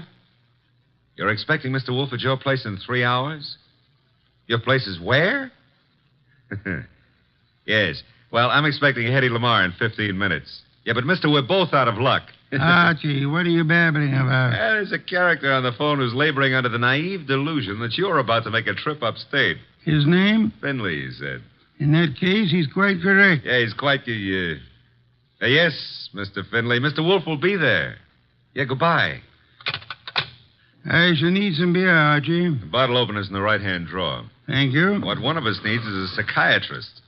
You're voluntarily leaving your happy home, exposing yourself to the elements, entrusting your only life to a savage automobile? I am. Oh. Somebody's offered you the United States Treasury, huh? Mr. Finley happens to grow orchids. Among them, he has developed a plant possessing spurred labilli. I have an opportunity to purchase a couple of the plants, therefore... I don't believe it. But, Archie, according to the reports I have received, he has produced a strain of black cypripedium. Oh, well, in that case. But, Mr. Wolfe, while it's true that black may be the color of your true love's hair, it is also true that black is the color of funerals.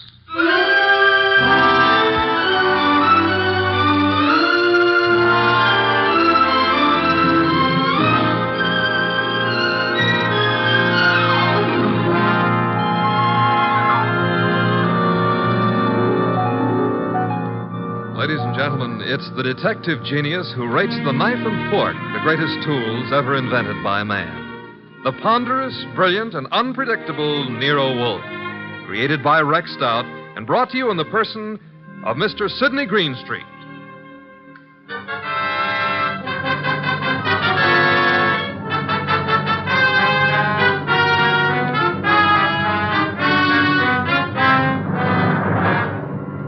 beginning of the case of the Phantom Fingers actually had nothing to do with black orchids. The first act was played in an old house at the end of an old dirt road. It was short and simple. As short as life. And as simple as murder. Joe, I didn't believe the letters I got. Didn't believe them until now. I've been a lonely man. No wife, children. Joe, it was all coming to you after I died. There was no need for you to steal from me. All you had to do was wait. Joe, that gun. Put it down. No.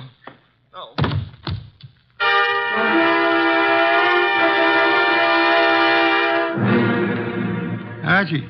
Yes, Mr. Wolf. How much longer? Oh, an hour, maybe. Why? I'm a fool. Yeah, well, payday's tomorrow. I refuse to agree with you. Besides, the trip's been fine so far, huh? So there's snow on the road, but, Phooey. Well, it's nice snow. Pretty soon it'll be spring, and in the spring... If you mention old Tidmas once more, I shall strangle you. No, it's against the law. But you know, if that snow melts much faster, the trees won't look so pretty. Trees, are they really necessary? Uh-huh. People cut them down and make paper out of them. And they take the paper and make dollar bills. Mr. Wolf, we're surrounded by future thieves. I prefer the finished product. What on earth is that? Sounds like a river. Indeed. Except there aren't any rivers around here. Hey!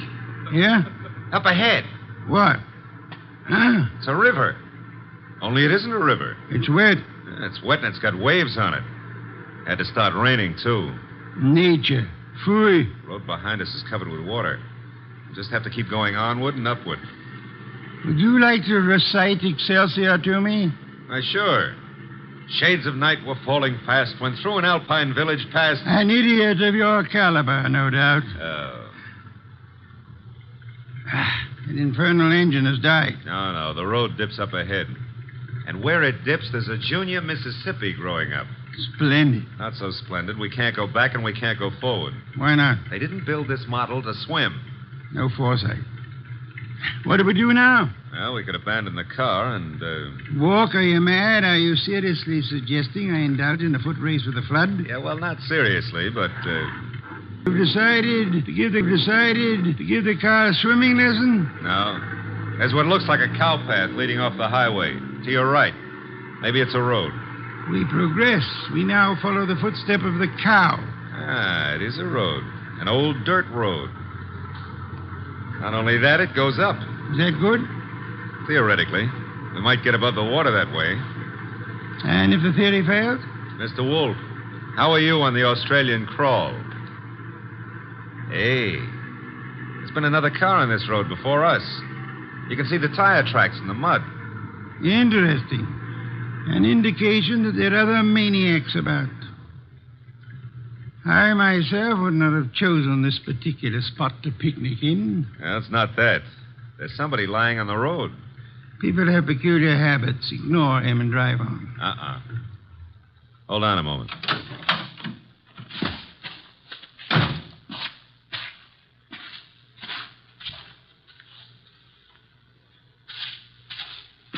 Mr. Wolf, you better come out here. My madness has its limits. The answer is no. Serious, Archie? Very serious. Oh, very well.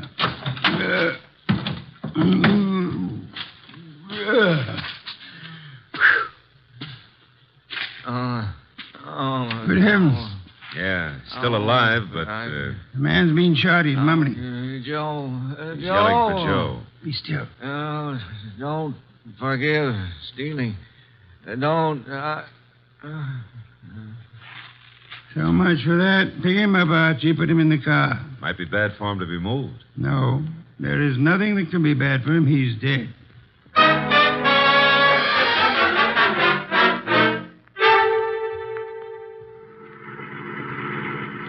Is this blasted road leading anywhere, Archie? Well, seems to be a clearing up ahead. Maybe... Hey, it's a house. Splendid. I'm not so sure. It's perched up on top of a cliff, surrounded on three sides by nothing. On the side facing us, there's a deep ravine and a small wooden bridge. An island in the air. Yeah. High enough to keep above water, maybe, but... Now, that bridge doesn't look too good. Rain may have weakened it. I have no choice, Archie. I have no intention of being drowned in these barbaric surroundings. The bridge, Archie. Okay, hold on. No, the thing's collapsing under us. How momentum, sir. Well, if it doesn't, 37 blondes are going to be wearing black. Correction, 38. I forgot the one in Gimbel's bargain basement. Hey, we made it. The bridge will never be the same, though. There's a car ahead of us in front of the house. The car from which our dead friend, was thrown. Only one set of car tracks in the mud along the road, and here... And all we have to do is walk in, ask for the owner of the house, and, Possibly, and possibly not. Archie, go through the corpse's pockets. Oh, that's not cricket. Yeah, all right. I'm going through. There's not much on him. Handkerchief, silver, driver's license. The name was, James Miller. Address Garner Lane. Walden.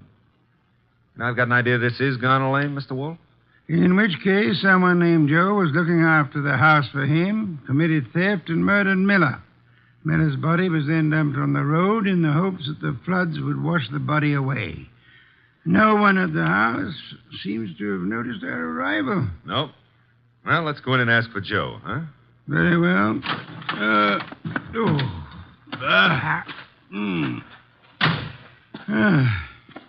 Hard. With the bridge down, there's absolutely no way of getting on or off this place. Except for a mountain goat. I don't know any mountain goats. I used to know a plain goat once, though. Indeed. He ran at the 5th at Jamaica. Stop maundering. I never maunder. Also, I never win bets on horse races. That's why I continue to work for you. That is also why you had better ring the doorbell. Okay. Nobody's going to break a leg rushing to open the door. I suppose you try it. I have had more than enough of the weather. Is that polite? Besides, the killer may have some more bullets in that gun. Are you afraid? Sure. Fooey, the door, Archie. But old Dr. Tidmouse would say... Well, never mind. Hey, somebody was careless leaving the door open like that. On the other hand, has a spider ever shut its web? The answer is no. Are we flies? Yes. Out of my way, Archie. There are lights up ahead. Must be the living room. Excuse me. Sure. You're excused. Do you live here, sir? Do we... No, don't you? Of course not. This is very strange. I came out to see the people who live here, or the person. I found the door open and no one about. I've been sitting in this corner now for a long time. Well, it's a pity no one offered you a plum pie. Then you could have stuck in your thumb. You saw no one enter, sir? No one at all. I didn't want to go any further. It would have seemed like prying. Perhaps you had better come along with us. Well, all right. You know, this place, it has an evil atmosphere. Certainly has. What it needs is fresh air. Fooey. This would be the living room door. Ajar a bit. It is. Looks as pretty as a picture. Oh. Hello. Well, just think of it. 5 minutes ago, you know, I didn't know you existed. And you didn't know I existed. And now... Archie, your existence would have a sudden end unless you keep quiet. Excuse us for intruding, Miss... Intruding? Oh, but I really should ask you to excuse me. You do not live here? I wish I did, but... You see, I've been out walking. I live maybe a mile from here, and then when the flood began, I thought I'd come in here and stay for a while. And you found? An empty house. That's not what I found. As old Dr. Tidmouse has often said... Go through the rest of the house, Archie. Go through the rest... Yeah, well, never mind. I'll, That sound? Somebody's walking. Coming downstairs. I'll go and see. Hey, you! Come on into the living room. Meet your guests in one or several pieces, as you prefer. What? Oh. Hiya, folks. Ah, a host at last. That's very funny. I think I'll laugh.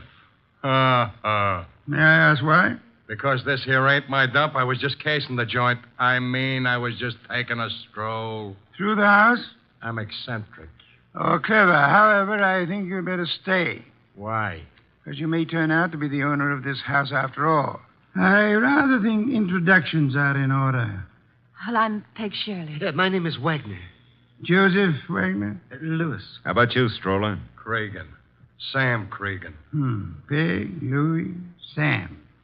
Mr. Cregan, while you were strolling upstairs, did you notice anyone else about? No. There was no one outside when Archie and I entered. The bridge is down, effectively cutting us off from further visitors. We may assume, therefore, that we are the only people in or about this house. Yeah, it's cozy, ain't it? Which further means that one of you three is a murderer. What's it The murderer is the person who owns or lives in this house. All three of you denied being that person. Conclusion, one of you is a liar. I hardly expected a full immediate confession. However, we are absolutely isolated here. No one is going to come or leave until we have our killer. You know, you can't really keep us here. The flood can and will. Remember, the bridge is no longer. So you see, just the five of us alone. No one else inside the house, no one outside. Therefore... Correction, Mr. Wolfe. Maybe it's a branch or something tapping against the door. Unlikely. Archie. Okay, I'll go see who or what it is. Hey. Who in the world is that? What? I got him. Somebody shut the door. Yeah, all right, I get it. A disreputable and unwashed gentleman, head badly hurt. Is he conscious, Archie? I don't know. He's mumbling something. Legs pushed off. Fell from the ledge. He's passed out. I guess he was trying to say that somebody pushed him out on a ledge. On the side of the cliff, maybe. He must have regained consciousness and crawled to the house. Where'll I put him, Mr. Wolfe?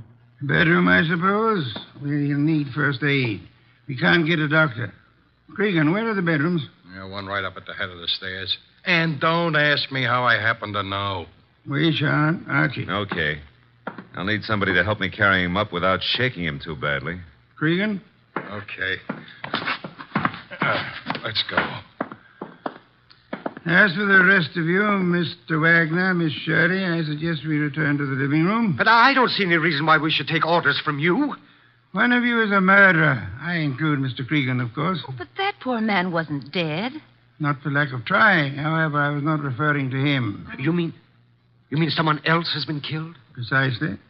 That is why I hope we shall not hear another knocking at the door. It could only be a corpse.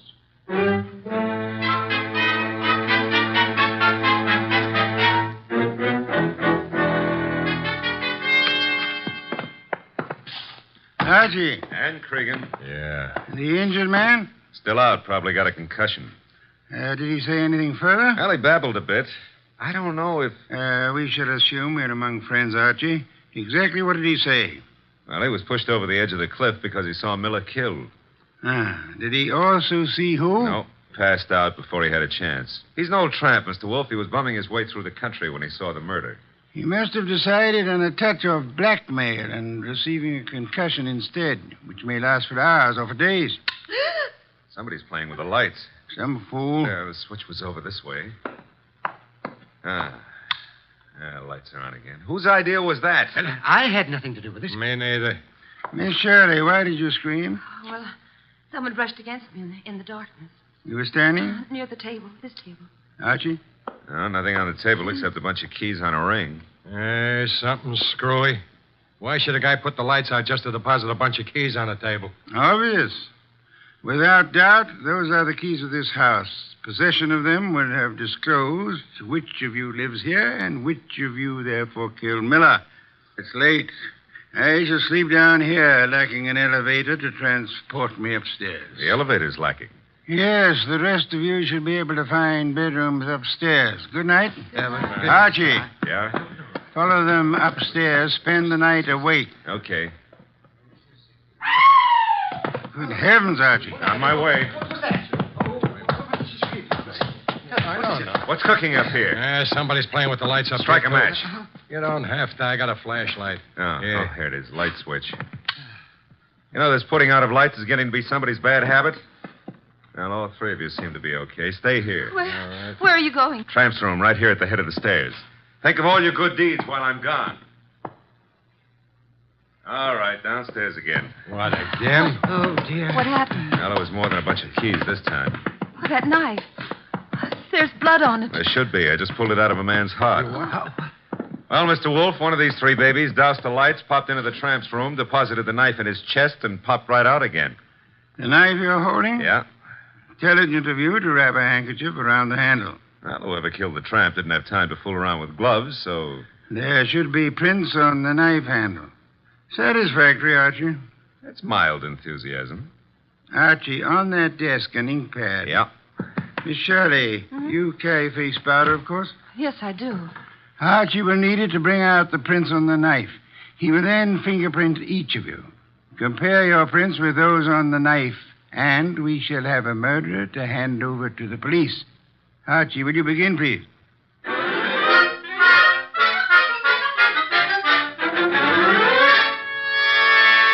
Here they are, Mr. Wolfe.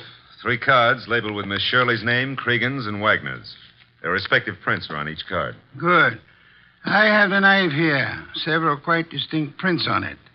It should be child's play to, Archie. Yeah? Take your own prints and mine. What?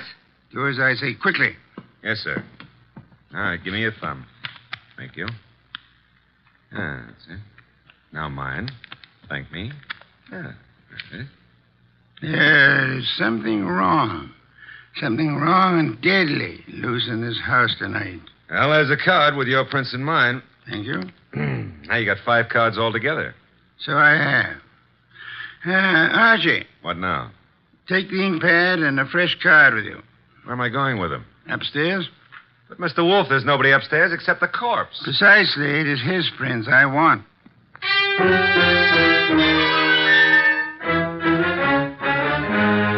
Oh, this is so ridiculous. I'm over with. Tired of this. Archie? Yeah, I got the dead man's prints. Will all of you please sit? All right, but Good heavens, young woman. Be careful. We want no accidents. sorry, I caught my high heels in the rug. Archie, the card with the corpse's prints on it. Here you are, sir. Thank you. You know, I've had quite enough of this nonsense. Have you, Mr. Wagner? Yeah, and so have I, Mr. Wolfe. Also, I don't think you know what you're doing. Perhaps not. However, I have something rather interesting to tell all of you. There is no one in this house besides yourselves, except, of course, for the dead man upstairs. There is no one on the rock on which this house stands, except for another dead man in our car. Look, we already know all that. Bear with me. We may rule out secret passages, unusual hiding places, or anything of that esoteric and childish nature. We may also rest assured that no one has come to or left this house or rock within the last few hours. Well, that means we're kind of hermetically sealed here, huh? Meaning also that whoever was here when the tramp was killed is still here. Still here in this room. Correct, Archie. Now then, I have checked the dead tramp's prints against those on the knife. Theoretically, suicide was possible. However, the prints do not match. That guy was in no condition to kill himself anyway. True. Then I checked Archie's prints and mine against those on the knife. No similarity. Oh, but no one suspected either of you. Thank you, but I had to be thorough. That left only the 3 of you. I compared your cards and the prints on them with the prints on the handle of the knife. And? I want you to remember one thing very clearly. We are the only living people in this house or on this rock of land. No tricks are possible and may be ruled out. All right, so what? This.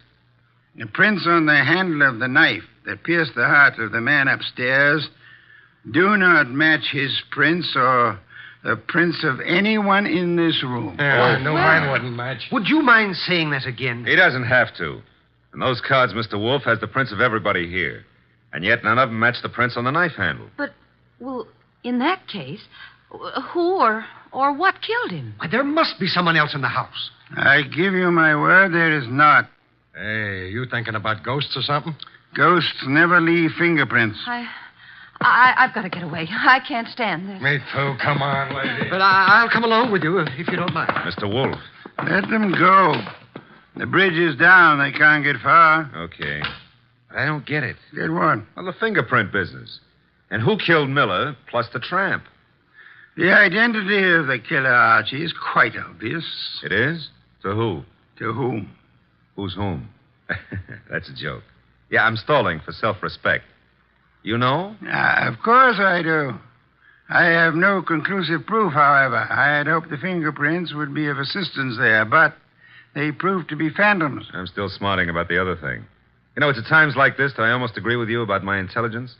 Lack of intelligence? Yeah, well, don't rub it in. Don't rub it in. Just go ahead. Yeah, well, maybe you better rub it in. From now on, you may refer to my brain in the negative. In the negative? Bless you, Archie. What I've just done, I don't know, but can I have a raise? No. I'll take it back. You can't. Get the others in at once. Mr. Wolfe, you now have the appearance of Mr. Wolfe being surrounded by several dozen bottles of beer. What have I done? You've explained the fingerprints, Archie. Hurry. I don't want to keep the killer in suspense.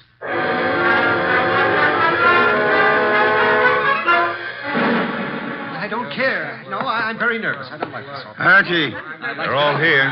Yes, but they're all making a noise. Stop them. Miss Shirley, Mr. Cregan, Mr. Wagner, will you please shut... Mr. Wolfe, they have. Thank you, Archie. Now then, I have known for some little time which of you killed the tramp and Miller. I lack proof, however. And you have it now? I will admit for a while I was flummoxed by the negative evidence of the fingerprints. They seem to indicate that the tramp was murdered by a phantom. However, the word negative itself has solved the minor problem. Minor to who? To whom? Never mind. Shh. Archie, what is the salient feature of a film negative? Well, I suppose it's the fact that the darks are light and the lights are dark. Huh? Precisely. A reversal, then, of the actual appearances. Now, are there any similarities between filmed images and fingerprints? Oh, in a way. You could call the whorls and hollows that determine the individual characteristics of a fingerprint the lights and darks, huh? You could. I shall. Miss Shirley, would you help in an experiment? Well, of course. Thank you. Archie, I want you to take Miss Shirley's fingerprints once again. Okay. Pad and card. Here you are, Miss Shirley. All right. Archie, quick. Huh? Grab her arm. I got it. Well, Usually I don't have to be coached, but... let go of me. What are you trying to do? Miss Shirley, you already had pressed your fingers on the ink pad once. Why were you about to do it a second time? Well, I just wanted to make a better impression. Phooey. Archie, wipe some of the ink off her fingers. Oh, but then it won't be any good. It'll be very good, Archie. I've done it. And take the print. No, let go of me. Maybe. I never hurt women if I can help it, but right now I won't be able to help it. Mr. Wolfe wants your prints all over again, so down on the nice white card. No. There, thanks. Will you let me have that card now, Archie? Sure. In the meanwhile, hold on to Miss Shirley. A pleasure. Indeed? Would you continue to think so, Archie, if I told you that Miss Shirley's first name is not Peg, but happens to be Josephine, for which the diminutive is Joe?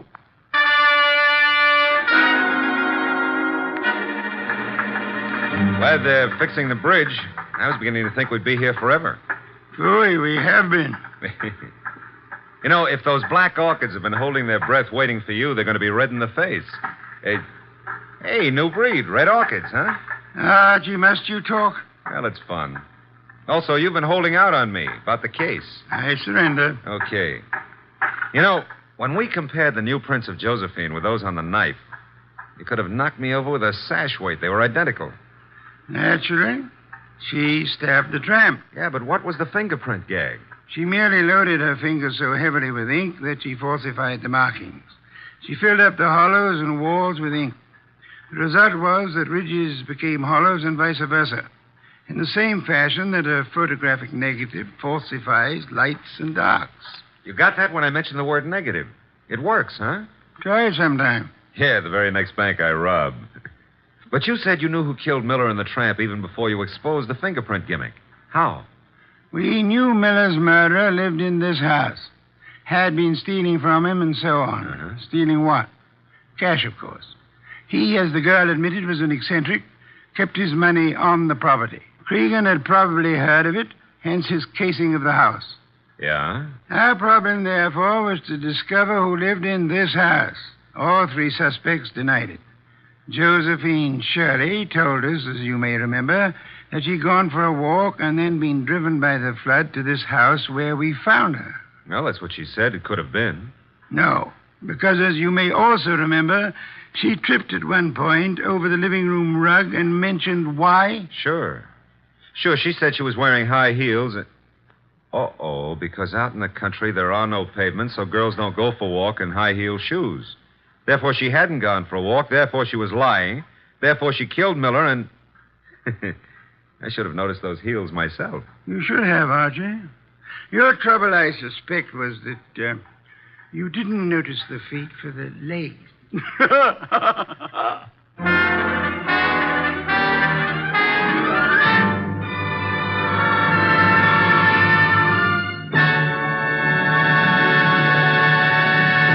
You have been listening to The New Adventures of Nero Wolfe, starring Sidney Greenstreet.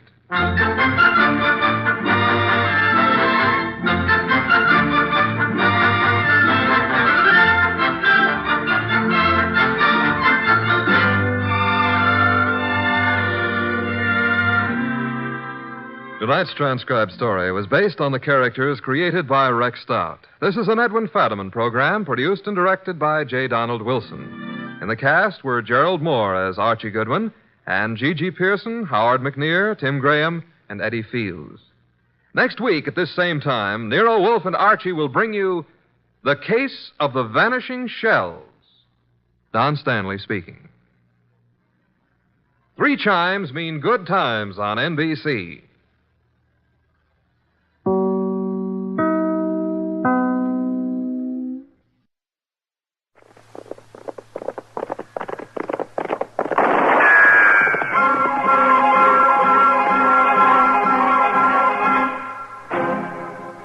Dodge City and in the territory on west, there's just one way to handle the killers and the spoilers, and that's with a U.S. Marshal and the smell of Gunsmoke.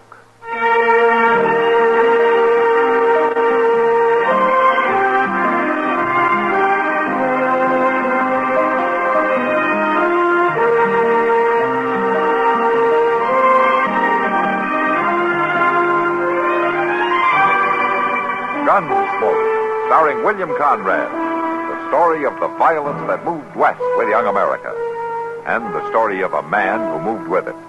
I'm that man, Matt Dillon, United States Marshal. The first man they look for and the last they want to meet.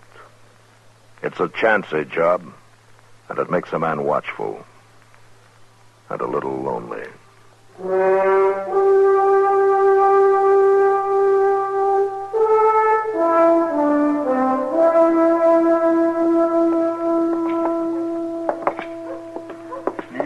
Looks like that doggone train's going to be late again, Mr. Dillon. Did you ever know what time it wasn't?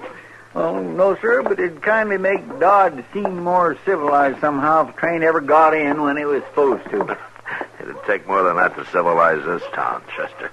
You know, I heard a fellow from the east somewhere spouting off over at the Dodge house the other day, and he said civilization follows the railroad. He must own stock in the company. Ah, hello, Doc. It follows the plow, the way I heard it. Oh, Doc, you wasn't even there. Oh, there must have been some other fellow I heard. You're up kind of early this morning, aren't you? Well, I could say the same thing. Hey, there she comes. Yeah. They sure been holding back on that whistle. Yes, they're probably trying to sneak in, Chester. Ashamed of being on time for once. Oh. Naturally, I'm up early, Matt. As one of the few respectable citizens of Dodge, I felt it was my duty to be on hand to greet the senator personally. Oh, that's mighty thoughtful of you, Doc. If all he was to see standing on the platform was you roughneck wolves with dirty shirts, he might get the wrong impression. Oh, now, Doc, you're hurting Chester's feelings. He washed that shirt himself. I mean, he might have done a better job if he'd used some soap. I did use some soap. Doggone it, Doc. Well, at least the politicians in Topeka and Washington have finally found out that we're on the map. Might be better if they hadn't. They're probably fixing to raise taxes. No, Doc. Senator Hooper is here to study the problems of the farmers and the cattlemen firsthand. That's what the telegram said. He's more likely here to investigate the general laxity in law enforcement. Look, that must be him standing there in the door of the coach, huh? Yeah. Yes, come on, Matt. Come on. It isn't every day you get to shake the hand that feeds you. Well, it's sure not feeding me from very high on the hog, Doc. Oh, now, if you weren't marshal, you might have to go and work for a living. Greetings and salutations, good people of Dodge City. Thank you. you'll be just as enthusiastic when the next election rolls around. Welcome to the frontier, Senator. I'm Matt Dillon. It's a pleasure. I've heard a lot about you. This is Doc Adams. An honor, Doctor. This is Chester Proudfoot, Senator Barclay Hooper. Pleased to meet you. How do you? Can I give you a hand with that baggage, Mr. Sunder? Why, it's real kind of you, Mr. Cloudfoot. You're Proudfoot, and you're welcome.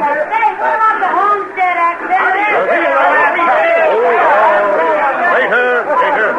I fully intend to meet each and every one of you personally to listen to your problems and to answer any questions you may have. Are you hurt, Senator? It's my arm, Marshal. Doc, take care of him, will you? Come on, Chester. Will you move? It comes from behind that baggage cart there, Mr. Dillon, at the end of the depot. Yeah, well, the only place it could have. With the crowd all watching the train, nobody had noticed. Nobody around here now. Let's take a look back at the depot. Come on. I can't figure out why nobody would want to shoot the Senator. He don't seem like a bad fellow at all. For a politician, I mean. Anyway, he's... Look at there, Mr. Dillon. Yeah, I see him. That's old Willie Angel. Yeah. Well, I do declare, Marshal. What's the matter, Willie? What happened? Oh, some big galoot running heck for leather just knocked me down is what happened. What, you got a look at him? No, never seen him before in my life. Just knocked me over scat-cat for breakfast and went right on. Jumped on a horse there and rid off like the old Nick was after him.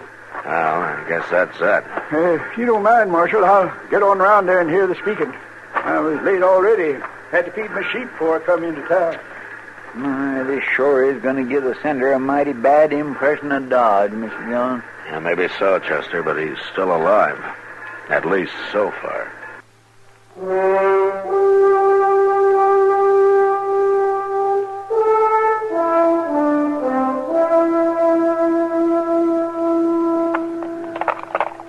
Now, Senator, you just hold still a minute.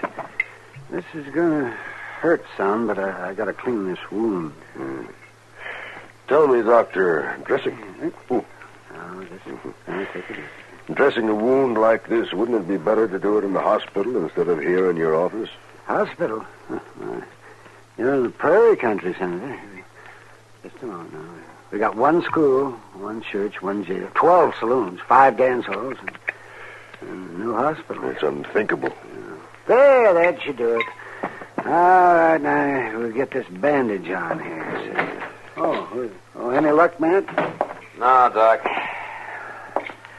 How do you feel, Senator? I'll live. A bullet barely grazed me. Any idea who might want to kill you? Well, I might name a dozen or so. Washington, but here, no. Didn't anyone in the crowd see the shot fired, Marshal? Apparently not. A man was seen running away right afterward, and he was probably the one. Well, who saw him, Matt? Old Willie Angel. The gunman knocked him down, getting away. I presume the witness is trustworthy. He always has been. He's a sheep herder. Lives alone out west of town. Kind of a stiff-necked old codger. You checked his gun, I suppose. Oh, Willie's never been known to carry one. I thought everybody did, judging by that crowd at the station. Most of them do. Cattlemen no more than sheepmen. You just lift your arm a little bit more. Yes. Well, at least this witness should be able to recognize my assailant if he sees him again. Well, I hope so. It's about the only chance we got. Provided, of course, the assailant doesn't get to him first. What do you mean? Well, Willie pulled out while I was checking through the crowd and went back home, I guess. I'm going out now and bring him in. He'll be safer with me than on his own. Meantime, I imagine you'll want to cancel your speeches, huh? Marshal, All right, Senator. You can roll your sleeves down. Now, just put on your coat. Yeah, fine. Marshal, I led too many cavalry charges during the War of the Rebellion to be scared off by one bullet. One sometimes enough, Senator. Nonsense. This chap has already proved himself a poor shot. No, Marshal, I shall speak to the people at 4 o'clock this afternoon from the front porch of the Dodge House exactly as I intended. All I ask is a reasonable amount of protection. Well, I'll do what I can, Senator.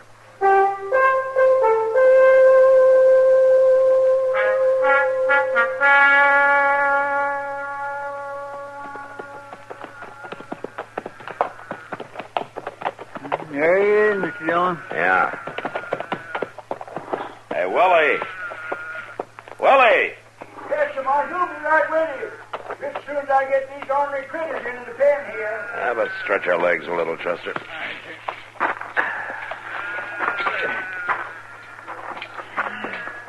swear I never could figure out how man could take up with sheep, Mr. Dillon. Sheep just ain't human somehow. You know, Chester, sometimes humans aren't even human. I guess so, but... I said it before, and I'll say it again. The old rams and ewes ain't no trouble.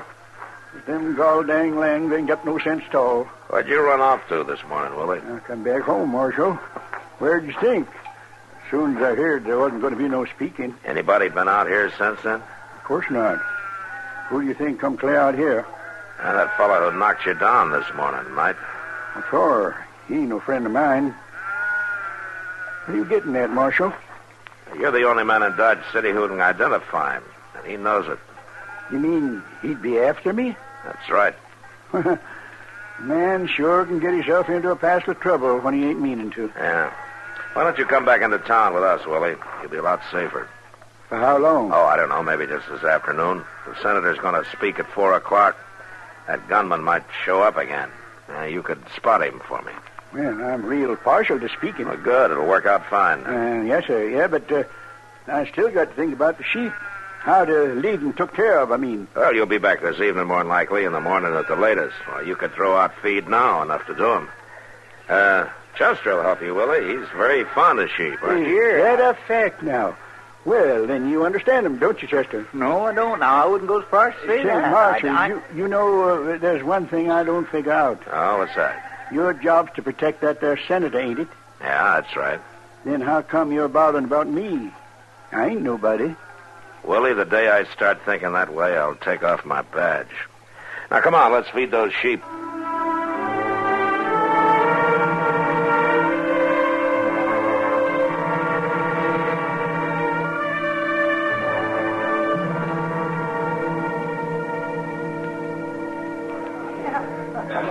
Matt, you're jumpy as a cat. Yeah, I guess I am, Kitty.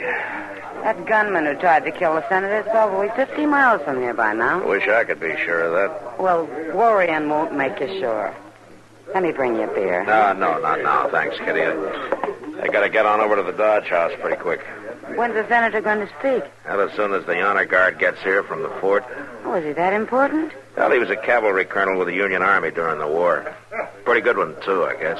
One of the officers present at Lee's surrender and decorated personally by President Lincoln. Oh, well, you never know just by looking, huh? Yeah, he's got nerve, all right. Might be better if he didn't. You mean he'd call the speech off? Yeah. Matt, I think you're getting all worked up over nothing. Nobody's going to try anything today. Why, there'll be 300-400 people out there in the street. That's what makes it worse. With a crowd like that, it'd be awful hard to spot anything in time to stop it. But he couldn't get away. He wouldn't have a chance. Oh, we'd probably catch him, all right, but that wouldn't help the senator much. Well, he probably knows that, so he won't try. Kitty, a grudge killer, and that's what this one probably is. Never cares much whether he's caught as long as he's able to carry out his grudge first. What grudge? Senator Hooper's never been here before. He doesn't even know anyone here. Somebody knows him.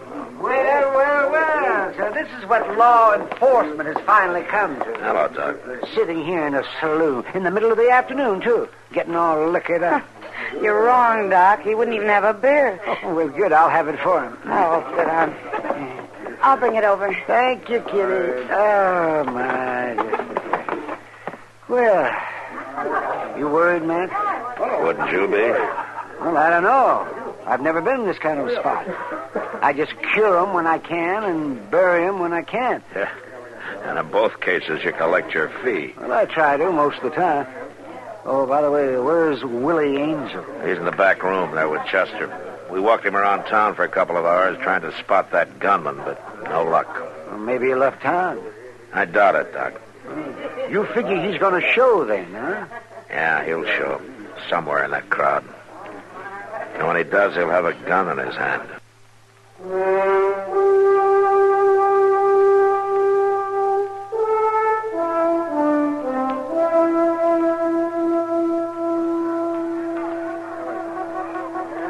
There comes the cavalry, Mr. Dillon. Still no sign of him, Willie? No, sir, Marshal. I've been staring at that crowd from one end to the other, and I just don't see hide and hair of that fellow. Well, keep trying. And stay behind me there toward the back of the porch, huh? Yes, sir. Well, Senator, you can still call this off, you know. I don't imagine they have much use for cowards in Dodge City. It's not a matter of cowardice, Senator. It's just plain common sense. If you were in my place, would you call it off, Marshal? It doesn't matter what I do, Senator. You've answered me. Just tell me what you want me to do now. Well, mainly just don't stand too far toward the front of the porch when you get up to talk. That way you'll be protected from anybody in that crowd on top of the buildings across the street over there. I understand. And I'll be right beside you here. Jess will be on the other side. And if either one of us says drop, you get down real fast. That you can count on. You make sure he does, Chester. Yes, sir.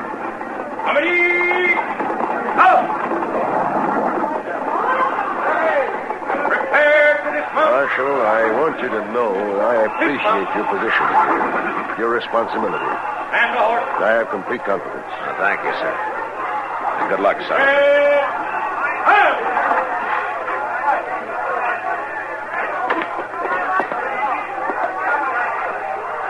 Thank you, Captain.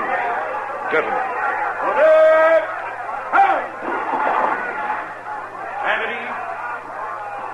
Officers and troopers of the United States Cavalry, and all of you good people of Dodge City, I intend to try once again this afternoon to make a speech which earlier, you may recall, was rather rudely interrupted.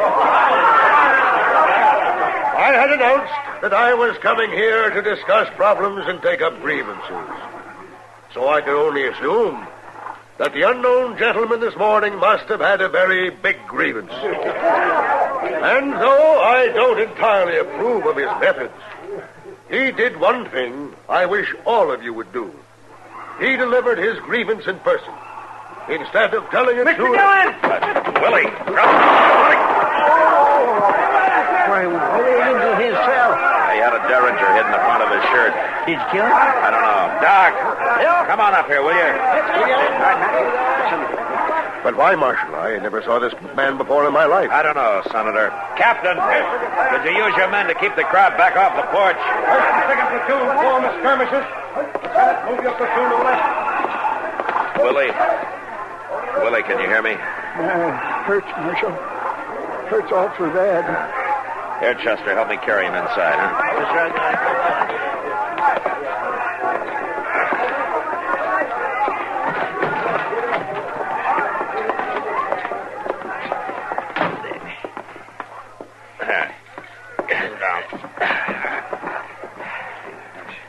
Now, Willie, why did you do it? What is it you got against the senator? Not senator. Colonel Barclay Hooper, Richmond, 65. Rode over us, cut us to ribbons, him and his blue devils. Both my brothers murdered, sabred. That was the war, Willie, but that's over. It was over the day General Lee surrendered. Yeah, Lee maybe, but not me. Made him bow down, but not really Angel. I got away from him. I've been waiting. Just let me have a look here. Hurts bad. Marshal, my sheep's out there. You gotta feed my sheep. That's all right, Willie. I'll see they're taken care of. Ain't just sheep. They're my friends. Only friends I ever had, except my brothers. And they're dead.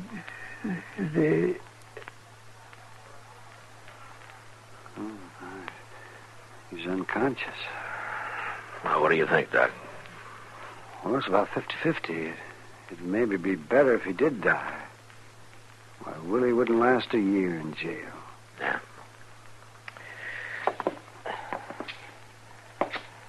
Well, Senator, looks like the war's still going on, doesn't it?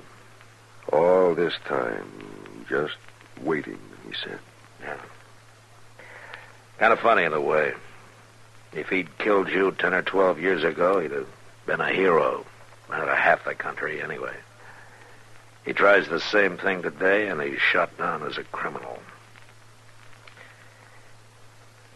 It's something to think about, isn't it, Senator?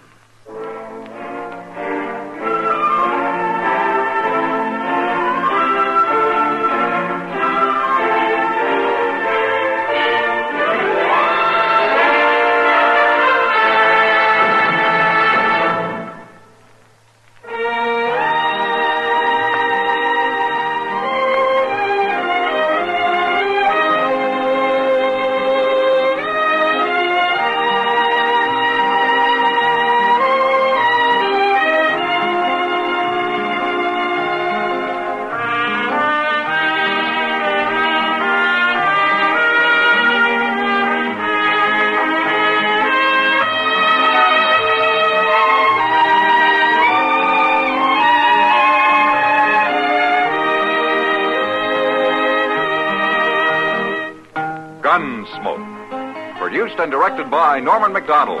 Stars William Conrad as Matt Dillon, U.S. Marshal. Featured in the cast were Parley Bear as Chester, Howard McNear as Doc, and Georgia Ellis as Kitty. Stay tuned for Nero Wolfe, transcribed. Later this evening, the unique Mr. Monty Woolley stars once again in the new comedy series, The Magnificent Montague, the delightful saga of an embittered Shakespearean ham. After many triumphant years on the stage, the Magnificent Montague now portrays Uncle Goodhart, the hero of a radio serial, and his trials and tribulations are 30 minutes of delightful listening over most of these NBC stations. And today being Friday means another visit to Duffy's Tavern, where Archie the manager presides over another sparkling session of mischief and madness. Ladies and gentlemen, the ringing of that phone bell means adventure. Hello?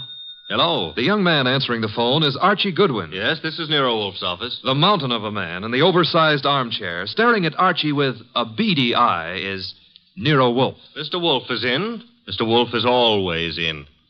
Would he stay in until... He would. Archie, what on earth? Boss, she sounds blonde. Phooey. Don't believe I can tell over the phone? Okay. Excuse me, miss, but are you blonde? Oh. Go ahead and laugh. Thank you. Mr. Wolfe will see you. Goodbye. I did not say. No, but you will. Besides, she wasn't blonde. And I want you to see red. Oh, Archie, better think of some new ones. Ridiculous.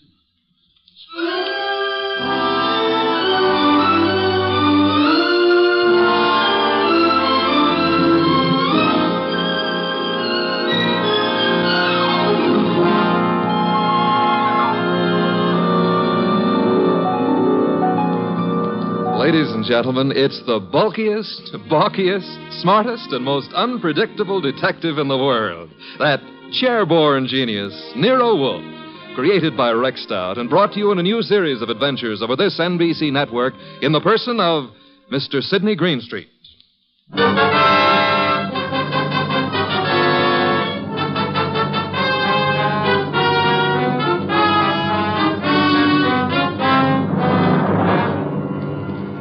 Tonight, it's the case of the Girl Who Cried Wolfe. In the old brownstone house on 35th Street, my boss, Nero Wolfe, with all his 300 pounds, sits at his desk from which he runs his world. We have been patiently waiting for the lady client. Then there's a knock at the door, and I admit her. A beautiful, frightened, and red-headed girl. Mr. Wolfe? Mr. Nero Wolfe? Not by 160 pounds. I'm Archie Goodwin. Oh, yes. I spoke to you on the phone. I'm Mary Dunning, Mr. Goodwin. I was wondering if... He's in. He's always in. Come on. We'll try getting him to admit it. This is Mr. Wolfe. Miss Mary Dunning. How do you do, Miss Dunning? Here, take this red leather chair. It's a nice match for your hair. You know, as old Dr. Titmouse has said to me, beware of a red-headed woman. But I never could believe Thank them. you, Mr. Goodwin. Your business, Miss Dunning? Do you mean what I do or why I've come to you? Both, if you please. Well, I'm Mr. Stevens' secretary at the Tolliver Ecological Foundation. Our offices are down on East 12th Street. Ecological? Field research as to factors operating on plant and animal development and survival, Archie. Animal development, huh? Miss Dunning, the foundation has several agricultural research projects throughout the country, hasn't it? That's right, Mr. Wolfe. And Donald Stevens is executive director. Or was until... Was? He's disappeared. It's been 3 days now. He's not been near the office nor his apartment. No message or... Apartment? Stevens been living alone? He's a bachelor. He's engaged to Laura Tolliver. She's a cousin of the original Tollivers. But she doesn't know where he is either. Have you come to me on Laura Tolliver's account or on behalf of the foundation? Well, neither, Mr. Wolfe. I'm just worried, and I'd heard of you as one of the finest private detectives in New York. You've heard of me, Miss Dunning. We see that you're here. I still fail to understand why. But I've told you. Mr. Stevens has dropped out of sight. And there's another thing. The last time I saw him, he had a caller with him in his office. Caller? Male? Female? I don't know. We're in a converted old brownstone house, and, well, the way the offices are laid out, I don't see all the people who come in unless they make a point of coming to my desk. Mm-hmm. I see. All I know is that Mr. Stevens stepped out for a moment, looking either scared or angry, I couldn't be sure which, and asked me to see if there was a policeman at the corner. Which corner? Archie, continue, Miss Dunning. Well, I started to go, and there were low voices arguing from the inner office. And then Mr. Stevens called me not to bother. Then what? He said I could go ahead and take my lunch hour then. So I did. And when I came back, he was gone. Leaving no message? Leaving no message. And you've neither seen or heard of him since? I've tried all over. By phone, going out myself. Miss Dunning, has Mr. Stevens been in the habit of making extended business trips? Well, once in a while to our research stations in Pennsylvania, or New Jersey, or up in Vermont, but not without letting me know. I have to make out his travel vouchers. Has there been any recent trouble at the foundation? Trouble? Financial trouble? Personal trouble? No, there's been no trouble. Miss Dunning, you're wasting my time and yours. This is a problem for the police, if there is a problem. Oh no, Mr. Wolfe. I'd have gone to the police, except, well, if there should be an innocent explanation, it didn't seem fair to the foundation to risk the unpleasant publicity I said for the police. Wait a minute, Mr. Wolfe. It's your say-so, but when a girl walks in here and asks... The young lady can depart by the use of the same rather trim legs that carried her here, Archie. Oh, now, look, boss, just because I Miss look at... Dunning, I can think of a dozen reasons that might take your bachelor director out of town for a few days without the formality of explaining his actions. Then you won't look into this? Despite Mr. Goodwin's frowns, no. Should Mr. Stevens not turn up tomorrow or so, I suggest you advise the police or whatever attorney acts for the foundation. There is such a person, of course. Yes. Jonas Dowd is counsel. He's also a cult trustee. Consult him, then, by all means. But you don't seem to understand. If you'll excuse me, I'm overdue for an important conference with my cook. We have just received a shipment of truffles from France. Well, of course, if Mr. Wolfe, if you ask me... Precisely what I've refrained from doing, Archie. Would you be good enough to escort Miss Dunning to the door? To the door, Archie. Good night, Miss Dunning. Good night. Good night. And thanks, just the same. Look, Mr. Wolfe, it's your shop and you can get as surly as you please. But can you give me one excuse for that high-handed brush? One thin shred of an excuse? Miss Dunning was sitting in this chair... The girl was lying, Archie. Lying? How can you say that? At least twice. And possibly from the moment she opened that undeniably pretty mouth. Now, if you'll excuse me, Archie, I have an appointment with a truffle.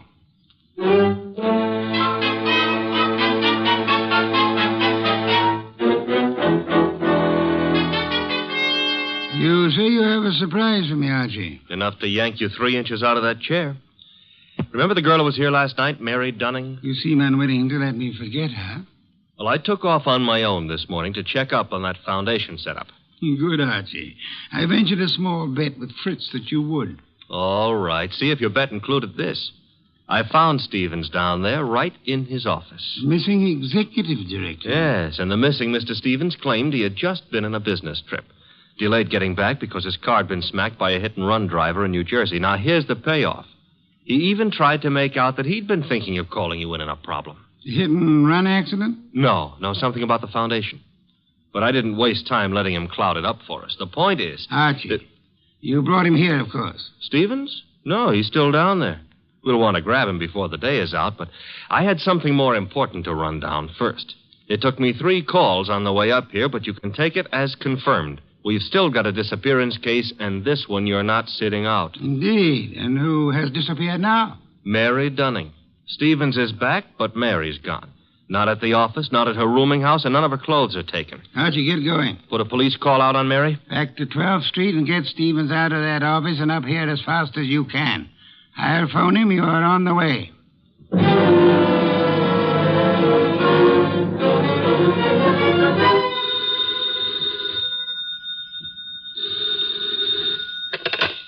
Hello? This Donald Stevens? Yes, this is Donald Stevens. This is Nero Wolfe. I understand you've been thinking of consulting me. Well, as a matter of fact, I have, Mr. Wolfe. I started to explain to Mr. Goodwin, but... Are you alone there at the office? Why, well, yes. As it happens... Be careful. I don't think your car smash-up was an accident. I've just sent Mr. Goodwin to ask you to come here. Meanwhile, I'd suggest... Oh, excuse me, Mr. Wolfe. There seems to be someone coming in now. Wait, Mr. Stevens. There hasn't been time for Archie to get there yet. Excuse me, Mr. Wolfe. Don't. Just hold the wire a moment. Wait, Mr. Stevens. Come on in. I haven't had a chance yet. Oh, what? No! No!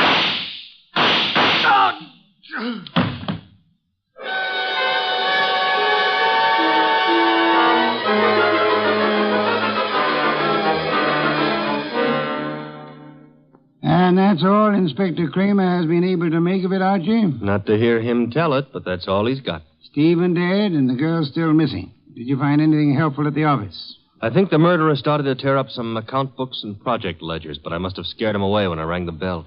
Couldn't have been more than 3 or 4 minutes after the shooting when I got there. But you saw no one? A murderer can cover a lot of ground in 3 or 4 minutes. You, naturally by accident, since it is mildly illegal, you had a good look at the dead man? A very good look. Not to mention his pockets. Anything particular? Well, there was a half-eaten package of lifesavers in the left-hand trouser pocket. What's particular about that? The flavor was lime. I hate lime. Phooey. Archie, I called Jonas Dowd last night. The foundation lawyer? Yes, he set up the original charter under which Donald Stevens operated, with an annual fund of $90,000. Ecology has its attractions. 90,000 attractions, to be precise. It indicates a possible reason for Stevens' murder. He was in sole charge of that money. Somebody donated 338 caliber bullets to him. Hardly a token of appreciation. Perhaps not.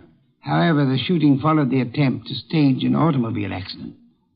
Archie, I've sent Saul Panzer on an errand for me. Saul, huh?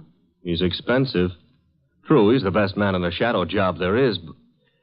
You've got something, huh? Possibility. An angle I can't handle?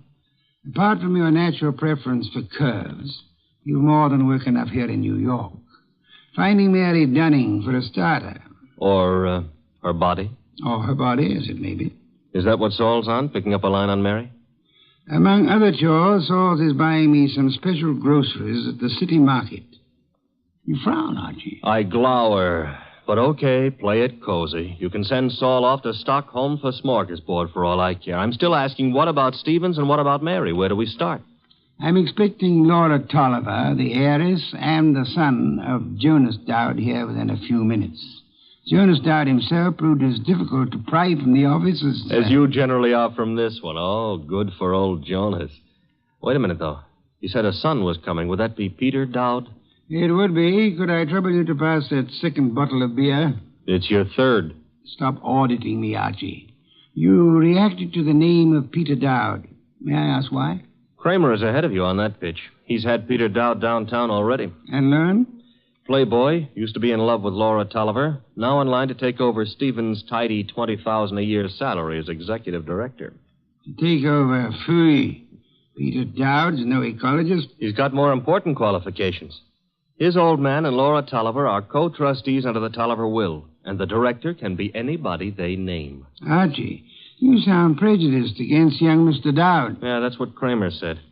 I'm just naturally suspicious of anybody who stood to pick up $20,000 a year, plus a whack at the $90,000 a year in house money, just by throwing 338 caliber slugs into Stevens. Particularly after getting rid of Mary Dunning to clear the way. The police still have no leads on Miss Dunning? A for effort, Z for results. Now, the way I see it, boss... Leg work now, Archie. Guess it's later. You might try Miss Dunning's landlady again for one, and try Peter Dowd's apartment. Now? Yes. I'd say go along and keep after the missing girl. Instead of sifting through the names in Stevens' appointment book you were asking about? It's 2 legs of the same animal. The names may help on the girl. Now, Archie, on your way.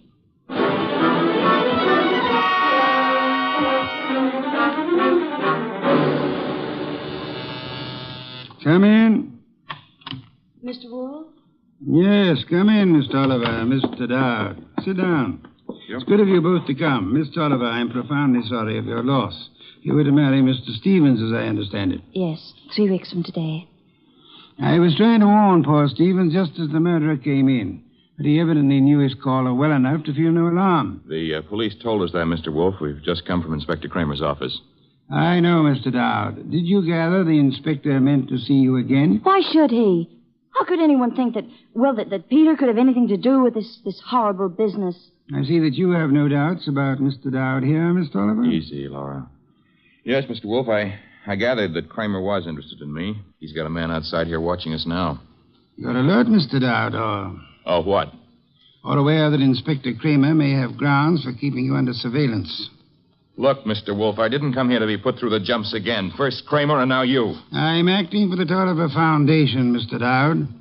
I have been since your father retained me last night. Well, why jump on me, then? Young man at my age and weight, the chances of my jumping on anyone are about as likely as, as unlikely as to expect that you are not still in love with Miss Laura Tolliver here. Mr. Wolfe, we haven't admitted that we... Miss Tolliver, your concern a moment ago at the possibility that this young man might be charged with Stephen's murder... Now, wait a minute, Mr. Wolfe. Climb back on me if you want, but let Laura alone. If you're trying to I'm no longer trying, Mr. Dowd. You both confirmed the point for me. All right. I am still in love with Laura. And I think Laura's known ever since she accepted Stephen's ring that their engagement was a mistake. What are you going to make of that? Did Stevens know you hadn't given up on Laura? I told him twice. I even went down to the foundation just... Just when, Mr. Dowd? This morning while I was telephoning Stevens, for example?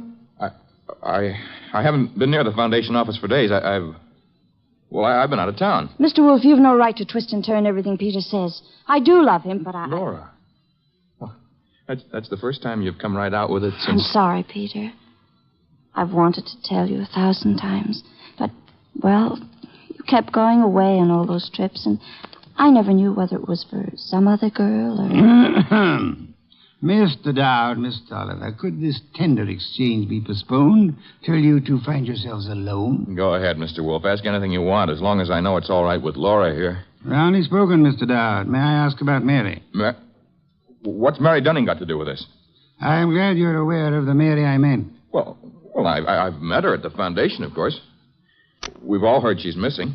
You couldn't suggest where she might be. How would Peter know? Let's return to Mr. Stevens. Can either of you explain his 3 days' absence from the city? I've been out of town myself. Miss Tolliver? He could have been inspecting any one of the research plants. He didn't tell me, if that's what you mean. Stevens said this morning he had been wanting to consult me. You can't suggest why? Well, no, I can't. About foundation business or personal business? .338 caliber bullets kept Mr. Stevens from making that clear, Miss Tolliver. Mr. Dowd's father is sending me over some material, but as yet it's not in my hands. Are you familiar with the personnel at the research stations? There aren't any more than 4 or 5 project managers. Halsey in Vermont, Schwartz down in Pennsylvania. Excuse me. Nero Wolfe? Archie. Yes, Archie. You can take it back about Mary Dunning. If she's a liar, she's just gone to a lot of trouble to make it look good. Dead? No, but knocked out with chloroform and stuffed in a closet in a man's apartment. And guess whose apartment? Spare me your charades, Archie. Peter Dowd's. That's where I'm calling from. Is he still with you? As it happens, yes. You better hang on to him. There's been another development. Inspector Kramer's got hold of a man named Schwartz. The Pennsylvania project manager. Right. Schwartz was at the foundation office this morning, and he says Peter Dowd was going in as he came out. When? Within minutes of your call to Stevens. Kramer's on his way to your place now to pick up young Dowd. Any instructions? I'd like more company. Well, the ball game is all wrapped up, isn't it? I'd still like more company. Right. Mary and Schwartz? If you can get them here. And Archie. Yes? Get them here.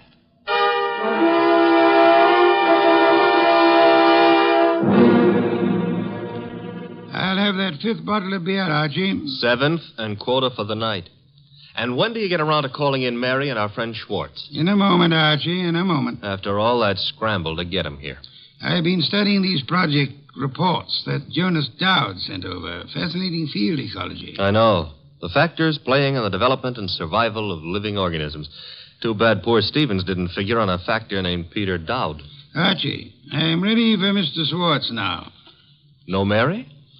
I'll risk you in the next room with Miss Dunning for the time being. Okay. One Schwartz coming up. Oh, come in, Mr. Schwartz.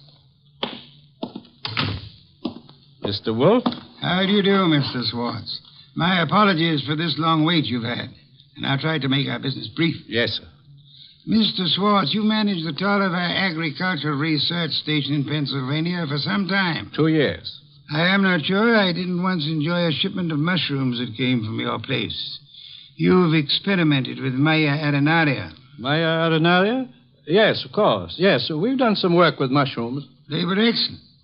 By the way, I understand you saw Mr. Stevens just before he was shot down. If I'd stayed 10 minutes longer, he might still be alive.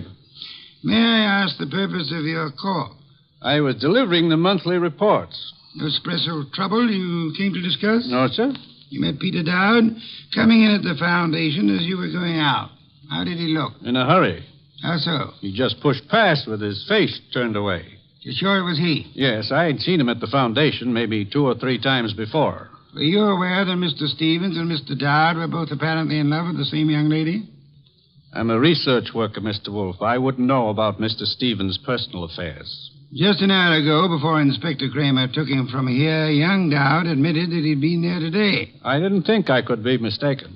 But he said only because Stevens had phoned him to come. Were you there when that call was made? No, there was no call to Dowd while I was there. Excuse me, Mr. Swartz. Yes, Nero Wolfe speaking. This is Saul Panzer. Yes, Saul, you're still... Yeah, still down here at the city market. Looks as if you were right. Indeed? One of their trucks just pulled in with a load of full crates. Top quality produce. I'll try not to wince when you send in the expense sheets. Any other confirmation? Internal Revenue records show no taxes paid on income by the Tolliver Foundation. Thank you, Saul. Phone any information as you get it. You'll forgive me again, Mr. Swartz. Archie. Yes, boss? Would you ask Miss Dunning to step in now? Coming up. Come in now, Miss Dunning. Good evening, Miss Dunning. You've quite recovered from the chloroform? Mr. Goodwin's been helping me. He's been rubbing my forehead, and I'm beginning Spare to... me any further details. Miss Dunnings, would you mind telling me again how it was you came to find yourself in Mr. Dowd's apartment? Well, it was the phone call that got me to go over. It was a man whispering. He didn't give his name, but he said if I came to that address, apartment 4C, I could learn something about Mr. Stevens. You went to apartment 4C, and then? That's really all I know. Just after the door opened, before I could see him, his coat was thrown over my head, and then he must have given me the chloroform. It was Peter Dowd, of course. Dowd? Who else could it have been? It could have been Mr. Swartz here. Mr. Wolfe, you're joking. Am I, Swartz? Joking or drunk? Why should I... For the ancient reason, Swartz. Money. For the racket you had and wanted to keep. Racket? Mr. Schwartz was an... Swartz is no more of an ecologist than Mr. Goodwin here. A moment ago, he accepted Myra arenaria as a mushroom. It happens to be a common clam, common on nearly any beach, rare in inland Pennsylvania. Stevens knew I didn't go in for all that Latin stuff. I could understand that you might be useful without it, Swartz. But to get away from your station operations, you faked the scientific knowledge you never had. All right. Suppose I am more of a farmer than a fancy scientist. Our job at the research station's to raise vegetable crops, isn't it? As you worked it, Swartz, of course. You turned the agricultural research project into a commercial farm. All expenses met from tax-free funds, and not a cent of return shown for the produce sold. So that's why Saul Panzer drew the rutabagus run. Stephen had the innocence of a specialist interested in his own field only. But even Stevens finally began to get onto those doctored reports of yours, Swartz. And when was it the Internal Revenue men began asking questions? Look, Goodwin, is this fat guy out of his mind? You had to get rid of Stevens after the last inspection trip. Were you even counting on taking over his job after Peter Dowd was put away for Stevens' murder? Merely, if you'll just explain to this lunatic... Watch it, Archie, watch it. I've got his gun. Adroitly done, Archie. Wait a minute. This is a 32, and it was a 38 that did the murder. Mr. Wolfe, that's my bag. You can't... Take this pistol from it, I have, my dear. And this extraordinary effort you put me to, of actually leaving my chair to secure this weapon, we'll add that to the score against you. Mr. Wolfe, if you aren't too tuckered to answer, that gun from Mary's bag... It's a 38. It may be the one used on Stevens. But Mary couldn't. She didn't. The ballistics tells us that this is the weapon, Then Swartz must have passed it to her for safekeeping, till it could be planted in young Dowd's apartment or car or whatever. I didn't have anything to do with it. Miss Dunning, you had to do with more than you know. Do you realize that if Mr. Goodwin hadn't found you at the Dowd apartment when he did, that you might not be alive at this moment? You were the one person who knew Swartz's crime. Mary, don't listen to him. She's listening, Swartz. Miss Dunning, you thought the chloroform scheme was directed solely against Peter Dowd, and so you let Swartz talk you into it. Mr. Goodwin tells me the door of that closet was sealed with Scotch tape. I didn't know that. Schwartz actually tried... Your chloroform sleep was meant to turn into a permanent one, Miss Dunning. And I was trying to cover for him. All right, here it is. Schwartz planned it all. He did try the hit and run, and he did shoot Stevens. He's a liar. Mary, you've been juggling those books since... Say the details for Inspector Kramer, Swartz. There's guilt enough to be divided between you and guilt enough to burn you both.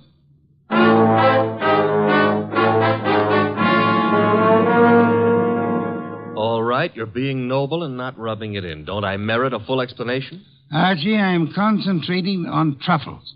Do we deck out a bird, or shall we have them in an omelet again? Mr. Wolfe, look, I've got a white flag up, and I'm asking. All right, Mary and Schwartz wanted Stevens out of the way. And all right, they tried to hang it on Peter Dowd. But why'd Mary come here and try to get you into it in the first place? As far as she knew that night, Archie, Stevens wasn't to get back to New York alive.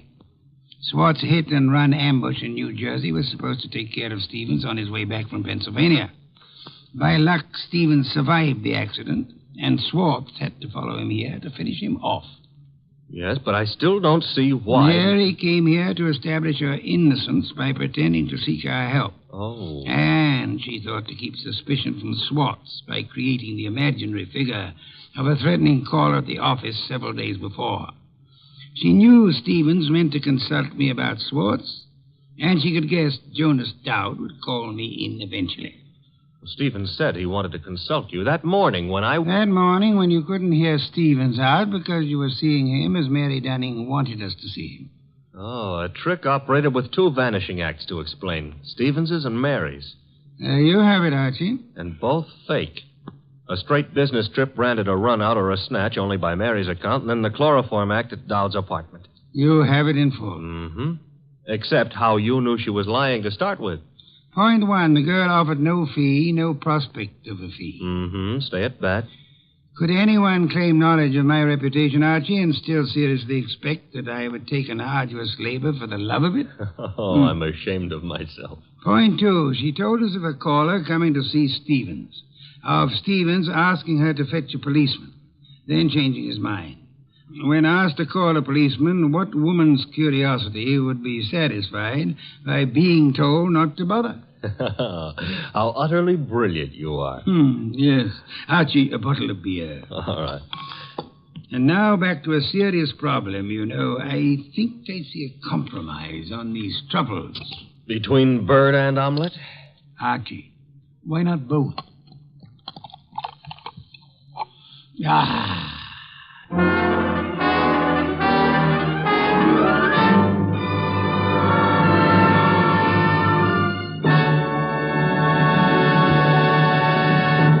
You have been listening to The New Adventures of Nero Wolfe, starring Sidney Greenstreet.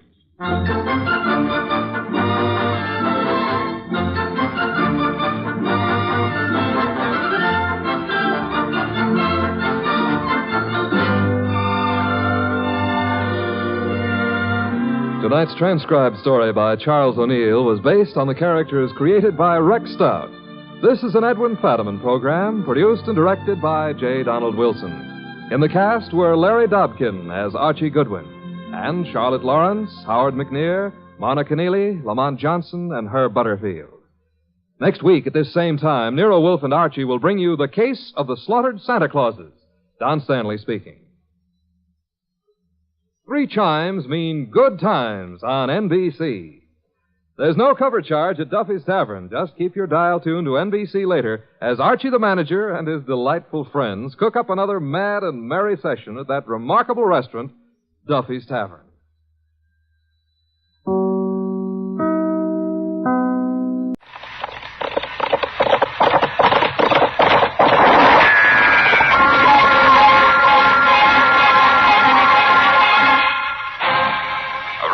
Dodge City and in the territory on West, there's just one way to handle the killers and the spoilers, and that's with a U.S. Marshal and the smell of Gunsmoke.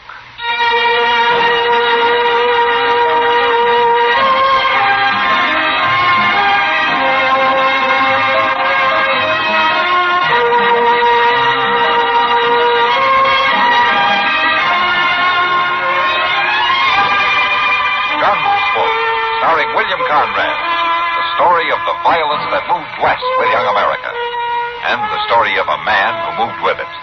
I'm that man, Matt Dillon, United States Marshal. The first man they look for and the last they want to meet. It's a chancy job, and it makes a man watchful and a little lonely.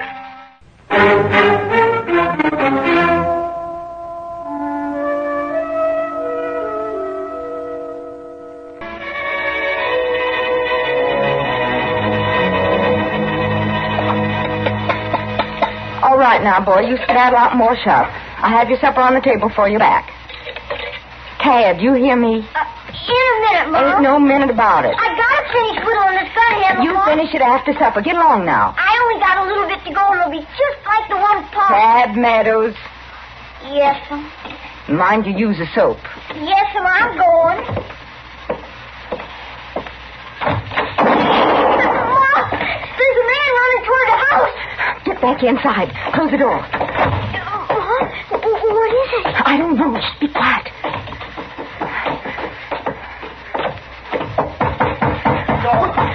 Don't shut me out, please. Please don't shut me out. Open the door. Let him in, Tad. Open the door. Hey, let me hide. Will you let me hide? Rock? Oh, don't let him get me. You hurt, mister. You hurt. No use trying to hide, Rourke. Don't shoot me, please. Don't.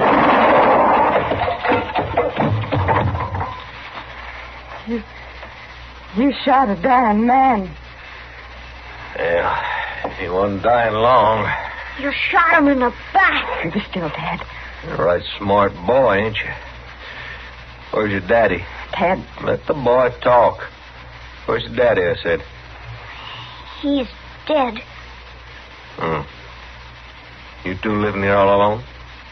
We ain't scared. Of course you ain't. Yeah, too bad it had to happen right in your kitchen, ma'am. Rourke has had that coming a long time. What are you going to do, mister? Well, just nothing, ma'am. Nothing at all, if you'll let me. What do you mean? You just remember this was my affair. Mine and Rourke's. And now walk right on out of here. Forget about it. As long as you two forget about it. Marshall's gonna come after you, sure enough. Tad. Yeah, like I said, he's a real smart boy, ain't he, ma'am? I guess you're right, though. I guess he does talk a mite too much. No, he don't talk. He don't. I'm mighty glad to hear that. Because it'd be a shame for a bright boy like that to get his throat cut because he didn't know when to keep his mouth shut now, wouldn't it? Wouldn't it? He won't talk. I promise. That's good. Real good. And both of you just stand quiet till I get away from here. Won't be no trouble. What about him? I plumb forgot my manners. Well, I guess I better get him out of here.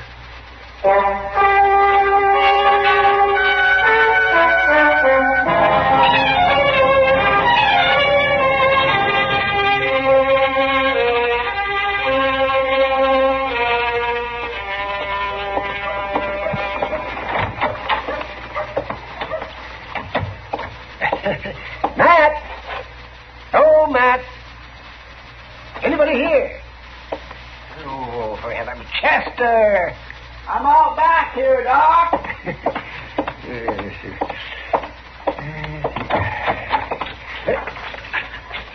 What in the world are you doing? Well, hold, Doc. Well, what are you digging there? A set of graves? Graves? My goodness, Doc, don't talk like that. This here's a garden. A what? A garden. Well, it looks more like a buffalo wallow. Does Matt know that you're doing this right outside of his back door? Well, no, we don't. I'm kindly surprising him. Besides, I ain't hurting nothing, Doc. Just spading up the dirt, son. Well, I can see that. Look, let me show you how my garden's going to be. Now, see, right here is where the beans is going. And here is the carrots. And yonder's the peas. I don't see anything. Well, they ain't planted yet, but I got everything ready. All I need now is the seed. Now, where did this garden idea come from? You. What do you... Me? Well, sure. Don't you remember that time you was talking to Mr. Dillon about how people eat out here on the frontier and how they might get scullery? Scullery? Yeah, from not eating enough greens and sour. Oh, yeah. Oh, that's scurvy, Chester, not scullery, no. Well, whatever it is, I got to thinking on it and decided to do something about it. So I don't get that disease, Oh, well, that's fine, yes. But as I remember, that talk we had was months ago. That's right, it was. And I've been worrying about it ever since. Oh, you're a man of action. The trouble is, I'm broke. Plumb. I can't buy no seed. Well, see, let me... Oh, no, don't look at me. Well, now, Doc, you'd like a plate of greens every now and then, wouldn't you? Oh, well, sure I will, but not enough to pay for the seeds. You might get scullery, Doc. Scurvy, Chester, and I won't get it. Wouldn't take very much to buy them seeds from Mr. Jonas. Just a few pennies is all, Doc, and then none of us wouldn't never have to worry again. Well, now, Chester, suppose you did get those seeds. Now, you think everything that you plant is going to bloom like a sunflower? Well, my gracious, Doc, this ain't no problem. You just kindly push them little old seed in the ground, and before you know it, you got vegetables. Oh, my. You're quite a farmer. All right, now, Doc, ain't no need to smart off. All right, Chester. All right, here's some money. There. Now, go and get your seed. Well, thank you, Doc. And from now on, you're half owner of this garden. You can have part of whatever I grow free. Oh, well, that's good of you, Chester. It's pretty warm, ain't it? It usually is in the sun. Must be near noon. Yeah, let me see. It's just about 12:45. 12:45. My gracious, I'm going to be late. Late? Where are you going? Or to meet Mr. Dillon at Delmonico. Lunch or... What about our garden? I'll get to it, Doc. But after all, if Dodge ain't had no green vegetables for all this time, it ain't going to hurt us none to wait a little longer. I'll see you later.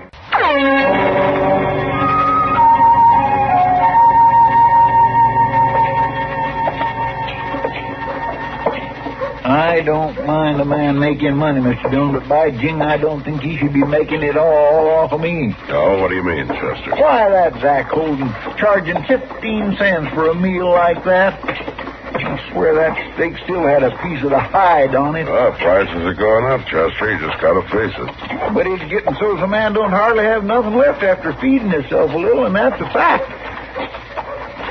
Look yonder, Mr. Dillon. There's a lady going into the office. Reckon what she wants. And if she's like most women, we won't be long in finding out.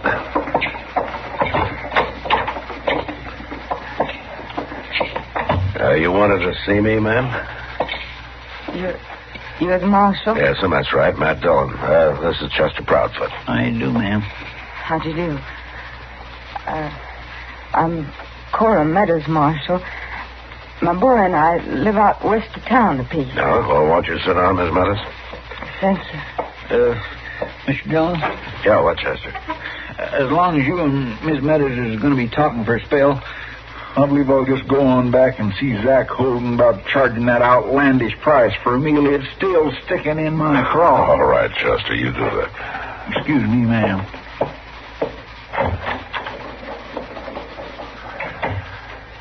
Oh, Miss Meadows?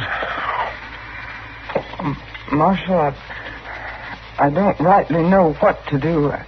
Well, suppose you just tell me what's the matter. Well, that's just it, Marshal. I'm afraid of what'll happen if I tell you, and I'm afraid of what'll happen if I don't. You need help? Yes, Marshal. I need help, all right.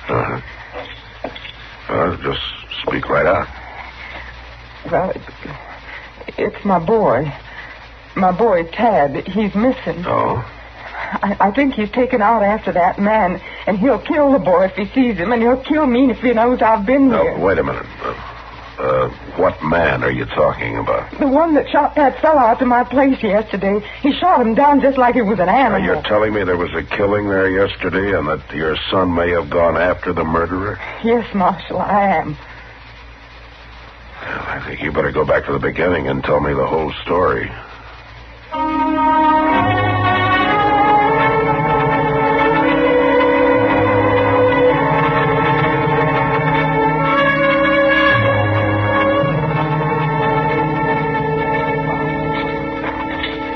Tell you where the man was drugged from, Mr. Dillon? Yeah, out the kitchen door, Chester. The track should be along here somewhere. Yes, sir. Over here, Chester. See there? Looks like heel marks. Yeah. Leading over to them bushes. Yeah, they sure do. Come on.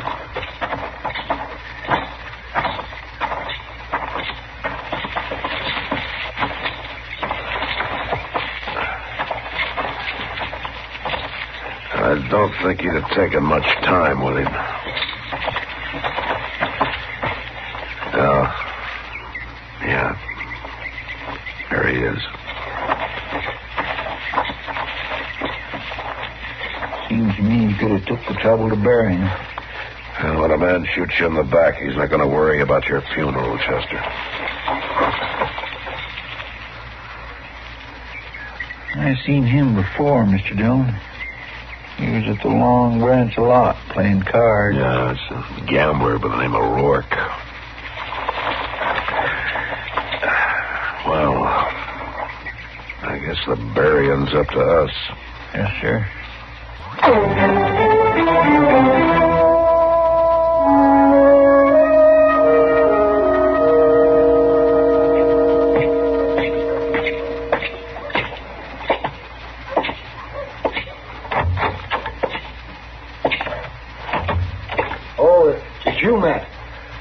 I'm glad you're here. Well, I came as soon as I got your message, Doc. Is there something wrong? Yes, Matt, there is. Come to the other room. Huh?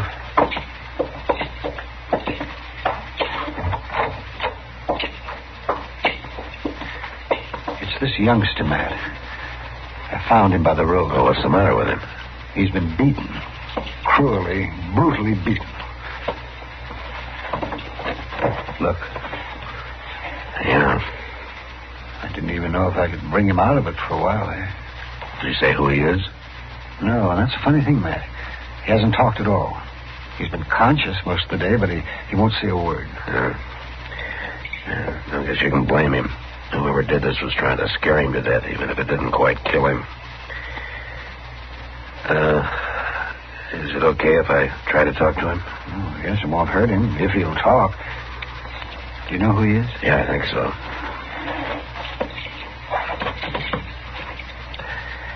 Hello, Tad. Tad? Tad, I'm Marshal Dillon. Now, you don't have to turn your head away, Tad. I want to help you. I want to help you and help your mother. Now, you want me to catch the man who did this, don't you? I can do it if you'll help me. Look, Tad, I promise you won't get hurt anymore, and I promise that your mother won't get hurt either.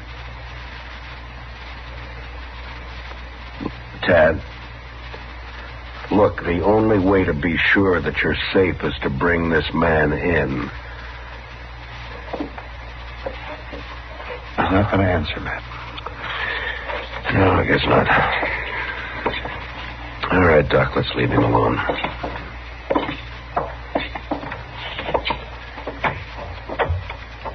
How long are you going to keep him here, Doc? Oh, I expect he'll be up by tomorrow if he's quiet. The boy recovers mighty fast. Mm-hmm. Would he be well enough to stay in town with Kitty for a few days? Oh, well, sure, Matt, I guess so. But if you know who he is, why don't you take him home? Well, I'll tell you later, Doc, but there are a couple of people I want to see first.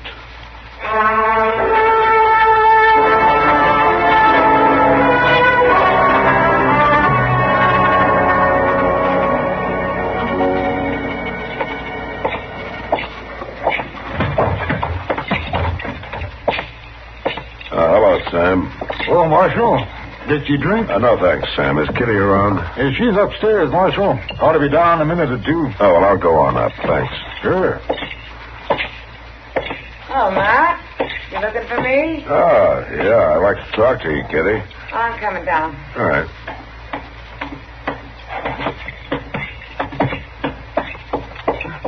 Come on over to a table. We can sit down. No, thanks, Kitty. I haven't got time. I want to ask you to do a favor for me. Well, sure, Matt. What is it? I want you to take care of a small boy for me for a couple of days. A boy? What is he, a runaway? No, not exactly, but I'd like to have you keep him around the Long Branch for a day or two and give him the run of the place. Doesn't sound exactly like the best surroundings for a young boy, Matt. Now, you're going to have to trust my judgment, Kitty. Will you do it for me? Well, sure. I guess so, if you want me to. I do want you to. I'll explain later. Thanks, Kitty. Sure, Matt.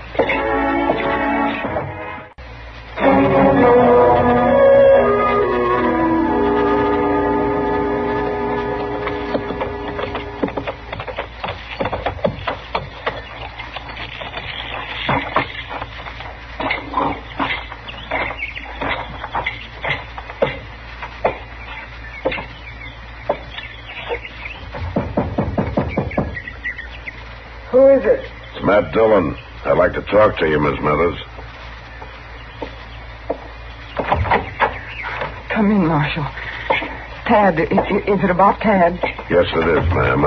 I'm pretty sure we found him. Well, where is he? Is he all right? He's at Doc Adams' office. Doc? He's all right now, Miss Meadows, but he had a bad beating. Beating? I think the killer beat him to keep him quiet.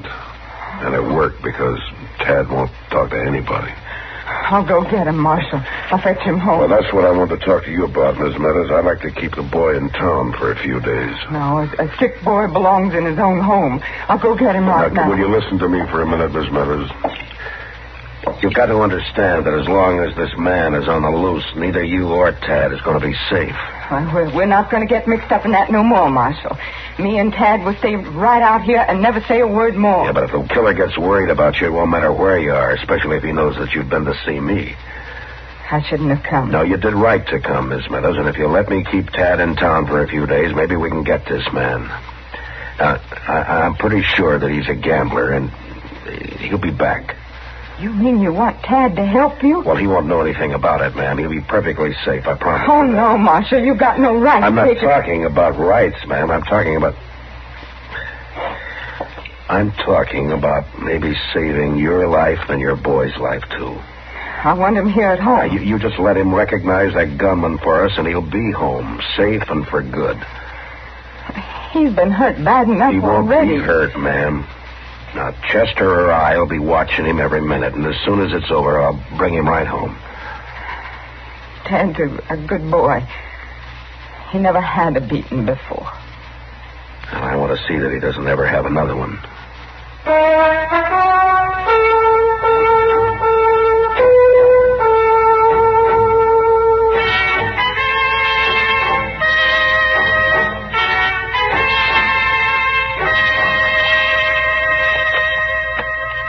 Now, Tad, there's one thing about playing poker that you might as well learn right off.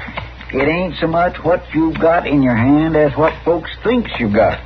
Now, you understand that? I think so, Mr. Proudfoot. Some folks just has a face for it, and that's a fact. Now, you know, lots of folks calls me Poker Face Proudfoot because nobody don't never know what I got in my hand. Give me one card, please. All right. Now, don't you let on what you've got. Yes, sir. Now, that's good. That is good. You ain't letting on one bit. Now, I'll take one myself. What's the matter? A thing like this wouldn't happen in 6 months of Sundays. But I thought you weren't supposed to let on. You ain't. But you take a hand like this, a 6 and a 7 and a 9 and a 10, and then you haul off and draw an 8, and mine are all blue. You getting hungry, Justin? Yeah, no, I can last it out, Miss Kid, till Mr. Dunn comes back. Oh, he ought to be here pretty soon. He went out to see your mother, Tad. He wanted her to know that you've been doing just fine these last few days. Oh, yes, I hope she's fine, too. I sure like to go home. Hello, Kitty. Hello, man. Here, Mr. Dunn, you know what I just did? How's Ma? Oh, she's fine, Tad. She said to tell you not to worry about anything, and she sent you some clean clothes. Did she say when I could come home? That ought to be soon. Why don't you take those clothes on up to the room, honey? Yes, sir. And when you come down, we'll have Sam bring you some supper. Oh, thank you, Miss Kitty. Mr. Dunn, you know what happened just a minute ago? No, what? I was drawn to an inside straight on the feet. What? Hey, what is it, boy? Kitty, that's our man. Take the boy upstairs. Sure, ma'am. Come on, honey. What's all the commotion, Marshal? Can men walk in here for a drink? We, been waiting for you, mister. The boy and I. Well, I don't know what you're talking about. I never saw that boy before in my life. You never expected to see him again, either. At least not alive. After that beating you gave him. Beating? Now, you listen, Marshal. You listen to me. That boy knows you. And so does his mother. Well, she ain't here. She'll be here in good time. Marshal, you ain't taking me. You better look out, mister. Because I'm not turning my back on you like Rourke did. Oh,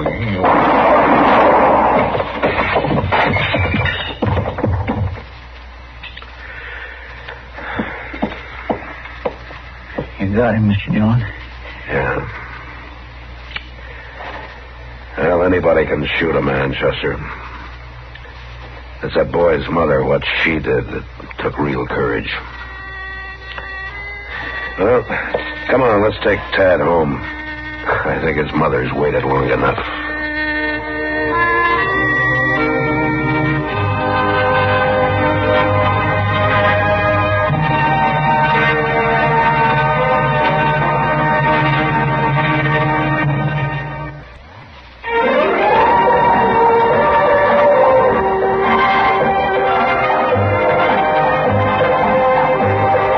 Gunsmoke, produced and directed by Norman Macdonald, stars William Conrad as Matt Dillon, U.S. Marshal. The story was specially written for Gunsmoke by Marion Clark, with editorial supervision by John. Transcribed. Ladies and gentlemen, the ringing of that phone bell brings you mystery, adventure. Nero Wolfe's office, Archie Goodwin speaking. What? Oh, Fritz. Yeah, I thought it was the outside line. Yeah? Yes, thanks. I'll be right down, Fritz. Boss, Mr. Wolfe, will you please hurry? You're well aware that it will avail you nothing to hurry me. Why must the world be in such a rush today? But the car, it's downstairs waiting. Fritz is all ready. Let him wait. Isn't it enough that I've agreed against my better judgment to leave the comforts of home to go rushing through the crashing traffic of the city? To a dinner, that should be an inducement. Fritz could have prepared a delicious dinner. He has truffles in the pantry. Well, why did you promise Arthur Merle? You didn't have to accept the invitation. Quite so. He's an old friend. Besides, he does set an excellent table. It's just that I don't like the traffic. Traffic? I know why. It's that awful oxygen in the atmosphere outside. It's not the traffic. Archie, you're talking much too much. I know, boss. I'm impatient. Would you mind giving me some slight indication that you intend to move from that chair? Just as soon as I finish this beer. Sure you wouldn't care for half a dozen sandwiches before we go to dinner? If we were going anywhere other than to Arthur Merle's, I'd agree with you. He's the only person in the world I know of, except myself, of course, who has a proper appreciation and respect for the art of preparing good food.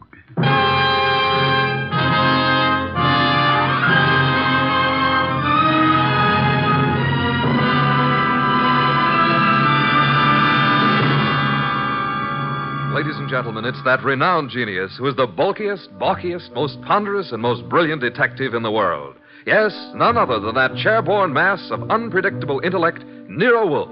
Created by Rex Stout and brought to you in a new series of adventures of this NBC network in the person of Mr. Sidney Greenstreet.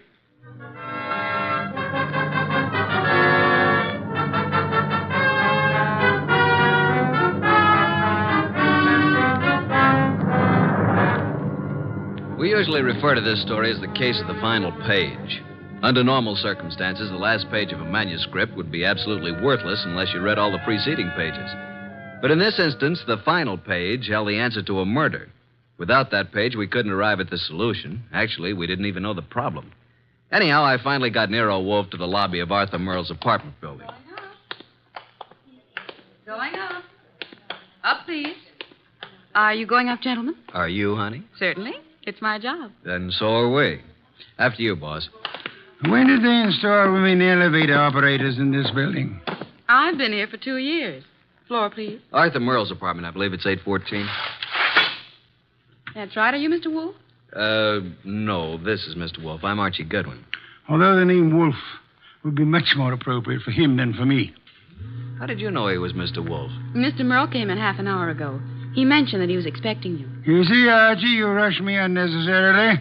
We practically preceded him here, and we'll probably have to wait interminably for dinner. I just hate to be late. Arthur Merle has never been on time in his life. He's no more punctual than any other writer. He's never been known to meet a deadline on time. This is your floor, gentlemen. Arthur Merle is just down the hall to the right, 814. Thank you. And by the way, I want to compliment you on your congenial attitude, miss. I'll speak to management. Oh, thank you, sir. Decent of you. What's your name, huh? Women are usurping everything. Really costs to live here. Merle's really in the chips. Every book he writes sells 1 million copies. Remember the last time we had dinner with Arthur Merle? I do. Delicious. Mountain quail. Shot them himself. Yeah, he's quite a marksman.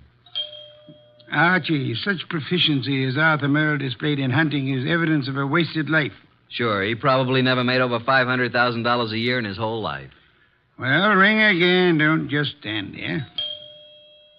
Surely he's expecting us. The elevator operator said he was? Yeah, she seemed quite well informed. If I were a judge of women, which I am not, I'd say she has a line on every male in the building. She can get a line on me anytime she wants. Archie, your insatiable interest in the female seems sometimes to border on the psychopathic. You know a more pleasant way to go crazy? Phooey. It's strange. There's a light on in there. I can see it under the door. Shall I try the door? Do so, Archie. Thank you. Unlocked. Well, at least we can get in. He may be in the bedroom. Probably in the kitchen. I'll just sit here. I must forgo the comforts of my own home. I certainly intend to avail myself of the comforts of Arthur Merle's.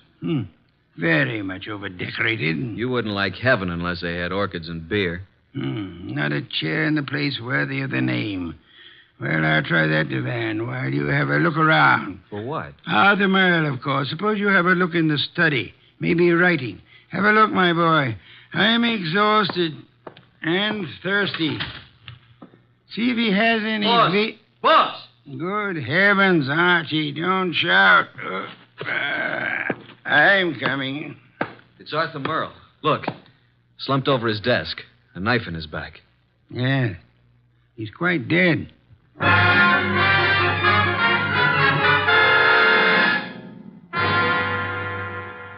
You haven't touched anything? Certainly not. I've been around long enough to know that. Well, you just call Inspector Kramer at homicide. How long do you think he's been dead? I'd say a half hour. From all appearances, yes. And perhaps only 10 minutes. I can't understand it. Why would anyone want to kill Arthur Merle? Everybody liked him. Last man I'd expect such a thing to happen to.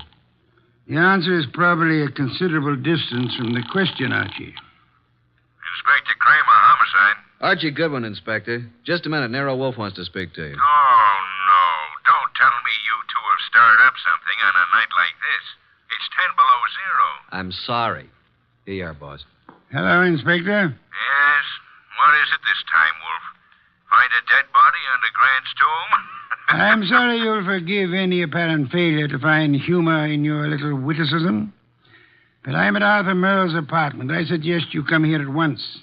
Seems that Arthur finally met a deadline.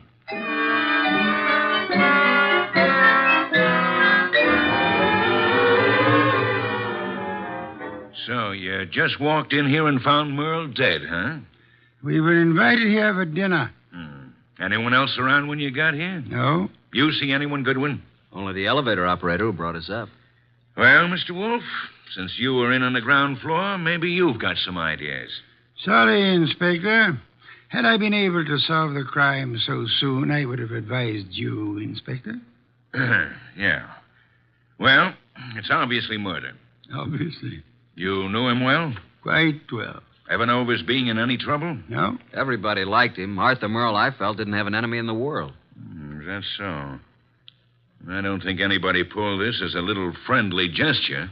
Don't jump to conclusions, Inspector, that this murder was committed necessarily by an enemy of Merle's. Meaning? It could have been an absolute stranger. A woman? Or a burglar, or a madman, or a crank, or... As far as we know, it could have been anybody in the city, Inspector. Arthur's been dead nearly an hour. And an hour ago, I was in my own home, sitting comfortably in my own big easy chair, drinking a delectable glass of beer. Someone at the door, Archie. Yeah, just a minute. I'll answer that. Mr. Merle? No. Well, is Mr. Merle here? Yes, he's here. But he's not seeing anyone. Well, he's expecting me. I'm from the Serve Right Catering Company. We're ready to serve for 4 here tonight. The dinner has been canceled. Oh, but it's been ordered. Breast of guinea hen, cooked in wine and cloves, delicious. It's prepared and waiting. I'm afraid that I must insist on seeing Mr. Merle. Mr. Merle has been murdered. Well, I'm afraid I must... Murdered? Oh, my goodness, but... Well, in that case, Yes, good evening. Don't you think you might have taken a bit more time with the fellow, Inspector? Why? You might at least have let him serve the dinner. Guinea hen, wine, and cloves sounded positively delectably... Look, I've had dinner. I'm afraid you're too busy, Inspector. So busy that you've just passed up an extremely interesting bit of information. What are you talking about, Wolfe? He said he was to serve dinner for 4. Well? Arthur Merle, Archie, and myself are only 3. Well, who else was supposed to be here? A 4th guest who either hasn't arrived yet or who arrived earlier and left. Oh, I see what you mean, Wolfe. Good. In that case, I'll leave you to pursue your deductions from that premise. Archie, will you please stay with the inspector and be of any help that you can? As for myself, I'm going back to my own home, which I should never have left in the first place.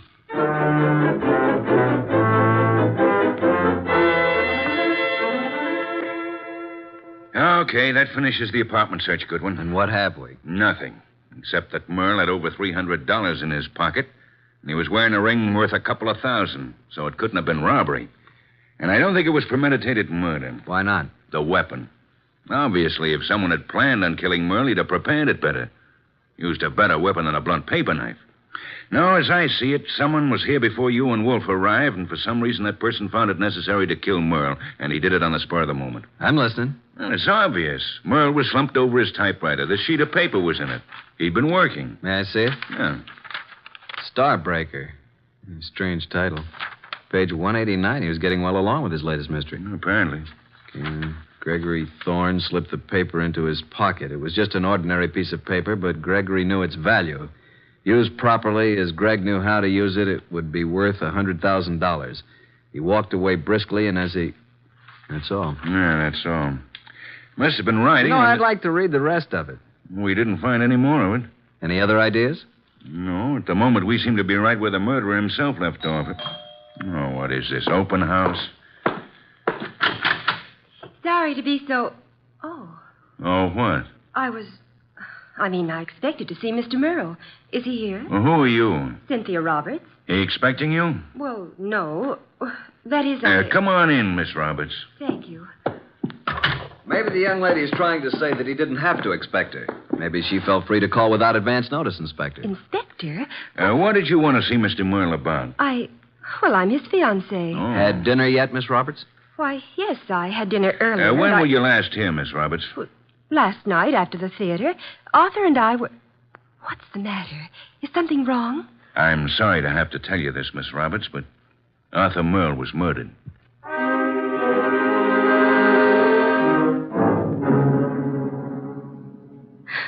Oh, And you say you hadn't talked to Mr. Merle all evening. Is that right, Miss Roberts? Yes, that's right. You didn't have a date with him tonight? Oh, no. Then why did you come here? I told you we were engaged. I just came by, that's all. I see. Any more questions, Inspector? None for the present. How about you, Goodwin? Nope. But maybe Wolfe. Let me call him. Yes, I guess under the circumstances, we can't very well leave him out. Go ahead. Oh, Arthur, I just can't believe it. Why would anyone want to kill him? That, Miss Roberts, is a question we'd all like to know the answer to. Nero Wolfe speaking. Archie, boss, I'm still at Merle's. We haven't found out anything new except that Arthur's fiancée dropped in a few minutes ago. Did she know anything of interest? I don't think so. What does the inspector plan to do about it? Just a minute. He wants to know what you're going to do with her. Well, hold her, of course. He's going to hold her. Let me speak to him. Okay. He wants to talk to you, Inspector. All right. Hello. Inspector, I suggest you let the young lady go.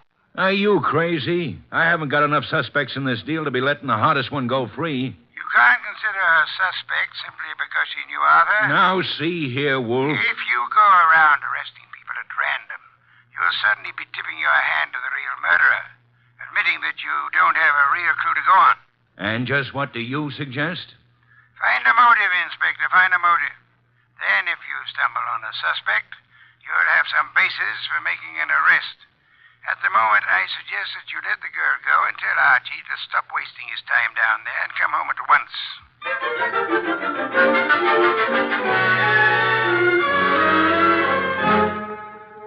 So that's the story, boss. We went over that place with a fine-tooth comb. Nothing. There's not a single suspect. The last person to see Arthur alive was the elevator girl. Correction, Archie. The last person to see Arthur Merle alive was the person who ended his life. Well, I just can't imagine that pretty little elevator gal. You don't solve crimes by imagination, Archie. Then there's Cynthia Roberts, his fiancée. You suspect her? Not exactly, but just suppose she did have a motive. Maybe he threw her over. Wouldn't it have been very clever of her to come back to Arthur's apartment after the police arrived, allegedly looking for her? I thought you were the admirer of the fairer sex, Archie. So far, the best you can do is practically accuse the elevator girl and Arthur's fiancée of murder. Well, who else is there? Certainly the fellow who came with the food doesn't count. I repeat, who else is there? The entire population of the city, Archie. Thanks. Well, that's all I guess. Oh, there was something else. What? This. Page 189 of what appears to be Arthur's latest novel. It was in his typewriter. As you can see, just started the page. Starbreaker. Very interesting. What's the rest of it? That's all we found. What? And there was something missing. Archie. Yes, boss? First thing tomorrow morning, get the address of Mr. Morton, who publishes Arthur's books. Then get over to see him right away.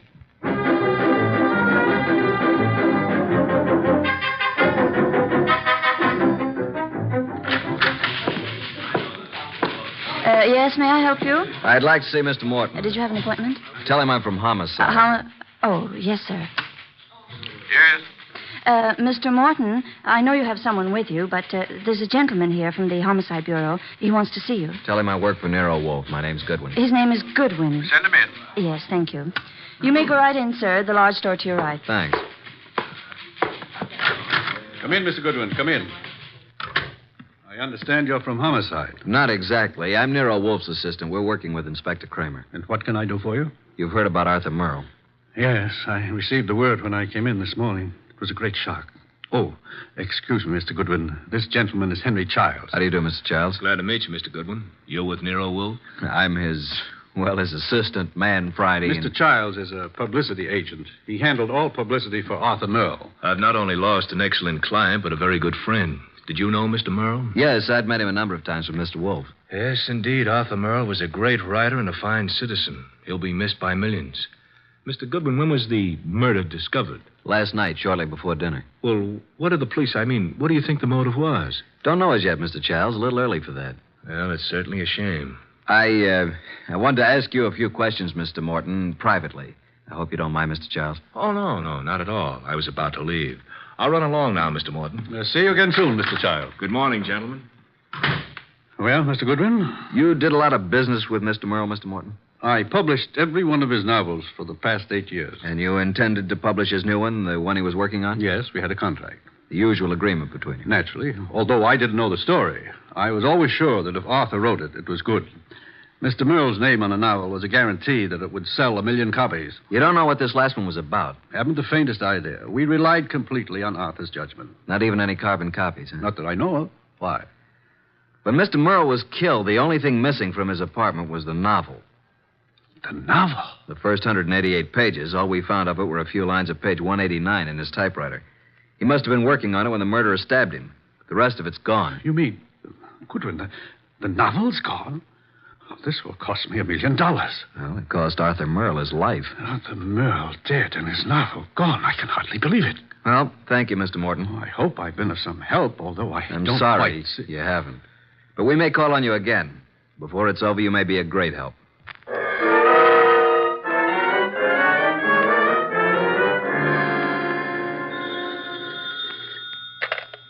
Nero Wolfe speaking. Archie, boss. I just finished with Morton. He doesn't know a thing. Merle never discussed his stories with anyone, and as far as Morton knows, he never made carbons. I see. Where do I go from here, boss? See Cynthia Roberts. Oh, then you haven't dismissed the possibility that she may have had something to do with it. Being his fiancée, she probably knows more about Arthur than anyone else. She may know who the fourth guest was to have been last night. And she also may know what Merle's novel was about. Right, boss. I'm anxious to know what the novel was about, too. I personally don't give a hang what the novel was about.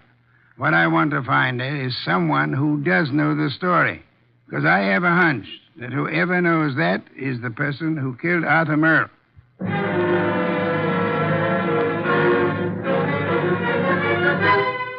Miss Roberts, I know you want to help us find out who killed Arthur. Oh, yes, of course. I'll do anything. Nero Wolfe and I were invited to have dinner with Arthur Merle last night. Well, I knew he was having friends in for dinner, but I didn't know who they were. Oh, I'm sorry. I hoped you'd know whom he invited. No, he didn't tell me. Miss Roberts, we have reason to believe that there was to have been a fourth person there last night. A fourth? The caterer came to deliver dinner for 4. Now, the fourth party never did show up, or else came earlier and left after Arthur was killed. You mean someone Arthur invited to dinner might have killed him? Maybe. Oh, there's no one that I can think of who bore any ill will toward Arthur. We're convinced that this was done on the spur of the moment. Unpremeditated murder. Arthur Merle suddenly became a threat to someone. Now we've got to find out what the threat was and who was threatened. We'd hoped you could help. I'm sorry. Did he ever discuss his new novel with you? Oh, no, he never talked about his stories until he'd finished them. So his latest mystery contains the answer to an even greater mystery. Unless we find the first, they'll both go unanswered.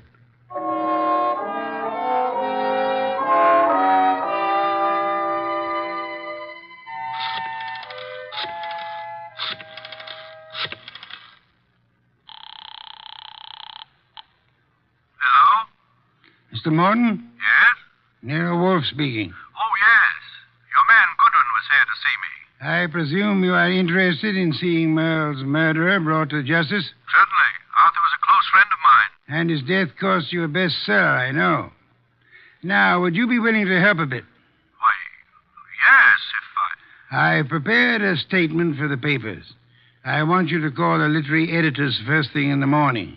Here's what I want you to tell them. Got a pencil and paper? Yes. And take this down. Quote, Mr. Carlton Morton announced today that the last work of the late Arthur Merle will be published according to schedule. Fortunately, it was Mr. Merle's custom to furnish his publishers with carbon copies of each day's work. Consequently, with the major portion of his...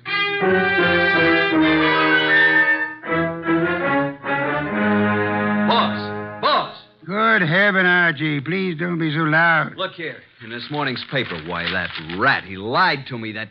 What on earth are you talking about? That publisher, Morton, he said he didn't have copies of Merle's manuscript, that he didn't know what it was about. And listen to this. Mr. Carlton Morton announced today that the last work of the late Arthur Merle will be published according to schedule. Fortunately, it was Mr. Merle's custom to furnish his publisher with carbon copies of each day's work.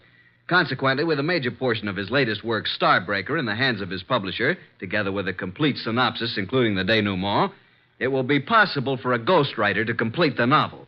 It will be published posthumously and proceeds with...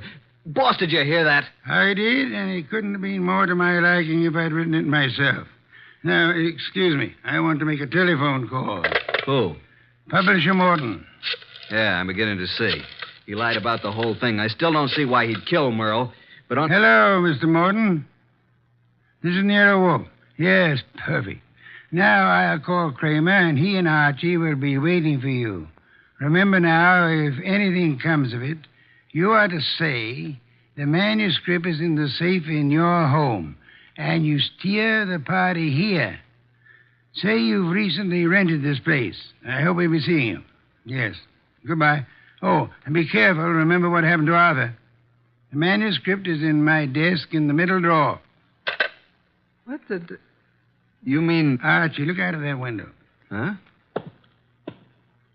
Yeah? Out there is a city of some 5 million people. In that 5 million, there is one who murdered Arthur Merle. Now, we don't know who it is, so we can't go out and put a finger on him. But, Archie, since we can't go to him, we have only one other choice: make him come to us.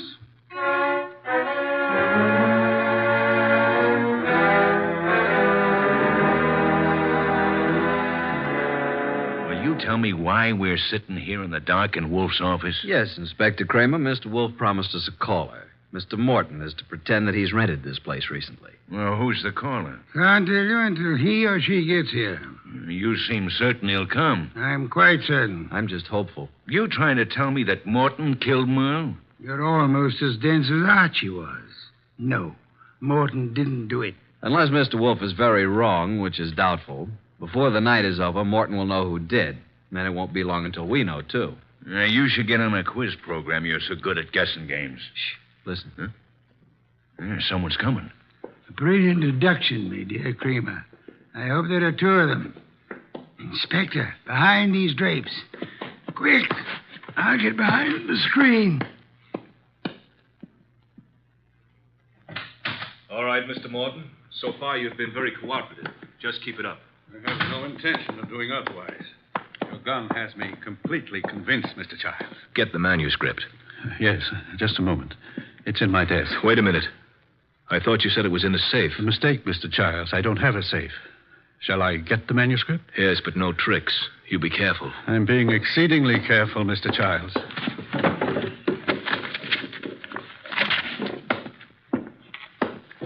There you are.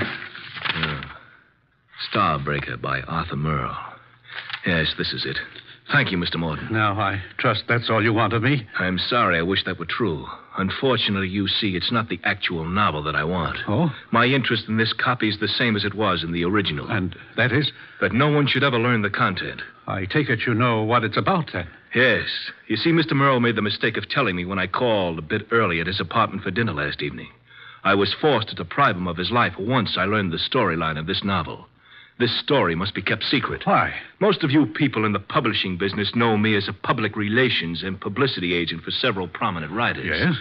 Actually, I've been as successful as I might in this business because a few years ago I stumbled onto a very neat and foolproof method of blackmail. Unfortunately, Arthur Merle thought of the same thing and based this story on it. If it got out, I'd be exposed and sent to prison. So you can see why I had to stop it, why I had to kill Arthur, and why... Now I'll have to kill you, too. Oh, child, for heaven's sake. The contents of these pages condemn me. You know what's in them. Further, I've confessed to murder to you. You don't think I could let you live after that, do you? Child, you're insane. I'm sorry that I must repay you for your trouble in such an ungrateful manner. I'm sorry to do this to you, Child, but I can't... Child, please, enough! Sorry, Mr. Childs. There wasn't time to ask you to drop the gun. All right, Mr. Childs, get your hands up and stay where you are. Nice going, Mr. Morton. Who are you? That took courage, Mr. Morton. Sorry we had to wait so long, but we had to make Mr. Childs here convict himself. Convict? What do you mean? We've been waiting here for you, behind the drapes all the time. We heard every word. Mr. Childs, you're under arrest. Police? Yes, Mr. Childs. Only one person could have been so anxious over a copy of that novel. That's the person who killed Arthur Merle for the original. And we heard you confess to that. And that's all we need to convict you. We didn't have any proof until we set it up for you to make a second try to cover up for the first. Fortunately, the setup worked. Setup? Take a look at the rest of the manuscript, Mr. Childs. What? Oh, the front page is there, all right, but look at the rest. Why, Blank. They're just blanked pages. You didn't have a copy at all. No, but we certainly got a murderer. Eh, Inspector? Childs! Stop, Childs! Stop! Well, that's one way to avoid standing trial.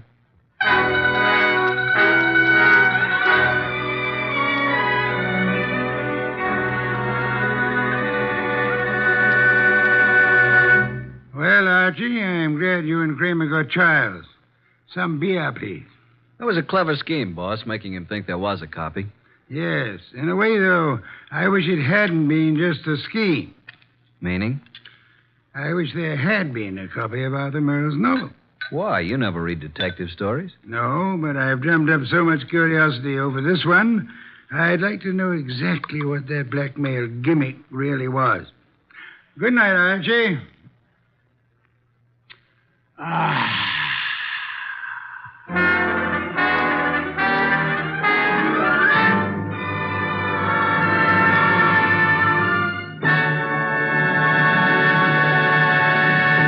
You have been listening to The New Adventures of Nero Wolfe, starring Sidney Greenstreet.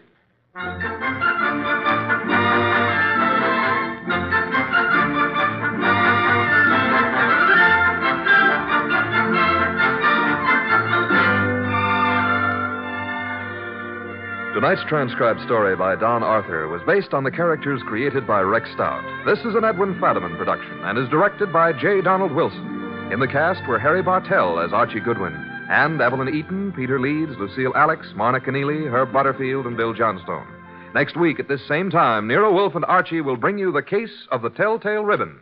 Don Stanley speaking. 3 chimes mean good times on NBC.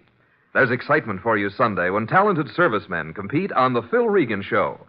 And Sunday on NBC also means another delightful adventure with Cary Grant and Betsy Drake when they star as Mr. and Mrs. Blandings, the proud but bewildered owners of the famous Dream House. The chimes are your invitation every Sunday to Mr. and Mrs. Blandings. Tomorrow for excitement, hear Herbert Marshall in The Man Called X on NBC.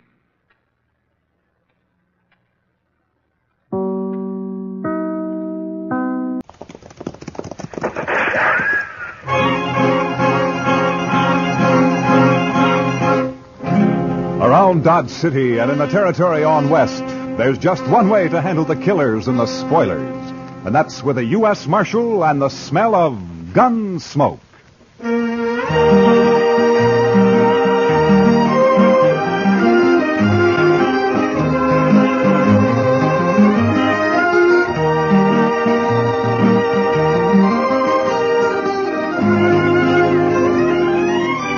Gunsmoke, starring William Conrad. The story of the violence that moved west with young America. The story of a man who moved with it. Matt Dillon, United States Marshal.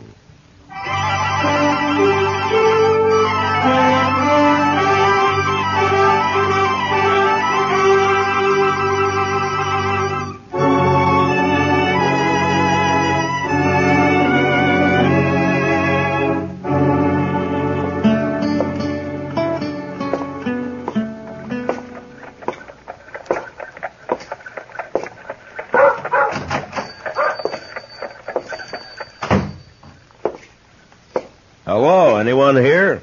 Be right out. I was just in the... Oh, hello, Marshal Dillon. Hello, Ben. How are you? Had shipment come in from St. Louis? They came in on the morning train, Marshal. I was going to send the boy over to tell you. What, have you seen it yet? I haven't had a chance to open it up. Here it is. Oh, good. Well, let's see how it looks. All right. There it is. Prettiest gold watch chain I ever did see. Chester will like that. Yeah. And look at the gleam on that elk's tooth. Yeah. Chester know you're getting this for him? Oh, no. It's by way of a surprise. He thinks he's got a birthday this month sometime. Saturday's about the middle of the month, so I figure it's as good a day as any to give it. Yeah, morning, Miss Tara. Oh, morning, Ben. Marshal Dillon. Morning, Tara. Oh, how beautiful. Is it yours, Marshal? Oh, no. It's for Chester. He's always wanted one. It's lovely. Ben, did my hand mirror arrive? Yeah, it came in this morning, Miss Tara. Can I take it now? Well, I don't know why not. It's paid for. Here. Careful now, mister. Came all the way from Boston, so don't drop it. Oh, I won't. Don't worry. Thanks, Ben. Goodbye. Goodbye, Marshal Dillon. Goodbye, Terry. That's a mighty pretty girl, Ben. Yes, sir. Yeah. She's blossomed out since I saw her last. Well, what owe you, Ben? Oh, be just about $4, Marshal. $4, huh? Yeah. There we are, $4. Thank you, Marshal. And give Chester my regards. I'll do that, Ben.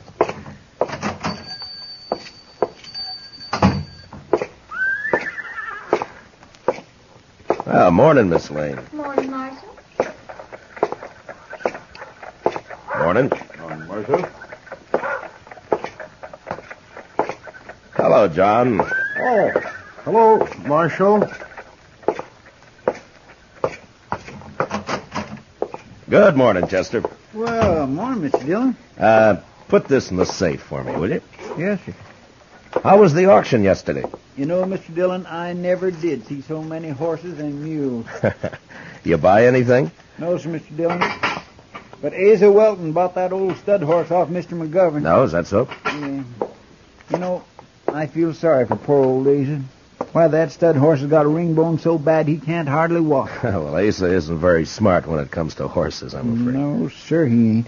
And I purely hate to see him lose good money on a horse like that. Why, he paid $19 for that horse. No? Well, he'll make out if the stud can get him some colts. Mm-hmm. Yes, sir, I guess. That is, if he's got a mare. Yes, Chester, if he's got a mare. And if he don't, well, sir, I just don't know. My. Chester, this evening I'm going to have supper with Kitty over at Dodge House. Will you stay here? There's no work to do, but you could keep an eye on things, huh? Why, I'd be proud, Mr. Dillon.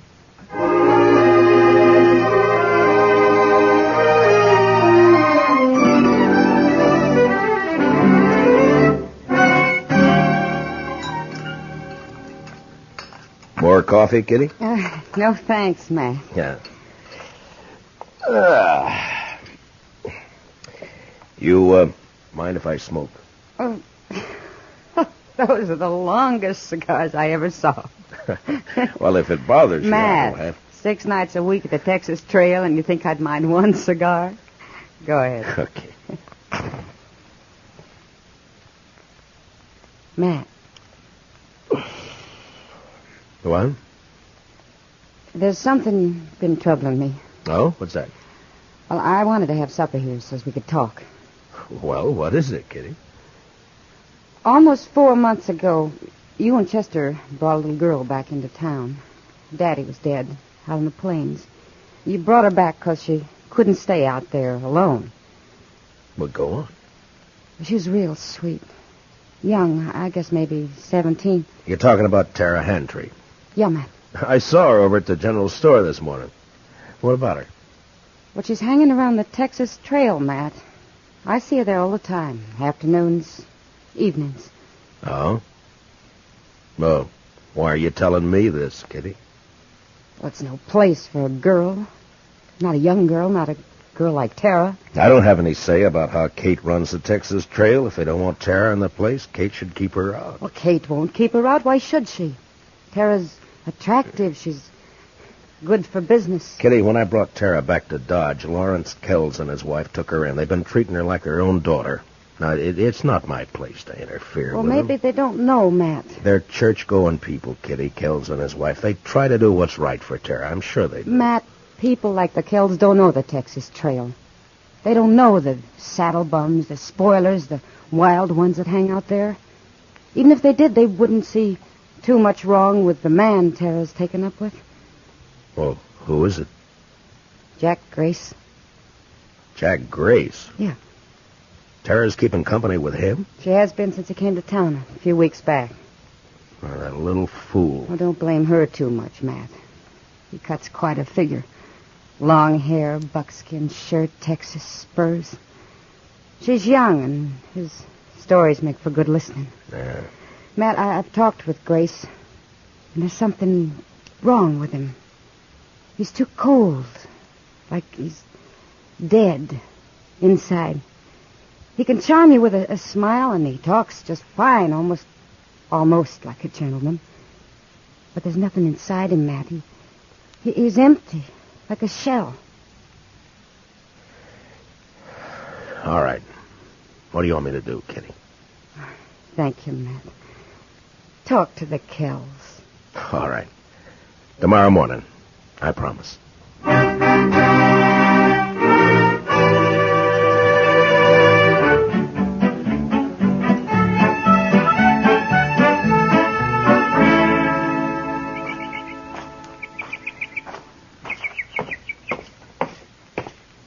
Morning, Marshal Dillon. Good morning, Tara. We're having some lemonade. Won't you join us? I came looking for Mr. Kells. They're both down at church, getting ready for the social tomorrow night. Marshal Dillon, have you met Mr. Grace? Mr. Grace? I know of you, Marshal Dillon. Down around Waco, several of the boys speak of you. No? What did you want to see the Kells about, Marshal Dillon? Maybe I could help you. I think I should talk to them, Tara. It's a matter of business. About Mr. Kells' business? The buffalo hides? No. It's another sort of thing. I better come back, Tara. They'll be home later? Well, you know how these church socials take planning. It may be late. Yeah, well, I'll come back then. Sorry you won't join us, Marshal. Thank you anyway, Mr. Grace. I'll walk you to the gate, Marshal. No, fine. I'll be seeing you again, Marshal Dillon. Maybe, Mr. Grace. I know why you came here today, Marshal. I know why you wanted to see the Kells. You do, Tara? It's about me and Jack Grace, isn't it? This isn't the time to talk about it, Tara. It's a fine time to talk about it. Now, look, Tara... The busybodies in this town sent you over here. They don't like my keeping company with Jack. Isn't that right? They're not busybodies, Tara. They're people who are fond of you. Older than you and know more about Jack Grace than you do. Blue-nosed old gossip. Now, Tara, listen to me. No, you listen to me. For as long back as I can remember, Pa and me worked that dried-up old homestead. Alone after Ma died. It killed Pa. Came near to killing me. Look, when I brought you into Dodge, the Kells took you in. They treated you like their own daughter. Mr. Kells is a wealthy man. He's given you everything he can. And I'm grateful to him. He's tried hard to do all the things Pa would have done if the planes hadn't killed him. But he still can't give me the love and excitement and fun Jack Grace can. Oh, Tara, so help me. If you were 2 years younger, I'd put you across my knee and slap some sense into you. Now, if you hurt the Kells because of Jack Grace, or if you get yourself in trouble, I'm going to forget about this. If I didn't know better, I'd say it was a lover's spat. I'll be back later, Tara.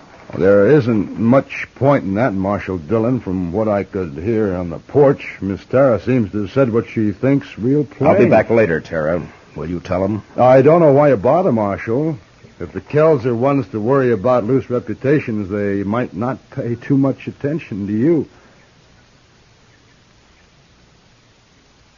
What are you getting at? A U.S. Marshal who sniffs around one of the girls at the Texas Trail isn't in the best of company, and after all, everyone knows that Kitty is... Now get up. And if I ever hear you've mentioned Kitty again, I'll come after you. Why don't you do that? I will. Good day, Tara. Oh, Jack, I'll call back for you later this afternoon.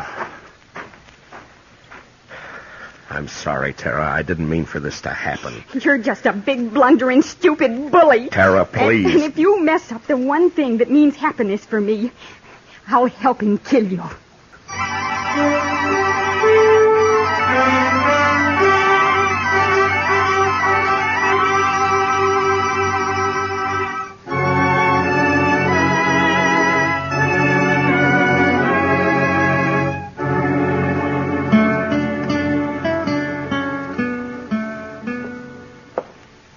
Chester told me you wanted to see me, Mr. Dillon. Yes, Mr. Kells. Won't you sit down, please? Yeah, sure. Hope it won't take too long. Gretchen and I are in charge of the box social tonight, you know. Wouldn't want to be too late. Well, it may take a few minutes, Mr. Kells. It's important. Oh? It's about Tara. And Jack Grace. You know about it, then? I've known about it ever since she came to town 3 weeks ago. They met, heaven knows where or how, and she's been seeing him most every day since. You know where she spends her time? At the Texas Trail. Yes, I know. Gretchen and I have tried every way we know, Marshal Dillon. We've both talked with Tara, but she's young and headstrong. I don't know what to do. I think she'd run away with him if we interfered again. Mr. Kells, as Marshal, this is no affair of mine, but as someone who's fond of Tara and... Well, I wish you'd try talking with her again. Well, we'll do everything we can, I promise you that. Perhaps Grace will get tired of her and leave Dodge. Perhaps. Well, anyhow, you know I'll sure try. Yeah. Well, thank you very much for coming over here, Mr. Kells. Sure, Marshal. You're going to be at the social tonight, aren't you? Oh, sure. Chester and I'll be there. Chester'd be real upset to miss it. Good. We'll see you there. Okay, fine.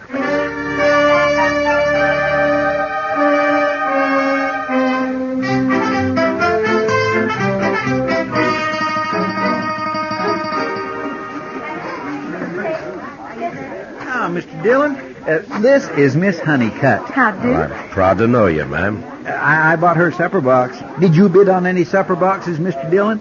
No, Chester. I was late getting here. Oh, so. That's a pity. Now, what do you do for supper? Oh, I'll make out all right. Well, there's really enough for the three of us, Marshal, if you'd care to join us. Well, thank you, Miss Honeycutt, but I'm looking for Mr. and Ms. Kells. Oh, they're not here yet. The parson was asking for them a few minutes ago. Mr. Kells was to have auctioned off the suppers, but they didn't come, so we went ahead without them. Oh? You sure you won't join us, Marshal? No, thank you, ma'am. I'll just wait for the Kells. Perhaps I'll walk back toward their place and meet them on the way. Well, all right, Mr. Dillon. Miss Honeycutt, and I'll be right over there if you need me. I don't think I will, Chester. You just go ahead and enjoy yourself. Real pleased to meet you. Nice to have met you, Miss Honeycutt. Mind that bench, Miss Honeycutt. Yes, thank you.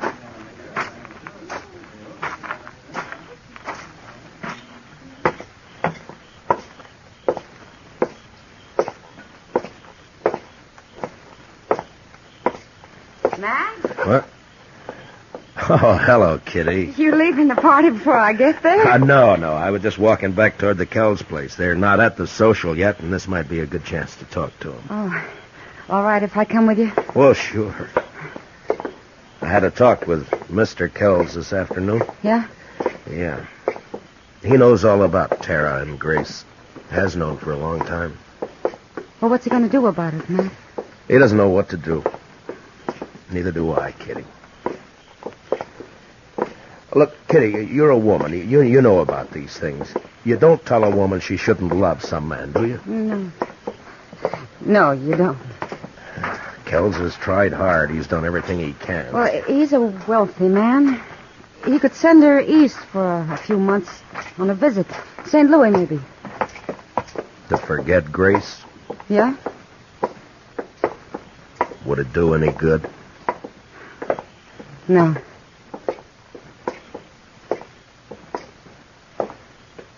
Oh, there's the house. It's dark. Maybe we passed him. No, I don't think so. Here. Oh, thanks. Thanks, Matt.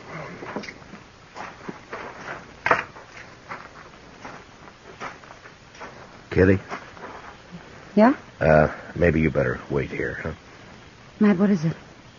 The house shouldn't be dark. We didn't pass them. What are you going to do? I'm going inside. I'll come with you. All right, come on.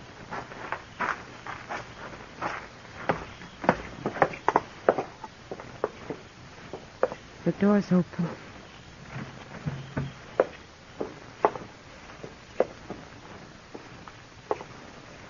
Oh, Matt.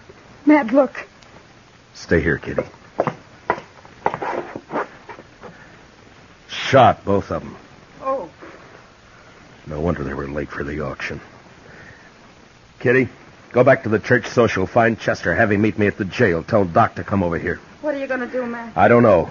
Look around, maybe. Why this? What for? Who knows why people kill, Kitty? Money, maybe. I don't know. But who'd do it, Matt? Who'd kill the Kells? Someone who hated him enough or thought they had something he wanted. Bad. Real bad. Grace? Will you please get Chester and Doc? Yeah.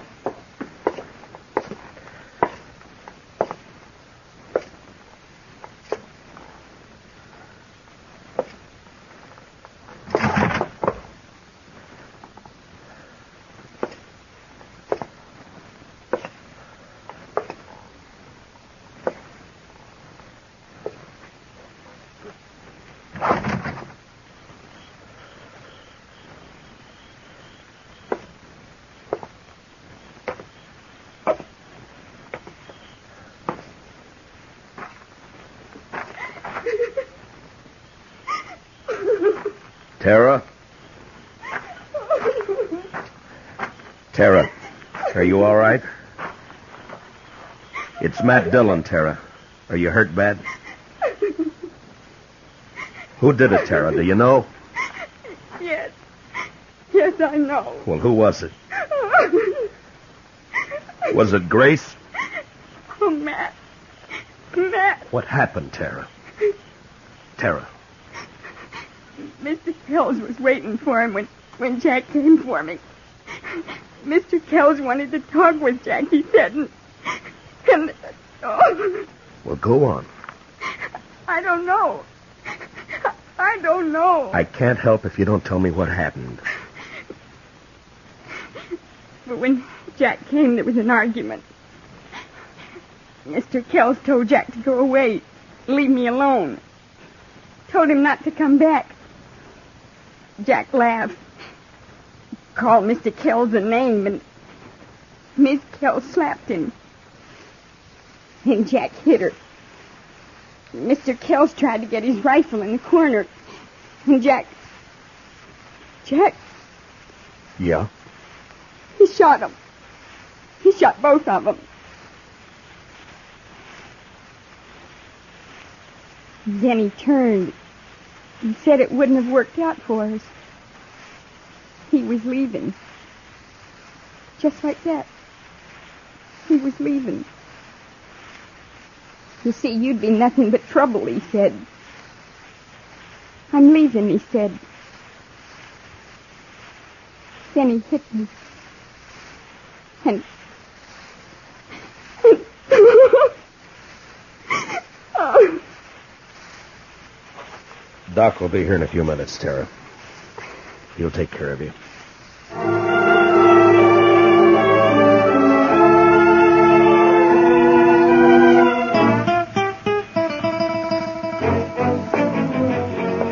You want me to go with you, Mr. Dillon? No, you stay here. Get me that Winchester, will you? Yes, sir. Here you are. Thank you. How do you figure to trail him at night, Mr. Dillon? I don't. I'm taking a guess, that's all. You know where he's going? Like I say, it's a guess. I won't be back to Texas. He's wanted there. Might be Abilene. Ben Thompson would cover for him there. You'll have an hour or more start on him, Mr. Dillon. Yeah, I know, but I figure to take the back country and ride hard. Maybe I'll cut his sign by morning. You'll be riding 3 miles to his 1. I'll take the buckskin. He can last. Yes, sir. Don't you want me to follow you? I should be back by tomorrow night. You stay here and help Kitty and Doc with everything. And take good care of the girl. She needs help. Yes, sir. Good luck, Mr. Dillon.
Grace!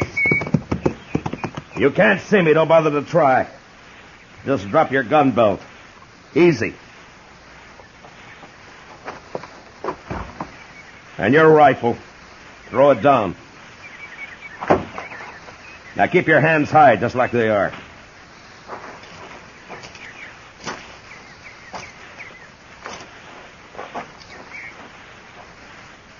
You travel fast, Dillon. I didn't waste time getting to here. I know this country better than you, Grace. Roads aren't always straight.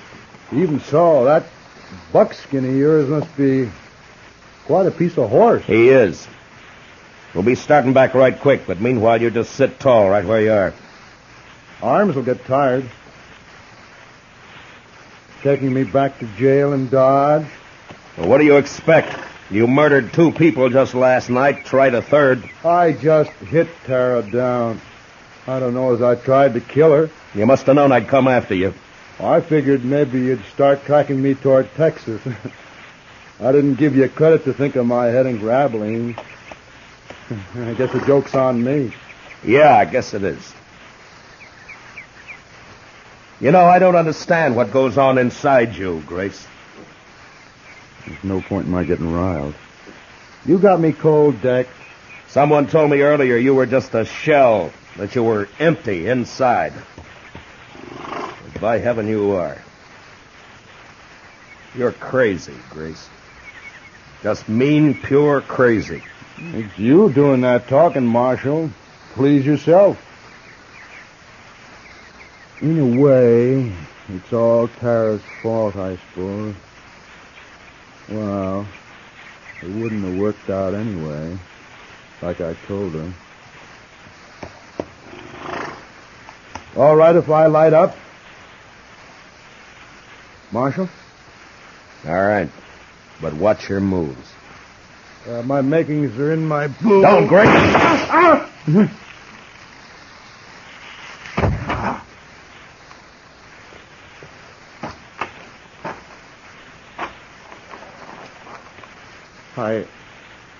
I didn't know Kansas marshals were so fast.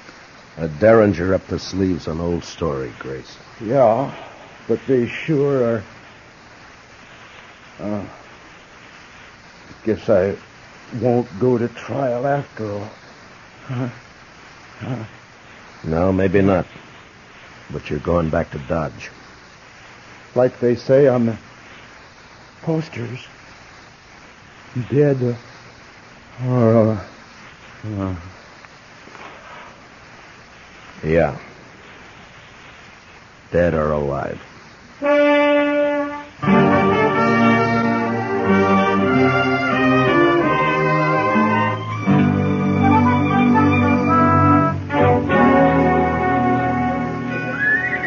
Marshal Dillon, I want to thank you and Miss Kitty for everything you've done for me since... Sure. You got everything in the stage, Tara?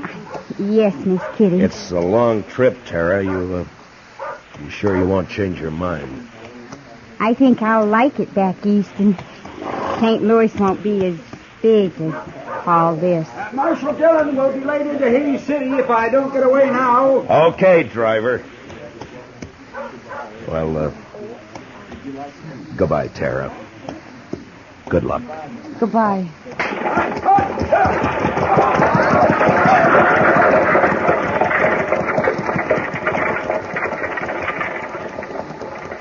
Well, Matt, she's gone. Yeah. I don't blame her for wanting to leave, Kitty. The West took nearly everything she loved. Her ma and pa, and the Kells. And her true love? What, Jack Grace? Jack Grace is no good, but Tara gave him her heart. And she never got it all back. Perhaps you're right, Kitty, but Tara's young. She'll mend. Will she, Matt? I hope so, Kitty. I truly do.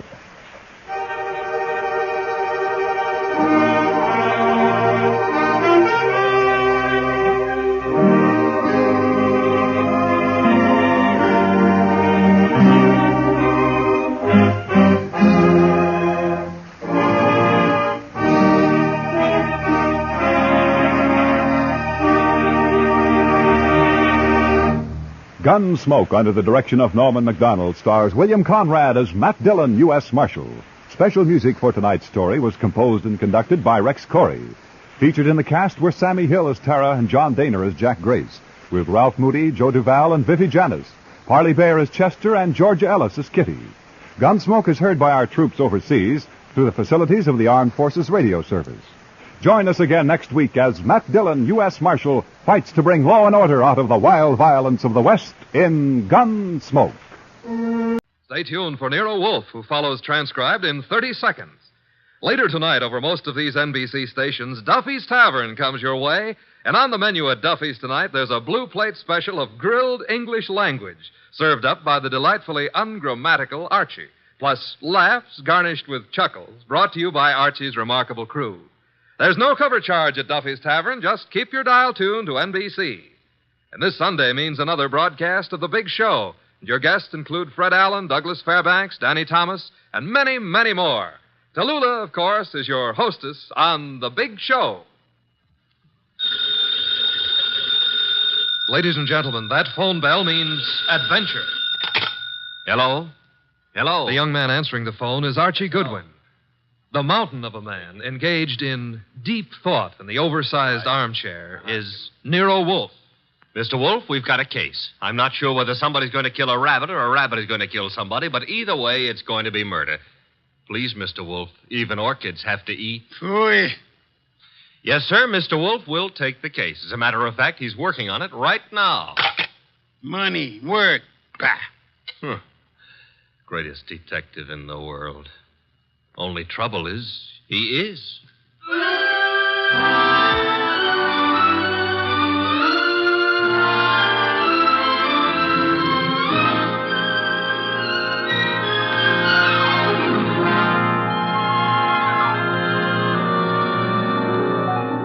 Yes, ladies and gentlemen, Archie is right. Nero Wolfe is the greatest detective in the world, and the fattest, and the least energetic. Nero Wolfe, created by Rex Stout, and brought to you over this NBC network in a new series of adventures by Mr. Sidney Greenstreet.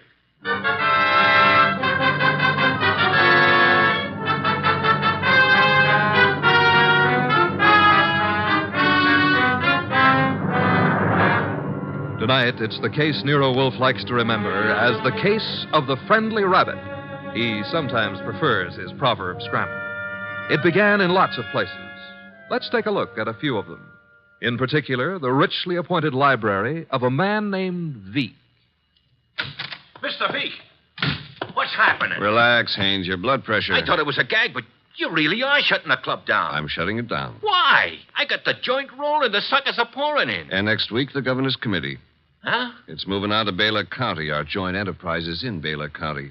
I think the club needs a rest. Crime committees so rarely admire gambling. Oh, that's different. So it is. The club needs a rest. You need a vacation. Florida, perhaps? I don't like Florida. Pick any place you like, just so long as you get out of reach of a subpoena. The heat's on, huh, boss? You've just coined a phrase that may very well catch on. Get out and stay out of the state until I send for you. Okay, Mr. Veek. Sure, Mr. Veek. Marshal? Yeah? That about covers us in Baylor, am I right? You're right. The dear governor's dear committee will be sorely disappointed. However, I doubt it'll give up quite so soon. I wouldn't think so. Therefore, have the truck driver deliver another shipment of carrots to the rabbit farm. Eh, Marshal? Okay, boss.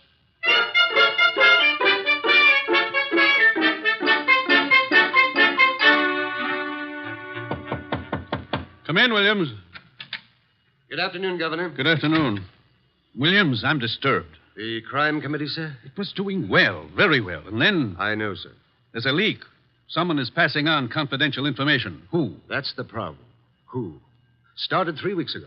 A three-man committee, Wilson, McCarthy, Tolliver. One of them, Williams? I'd stake my life, sir, no. Then who? You've forgotten Collier, committee secretary. You have reason to suspect him? No, nothing that means anything. Except... You do suspect him? And he's been watched, telephone calls checked, mail. I have no reason to suspect him. Except that one thing bothers me. What's that? He has a small farm in Greendale County. He rarely went near the place in all the time he's been up here at the Capitol. But that suddenly changed. 3 weeks ago? Yes, sir. He's been staying at the farm for 3 weeks. Is there anything unusual about that farm? Nothing unusual. Except Jimmy Collier has gone in for raising rabbits.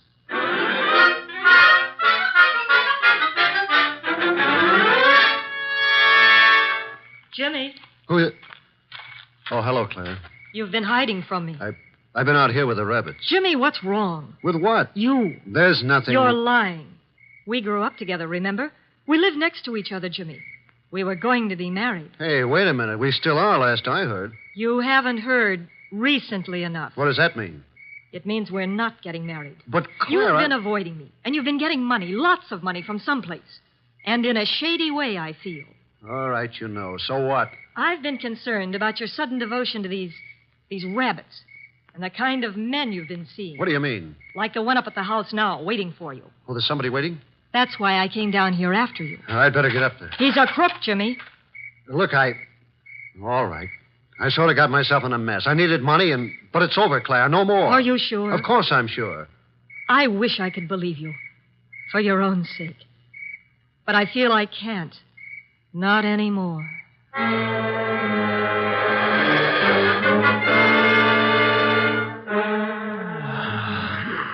Archie.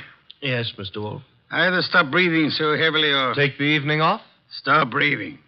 Old Dr. Tidmouse wouldn't approve of that. Who in blue and assorted blazes is old Dr. Tidmouse? My family doctor. Mavis keeps your puny mind, but you don't have a family. Answer the phone. Oh, but it might be a case. It might be very important. It might mean work, Mr. Wolfe. Archie. W-O-R-K. You've got millions in the bank. Why worry? Confound you. Do you want me to answer that phone myself? Now you've got me. No, Mr. Wolfe. Couldn't let you knock yourself out lifting a telephone receiver. Nero Wolfe's office. Archie Goodwin speaking. What? Wait, Mr. Wolfe is to go up to Greendale at... Oh, now, look, friend. Mr. Wolfe does not go anywhere, and that includes Greendale. He wouldn't stir out of the house for anybody short of the... What? I see. Yes, sir, in an hour. Goodbye.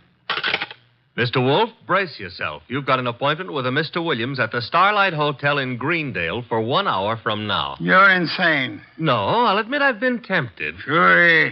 Were it not for the fact that often the native hue of resolution is sicklied o'er with a pale cast of thought... Quoting Hamlet will get you no place. I would fire you. And then who would drive you to the Starlight Hotel in Greendale? I'm not going to Greendale. Nevertheless, in an hour you will be there. And who, may I inquire, says so? The governor of the state.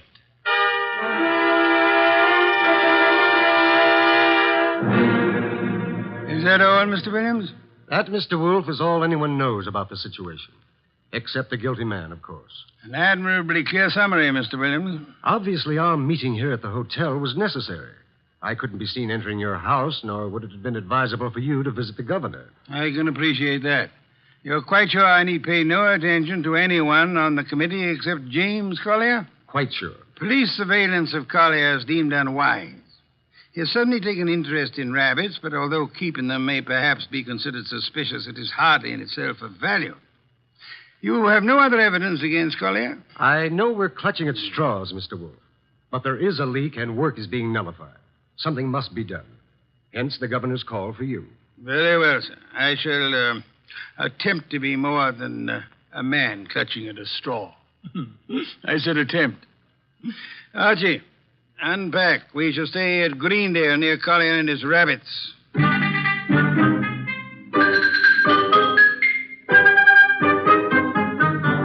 Mr. Wolfe? Mr. Wolfe? Oh, naturally, I know that shutting your eyes and pushing your lips in and out indicates you're thinking feverishly, but there's nothing for you to think about. Three. Oh, I accept your correction. What are you thinking about? Hotel beds. They're notoriously flimsy. Oh, you gave up on the case so soon. Fiddlesticks. I already know exactly what role the rabbits play in our problem. Therefore... We're going to drive out to Collier's farm? You are. While you test the hotel beds. Fine. It'll be necessary for you to spend the night at Collier's place. You'll drive out there and pretend you've lost a cylinder or something. Oh, a lost cylinder. Oh, fine. Confound you, Archie. You can invent something plausible as a pretext, and if you are properly charming, Mr. Collier will, I hope, invite you to stay the night. And during the night I sleep, happily breathing the fresh country air. Trust not. Okay, Mr. Wolfe, I accept the assignment. I will learn all I can from Mr. Collier's rabbits. Incidentally, remember the play Harvey? I do? Why? Harvey was an invisible rabbit, a figment of a man's imagination. I hope this rabbit venture is more tangible, Mr. Wolfe. It is, Mr. Goodwin. Will you desist and depart? Okay. If anyone calls, just say I've gone out to Greendale to cross-examine a rabbit. Archie, I think you're going to be quite surprised. Yes.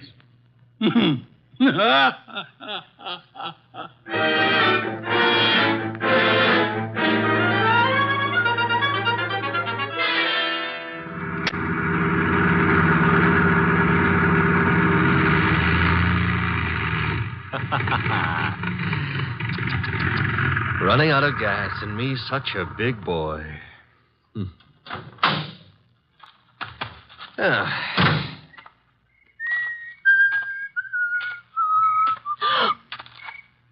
Hello. Hello. That tree a friend of yours? The tree? Yeah, the one you're clutching. Oh, I was leaning against it. It's an idea, but not a good one. Trees are notoriously skittish. The instant you really need one, they're out sowing wild oaks or something. You sound as if you know a lot about trees. Oh, I do. I was brought up in one. Look, now, if you really have to lean, I can recommend... No, thanks. Huh? I tried. Nice moonlight we're having. My name is Goodwin, and blondes call me Archie. I'm not blonde. Brunettes call me Archie, too. And what do redheads call you? Oh, we'll just skip that, huh? And your name is... Claire. Claire. I approve. Now, you may not believe this, but I have just run out of gas. You think I might wangle some up at your house? My house? You mean Jimmy's house? All right, I mean Jimmy's house. Well, I don't know. He might have some. Now, why don't we go up to the house and ask him? Well, all right. Mm-hmm. Jimmy who? Collier. Uh-huh. I like to be formal when I'm borrowing gas. Would you mind waving your left hand in front of my nose? Waving, Mike? Yes, just try it. Don't worry. I won't bite it. All right. I did. And very gracefully, too. No ring on the third finger. You're not Mrs. Collier. There isn't any Mrs. Collier. Are you applying for the position? Mr. Goodwin, Now, remember what I confided in you about brunettes. All right. Archie, you're a little rapid. Maybe. But I always remember what old Dr. Titmouse said. What did he say? Gather ye rosebuds while ye may. Old time is still a-flying. Robert Herrick wrote that. He did? Dr. Titmouse is a liar. How much farther is this house? Well, it's just beyond those trees. What? There was something ran across the path. It brushed my legs. It frightened me so. Must have been a rabbit. I guess it was. Oh, I'm sorry. That was silly of me. Oh. Don't worry about it. Also, you will have noticed how much more satisfactory I am than a tree. For clutching at moments of stress, I mean. Archie. Mm-hmm. But you better let go now. And we'll get on to the house.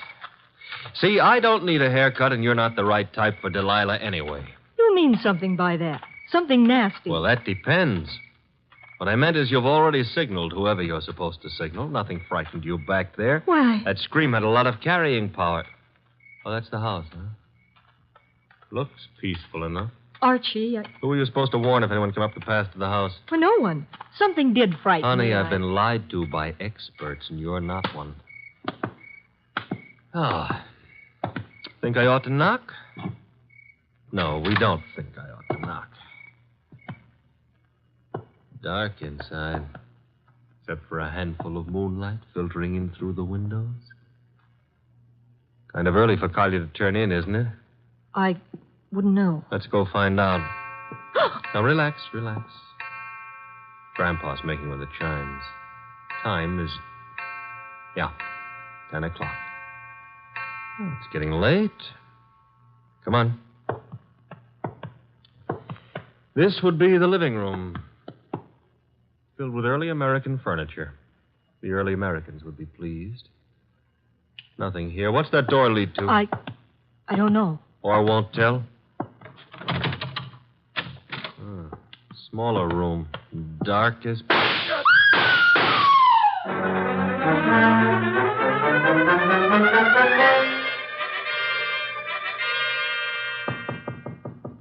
Come in.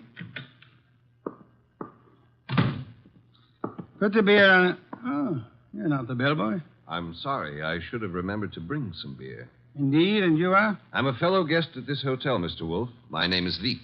Veek, yes. A criminal of moderate intelligence and immoderate pretensions. We won't quarrel, Mr. Wolfe. I've something to offer you. You and your boy Goodwin didn't drive up to Greendale for the exercise. I dislike exercise. Shortens life. James Collier lives nearby. The Governor's Committee on Crime is unhappy. There's been a leakage of information. It hasn't helped them in their work. But it has helped you. You wouldn't have left your house in New York on any ordinary job. A request from the governor, however. Shall we stop fencing? I don't have to fence with you. The committee's work doesn't particularly bother me. I've already made my arrangements for retiring from active business, shall I say. However, I don't want you messing around in the meantime. Indeed. In your effort to discover how the committee's information leaked out, you might also discover a number of things about me that I prefer to remain undiscovered. No one has employed me to do anything about you, sir? Not directly, but indirectly you might have to. I want to insure myself against any such possibility. I want to make a deal with you. I'm ready to supply you with the name of the man responsible for the leak and papers proving his guilt. I have them here. In return for which you expect? A quick conclusion to your activities and your return to New York, leaving my name out of your reports. I'm neither a public official nor a philanthropist. I should do nothing about you unless it becomes necessary. You may remove your hand from your pocket.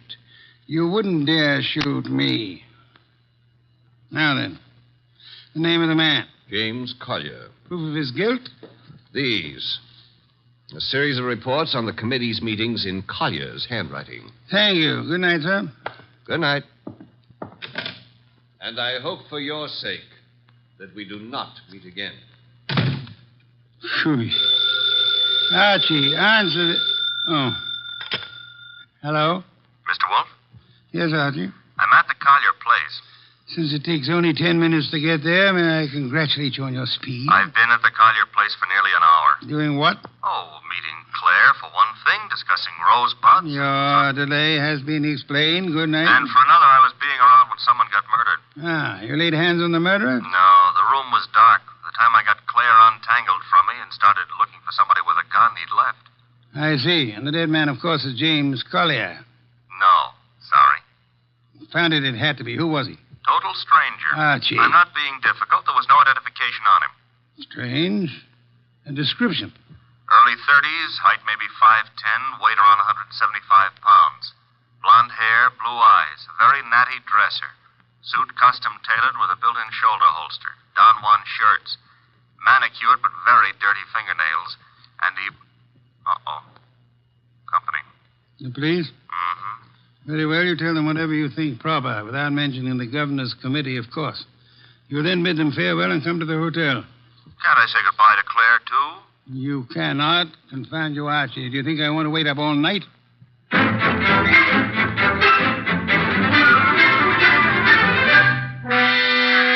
Police were not happy about letting me go, but I threatened to tell you on them, so they gave up. You have told me the entire story of what occurred at the Collier farm, Archie? Mm-hmm. All details.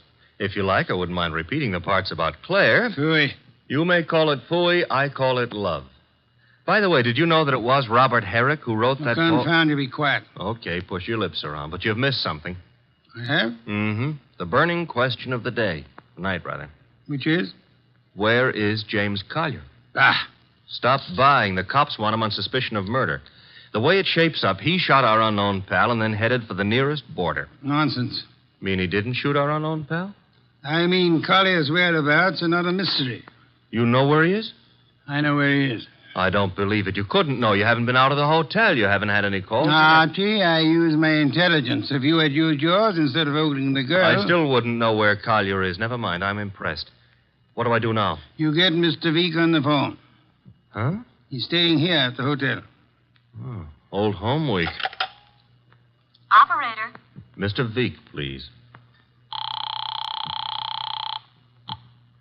Hello? Hello, Mr. Veek? Who is this? Mr. Wolfe wants to speak with you. Just a second. Here you are, sir. Thank you. Mr. V, where were you at 10 o'clock? Why, on my way to the hotel. You checked in at... 10:15, then came directly to your room. One other question. You have an employee, a man in his early 30s, blonde-haired, blue-eyed, and well-dressed. Am I correct? Yes, that is Marshall. No, that was Marshall. Good night, sir. Having done that, whatever it meant, we now go to sleep? So, we go to the Collier farm. Okay, but why? Because, Archie, the time has come to cross-examine the rabbits.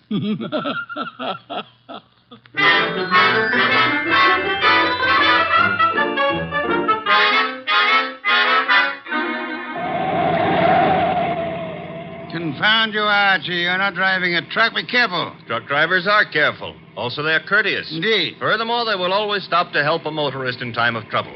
Archie, are you training to become a truck driver, or have you fallen in love with a truck driver's daughter? Her name is Susie, her hair the color of wheat fields at high noon. Never mind turning purple. I'm about to change the subject.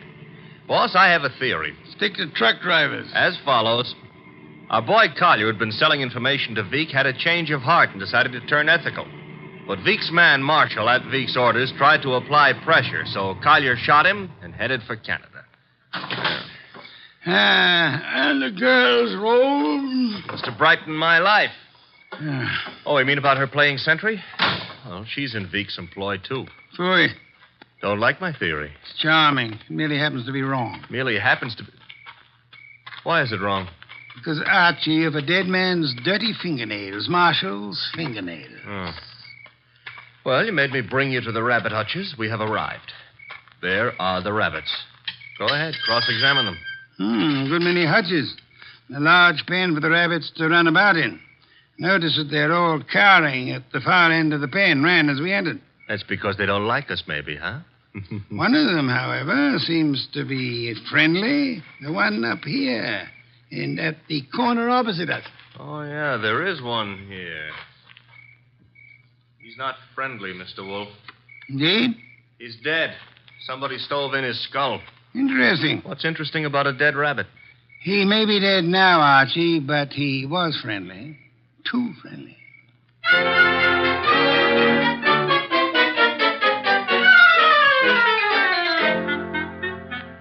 Claire, this is Mr. Wolf. Mr. Wolf, this is Claire. Claire, I'm Archie. Chair, Archie. A chair. Try this one. Be gentle with it. If you break it, all the early Americans will hate you. It'll serve. Steady. Well, now then. Mr. Wolf, I'm dreadfully tired. The police have... Are idiots. What? For example, do they know that you were posted as sentry outside this house in order to warn James Collier of any intrusion? Well, they don't... I wasn't. Do they know that James Collier and the dead man Marshall were quarreling? No. Do they know that James Collier had armed himself in preparation for this meeting with the gunman? That isn't true. It is true. I don't have to say anything. You've already said more than enough with your actions, my dear. What do you mean? According to Archie's report, and Archie is always meticulously accurate, when you and he opened the door of the room in which the murder took place, you screamed at the shots. Well, of course. Any girl would scream with... Then you clung to Archie with sufficient force and for sufficient length of time to prevent him from chasing the murderer. Why? Because you had seen and recognized the murderer as the man you loved. It was too dark to see anything. True. Therefore, you didn't have to see the man. You thought you already knew who the killer had to be. That's a lie. You're shielding James Collier, aren't you? I'll never admit any of it. Never. May not be necessary. Archie. Yes, Mr. Wolf? Get hold of that policeman outside and remember what happened to one particular rabbit. Well, look around for freshly dug earth.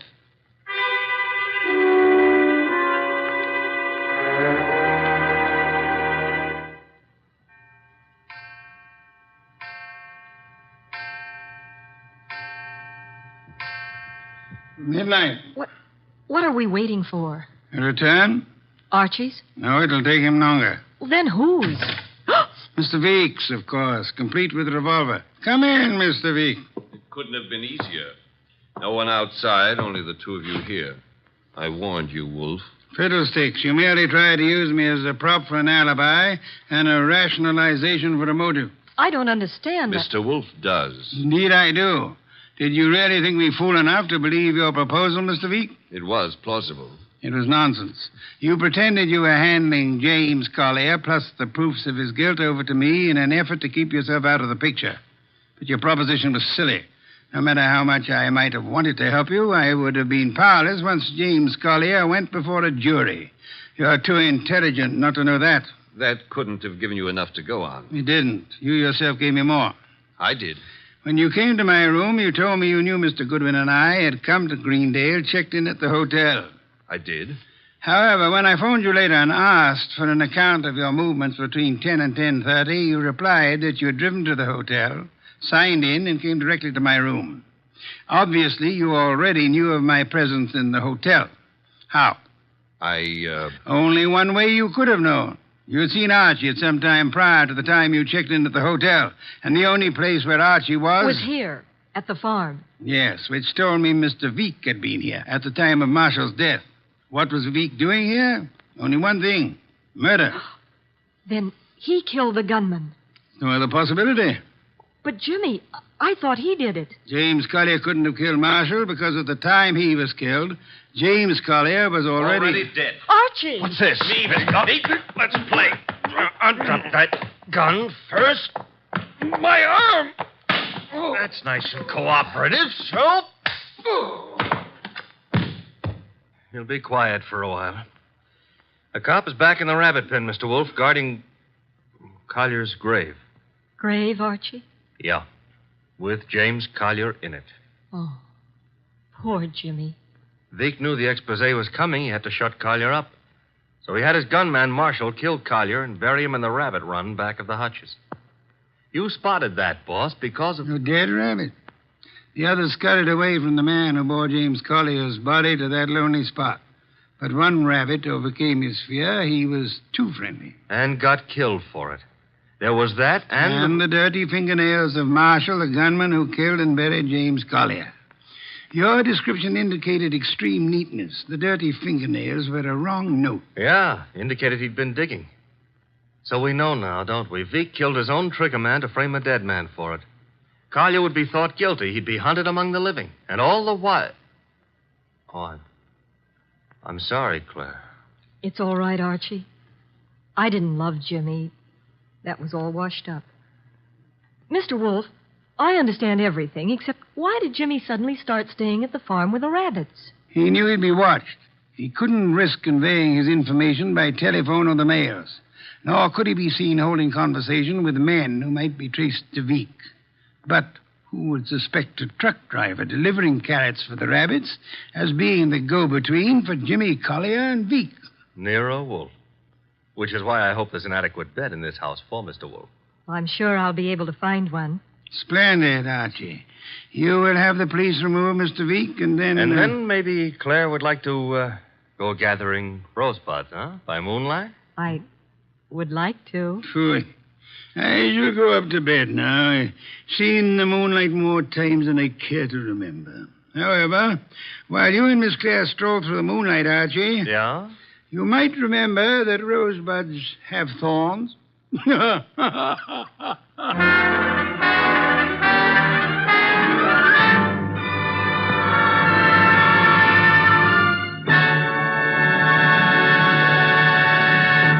You have been listening to The New Adventures of Nero Wolfe, starring Sidney Greenstreet.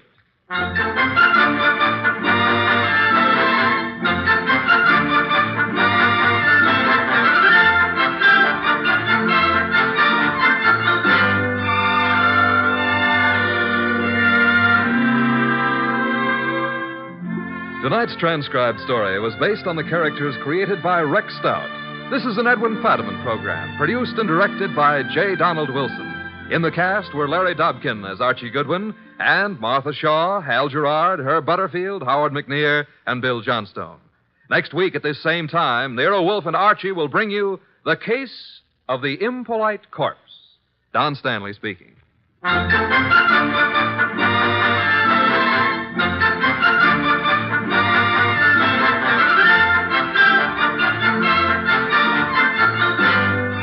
Three chimes mean good times on NBC. There's no cover charge at Duffy's Tavern. Just keep your dial on this NBC station this evening as Archie the Manager, played by Ed Gardner, and his remarkable friends serve up another blue plate special of grilled English language, fresh laughs and whimsy a la mode. Another Friday fun favorite is the delightful Life of Riley, starring William Bendix as the beleaguered Chester A. Riley. Now it's Sam Spade. Then, The Magnificent Montague on NBC.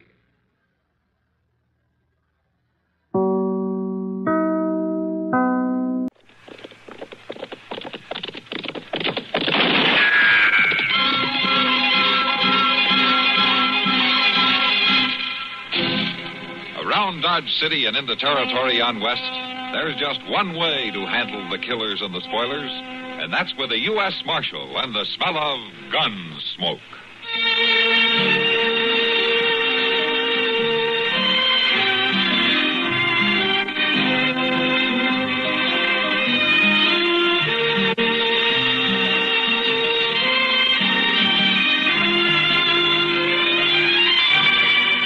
Gunsmoke, starring William Conrad. The story of the violence that moved west with young America. And the story of a man who moved with it. I'm that man. Matt Dillon, United States Marshal. The first man they look for and the last they want to meet. It's a chancy job, and it makes a man watchful. And a little lonely.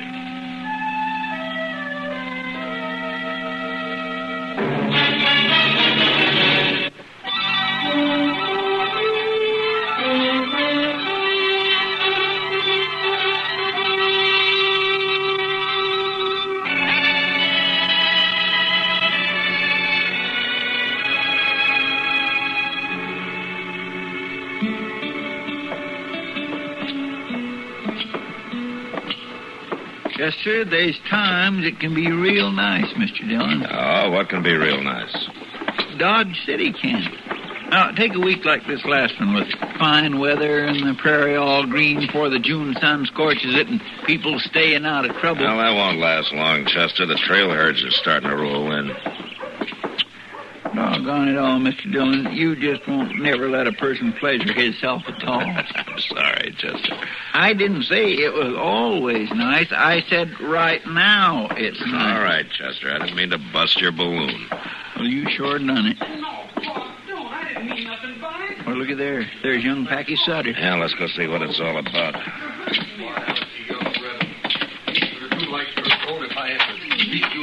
My goodness, Leif's going to twist that boy's arm right off if he ain't careful. We'll get no thanks for poking our noses into a family row. Just rode into town with him, Pa. I can't see nothing wrong in that. Maybe I'll learn you to see a little different. Pa, please! Hey, Leif! Mind your own business. What's the trouble? Oh, you, Marshal. That boy's getting pretty near as big as you are, Leif. If you're not careful, one of these days he's going to turn on you. You lift a hand to me just once, I'll take a horsewhip and cut him to ribbons.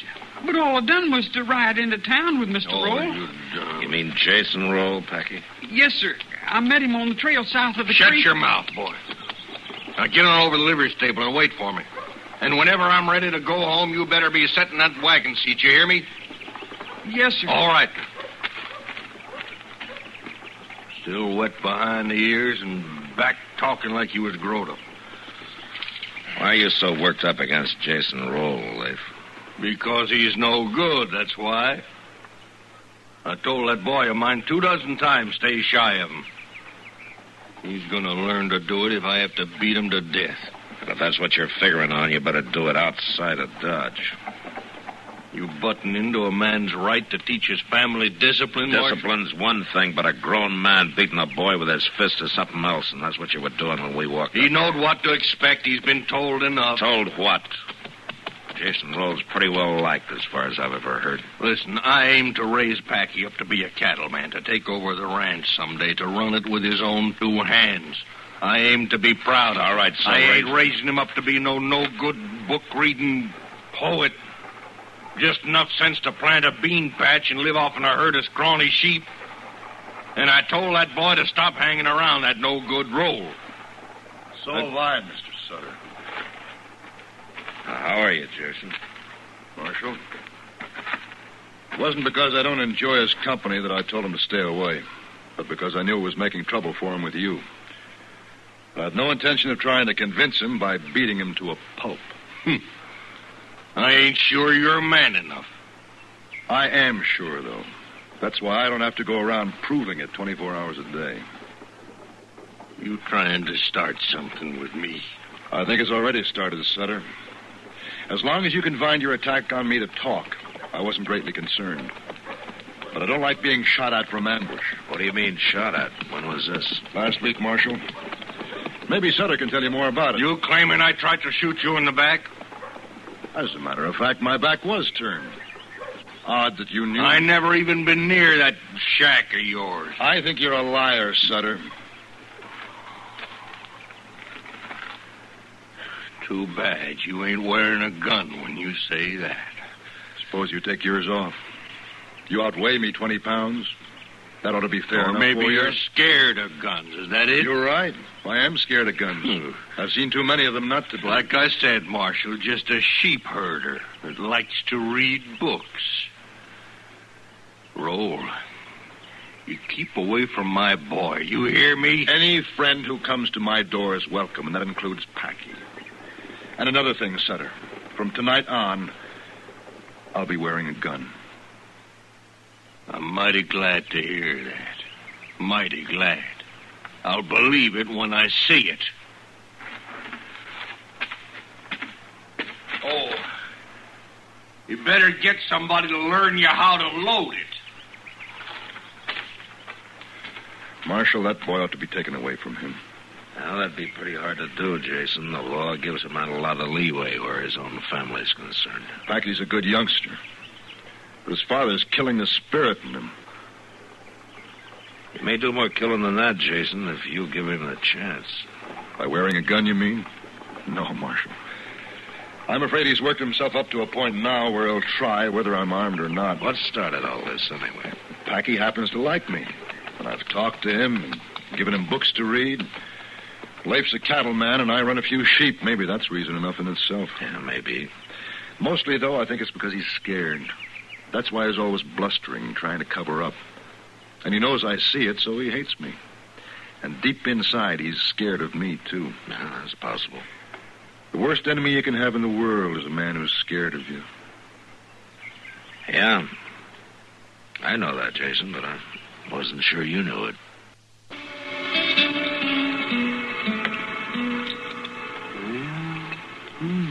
Yeah. By golly, is it? Mighty strange-looking cadaver, all right. Oh, hand me that scalpel, will you, Mayor, please?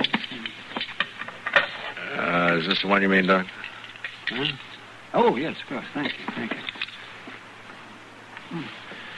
You know, it's a fine way for a grown man to be spending his time, Doc, poking around on the inside of a dead prairie dog. It's a rare opportunity, Matt. Rare opportunity. No? The Hawkins kids brought me 3 of them this morning.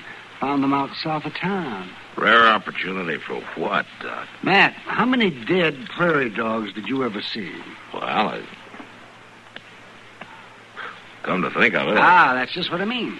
A prairie dog's a tough little animal. Oh, they get killed by hawks and snakes, coyotes, and so forth. But they don't just up and die. No, I guess not. Yeah? Come on in. Door's unlocked.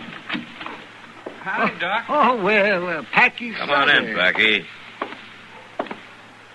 I was looking for you, Marshal. Oh? Chester said you might be up here. Oh, what can I do for you, son? Well, nothing much, I reckon. I just wanted to talk, I guess. Yeah, go right ahead. I'm through here. Why don't you 2 talk out there in the front room while I kind of clean up in here? All right, Doc. Come on, Packy.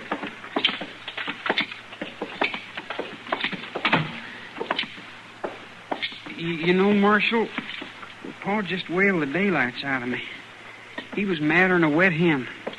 Yeah. Well, maybe there won't be much more of that, Packy. You're about grown up now. Pa keeps saying he aims to be proud of me, make a man out of me. Maybe he just wants you to be everything he missed being. Oh, Pa talks real loud, real bravo. But I don't think he is at all. Well... Why does he hate Mr. Rolls so much? I don't see nothing wrong with him. I like him. So do I. He knows things. Most anything you think of, Mr. Roll knows about, and he tells you, so you know, too. Sure is a mighty big world, the way he tells about it. Yeah, I guess it is. Dodge City ain't all of it, or the prairie. It's bigger than that. And I aim to see for myself, learn all about it. Well, once you're grown up, I guess you can do about anything you want to, Packy. Growing up's kind of hard to do sometimes, Marshal. Yeah. pretty hard. A lot of people never make it, Peggy.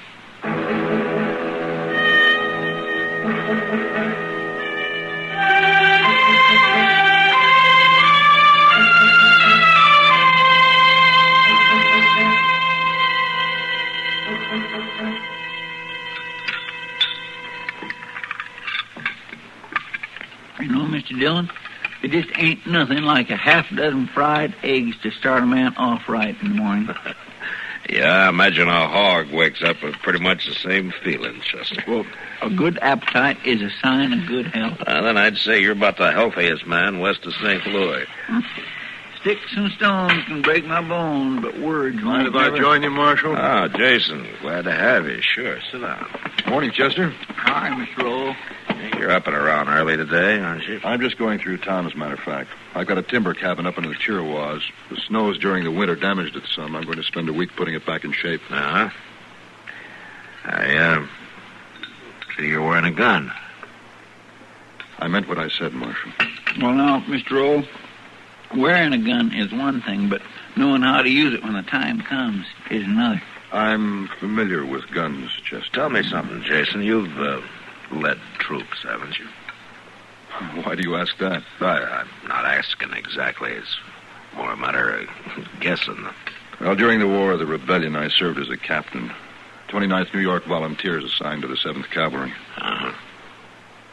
Do me a favor, will you, Jason? If I can, Marshal. Stay clear of Sutter. Let me talk to him, huh? Let me see if I can knock some sense into his head. I've no intention of looking him up and calling him. But I doubt that'll make any difference, Marshal. He's like a blind, mad bull, ready to charge anything that moves. Yeah, I'm afraid you're right. Marshal, I want to know what's happened to Packy. I ain't seen him. Morning, Sutter. You're behind this, you sneaking rat. It's just about time you... All right, hold it, Leif. Get your hand away from that gun. Let him stand. Let him go. Loose or give it. Give it. All right, settle down now. What's the matter with you, anyway? Packy's gone. Run away during the night. Well, ask Roll. He knows. He put him up to it. Have you seen Packy, Jason? Not since yesterday out there in the street when Sutter was trying to beat him half to death. You're lying. You're hiding him out somewhere. Sutter. Sutter, since you seem determined to force this, watch. Well, my goodness, that was the fastest draw I ever seen. My gracious. Marshal, I think I'll push on. I'll eat breakfast on the trail. I'll see you in about a week. Have a good trip, Jason.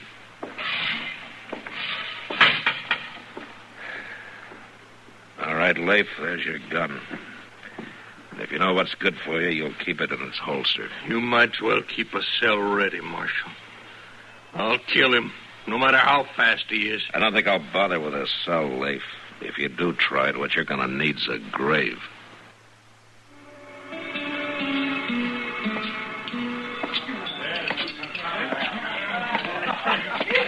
Hello, Matt. Good evening.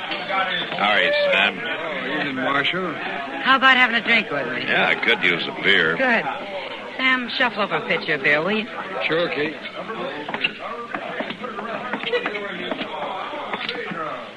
Yeah, sit down, Matt. Ah, thank you. Say, you got quite a crowd tonight. Yeah. Circle B bar herd came in about dark with 40 riders, and the current of herd about an hour later. I guess we'll be open all night. Here's your beer, Kitty. Oh, thanks, Sam. Thanks, Sam. Put it on my house tab, will you? Sure. You know, I can't figure these trail drivers, Kitty. They work all winter long, make a 1,500-mile cattle drive, and then blow their whole wages in 3 nights. One night, a lot of them. Then they have to borrow money to eat on till they head back to Texas. But I guess that's the way they like it. Yeah, I guess so. Found my boy yet, Marshal? No, not yet, Leif. Are you even trying? As much as I know how to. He hasn't been seen on any of the trails out of town. I checked with everybody I can. Why don't you check with Jason Roll? That's who he's gone with. You heard what Jason said this morning. He was going into the Chiricahua. Be gone a week or more. And he took Packy with him. I talked to the driver of the Pueblo stage this afternoon. He saw Jason roll at Rhyolite Pass, and he was alone. You're letting your hate twist your thinking, Leif. I wouldn't trust that Jason roll no further, and I can see him. Well, that's up to you. But it seems to me your main concern ought to be your son, not your feud with Jason. It is. If anything happened to that boy, Marshal, you find Packy. You find him and fetch him back home. You hear me? I'll do what I can, Leif. You find him and fetch him back.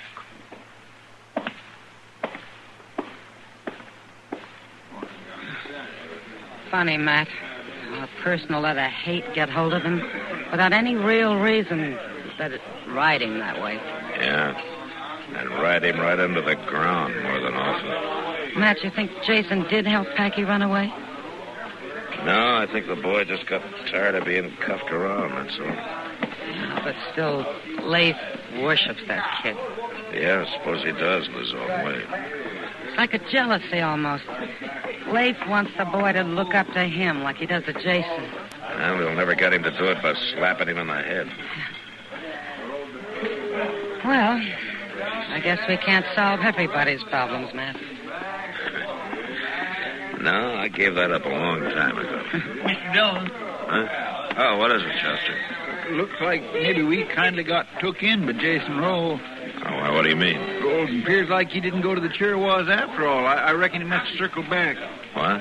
Well, a homesteader just came in from out that way and said there's a light in Jason's cabin. He's lied to us, Mr. Dillon. Ah, we better go out and see him before Sutter finds out. He already has. He heard about it the same time I did, and he just this minute took out of here like a big-footed bird. All right, let's go, Chester.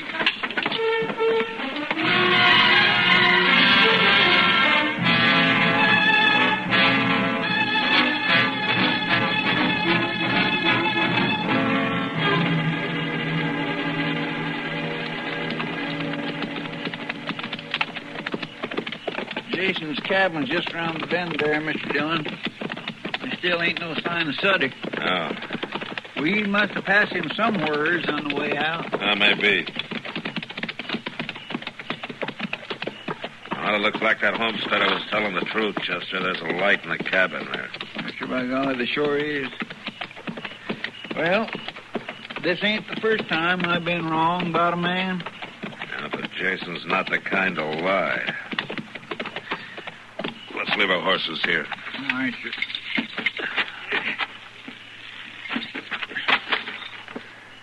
You would have had plenty of time to circle back, though, even if you was seen at Rhyolite. I guess so. All right, let's go. It is kind of disheartening, though, ain't it? When you figure a man lied to you. I know you're in there, Roll. There's Sutter, over there in the brush. Come on, you rotten coward. Leif, hold it. Look, somebody's opening the cabin door. Get out of the light. Get away from that door. Shot him, Mr. Dillon.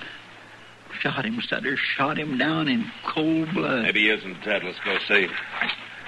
Marshal, tell him, Leif. Put down that rifle. We're going to the cabin. Sure, Marshal. I got no trouble with you.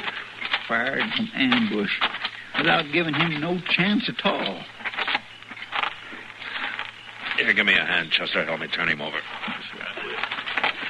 Maybe there's a little chance he's still open. Oh, Mr. Dillon. Yeah, that's just what I thought. I'll take my medicine, Marshal.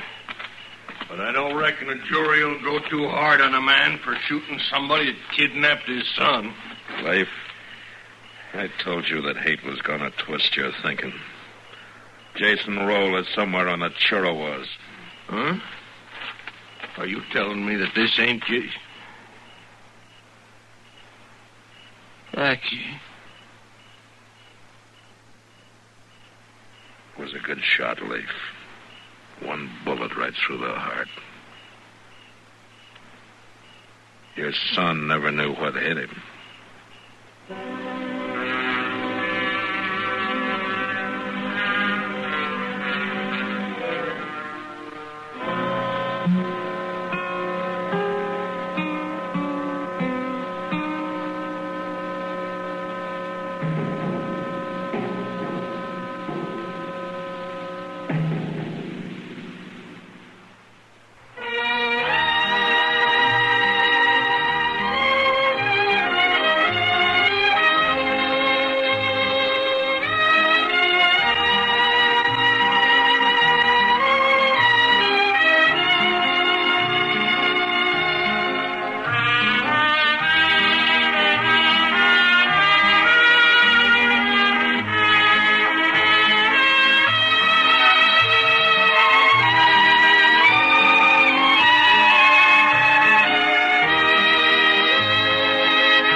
Gunsmoke. Produced and directed by Norman MacDonald. Stars William Conrad as Matt Dillon, U.S. Marshal. Featured in the cast were Parley Bear as Chester, Howard McNear as Doc, and Georgia Ellis as Kitty. Transcribe. Ladies and gentlemen, the ringing of that phone bell brings you mystery, adventure. Nero Wolf's office, Archie Goodwin speaking. If it's for me, I'm not here. What if it's a case? If it is, tell them no. I will not. Confound you, Archie. Do as I say. Hello? Hello, is this Mr. Wolf's residence? Yes. Is this Mr. Wolf? Yes, Mr. Wolf speaking. Oh, I am in very much trouble. Could I see you, please, immediately? Well, now, yes. What kind of trouble, miss? Give me that phone, Archie. No. Hello? Sorry, I had to turn the radio down too loud, you know. May I see you right away? Well, I'll give you $1,000 as a retainer fee. Yes, indeed. I'll take the case. Come right over. The address is 601 West 35th Street. I cannot, Mr. Wolf. I just cannot come there. Well, where do you live? I am staying at the Pole Hotel, room 304, and I... Hello? Boss, that was a shot. Hello? Hello?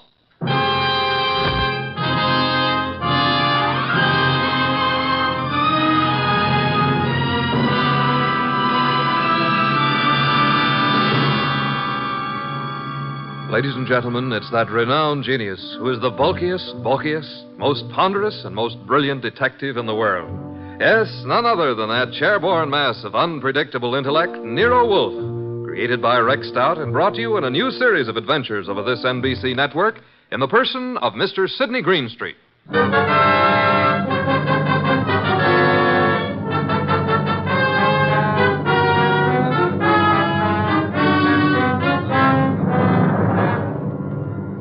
We've usually referred to this story as the case of room 304. The girl on the phone had a decided foreign accent. I wasn't quite able to decide what nationality she was, but it sounded like French. Anyway, there was what sounded like a shot, and then dead silence for a second or two. Hello? Hello? Hello? Well, Archie, another woman? Bah. Mr. Wolf, I heard a shot, and then the line clicked off. Trouble. Women, always trouble. I said I heard a shot on the phone. Indeed. I'm going over to her hotel and see what goes on. By all means, Mr. Wolf. Yeah. Huh? Now that I've been insulted to the tone of being called a radio... I'm sorry, Mr. Wolf, but we needed the money, and this was $1,000. If you'll excuse me, I have to attend to my orchids, Mr. Wolf. What about the girl, the shot? Fascinating, isn't it? You figure it out. Okay. I've got to get over there. Room 304, Pole Hotel. So long, boss. Good luck, Mr. Wolf. Please phone me from time to time.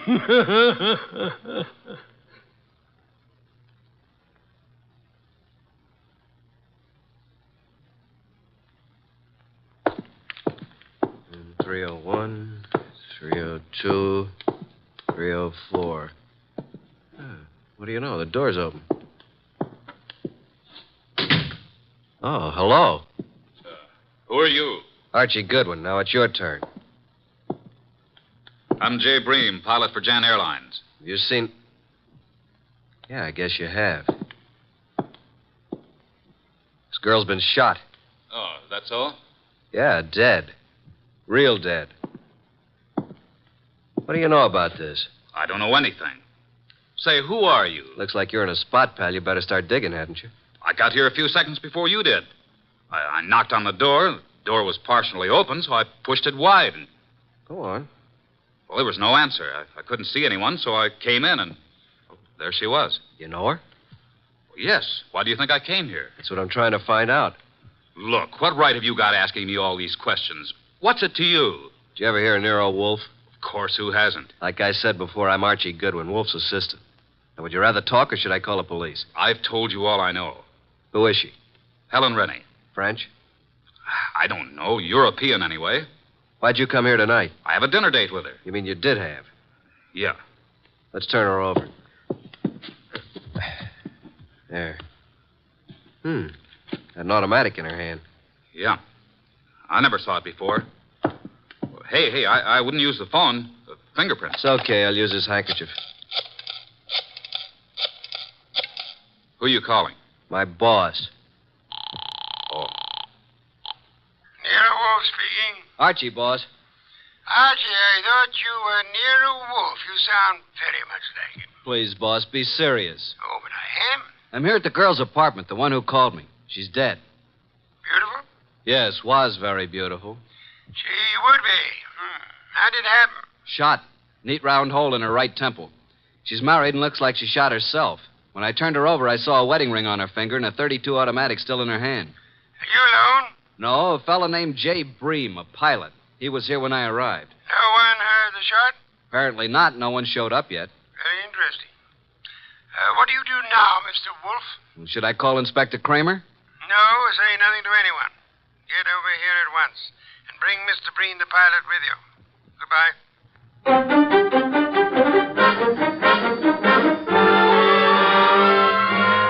That's all you know about it, Mr. Breen? That's right, Mr. Wolfe. Just like I told Mr. Goodwin here. The whole thing sounds... Hey, I just thought of something. Pray tell, Archie. It can't be suicide. Oh, and why not? How can a dead woman hang up a phone? You finally arrived at that, Archie. Amazing. Of course she couldn't. She was murdered. Murdered? Yes, Mr. Bream. But I thought she committed suicide. Please, Mr. Bream, it'll be better if you don't think. Where do you stay? 321 West 19th, apartment 5. And your job? I've 10 days vacation. Started yesterday. One thing, Mr. Bream, I suggest you don't leave town. Furthermore, talk is not advisable. I strongly recommend that you adopt precautions. Yes, sir. Show Mr. Bream to the door, Archie. Yes, sir. Right this way. Good night, Mr. Wolfe. Good night. I didn't want to tell you in front of Mr. Bream, but I found this in her purse when I sent him for a sheet to cover the body. $1,000 check. Made out to Mr. Nero Wolfe. Well, boss? I think it's time we phoned Inspector Kramer. Should I? Who else, Archie? Who else? My apologies. I forgot how heavy that phone really is. Archie. Oh. Do you want me to talk to the inspector? I'll do the talking. Should I hold the phone for you? You can get me some beer. Inspector Kramer. One moment. Here you are. It's Nero Wolfe, Inspector. I think you had better go over to the Paul Hotel. Yeah, why? I believe you'll find a dead woman there. A dead woman? What is this, a gag, Wolf? I'm afraid not, Inspector. Well, how did you know about it? Have you been over there? Telepathy, Inspector. Mental Wolf, I'm too busy today to listen to nonsense. Telepathy. Don't give me that kind of stuff. If I find a body, I'll lock you and Goodwin up. You watch your blood pressure, Inspector. Never mind about my blood pressure. One thing, Inspector. Yeah? Would you hold off the press for the present? Why? What are you holding back, Wolf? Will you stop your idiotic jabbing to what I ask? Okay. By the way, Wolf, I suppose you know the girl's room number. Naturally, Inspector. It is room 304. So hurry. Oh. Dear Inspector Kramer, he's so fond of me. Archie. Yes, sir? I suggest you call the bank in the morning and find the person who's handling Miss Renee's account.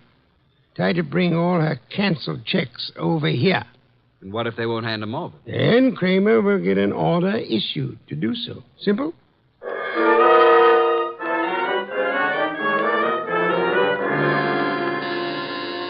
Coming. Well, where's Wolf? Where do you think he'd be? In his big chair. Good evening, Inspector. I expected you before this, Inspector. What kept you so long? If I told you I had a flat tire, would you believe me? Now start giving, Wolf. What did you know about the dead girl? Inspector Kramer, do sit down. Relax. Nervous tension is such a deadly thing. Now listen here, Wolf. Would you like some beer? Most soothing, you know. Come on, what's the dope on this case? Fill the inspector in on the details, Archie. I was here talking to the girl over the phone. There was a shot, and then I went over to her hotel and found her the same as you did, dead on the floor. And the phone was placed back on the hook. Come on, Wolf. There's more to this than that. Let's have it. Really, Inspector? Who was she? You don't know? I mean, what do you know about her? Now get this straight, Wolf. Please, Wolf. What's this all about? A girl's been shot. Her name is Helen Rennie. What's the dope? Did you have a ballistics report made on the gun? Well, not in this short time, but I will. How did you make out your report? Suicide, naturally. Archie was talking to the girl on the phone at the time she was shot. So she chooses to kill herself talking to your assistant. Why, you big, flat-footed... Inspector, precisely how can a dead girl hang up a phone? Why, she, You see, Inspector, quite impossible. And now I suggest you make out your report murder. Murder? Wolf, tell me, why is it you're always mixed up in these cases? That, Inspector, would be as difficult to answer as it would be to convince Archie of the danger of the female of the species. Oh, what's the use? No one ever answers my questions. I give up. Oh, Inspector, I do hope you will bring the girls' canceled checks tomorrow if they don't turn them over to us. What? The inspector is just going, Archie. Please see him to the door. I'm not helpless. Good night, Inspector. Good night.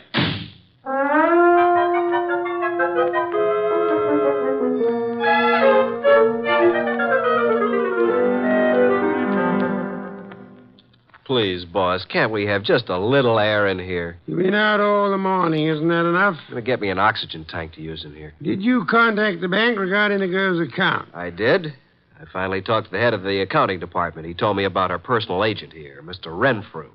He was handling all our financial affairs. Went to see Renfrew. What did he have to say? Very little. But he seemed very upset when he learned of her death. I didn't tell him how she died. He said Helen Rennie was here buying technical equipment for her government in Europe. Technical equipment? What kind? Laboratory stuff. Did she make any definite purchases? From the Arrow Company here in town, and Mr. Paul Morio is the head man of this Arrow Company.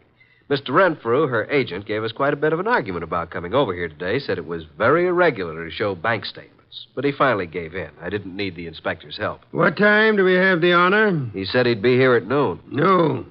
You know I'll be busy at that time. Well, I didn't think you'd let... Archie, you never do. Your lunch will keep just this once, Mr. Wolf. Not this once, nor any other time, Archie. You know I have lunch precisely at noon. Not after, not before. Understand? Yeah. I surmise you have the address of the Arrow Lab Supply Company. Yes, sir. You want me to go have a talk with Mr. Morio who runs the place? Sometimes, Archie. Your conclusions are fantastic. I'm leaving. One thing more. And? After you return from your visit with Mr. Morio, would you be so kind as to entertain Mr. Renfrew until after my lunch? And don't stand there with the door open. Sorry, boss. I'll go out through the coal chute. Do forgive me.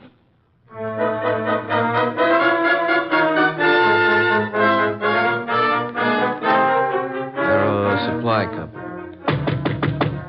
Come in. Oh, Mr. Morio in? Yeah, I'm Morio. My name's Archie Goodwin. What can I do for you, Goodwin? I'm Nero Wolf's assistant. You've heard of Nero Wolf? I don't get around much. Tell me about him. How should I answer that? Any way you like.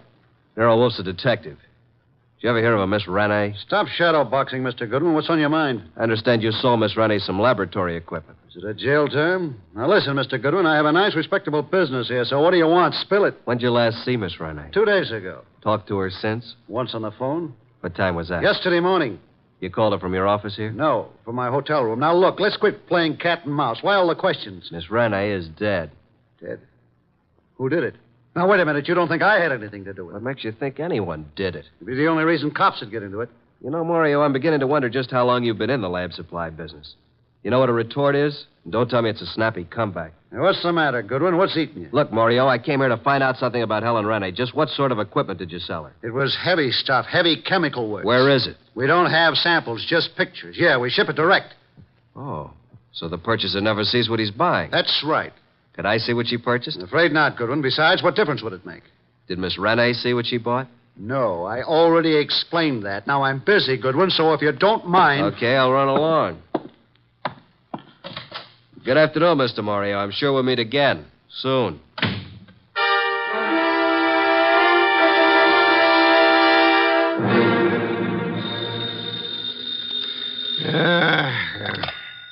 Nero Wolf speaking. Archie, boss. Yes, Archie? Just left the Arrow Lab Supply Company, and as far as I'm concerned, something's rotten in Denmark. Indeed. This guy Morio who runs the company doesn't sound like a legitimate lab supply man. I think he's running some kind of a racket. What makes you believe that, Archie? Just not the type to be in a legit business. Things just don't jive. And she didn't see what she bought. You believe, then, that he would have reason to want Miss Rennie out of the way? Yeah.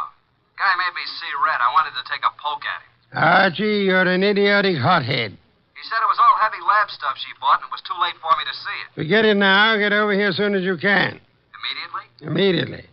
Have you forgotten you have an appointment with Mr. Renfro at noon? Goodbye.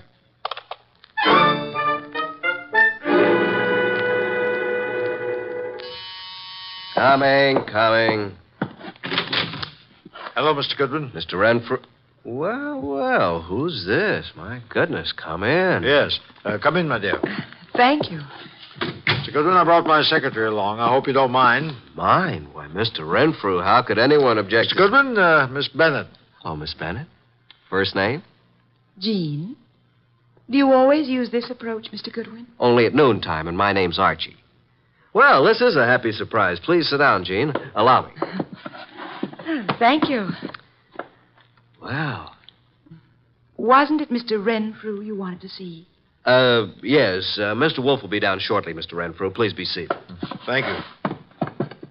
Is something wrong, Mr. Goodwin? Not a thing, Miss Bennett. Not from where I sit. I don't believe a word he says, miss. His judgment concerning women is not to be trusted. Thank you, Mr. Wolfe. You're so kind. Mr. Wolfe, Miss Bennett. How do you do? Mr. Wolfe? Mr. Renfro, I presume. Yes?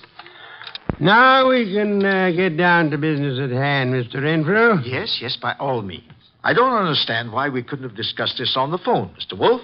The whole thing is highly irregular. Of course, I know you're trying to do your duty, but... I prefer not to discuss the dead girl's business affairs on the phone, Mr. Renfro. You should appreciate that. Yes, I see. Now, what is it you wish to know? How long have you known Helen Rennie? About a month. When's the last time you talked to her? Yesterday. What time? Why, about 2:30. I called her from my room. She was here on government business. You brought the canceled checks? Here you are, Mr. Wolfe. Quite sizable amounts, Mr. Renfro. Very interesting indeed. Yes? You see, Miss Renee made some very large purchases, Mr. Wolfe, and of course they were all quite legitimate. Would you mind if I kept these checks overnight? Well, Thank you, Mr. Renfro. By the way, was Miss Rennie right or left-handed? Why, left-handed, Mr. Wolfe. Why? Just inquisitive. Now, if you will excuse me, Miss Bennett, Mr. Renfro, I have a very urgent appointment. Well, if I can be of any more service, don't hesitate to call on me, Mr. Wolfe. Thank you, sir. Oh, dear. Poor Miss Renee. I hope the person who did this dreadful thing is dealt with properly. Indeed. I must run along now. Yes, this way. Must you go too, Miss Bennett? Good day, Mr. Wolfe. I must, and good day. See you soon, Miss Bennett. Well, boss, what do you think? Isn't she a beauty? I'm sure I'm not a fair judge, Archie. Do you happen to know where the Morio warehouse is? Why, yes. It's at the other end of town near the river. Oh, no, not again. 9 o'clock tonight. Okay. I suppose you want me to take a gander at what's in the warehouse, break in like a burglar? Archie, if your mind were free of women, I do believe you could reach phenomenal heights in this your chosen profession.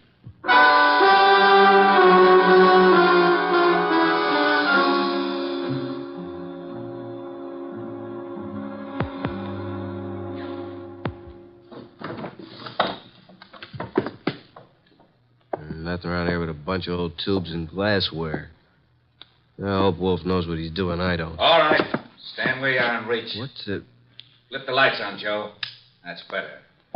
Now, sing up and tell me what you're doing here. I beg your pardon. I'm a little deaf. I couldn't hear you. I said, what are you doing here?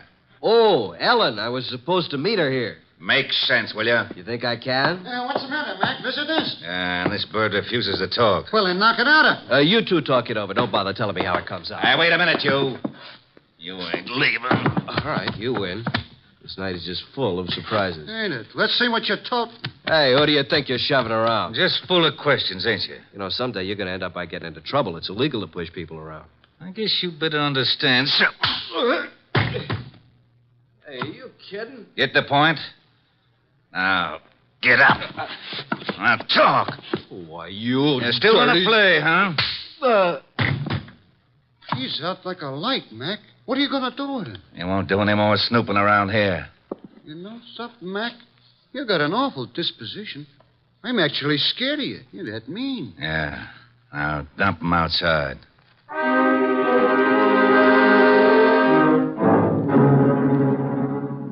Hey, boss.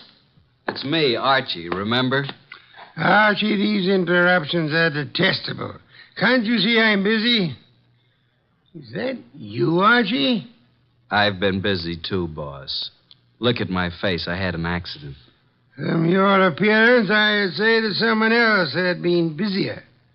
All right, Mr. Goodwin, as long as you insist upon interrupting my meditation, start at the beginning. Mr. Wolfe, I arrived at the warehouse. I went inside. I saw a lot of packing cases and a bunch of old glassware, worn-out junk. 2 men jumped me. I came to lying in the alley. I staggered to a cab and made it home. End of story. Archie, your repertoire of words is most astonishing. And your description of Morio's warehouse is without doubt most enlightening. I thought you'd like it. And now, Archie, I suggest you get Fritz to give you a piece of beefsteak for that eye of yours. And after that? I've arranged a gathering for 5 o'clock tomorrow afternoon. Then I shall repair to my bed to suffer in silence. You should be more careful on these nefarious expeditions. You might get hurt sometime. Yes, I've been a careless fellow, Mr. Wolfe. Good night. Good night, Archie. Pleasant dreams.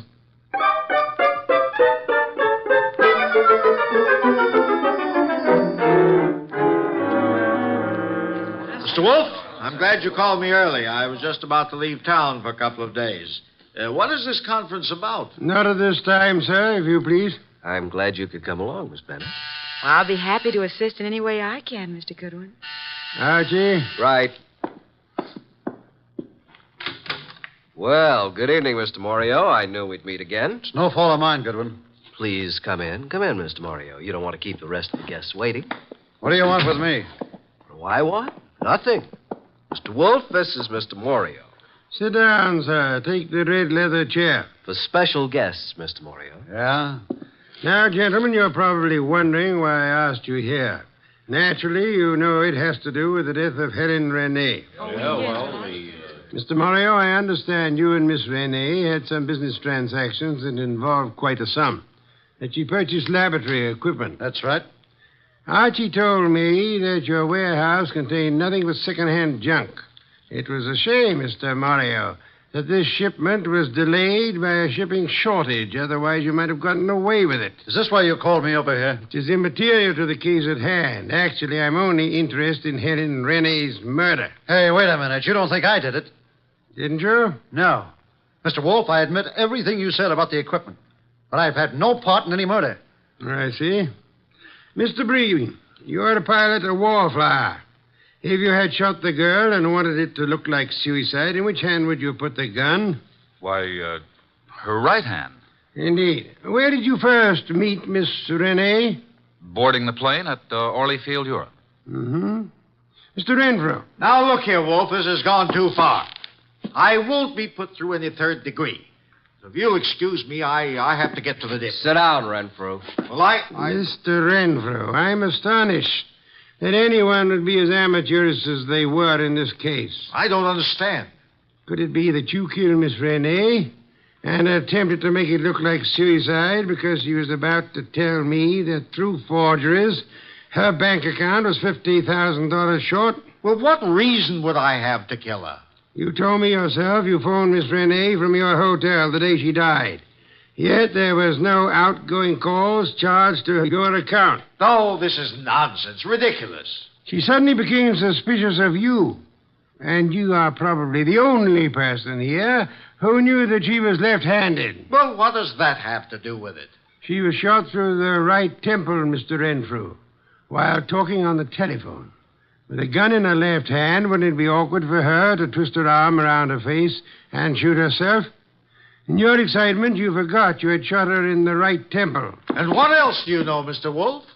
That you once worked in Europe where you met Miss Renee, arranged to represent her in this country. Only you would know how much he had in the account here.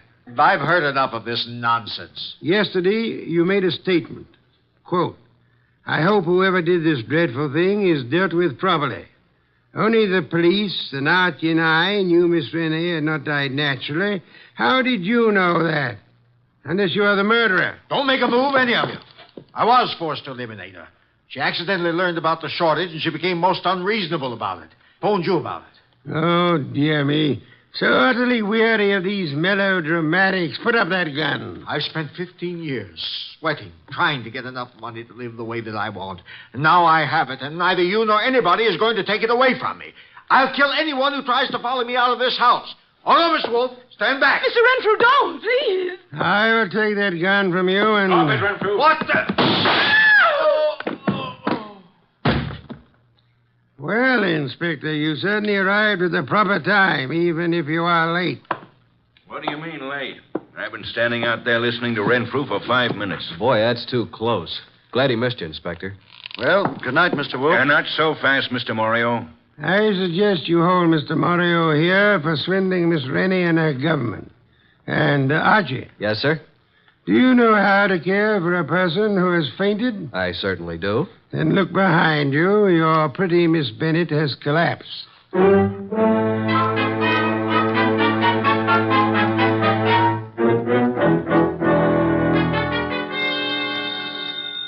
I'll get it. Hello? Is this Miss Jean Bennett? Yes. Is Archie Goodwin there? Well, yes. Just a minute. It's for you, Archie. For me? Mm-hmm. No one knows I'm here. Hello? I thought I'd find you there, Archie. How'd you know I was here? I figured that by the skill you expressed on reviving a patient from a deep faint. Archie, on the way home, I want you to stop at the delicatessen and pick up the following things. Ham, beer, cheese, olives. My boss. How do you know you were here? Pure deduction. That's why he's called the world's greatest detective. Really? Come here. Yes. Archie, you shouldn't have... Archie. Archie, you listening to me? Oh, well, guess you didn't hear a word of it. Good night, Archie.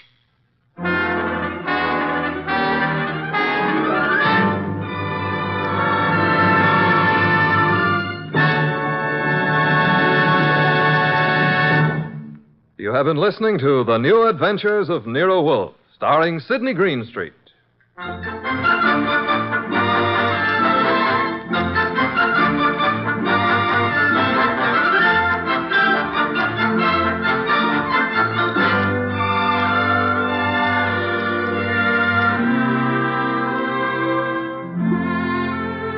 Tonight's transcribed story by Virgil Reimer was based on the characters created by Rex Stout. This is an Edwin Fadiman production, produced and directed by J. Donald Wilson. In the cast were Harry Bartell as Archie Goodwin, and Lucille Alex, Val Brown, Bill Johnstone, Hal Gerard, Betty Lou Gerson, Vic Rodman, and Ed Daly. This is Don Stanley speaking. 3 chimes mean good times on NBC.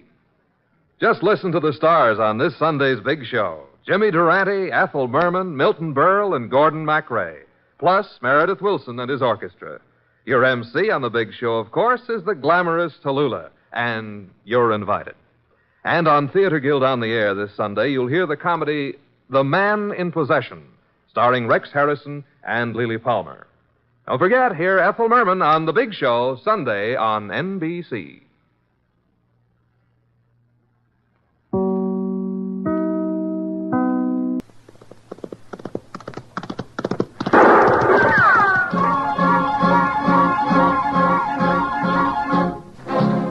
Around Dodge City and in the territory on West, there's just one way to handle the killers and the spoilers, and that's with a U.S. Marshal and the smell of gun smoke.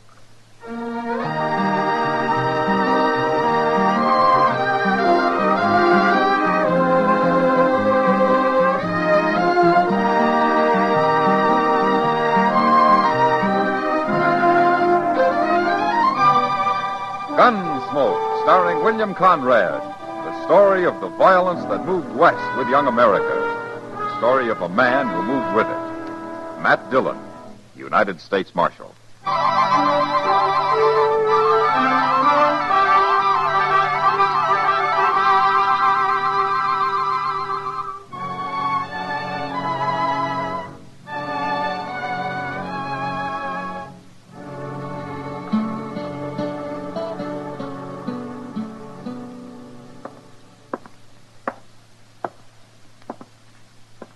Barkeep.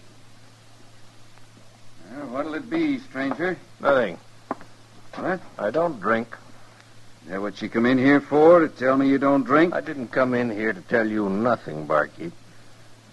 You won't be the first stranger in Dodge I've had to straighten out. Which one of these men is the marshal? The marshal? The marshal. I was told I'd find him here. He's here. He's sitting right behind you, so don't start nothing. Oh. Is that him, sitting right there? That's him. Well.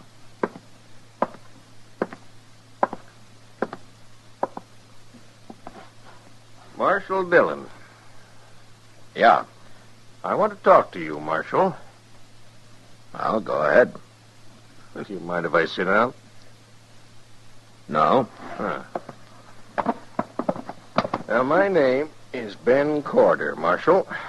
Ben Corder. This is my first time in Dodge. I know.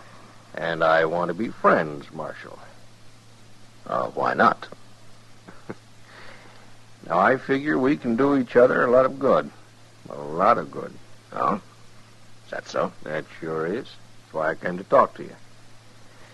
See, whenever I come to a new town, I always get to know the man that's running the place. That way I figure there won't be no misunderstandings later on. Misunderstanding about what? Well, I'm a gambler, Marshal. Dodge is an open town, Mr. Corder. Oh, sure. You see, I make money gambling. Sometimes a lot of money. You must be pretty lucky. I'm lucky, all right. But now, you know how sometimes a player will go broke and start a fuss over it, maybe even run to the law about it? Yeah, I know. And when he does, he's usually been cheated. Oh, some losers always got to complain about something. Is that what you came to tell me, Mr. Corder? Oh, Marshal, you know what I'm talking about. Now, you take care of the troublemakers, and I'll take care of you. Say a quarter of the profits, eh? Let me explain something to you, Mr. Corder. If a man loses his money gambling, I figure that's his lookout. But I still don't allow any crooked games in Dodge because sooner or later they lead to killing. So you run your game straight, or out you go. That's not friendly, Mark. Now, you've made one mistake, Mr. Corder, trying to bribe me. You make another and you're through here. For good. Oh, you're one of the hard-nosed lawmen, eh? You'll find out soon enough, mister. Will I? Now, I've got an idea that I can persuade you yet, Marshal.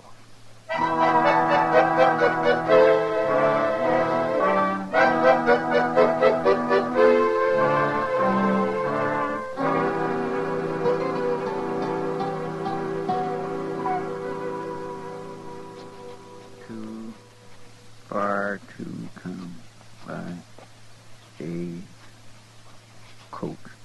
K-O-C-H-E-D-E-N-I.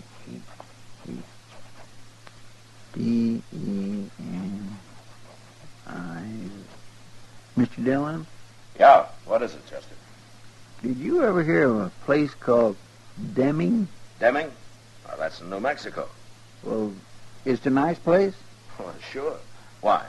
Oh, this girl I know is going to move there. Oh? Is she a nice girl, Chester? She was. What do you mean she was? Well, I haven't seen her since she was about 10, and that was over 20 years ago. Well, what are you writing to the girl for, Chester? Oh, I don't write to her. I write to her brother, Welby. He tells me about everything. Well, I better get out before you explain it to me. He wants me to marry up with her, Mr. Dillon. Oh, he does, huh? Yes, sir, but once a year, regular, I write and tell him I won't do it. Yeah. She's getting too danged old. That's what's the matter with her. Well, don't forget to put the lamp out before you leave the office tonight, Chester. No, sir, I won't. Get out. You see anybody? You want the rifle? No. Crawl over and put the lamp out, Chester, but keep low. Yes, sir.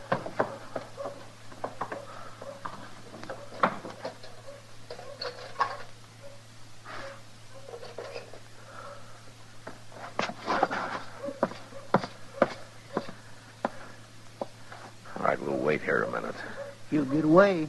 Now, he had a rifle, Chester, and he was in the alley right across the street. It was mighty poor shooting. That's all he wanted to do was scare me. Oh, then it was that gambler you told me about. Corder, huh? Yeah, maybe. But I can't prove it. Well, you sure ought to do something about it. I am. Gonna get something to eat. What?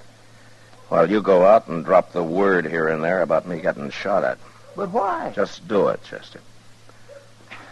Yes, sir. I'll be around later.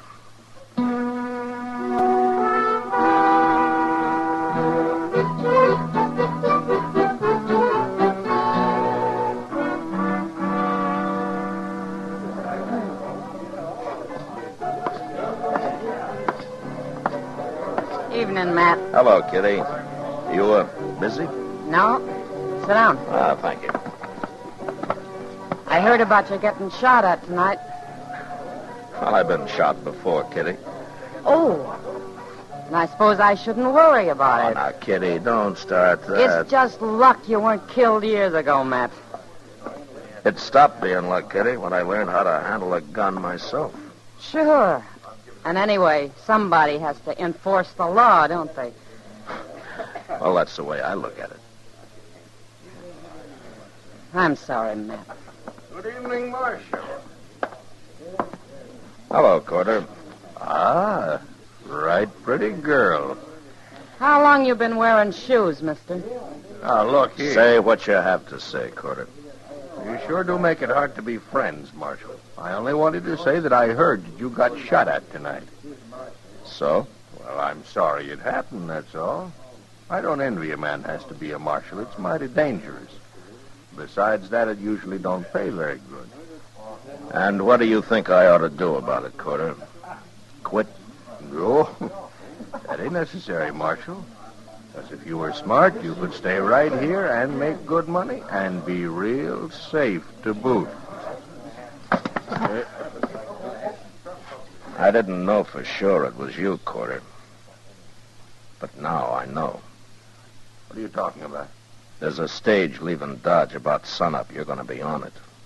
Oh, no, I'm opening a new game across the street tomorrow. Now take your gun, Corder. Oh, wait a minute, Marshal. You can't do that. I think I can. Oh, by heaven, you...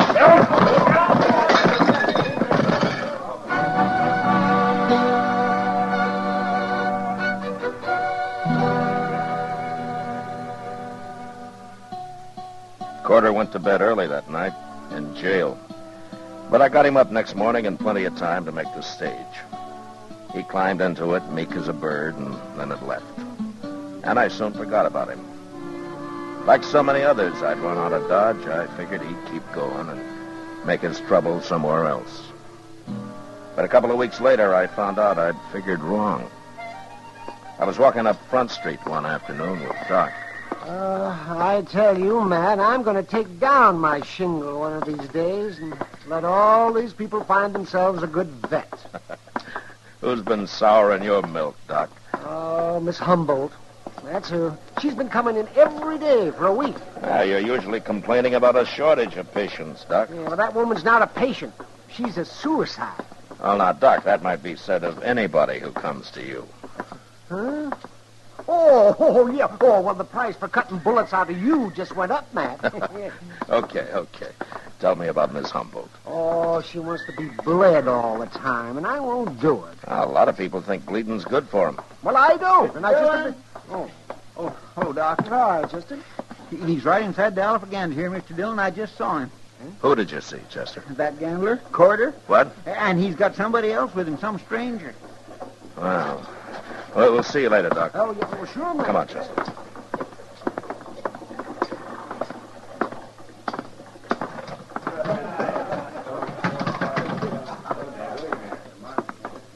There they are, at the bar, Mr. Dillon. Well, I'll be... There he is, Toke. That's him. Him? I'm back, Marshal. Brought a man with me to sort of look after my interests. You won't buffalo him so easy. Hello, Toke. You really the marshal here? Didn't Corder tell you? He didn't mention no name. What are you talking about? Toke Moreland and I are old friends, Corder. We worked and rode a long time together. In fact, we went through quite a lot. Didn't we, Toke? Too much, Matt. Remember? Yeah, I remember. You're marshal now, huh? And you've sold your gun to Corder here. Is that right? That's right. So you're here to kill me? Yeah. I'm here to kill you.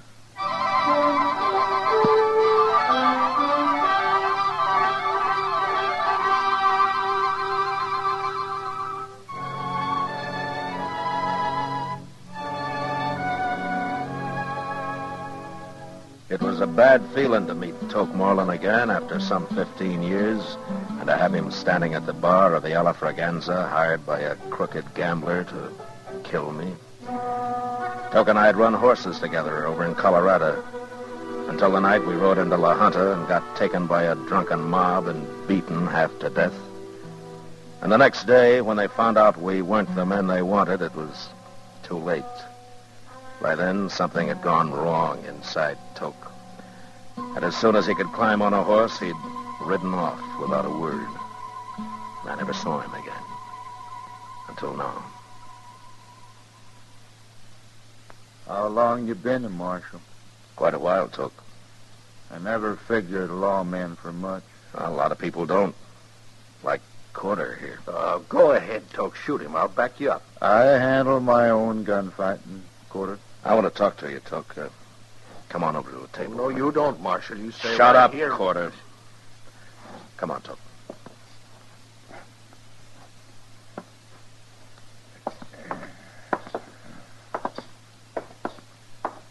Sit down.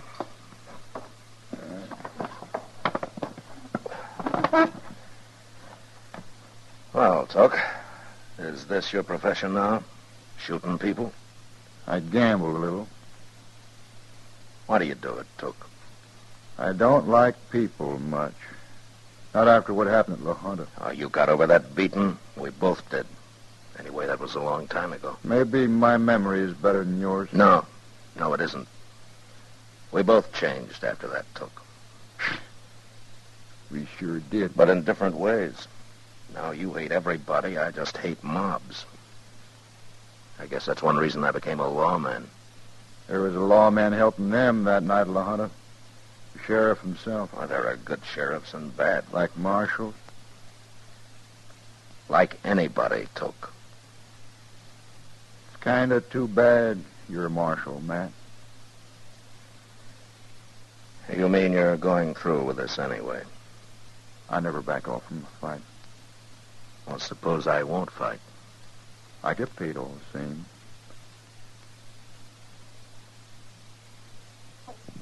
But you'll have to get out of Dodge. You think I'll do that? No. But I'll give you 24 hours to worry it around. All right, Toke. That gives you 24 hours, too. I don't change.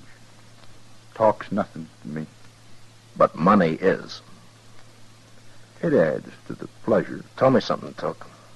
Huh? You'd, enjoy shooting me? You ain't Matt Dillon no more. You're a lawman. Same as the one who helped him half kill me. And you, too, at La Junta. Oh, you're a fool, Toke. Maybe. But I'm a pretty good gunman. Sure. You can let Corder run his game here, or you can quit. It's a crooked game. There'd be fights. Men would die. 24 hours, Marshal Dillon. Okay. 24 hours.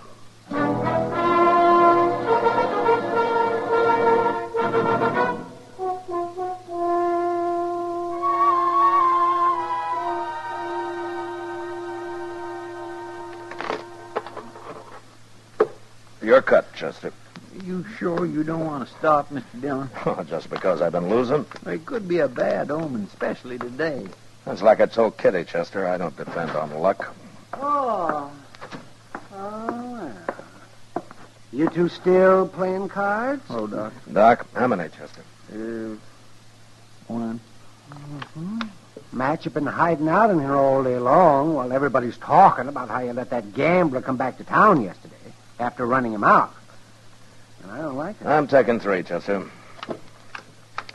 It'll all be settled tonight, Doc. Mm-hmm.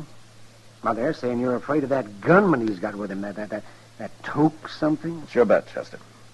Doc, don't get drunk too early today, huh? We might need you. No, I quit. I can't even think of that, Mr. Dillon. Okay, Chester. If there's anything I hate, it's a paid gunman. A paid gunman? Oh, so that's what he is. Ain't there no way at all to stop him, Mr. Dillon? How are you going to stop a man that kills just for money?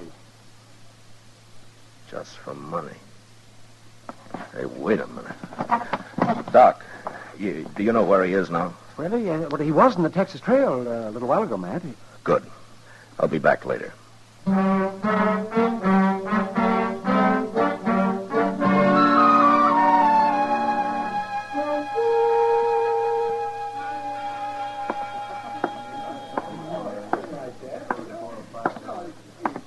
Hello, Toke. Well, Marshal Dillon. Sit down, Marshal. You know Miss Kitty here? Hello, Matt. Kitty? I've been talking about you, me and Kitty. And talking about me, too. Good. That's what I want to talk about, Toke. Me? Well, go right ahead. But don't stay too long. She's a real pretty girl, Matt. Maybe I'd better leave. If you leave, I leave with you. Matt? It's all right, Kitty. Stay. Toke, how much is Quarter paying you to get rid of me? $300. Yeah. Well, what if I give you $300? To shoot him. You don't care who you kill, do you? It don't matter much. No. All right. I'll give you $300 to clear out of here and forget this whole business. Why?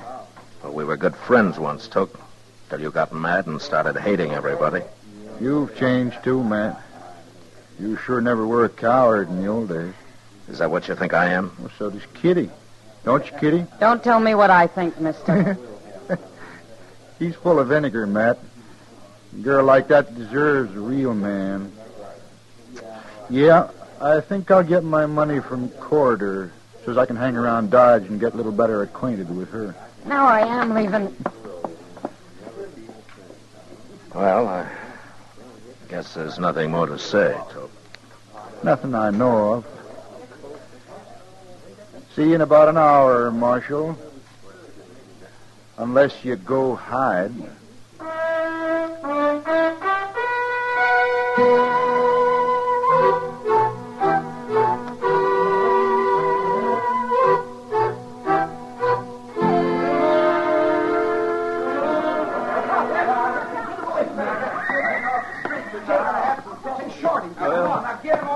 I told him, Mr. Dillon. Thanks, Chester. He said he likes the idea of meeting you in the street. So do I. There's less chance of anybody else getting hurt out here. Yes, sir. Uh-oh. There he comes. Yeah. Mr. Dillon, I wish you'd... Get out of the street, Chester. Yes, sir.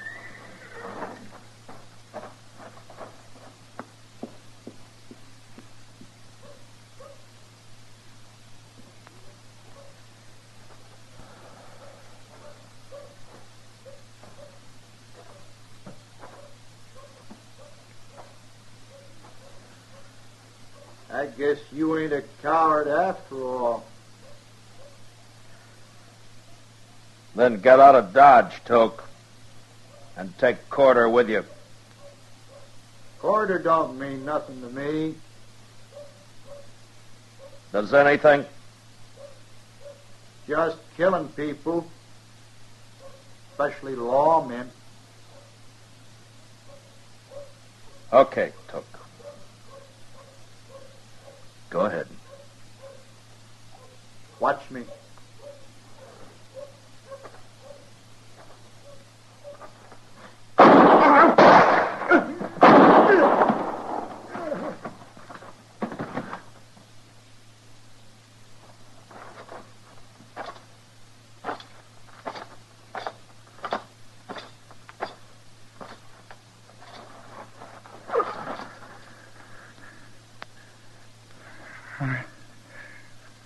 I'm hurt, Matt.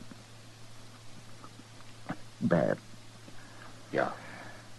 You hit me. Both times. I had to. Funny thing, man. What? I'm lying here, flooding inside, dying. But I ain't mad no more. I don't hate nobody. Toke, It's too late to do anything about it. Yeah. It's too late, Toke. Sure. Oh. Oh. Here it is.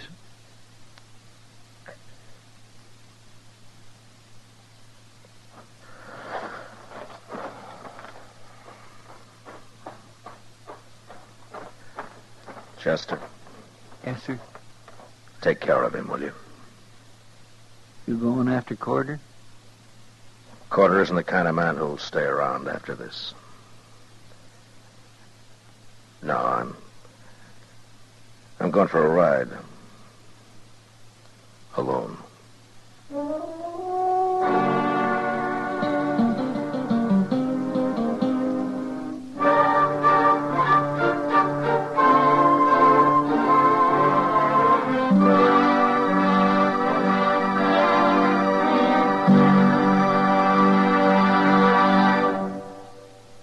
Gunsmoke, under the direction of Norman Macdonald, stars William Conrad as Matt Dillon, U.S. Marshal.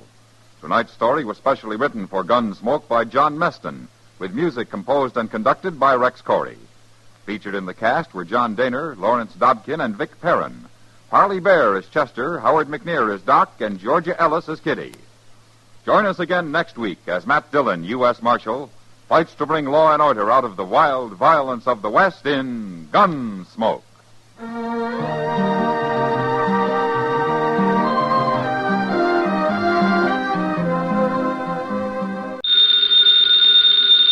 Ladies and gentlemen, the ringing of that phone bell means mystery, adventure.